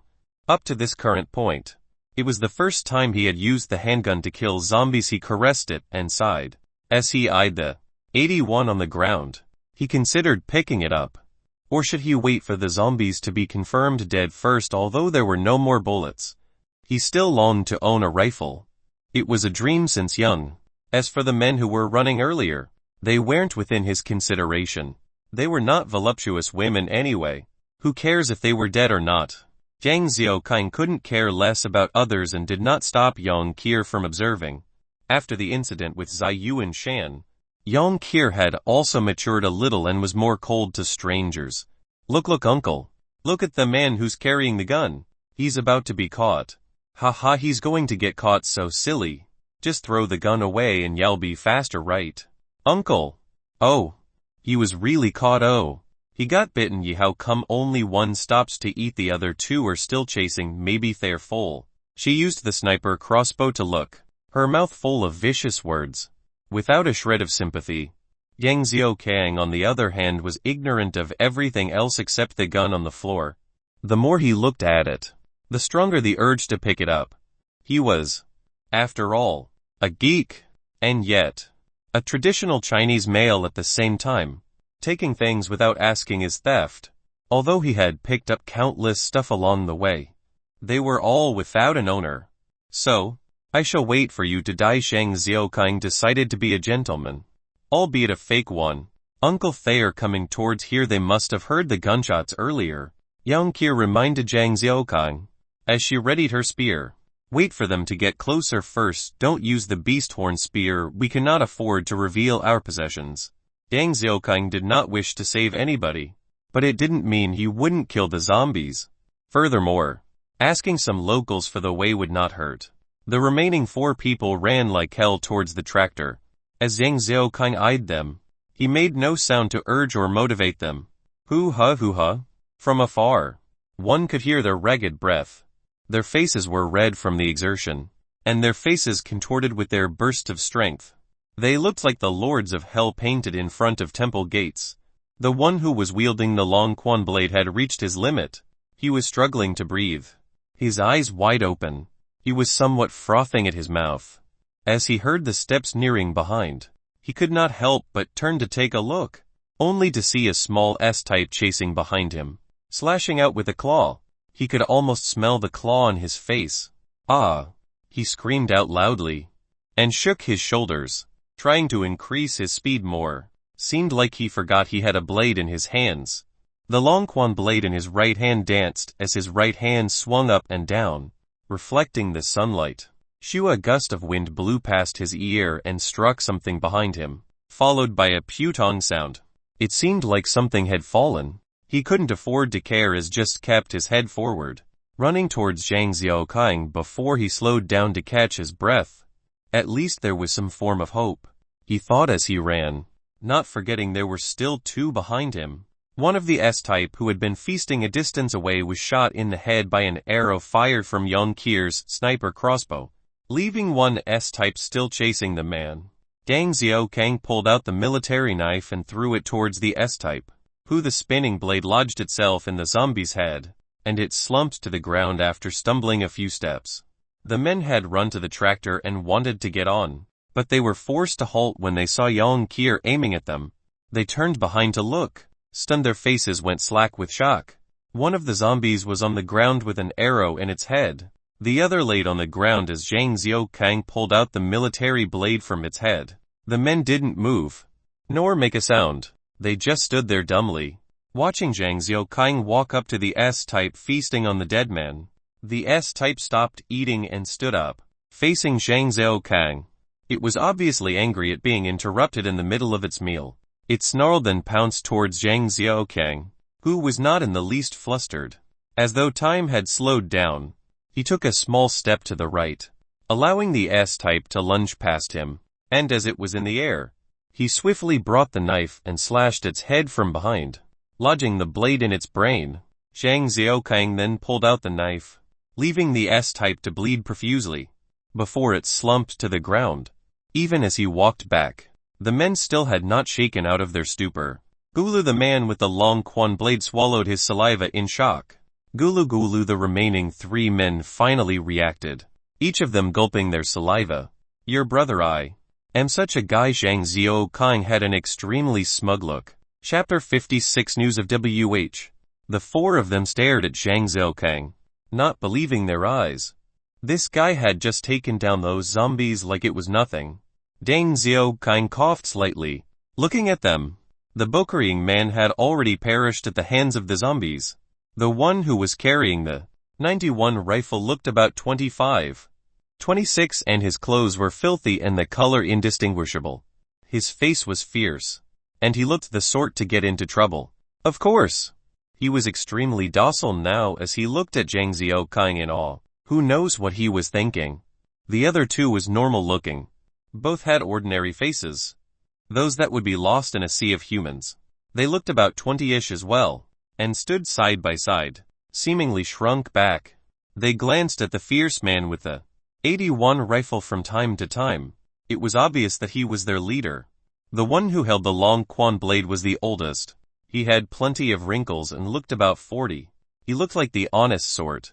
Who's calling the shots here? Zhang Xiaokang used a piece of cloth to clean the blade before putting it back on his waist. He looked to them and asked, while Yongkir maintained her sniper crossbow on them. The honest-looking older man had no response.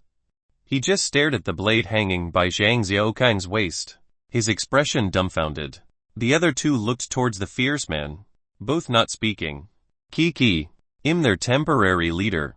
Is there anything that brother expert needs from us? The fierce man smiled lightly, trying his best to keep his features less aggressive. It was a pity his looks were too impressionable, causing his smile to feel fake. Zhang Xiaokang was not someone who judged others by appearances anymore. Zai Yuanshan's smile had seemed sincere, as though he was willing to go through knives and fire. In the end, he turned out to be some heartless monster. Oh, what's your name? Zhang Xiaokang got excited. The 4 of them didn't have any bags, hence it was likely that they lived nearby. Furthermore, the fierce-looking man had said he was the temporary leader, which meant they had more people around. Kiki, no need to stand on ceremony. You can call me He Wen Bin. Dare I ask what your name is?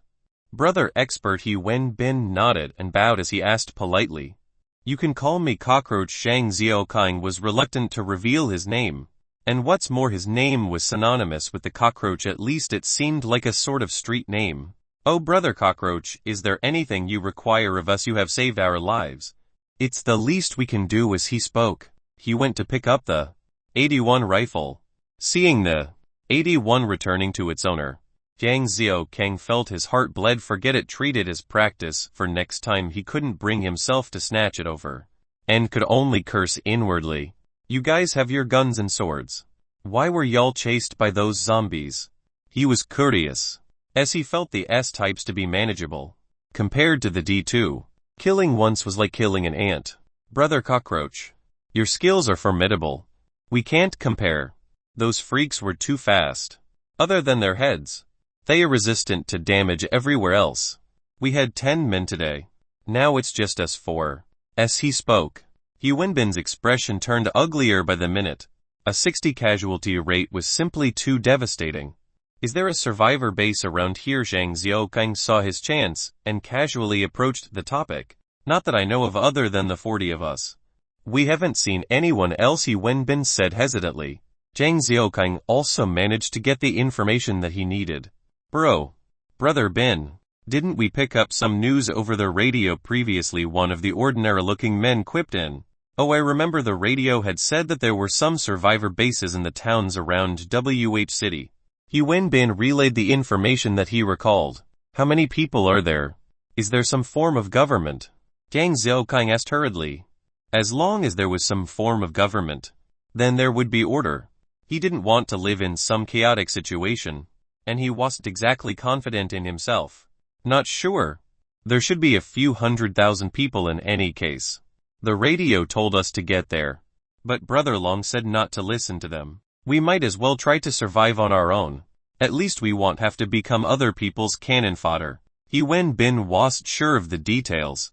Jiang Zhaokang sucked in a breath of cold air. The original 9 million population of WH City had dwindled to only a few 100,000. Even if the rate of infection of the zombies was 90, there should have been at least close to 1 million survivors. Does that mean the actual survivability ratio was only about 1? Who is Brother Long? Jiang Zhaokang was curious about this man. Someone who can gather over 40 people in such a world was truly someone who had capabilities. It was Brother Long who saved us from the gallows. By now, Yuan Bin was more open about his information. He seemed to understand the situation and knew they weren't enemies. Jiang Zhaokang knew there was a farm nearby here, and he had a relative who could still be alive. Do you know a Kaikwan Yang? Jiang Zhaokang looked at Yuan Bin with hope. If he could find a relative, it would be great. I don't think so. I was in a solitary cell. Yuan Bin thought for a while, but had no recollection. He turned towards the honest-looking man and asked Old Frank, do you have any idea? The honest-looking man was actually called Old Frank. He thought for a while before replying, we don't use our real names in there. Most of us have call signs. Without the room number or call sign, I wouldn't recognize who you're referring to. Did many escape? Then Jiang Zhaokang clung on. The larger holding cells were the first to be thrown into chaos. I was a thief in the past, and I was near the door. The moment things got awry, I had smashed the lock and escaped. I didn't see anyone else make it out. Plus the officers were all turned. I ran to the single cell area and released all those who had not turned before we all escaped. Old Frank spoke as he reminisced. It seemed like he was the savior of all those criminals who were still alive then. By now, Jiang Zhaokang gave up, and he eyed the men in dispirits. Who is a local here? One of the common face replied carefully, me. I am a local. What can I do for you? Other than going through J City. Are there other ways to reach WH City? Jiang Zhaokang still decided to go to WH City. After all, there was safety in numbers. From here towards the east, all the way till West Lake Village, then northwards till Gujia Dam, after which you can follow the main road further west, and you can reach the center of the city. Most large trucks that carry coal use this path. After that, he seemed to hesitate, as though there was more he wanted to say. Is there a problem? Jiang Zhaokang naturally wanted to get hold of all information. This was related to his life. He wanted to be as informed as possible. WH isn't broadcasting anymore. It seemed that there were many people who decided to drive to WH. But something scary emerged there. Of every 10 that went there, 8 would be killed, and 1 would be driven crazy. He paused momentarily. Before continuing, I heard from those who managed to come back that the roads are all blocked. The monster is very powerful. It was able to tear apart a huge coach, and many have died at its hands. After finishing, he looked towards Jiang Zhaokang, awaiting his reply. Are there other roads? Then by now, Jiang Zhaokang's heart was in his throat, as he looked at Common Face, hoping. Common Face did not say anything more, just shaking his head. Jiang Zhaokang suddenly felt as though he lost his goal, not knowing where to go now. Will he really have to return to the cave and live a life with Yang Kier from now on? Yuan Bin looked at Jiang Zhaokang's despondent look and had a thought. Brother Cockroach, why not come over with us to our place? We can wait for a chance to go to WH together. Yuan Bin suggested this carefully, afraid that Jiang Zhaokang might flare and turn his anger on him. Jiang Zhaokang thought for a while and decided to go along. Even though the brother Long wasn't some decent character, he wasn't exactly to be taken lightly. He had killed the S-type in front of these men here. Furthermore, He had Yang Kier and her monstrous strength. He nodded and He Wen Bin got the rest to hurry back towards their location. Brother Bin, Old 3 and the rest are still stuck in that small building there. Who knows? They might still be alive. Old Frank suddenly spoke, reminding He Wen Bin. He Wen Bin looked at the rest of them.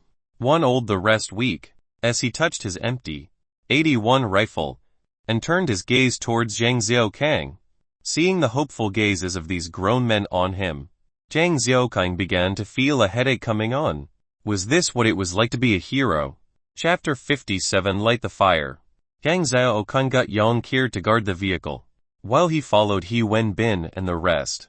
They followed closely behind him, watching the tall grass nervously from time to time, obviously fearful. As they passed a patch of wild grass, they saw an S-type feasting on a corpse. Seeing the corpse, He Wen Bin and the rest turned green. One of the common faces took out his sharpened steel beam and handed it to Zhang Xiaokang. He weighed it slightly, thinking it's not as comfortable as the beast horn spear.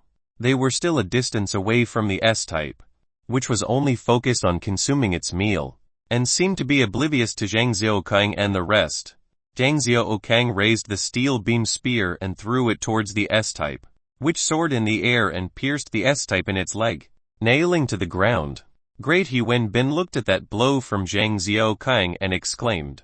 Zhang Xiaokang maintained a deadpan face, but he was starting to feel flushed. He had actually aimed for the head. Who knew his throw was poor and hit the leg instead?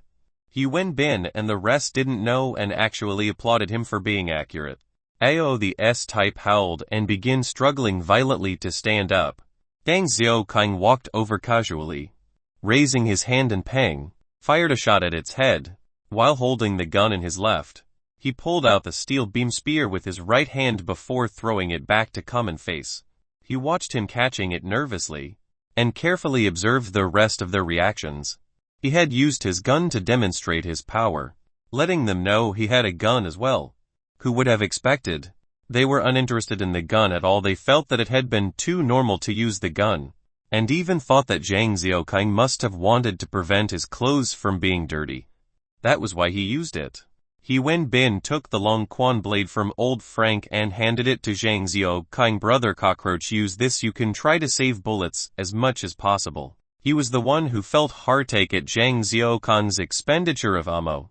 Zhang Xiaokang was speechless, realizing his play had been for naught.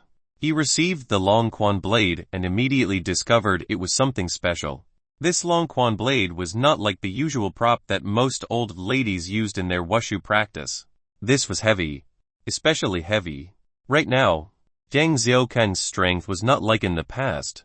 He had become so much stronger than his past geek self, especially after drinking the rainwater for the second time. His strength had been increasing daily. Just now, that steel beam spear had felt too light in his hands. Yet this sword felt just right. Brother Cockroach, take a look. There are some inscriptions as well. He Wen Bin pointed to the hilt and piped in. Zhang Xiaokang looked at the flowery patterns on the hilt. With two words Jing Wai, the entire blade looked extremely normal. Other than the patterns near the hilt, the rest was not exceptional. The blade itself was plain, and it didn't seem to have been utilized before. The mouth of the sheath looked like an ingot shape, and its color was dark, with some slight copper rust. The hilt was simply made of wood, and when held in his hands, the grooves felt extremely comfortable. In short, all in all, this blade was not that different from a stainless steel long quan blade. He held this Jing Wai blade and looked to He Wen Bin with slight confusion. He Wen Bin saw his doubt and hurriedly explained. This time, when they had come out to scavenge for resources, they had discovered a secret basement in an old house. There were a few antiques and collector items within. It must have been some store of family heirlooms. Initially, they had thought that the antiques were worthless in the apocalypse now, and couldn't really bother with them. However, Old Frank was up to his usual tricks and managed to find a secret device, revealing a wood box, which contained this sword within. This plain-looking sword had actually been kept in the most secretive of places. Old Frank had not let go of it ever since. Zhang Xiaokang looked back towards Old Frank. If he couldn't bear to, he would return it. After all, He had the beast horn spear, and that was the true treasure. Old Frank saw Zhang Xiaokang actually looking to him for his opinion, and was moved. His expression also became warmer. It's fine. It's fine, you keep it. I have no use for it. Seemed like old Frank still felt good about being appreciated. Like this, Zhang Xiaokang wielded the blade in his left hand and the 54 in his right. The group proceeded towards the place where their comrades were holed up in. Seeing the horde in front of him, Zhang Xiaokang felt his scalp go numb. So packed, not a dozens, not hundreds, but a few fucking thousands. Zhang Xiaokang twisted to look at He Wenbin, who, like the rest, had horrified expressions. How come it's like this? How come it wasn't like that earlier? Old Frank saw the horde of zombies and his face turned green. His lips pale. His eyes were opened wide in disbelief. It was the first time that Zhang Xiaokang encountered a horde of this size. Each time he came across a group on his journey, the largest was about 200 or 300. Even a human crowd of more than 10 Dinyanya would look vast. The sight of a few thousand was pretty shocking. The area they were at was a village near J City, and they were currently at the top of a hill. There were a few old houses at the foot of the hill. Looking at the various trees and rundown condition of the houses, the village looks to be old, with a small bridge, flowing waters, spring and huge trees. The village looks like something out of another world. Except for the slight construction site at one corner, the district was halfway done, with the tall buildings not roofed up. Countless cranes and supportive scaffolding were all around. Two silhouettes stood on top of one of the scaffolding, observing the zombies below. From looking through binoculars, their desperation and dismal expressions could be seen, as there would be one or two S-types clawing at the scaffolding. The funny thing was that after turning into zombies, the creatures forgot how it was to be human, and they would drop back on the horde during each attempt to climb the scaffolding. What do y'all think? Zhang Xiaokang looked towards the rest. Why don't we retreat for the time being? Let's think of a plan. He Wenbin began to think of falling back, and the two common faces nodded in agreement. Even old Frank wanted to get away from here. He was just embarrassed to say it out. Zhang Xiaokang glanced at them, then surveyed the surroundings again. The two people were trapped at the upper level of the half-completed bungalow, while the zombies were below. Not far away, there was a mid-sized truck, and there were many sacks of rice that could be seen. The distance from the hilltop to the bungalow was only about 100 m, and the four men were already shaking in their boots. Not to mention the two above the zombies. Is that vehicle yours? Zhang Xiaokang pointed to the truck and asked. He Wenbin nodded, as the two common faces replied, we drive it usually. We're familiar with the road. Where's the nearest gas station? Zhang Xiaokang thought of using inflammable gas. The last zombie laid slumped to the floor.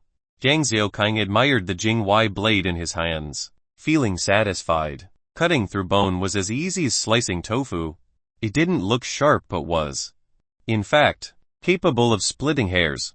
Even after slicing through a dozen zombies, it had no sign of wear.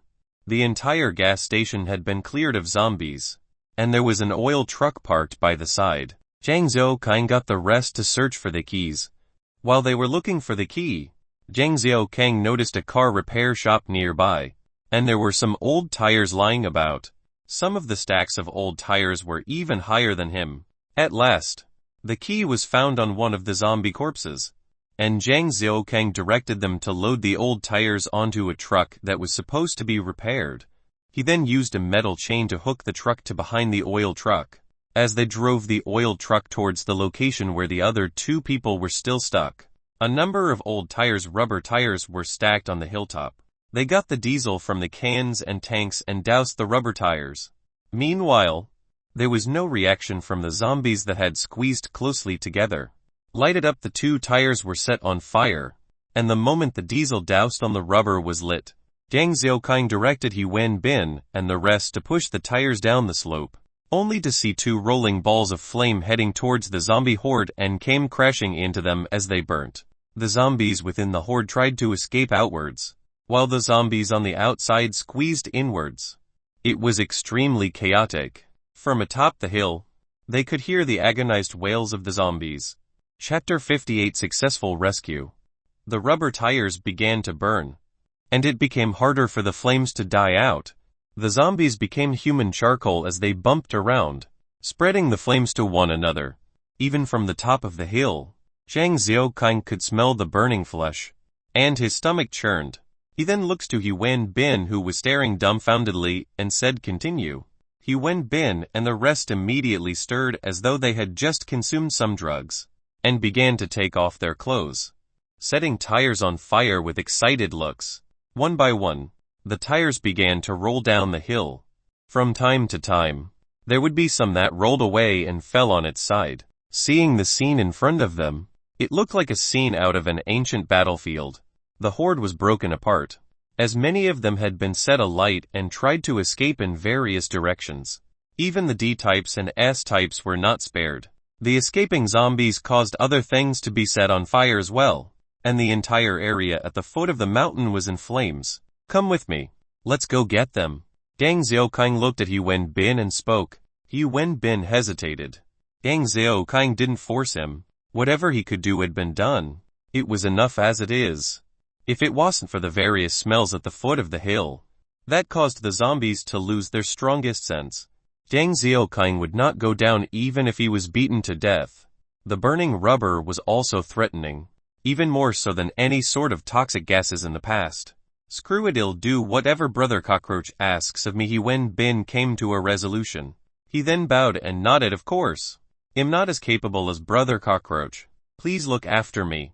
Zhang Xiaoqing glanced at him and didn't say anything. As he began his march downhill, his 54 was kept in his waist, and his hand held the Jingwei blade. The distance of 100 m was long. In just a blink of an eye, they had reached. Zhang Xiaoqing avoided some burning tires and took down some zombies. He then stood amongst the zombies as he shouted to He Wenbin, "Get them to come down. I'll handle things here." He Wenbin saw the few hundreds of zombies shambling about, and the back of his neck tingled with fear. His voice came trembling as he shouted, "Old 3, you and him. Fucking get down. What the fuck are you staying up there for? Brother Ben, oh my god, my savior, Brother Ben, I thought we were finished. We're coming down now. Coming down now, don't go, I'll definitely burn some incense for you." And the voice came traveling down the scaffolding, mumbling nonsense. This man was incredibly nimble. In just a while, he managed to get down. Then he saw the zombies wandering about like flies, and his legs almost gave way in terror. Zhang Xiaoqing hacked at another zombie as he asked, "Wasn't there one more up there?" Old 3 wanted to leave quickly, and replied hastily that Screwdriver had been scared witless. "He's just hugging the steel beam, and wouldn't let go. I couldn't convince him to come down at all." Zhang Xiaoqing nodded and didn't say anything and began to run back up the hill. He Wenbin followed closely behind him, not daring to take a wrong step. As the 3 of them reached the peak, the other 3 who were guarding became emotional as well. He Wenbin clapped the back of Old 3's head, shouting, "What are you spacing out for? Aren't you going to thank Brother Cockroach if he didn't insist on saving you? We would all be back sleeping." Old 3 looked young, as though he had not reached 20, but his face had a mature look to it, as though he had a rough past as well. Thank you, Brother Cockroach, you're my father." As he spoke, he bowed profusely. As he was about to bow the 3rd time, Zhang Xiaoqing stopped him. "I'm not dead yet, don't need to bow thrice." He Wenbin slapped Old 3 again, as he scolded, "Told you to study properly. What a lack of culture." Yang Qir saw Zhang Xiaoqing and the rest coming back, and her mouth immediately complained of boredom. "Brother Cockroach, this is Old 3 immediately asked. "Hi, you can call me Cockroach, sis-in-law," Yang Qir replied with a smug look. Old Frank, come and face 1 and 2, as well as Old 3, sat in the truck as they drove on the road. He Wenbin drove the tractor, with Zhang Xiaoqing and Yang Qir sitting in the trunk. Yang Qir pored over the notebook that belonged to the female owner, while Zhang Xiaoqing leaned against the side of the trunk and smoked. So comfortable not having to drive caused Zhang Xiaoqing to be pleased, as the driver's seat was incredibly uncomfortable. He felt as though he was being squashed having to sit there all day to drive. The saying was pretty true, those who didn't drive don't know the hardships of driving. Those who don't get to ride won't know the pleasures of just riding. He Wenbin was thoroughly convinced of Zhang Xiaoqing and his miracles, and was in so much awe and veneration, that whatever Zhang Xiaoqing asked, he would immediately answer without holding anything back. How did you guys escape? Was there anyone else left alive in the armed forces? Zhang Xiaoqing's question came from the back. At that time, it was truly chaotic. Too many people went crazy, and the armed police went in to try to suppress the commotion. I had just been sentenced to a smaller cell a few days before until old Frank set me free. Thinking back, it was truly terrifying. He Wenbin didn't look like a decent person, and he must have been a local tyrant in the past. However, his demeanor had truly changed after coming in contact with the zombies. If it wasn't for his brash nature, he wouldn't have dared to go along with Zhang Xiaoqing directly into the horde earlier. How many of you made it out? The 81 seems decent. How did you get it? Zhang Xiaoqing handed a cigarette over, as he Wenbin received it with one hand, placing it in his mouth. He didn't light it but continued to drive. There were about 20 odd of us and 2 prison guards. I picked up the gun from the ground. However, the ammunition is lacking. We wanted to head to the armory to search for some, but those who had been guarding became freaks, and in a while, we lost 6 men. He Wenbin thought back to the first time he witnessed the zombies tearing apart other humans, and his expression turned ugly. He paused a while before continuing. Oh yeah, that time was truly chaotic. There were those monsters everywhere. No one knew when one of them would just come biting. Fortunately, a number had been kept locked in the bigger building. He Wenbin continued to speak, while Zhang Xiaoqing listened quietly. He Wenbin had a rough childhood, and his mother had run away when he was very young. His father had a bad temper and loved to discipline him. Each time he was beaten, there was not an area that was left untouched. Furthermore, he hated studying, and he didn't manage to finish even his first year in middle school before he was kicked out and he started hanging out on the streets. He fought viciously and earned a name for himself as time passed. As he hung on the streets before he knew it, it had been over 10 years, and his father was passing away from liver disease.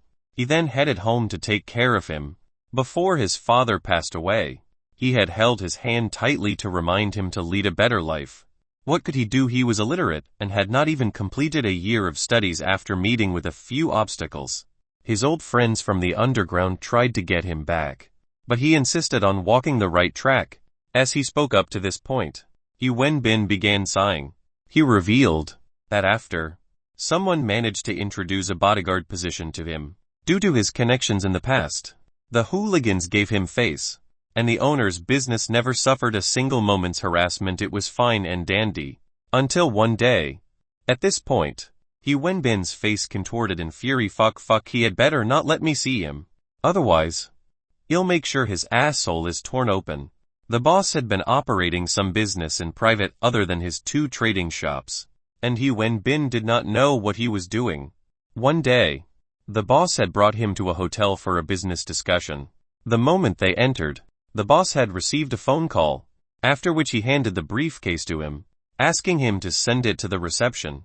He Wenbin had not suspected anything and agreed to do so. The moment he exited the elevator, he was jumped on by 4 or 5 men, with guns pointed at his head. It turned out that the boss was a drug dealer, and had used the trading shops as fronts to wash money and transport the drugs over illegally from all corners of the world that day. It had been time for a transaction, but the boss received a tip-off.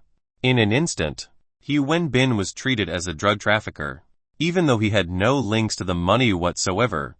With the drugs in the case, it was enough for him to be sentenced to life imprisonment. At first, he thought his life was over until the apocalypse happened. At the end, old Frank had released about 30 over prisoners and met 2 prison guards on the way. They picked up a number of 81s. Along the way, a few of the cells were opened, and the zombies inside came out, scattering their group. A number were eaten while the rest tried to run for the main door. However, it was controlled electronically, and since it was connected to a system, they had to turn around to search for the control room. After taking down a few zombies, their ammunition was running out. As they went to the armory, they lost another 6, with nothing in return. In the end, old Frank had found some ammunition in the guard's office. By the time the group made it out, They were left with 20 people, and a few of them wanted to kill the prison guards as well. However, not all were in favor. Some of them didn't really suffer in the jail as well, hence they objected.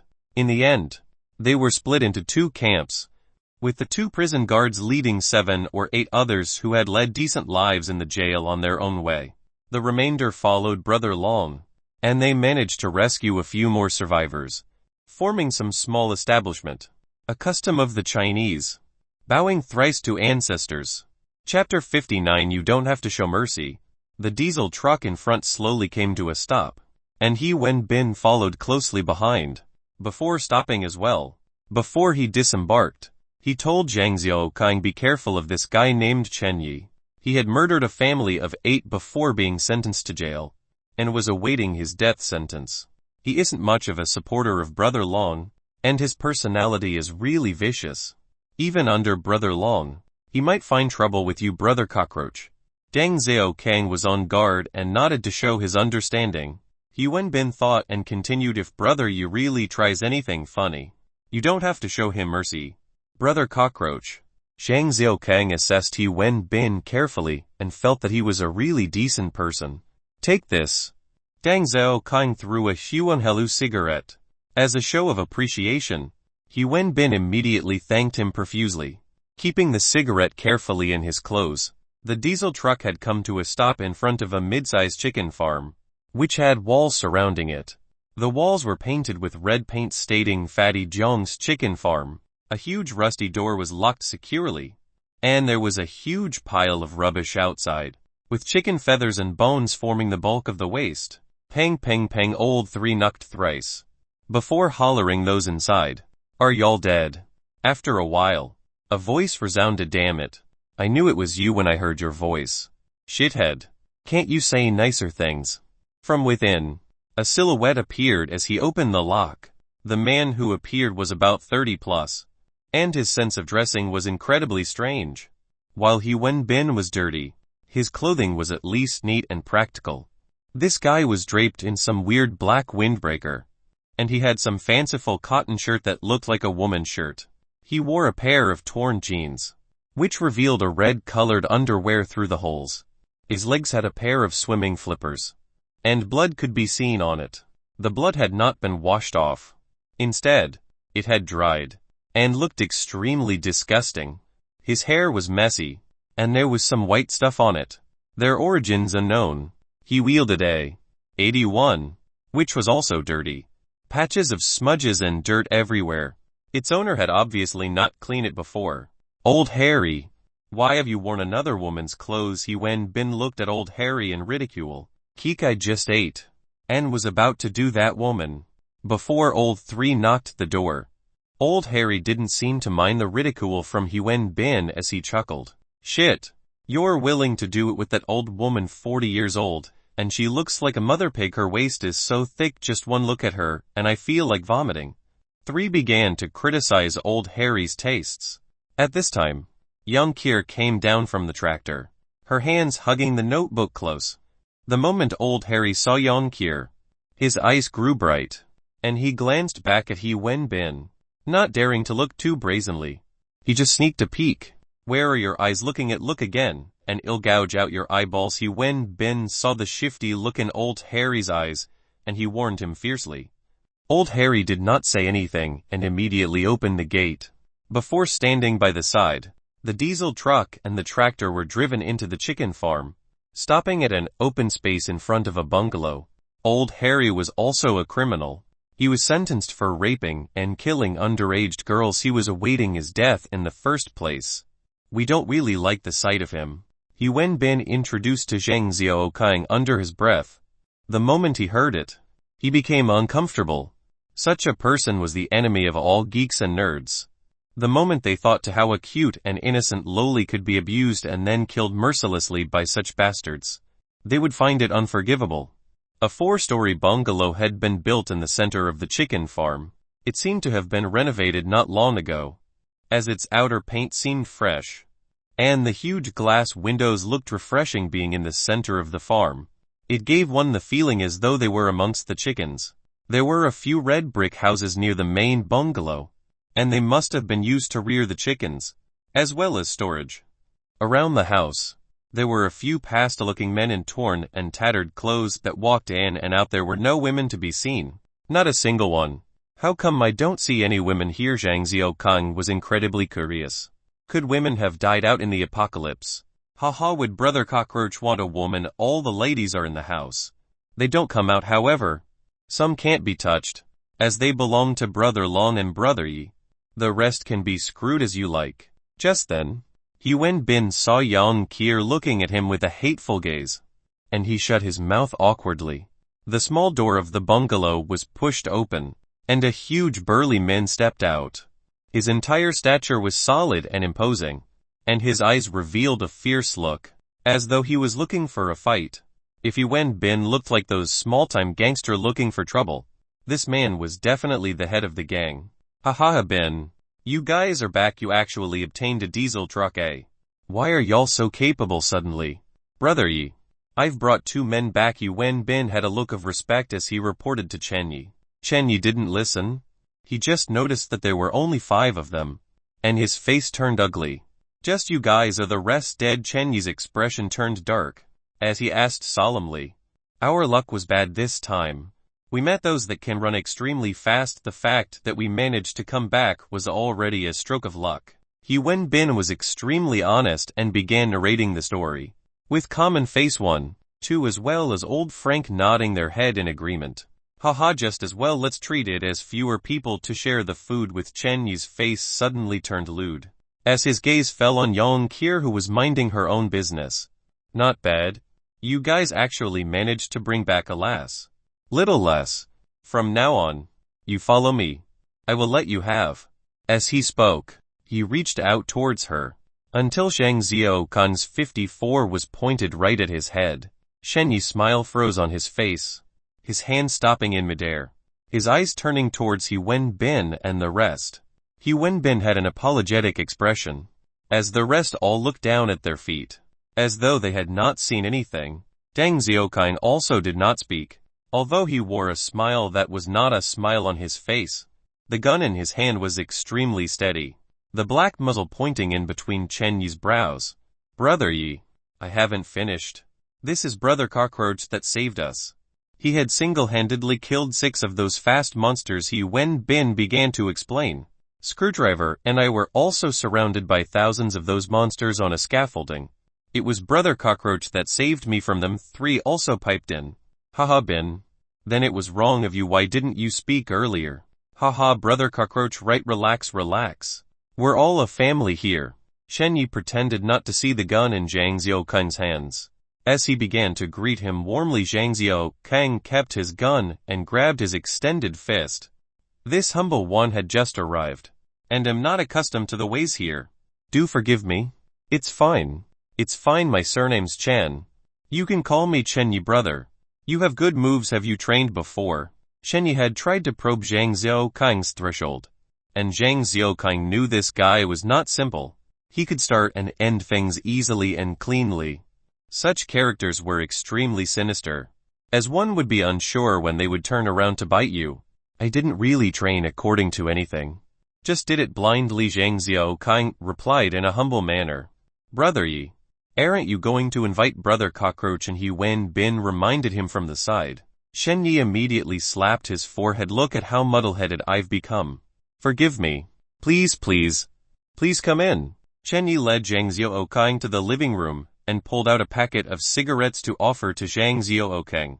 Zhang Xiaokang took a look and noted that it was those $7 Sapak types. He received it quietly, as Chen Yi ran upstairs and hollered, those damn women upstairs. There are guests, come down and brew some tea. He then turned around and smiled at Zhang Xiaokang. Brother Cockroach, you must be joking, right? You train blindly and you can defeat 6 of those monsters. I've seen those things. Even 7 or 8 rifles would only be able to take down 1. Those things are easy to kill.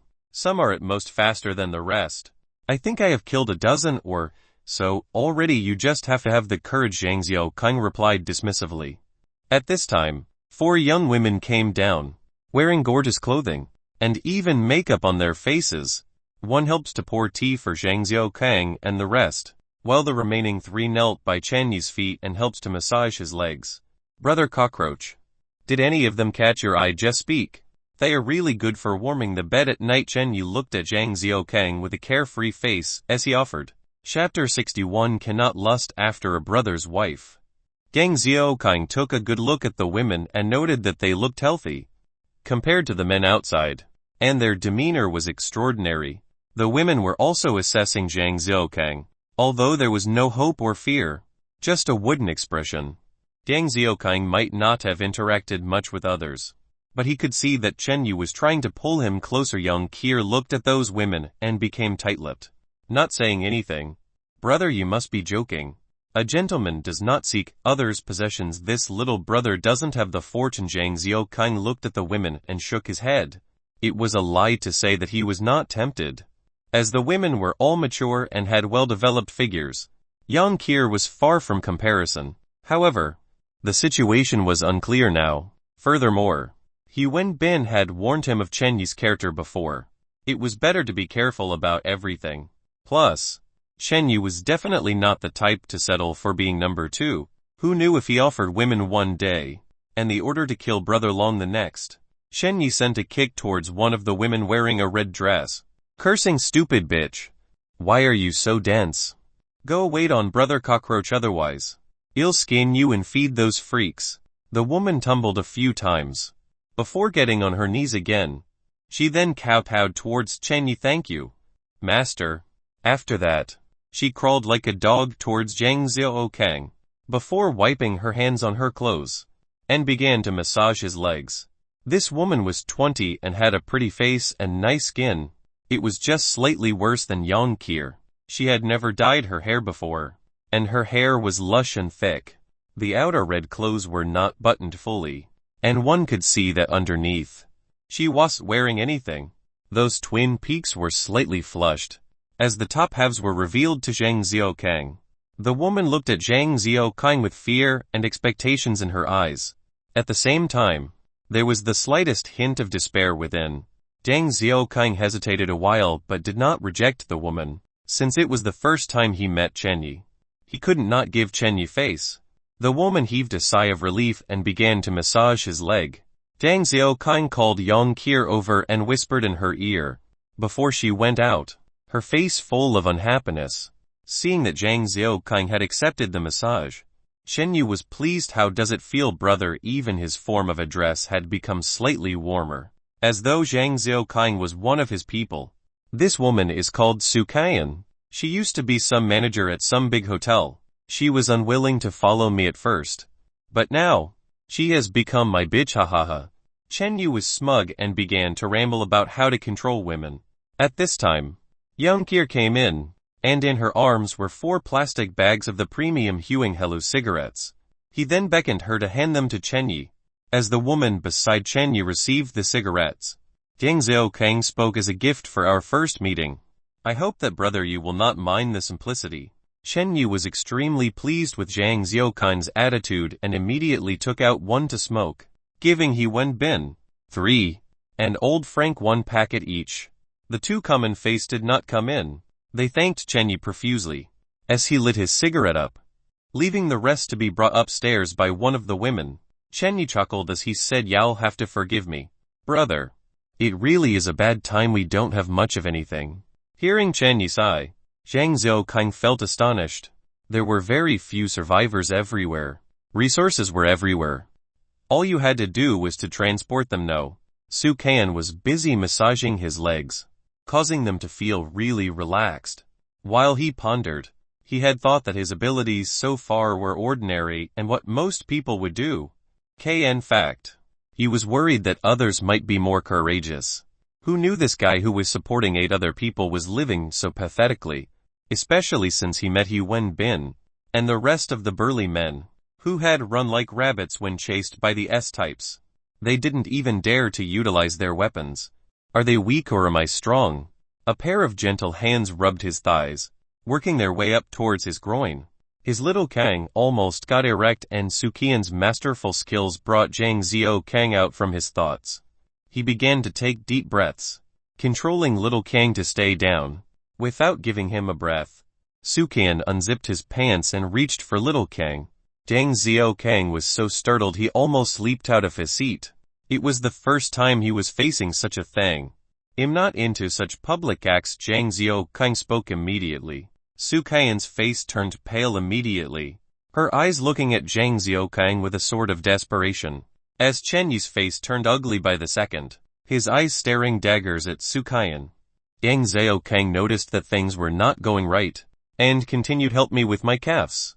Your hands are good." Chen Yi immediately looked better, as Su Qian stared back at Zhang Xiaokang with gratitude in her eyes, helping to take his socks off. She ignored his feet stench, and propped his legs between her breasts and helped to massage his calves. His legs that were so stinky were actually receiving the warmth and softness of Su Qian's breasts.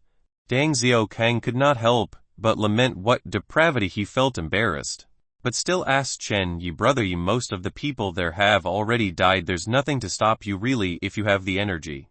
Why not just move them?" "Aye, brother. You misunderstand. There might be resources out there, but we'll have to use our lives to exchange for those. We don't have much ammo, and the gunfire can attract the attention of those freaks.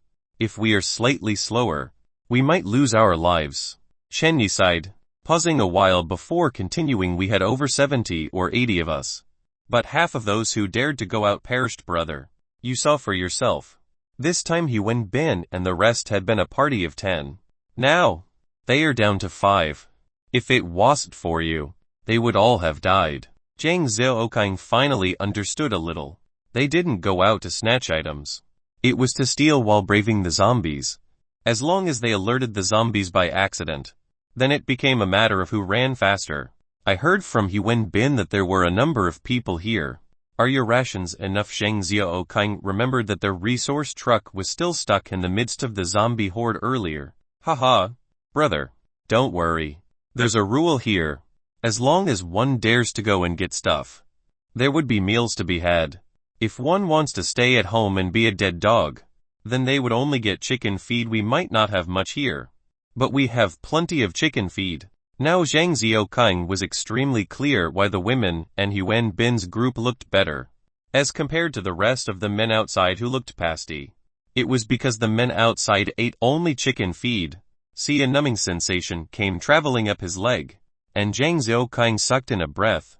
Su Qian looked at Zhang Xiaokang with an expression of concern, although her hand didn't stop, but turning slightly gentler. That was amazing. Zhang Xiaokang felt little jolts traveling up his body, giving a very comfortable sensation.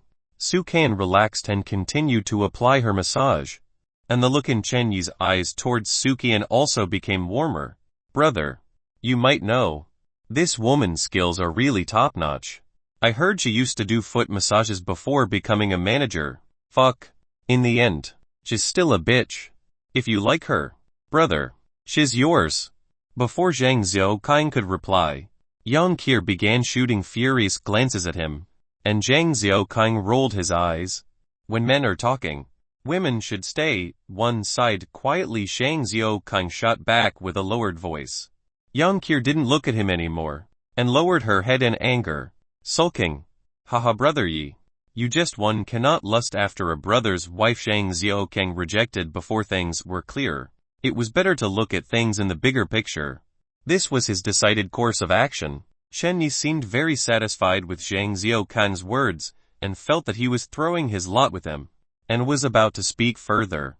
"Old Harry just told me you brought a guest. How come you didn't bring him to see me? What if others say we lack manners?" A bright resounding voice came from the door, as a burly man with steady steps walked in confidently. The man was about 30. His gaze piercing and solid. He had a huge scar from the corner of his right eye towards his lower left jaw. It was like a snake had decided to make his face its habitation. He had a slightly protruding lower jaw, as well as a high forehead, giving others an impression that he was a man of power. At this point, he stared fixedly at Chen Yi, saying, "Brother Yi, am I right?" Brother Long, Brother Long, Brother Long." Yuan Bin 3 and old Frank stood up immediately to greet the man.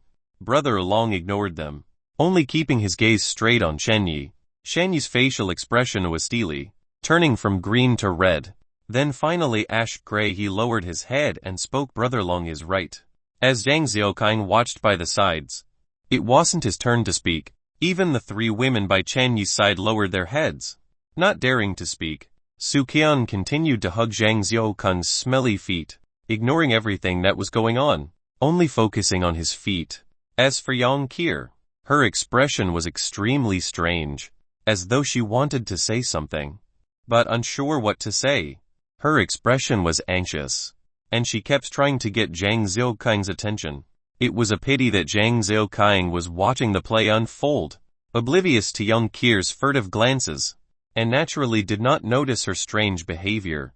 Brother Long seemed satisfied with Chen Yi's response and smiled towards Zhang Xiaokang. It seems like you have the same dialect. Were you from Y City? Zhang Xiaokang could detect the familiar accent in Brother Long's words, and asked. However, Brother Long did not reply, as he stared dumbly at Yang Qir. Chapter 61. I have many relatives. The current atmosphere within the living room was extremely strange. Brother Long looked at Yang Qir with a look of disbelief, while Chen Yi sat one side with a dark face. No one knew what he was thinking. He Wen Bin and the rest were poring over their palms, as though they were trying to read their own fortunes. The few women had their head bowed low, looking like ostriches. Zhang Xiaokang sat with one leg on a chair, the other wrapped in Su Qian's embrace. Yang Qir was a little anxious, her hands hugging in front of her chest one moment, then releasing to put behind her back. At the end she left them at the side, not knowing what to do.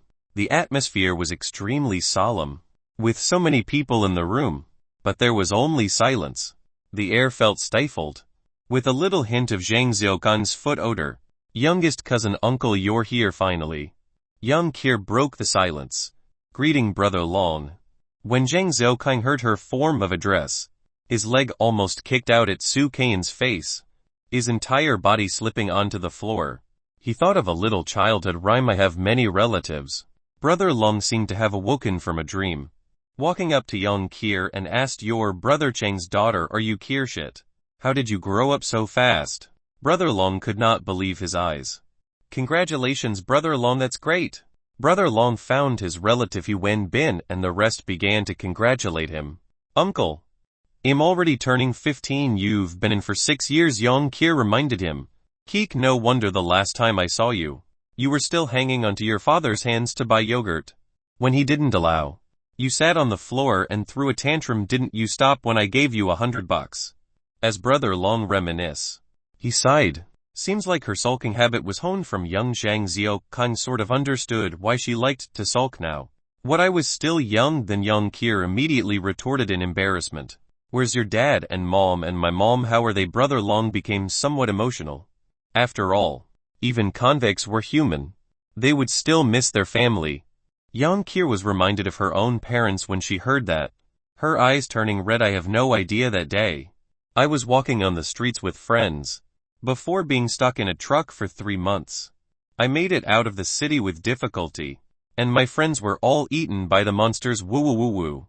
She began crying, only continuing after a while. Dad, Mum, and Grand Aunt all lived within the city, and that's where most of the monsters were. If I wasn't saved by Brother Cockroach, I would have been eaten. Woo woo woo.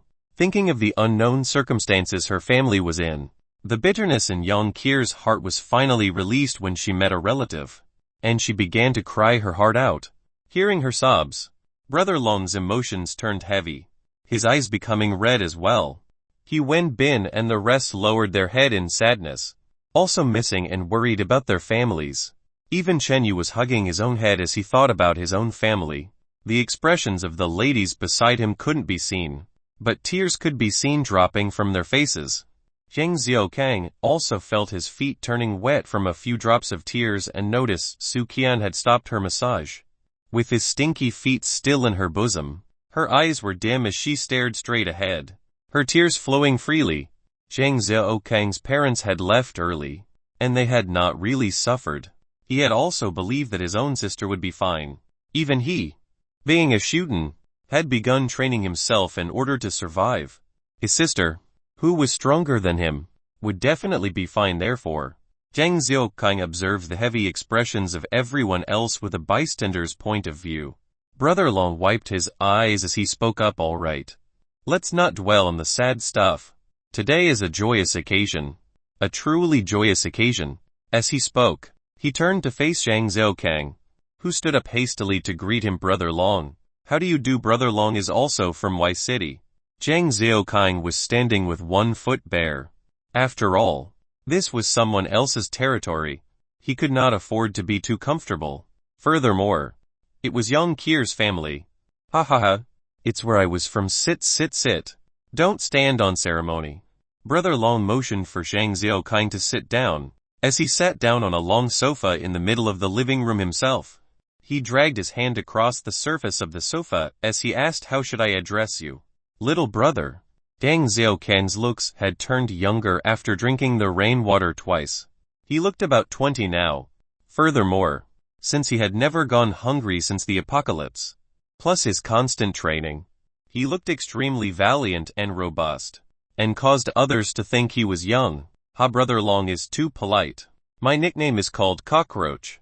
And it's fine not to mention my own name. Zhang Xiaokang was truly not at ease with his name. Keek, brother now. As long as you have the capability, even if you're called Worm, others would have to call you Grandmaster. Ha ha ha. Brother Long didn't seem to mind Zhang Xiaokang's words, and his demeanor seemed easygoing. Since you've saved Kier, and fed her well, that's ability. How are your skills? It seemed like Brother Long still had not heard about his deeds. Brother Long, Brother Cockroach is truly formidable, even those monsters that took us 7 or 8 guns to kill. Brother Cockroach took down 6 of them single-handedly. We were all saved by him. He Wenbin helped to hoist Zhang Xiaokang's flag, so to speak. Yea, Brother Long. You may not know the screwdriver and I were stuck on a scaffolding with over 1,000 of those monsters. Brother Cockroach had charged into their midst, killing 7 on his way in and another 7 on his way out to rescue me. At first, I thought that it was all over. Screwdriver was also scared witless. He must still be hanging there now. 3 also began to boast on behalf of Zhang Xiaokang. Keek 3 is exaggerating. I just set some fire and caused some chaos before I went down to save them. Zhang Xiaokang became abashed as he brushed it all aside. Brother Long, you weren't there. I followed Brother Cockroach closely all the way. There were at least 1,000 of them all around. We killed our way and I saw Brother Cockroach taking down at least 100 all by himself. To be honest, my pants still have not dried from me wetting myself earlier. He Wenbin began to blow up the events. At most, Zhang Xiaokang had killed 12 by accident as he was stumbling about. Yes, Brother Long, I saw clearly from the roof. It was Brother Bin who hollered at me to come down. 3 did not dare slack off with his part of the tale. Even old Frank, who had remained silent, wanted to chip in, but he truly did not know how to express himself, only standing aside and nodding profusely. Brother Long looked at the events with a pleased and amused expression. Ha ha ha, valiant general. You truly are a hero today. It truly is a double joyous occasion. Bin. Brother Long was happy. And by referring to Zhang Xiaokang as a general, he was basically calling himself the commander-in-chief. Brother Long, I will follow your instructions. He Wenbin was like a docile lamb as he awaited Brother Long's words. Go get 2 chickens from the coop. Today, let's have a good celebration. Also, make sure old drunk watches the chickens carefully. Should they be missing a single feather, I'll skin him. Yes, he Wenbin quickly turned around and hurried to the coop. Haha, I've allowed little brother to witness a joke from the beginning. At least half of the chicken had died from hunger, and those hooligans had just eaten mindlessly. By the time 3 said it was fine for the chickens to lay eggs, there were only 100 left. I was afraid of them all dying out. Hence I got someone to look after them. Brother Long was afraid that Zhang Xiaokang might find him miserly or petty, and began to explain. Sukan began to dress Zhang Xiaokang's foot, putting on his socks and shoes, before working on his other leg. Young Kier continued to glare at him, pouting as she watched. Watching Sukan take off the socks of his other leg, Zhang Xiaokang quickly did the math in his head. Shenyi had 4 women. Brother Long should also have the same. Together that would make 10. He and Yang Kier were 2, and adding on He Wenbin and the rest, that would be about 20 people. 20 sharing 2 chickens was indeed a little thrifty. Brother Long, This little one had not gained much on my journeys, but I would like to offer a few 100 jins of rice and dried food. I hope that Brother Long doesn't take offense. Gang Xiaokang made the decision to stay here temporarily, and he prepared to hand over part of his stock. Having dried meat every day was getting nauseating, and Yang Kir didn't eat any fatty meat. Why not give it away as a gift? Haha. Little bro. You're really straightforward not to mention meat. Even rice would truly satiate all our palates here. Even the food in prison cannot compare to it. Brother Long was very appreciative and immediately got old Frank and 3 to help collect the goods. Yang Kir followed them out, keeping watch and ensuring that they didn't touch her secret stash. Father's younger cousin, brother, male cousin. I have many relatives. Actual direct translation from the Chinese. The uncles from my family. Too many to count. I must admit that as I translated the line about the rest of the people in the house becoming sad, I had tears in my eyes as well. I can only imagine if I was in such a situation, and there was no way of finding out any information. There would be that burden, and hearing someone else revealing what was on everyone else's mind. It truly is heartbreaking.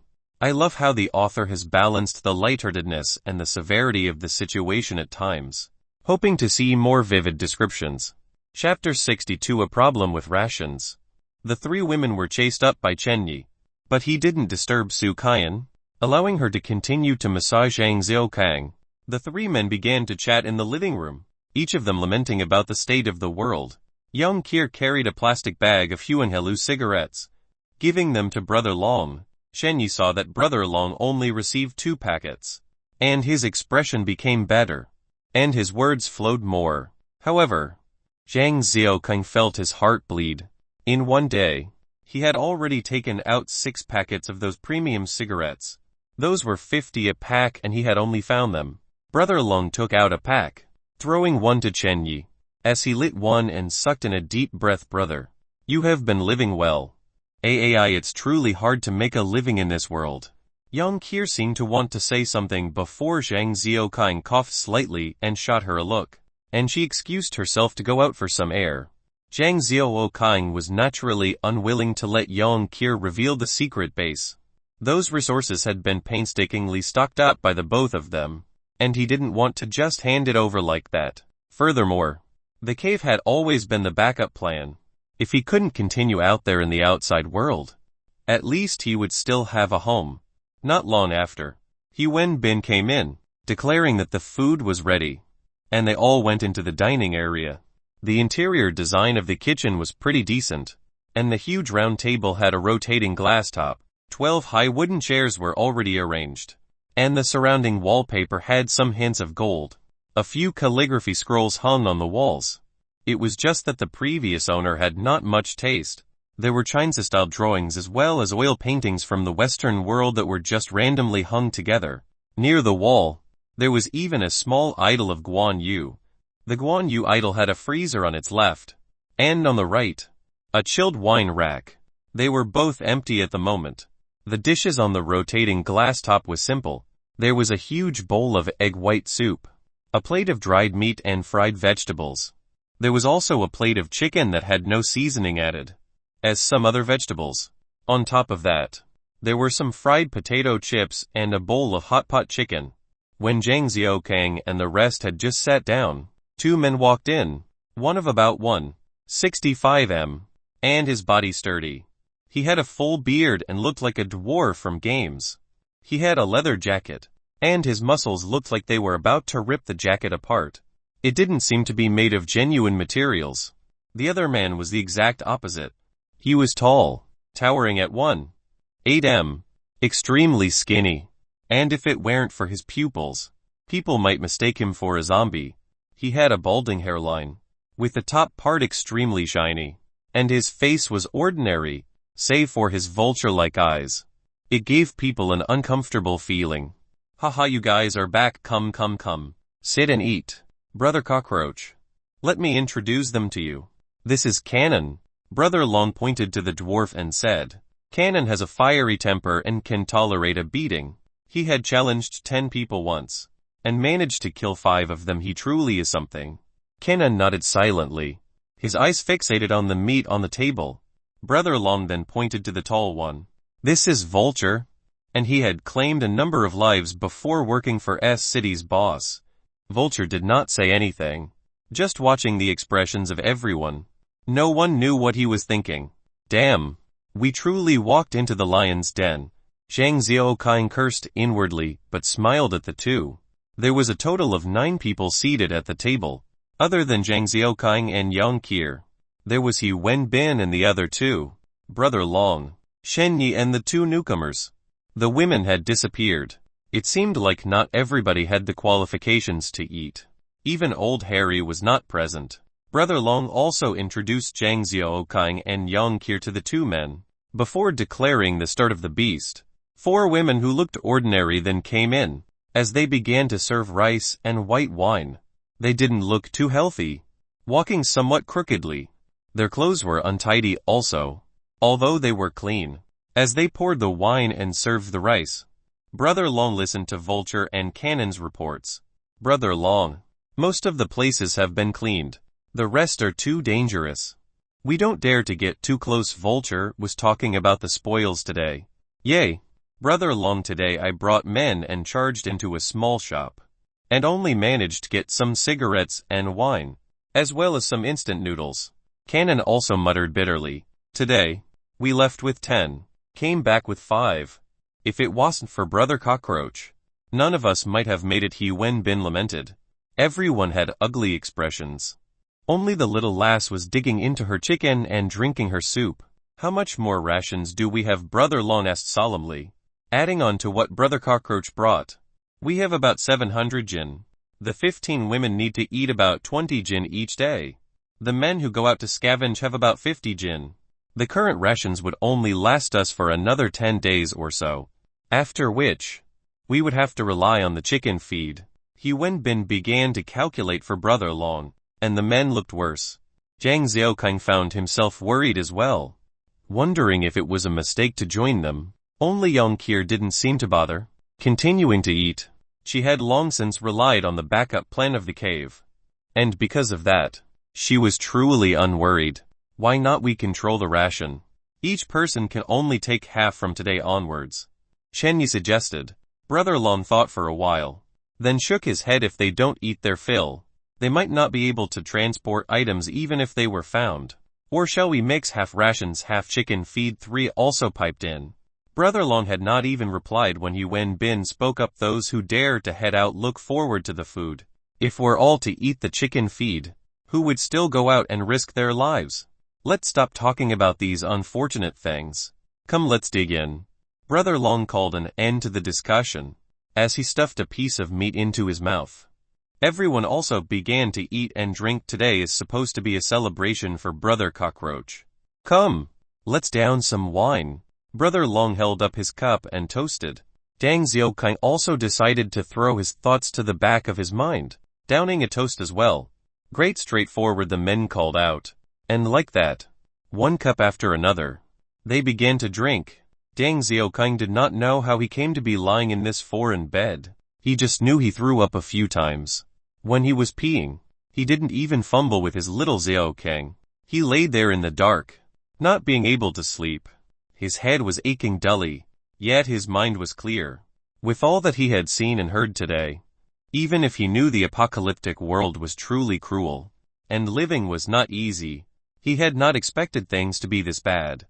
Thinking back to how Su Qian had to thank her assaulter even after being beaten, and those women who had to kneel like dogs, and those men who were sallow looking outside, he thought back to the ungrateful Zai Yuanshan, the deranged man who had eaten his beloved wife, as well as the young man who had killed his whole family before committing suicide. Zhang Xiaoqing had never thought of himself as a good person. Compared to Chen Yi and Brother Long, he was practically a saint that one had to make friends with even at one's deathbed. He wasn't some big person, nor was he some all-capable person. He just wanted to find some government to rely on. Ever since he was blocked by the D2 and was told that there might be a monster in WH City, he had somewhat lost sight of his goal. He had even thrown his lot in with these convicts, watching women being belittled, and he could do nothing. He didn't know what his next move should be, nor what direction he should be moving towards. He looked at the photo in the Nokia phone and the photo of the lovable and pretty little girl. He looked and was lost in thought when he was suddenly filled with a hope. The hope to find a pretty girl, to settle down and have a bunch of kids, and ensure the continuity of his family line. He placed the phone down and didn't feel like his heart was so empty, having found a goal again. He wanted to live on, and continue his bloodline, and to have family visiting him for the many new years to come. Even though his head felt like splitting, his heart was somewhat secure. He didn't have to bother how others led their lives. As long as his own life was okay, he would be satisfied. He didn't have to bother being a hero, just like Chen Yi said, without any ability. And if one didn't want to go out and work for food, then chicken feed was all they deserve. Yang Xiaoqing continued laying down quietly, awaiting the alcohol-induced state to wear off. Once the headache subsided, he would be able to sleep well. The door opened, and a silhouette entered. Before closing the door, Yang Xiaoqing felt for his 54 gun under the pillow and laid quietly under the blankets. He awaited the person to slowly come over. The silhouette was not used to the dark and was moving about slowly. The house was extremely quiet, and one could hear the wang-wang sounds from a generator outside in the distance. End Part 1.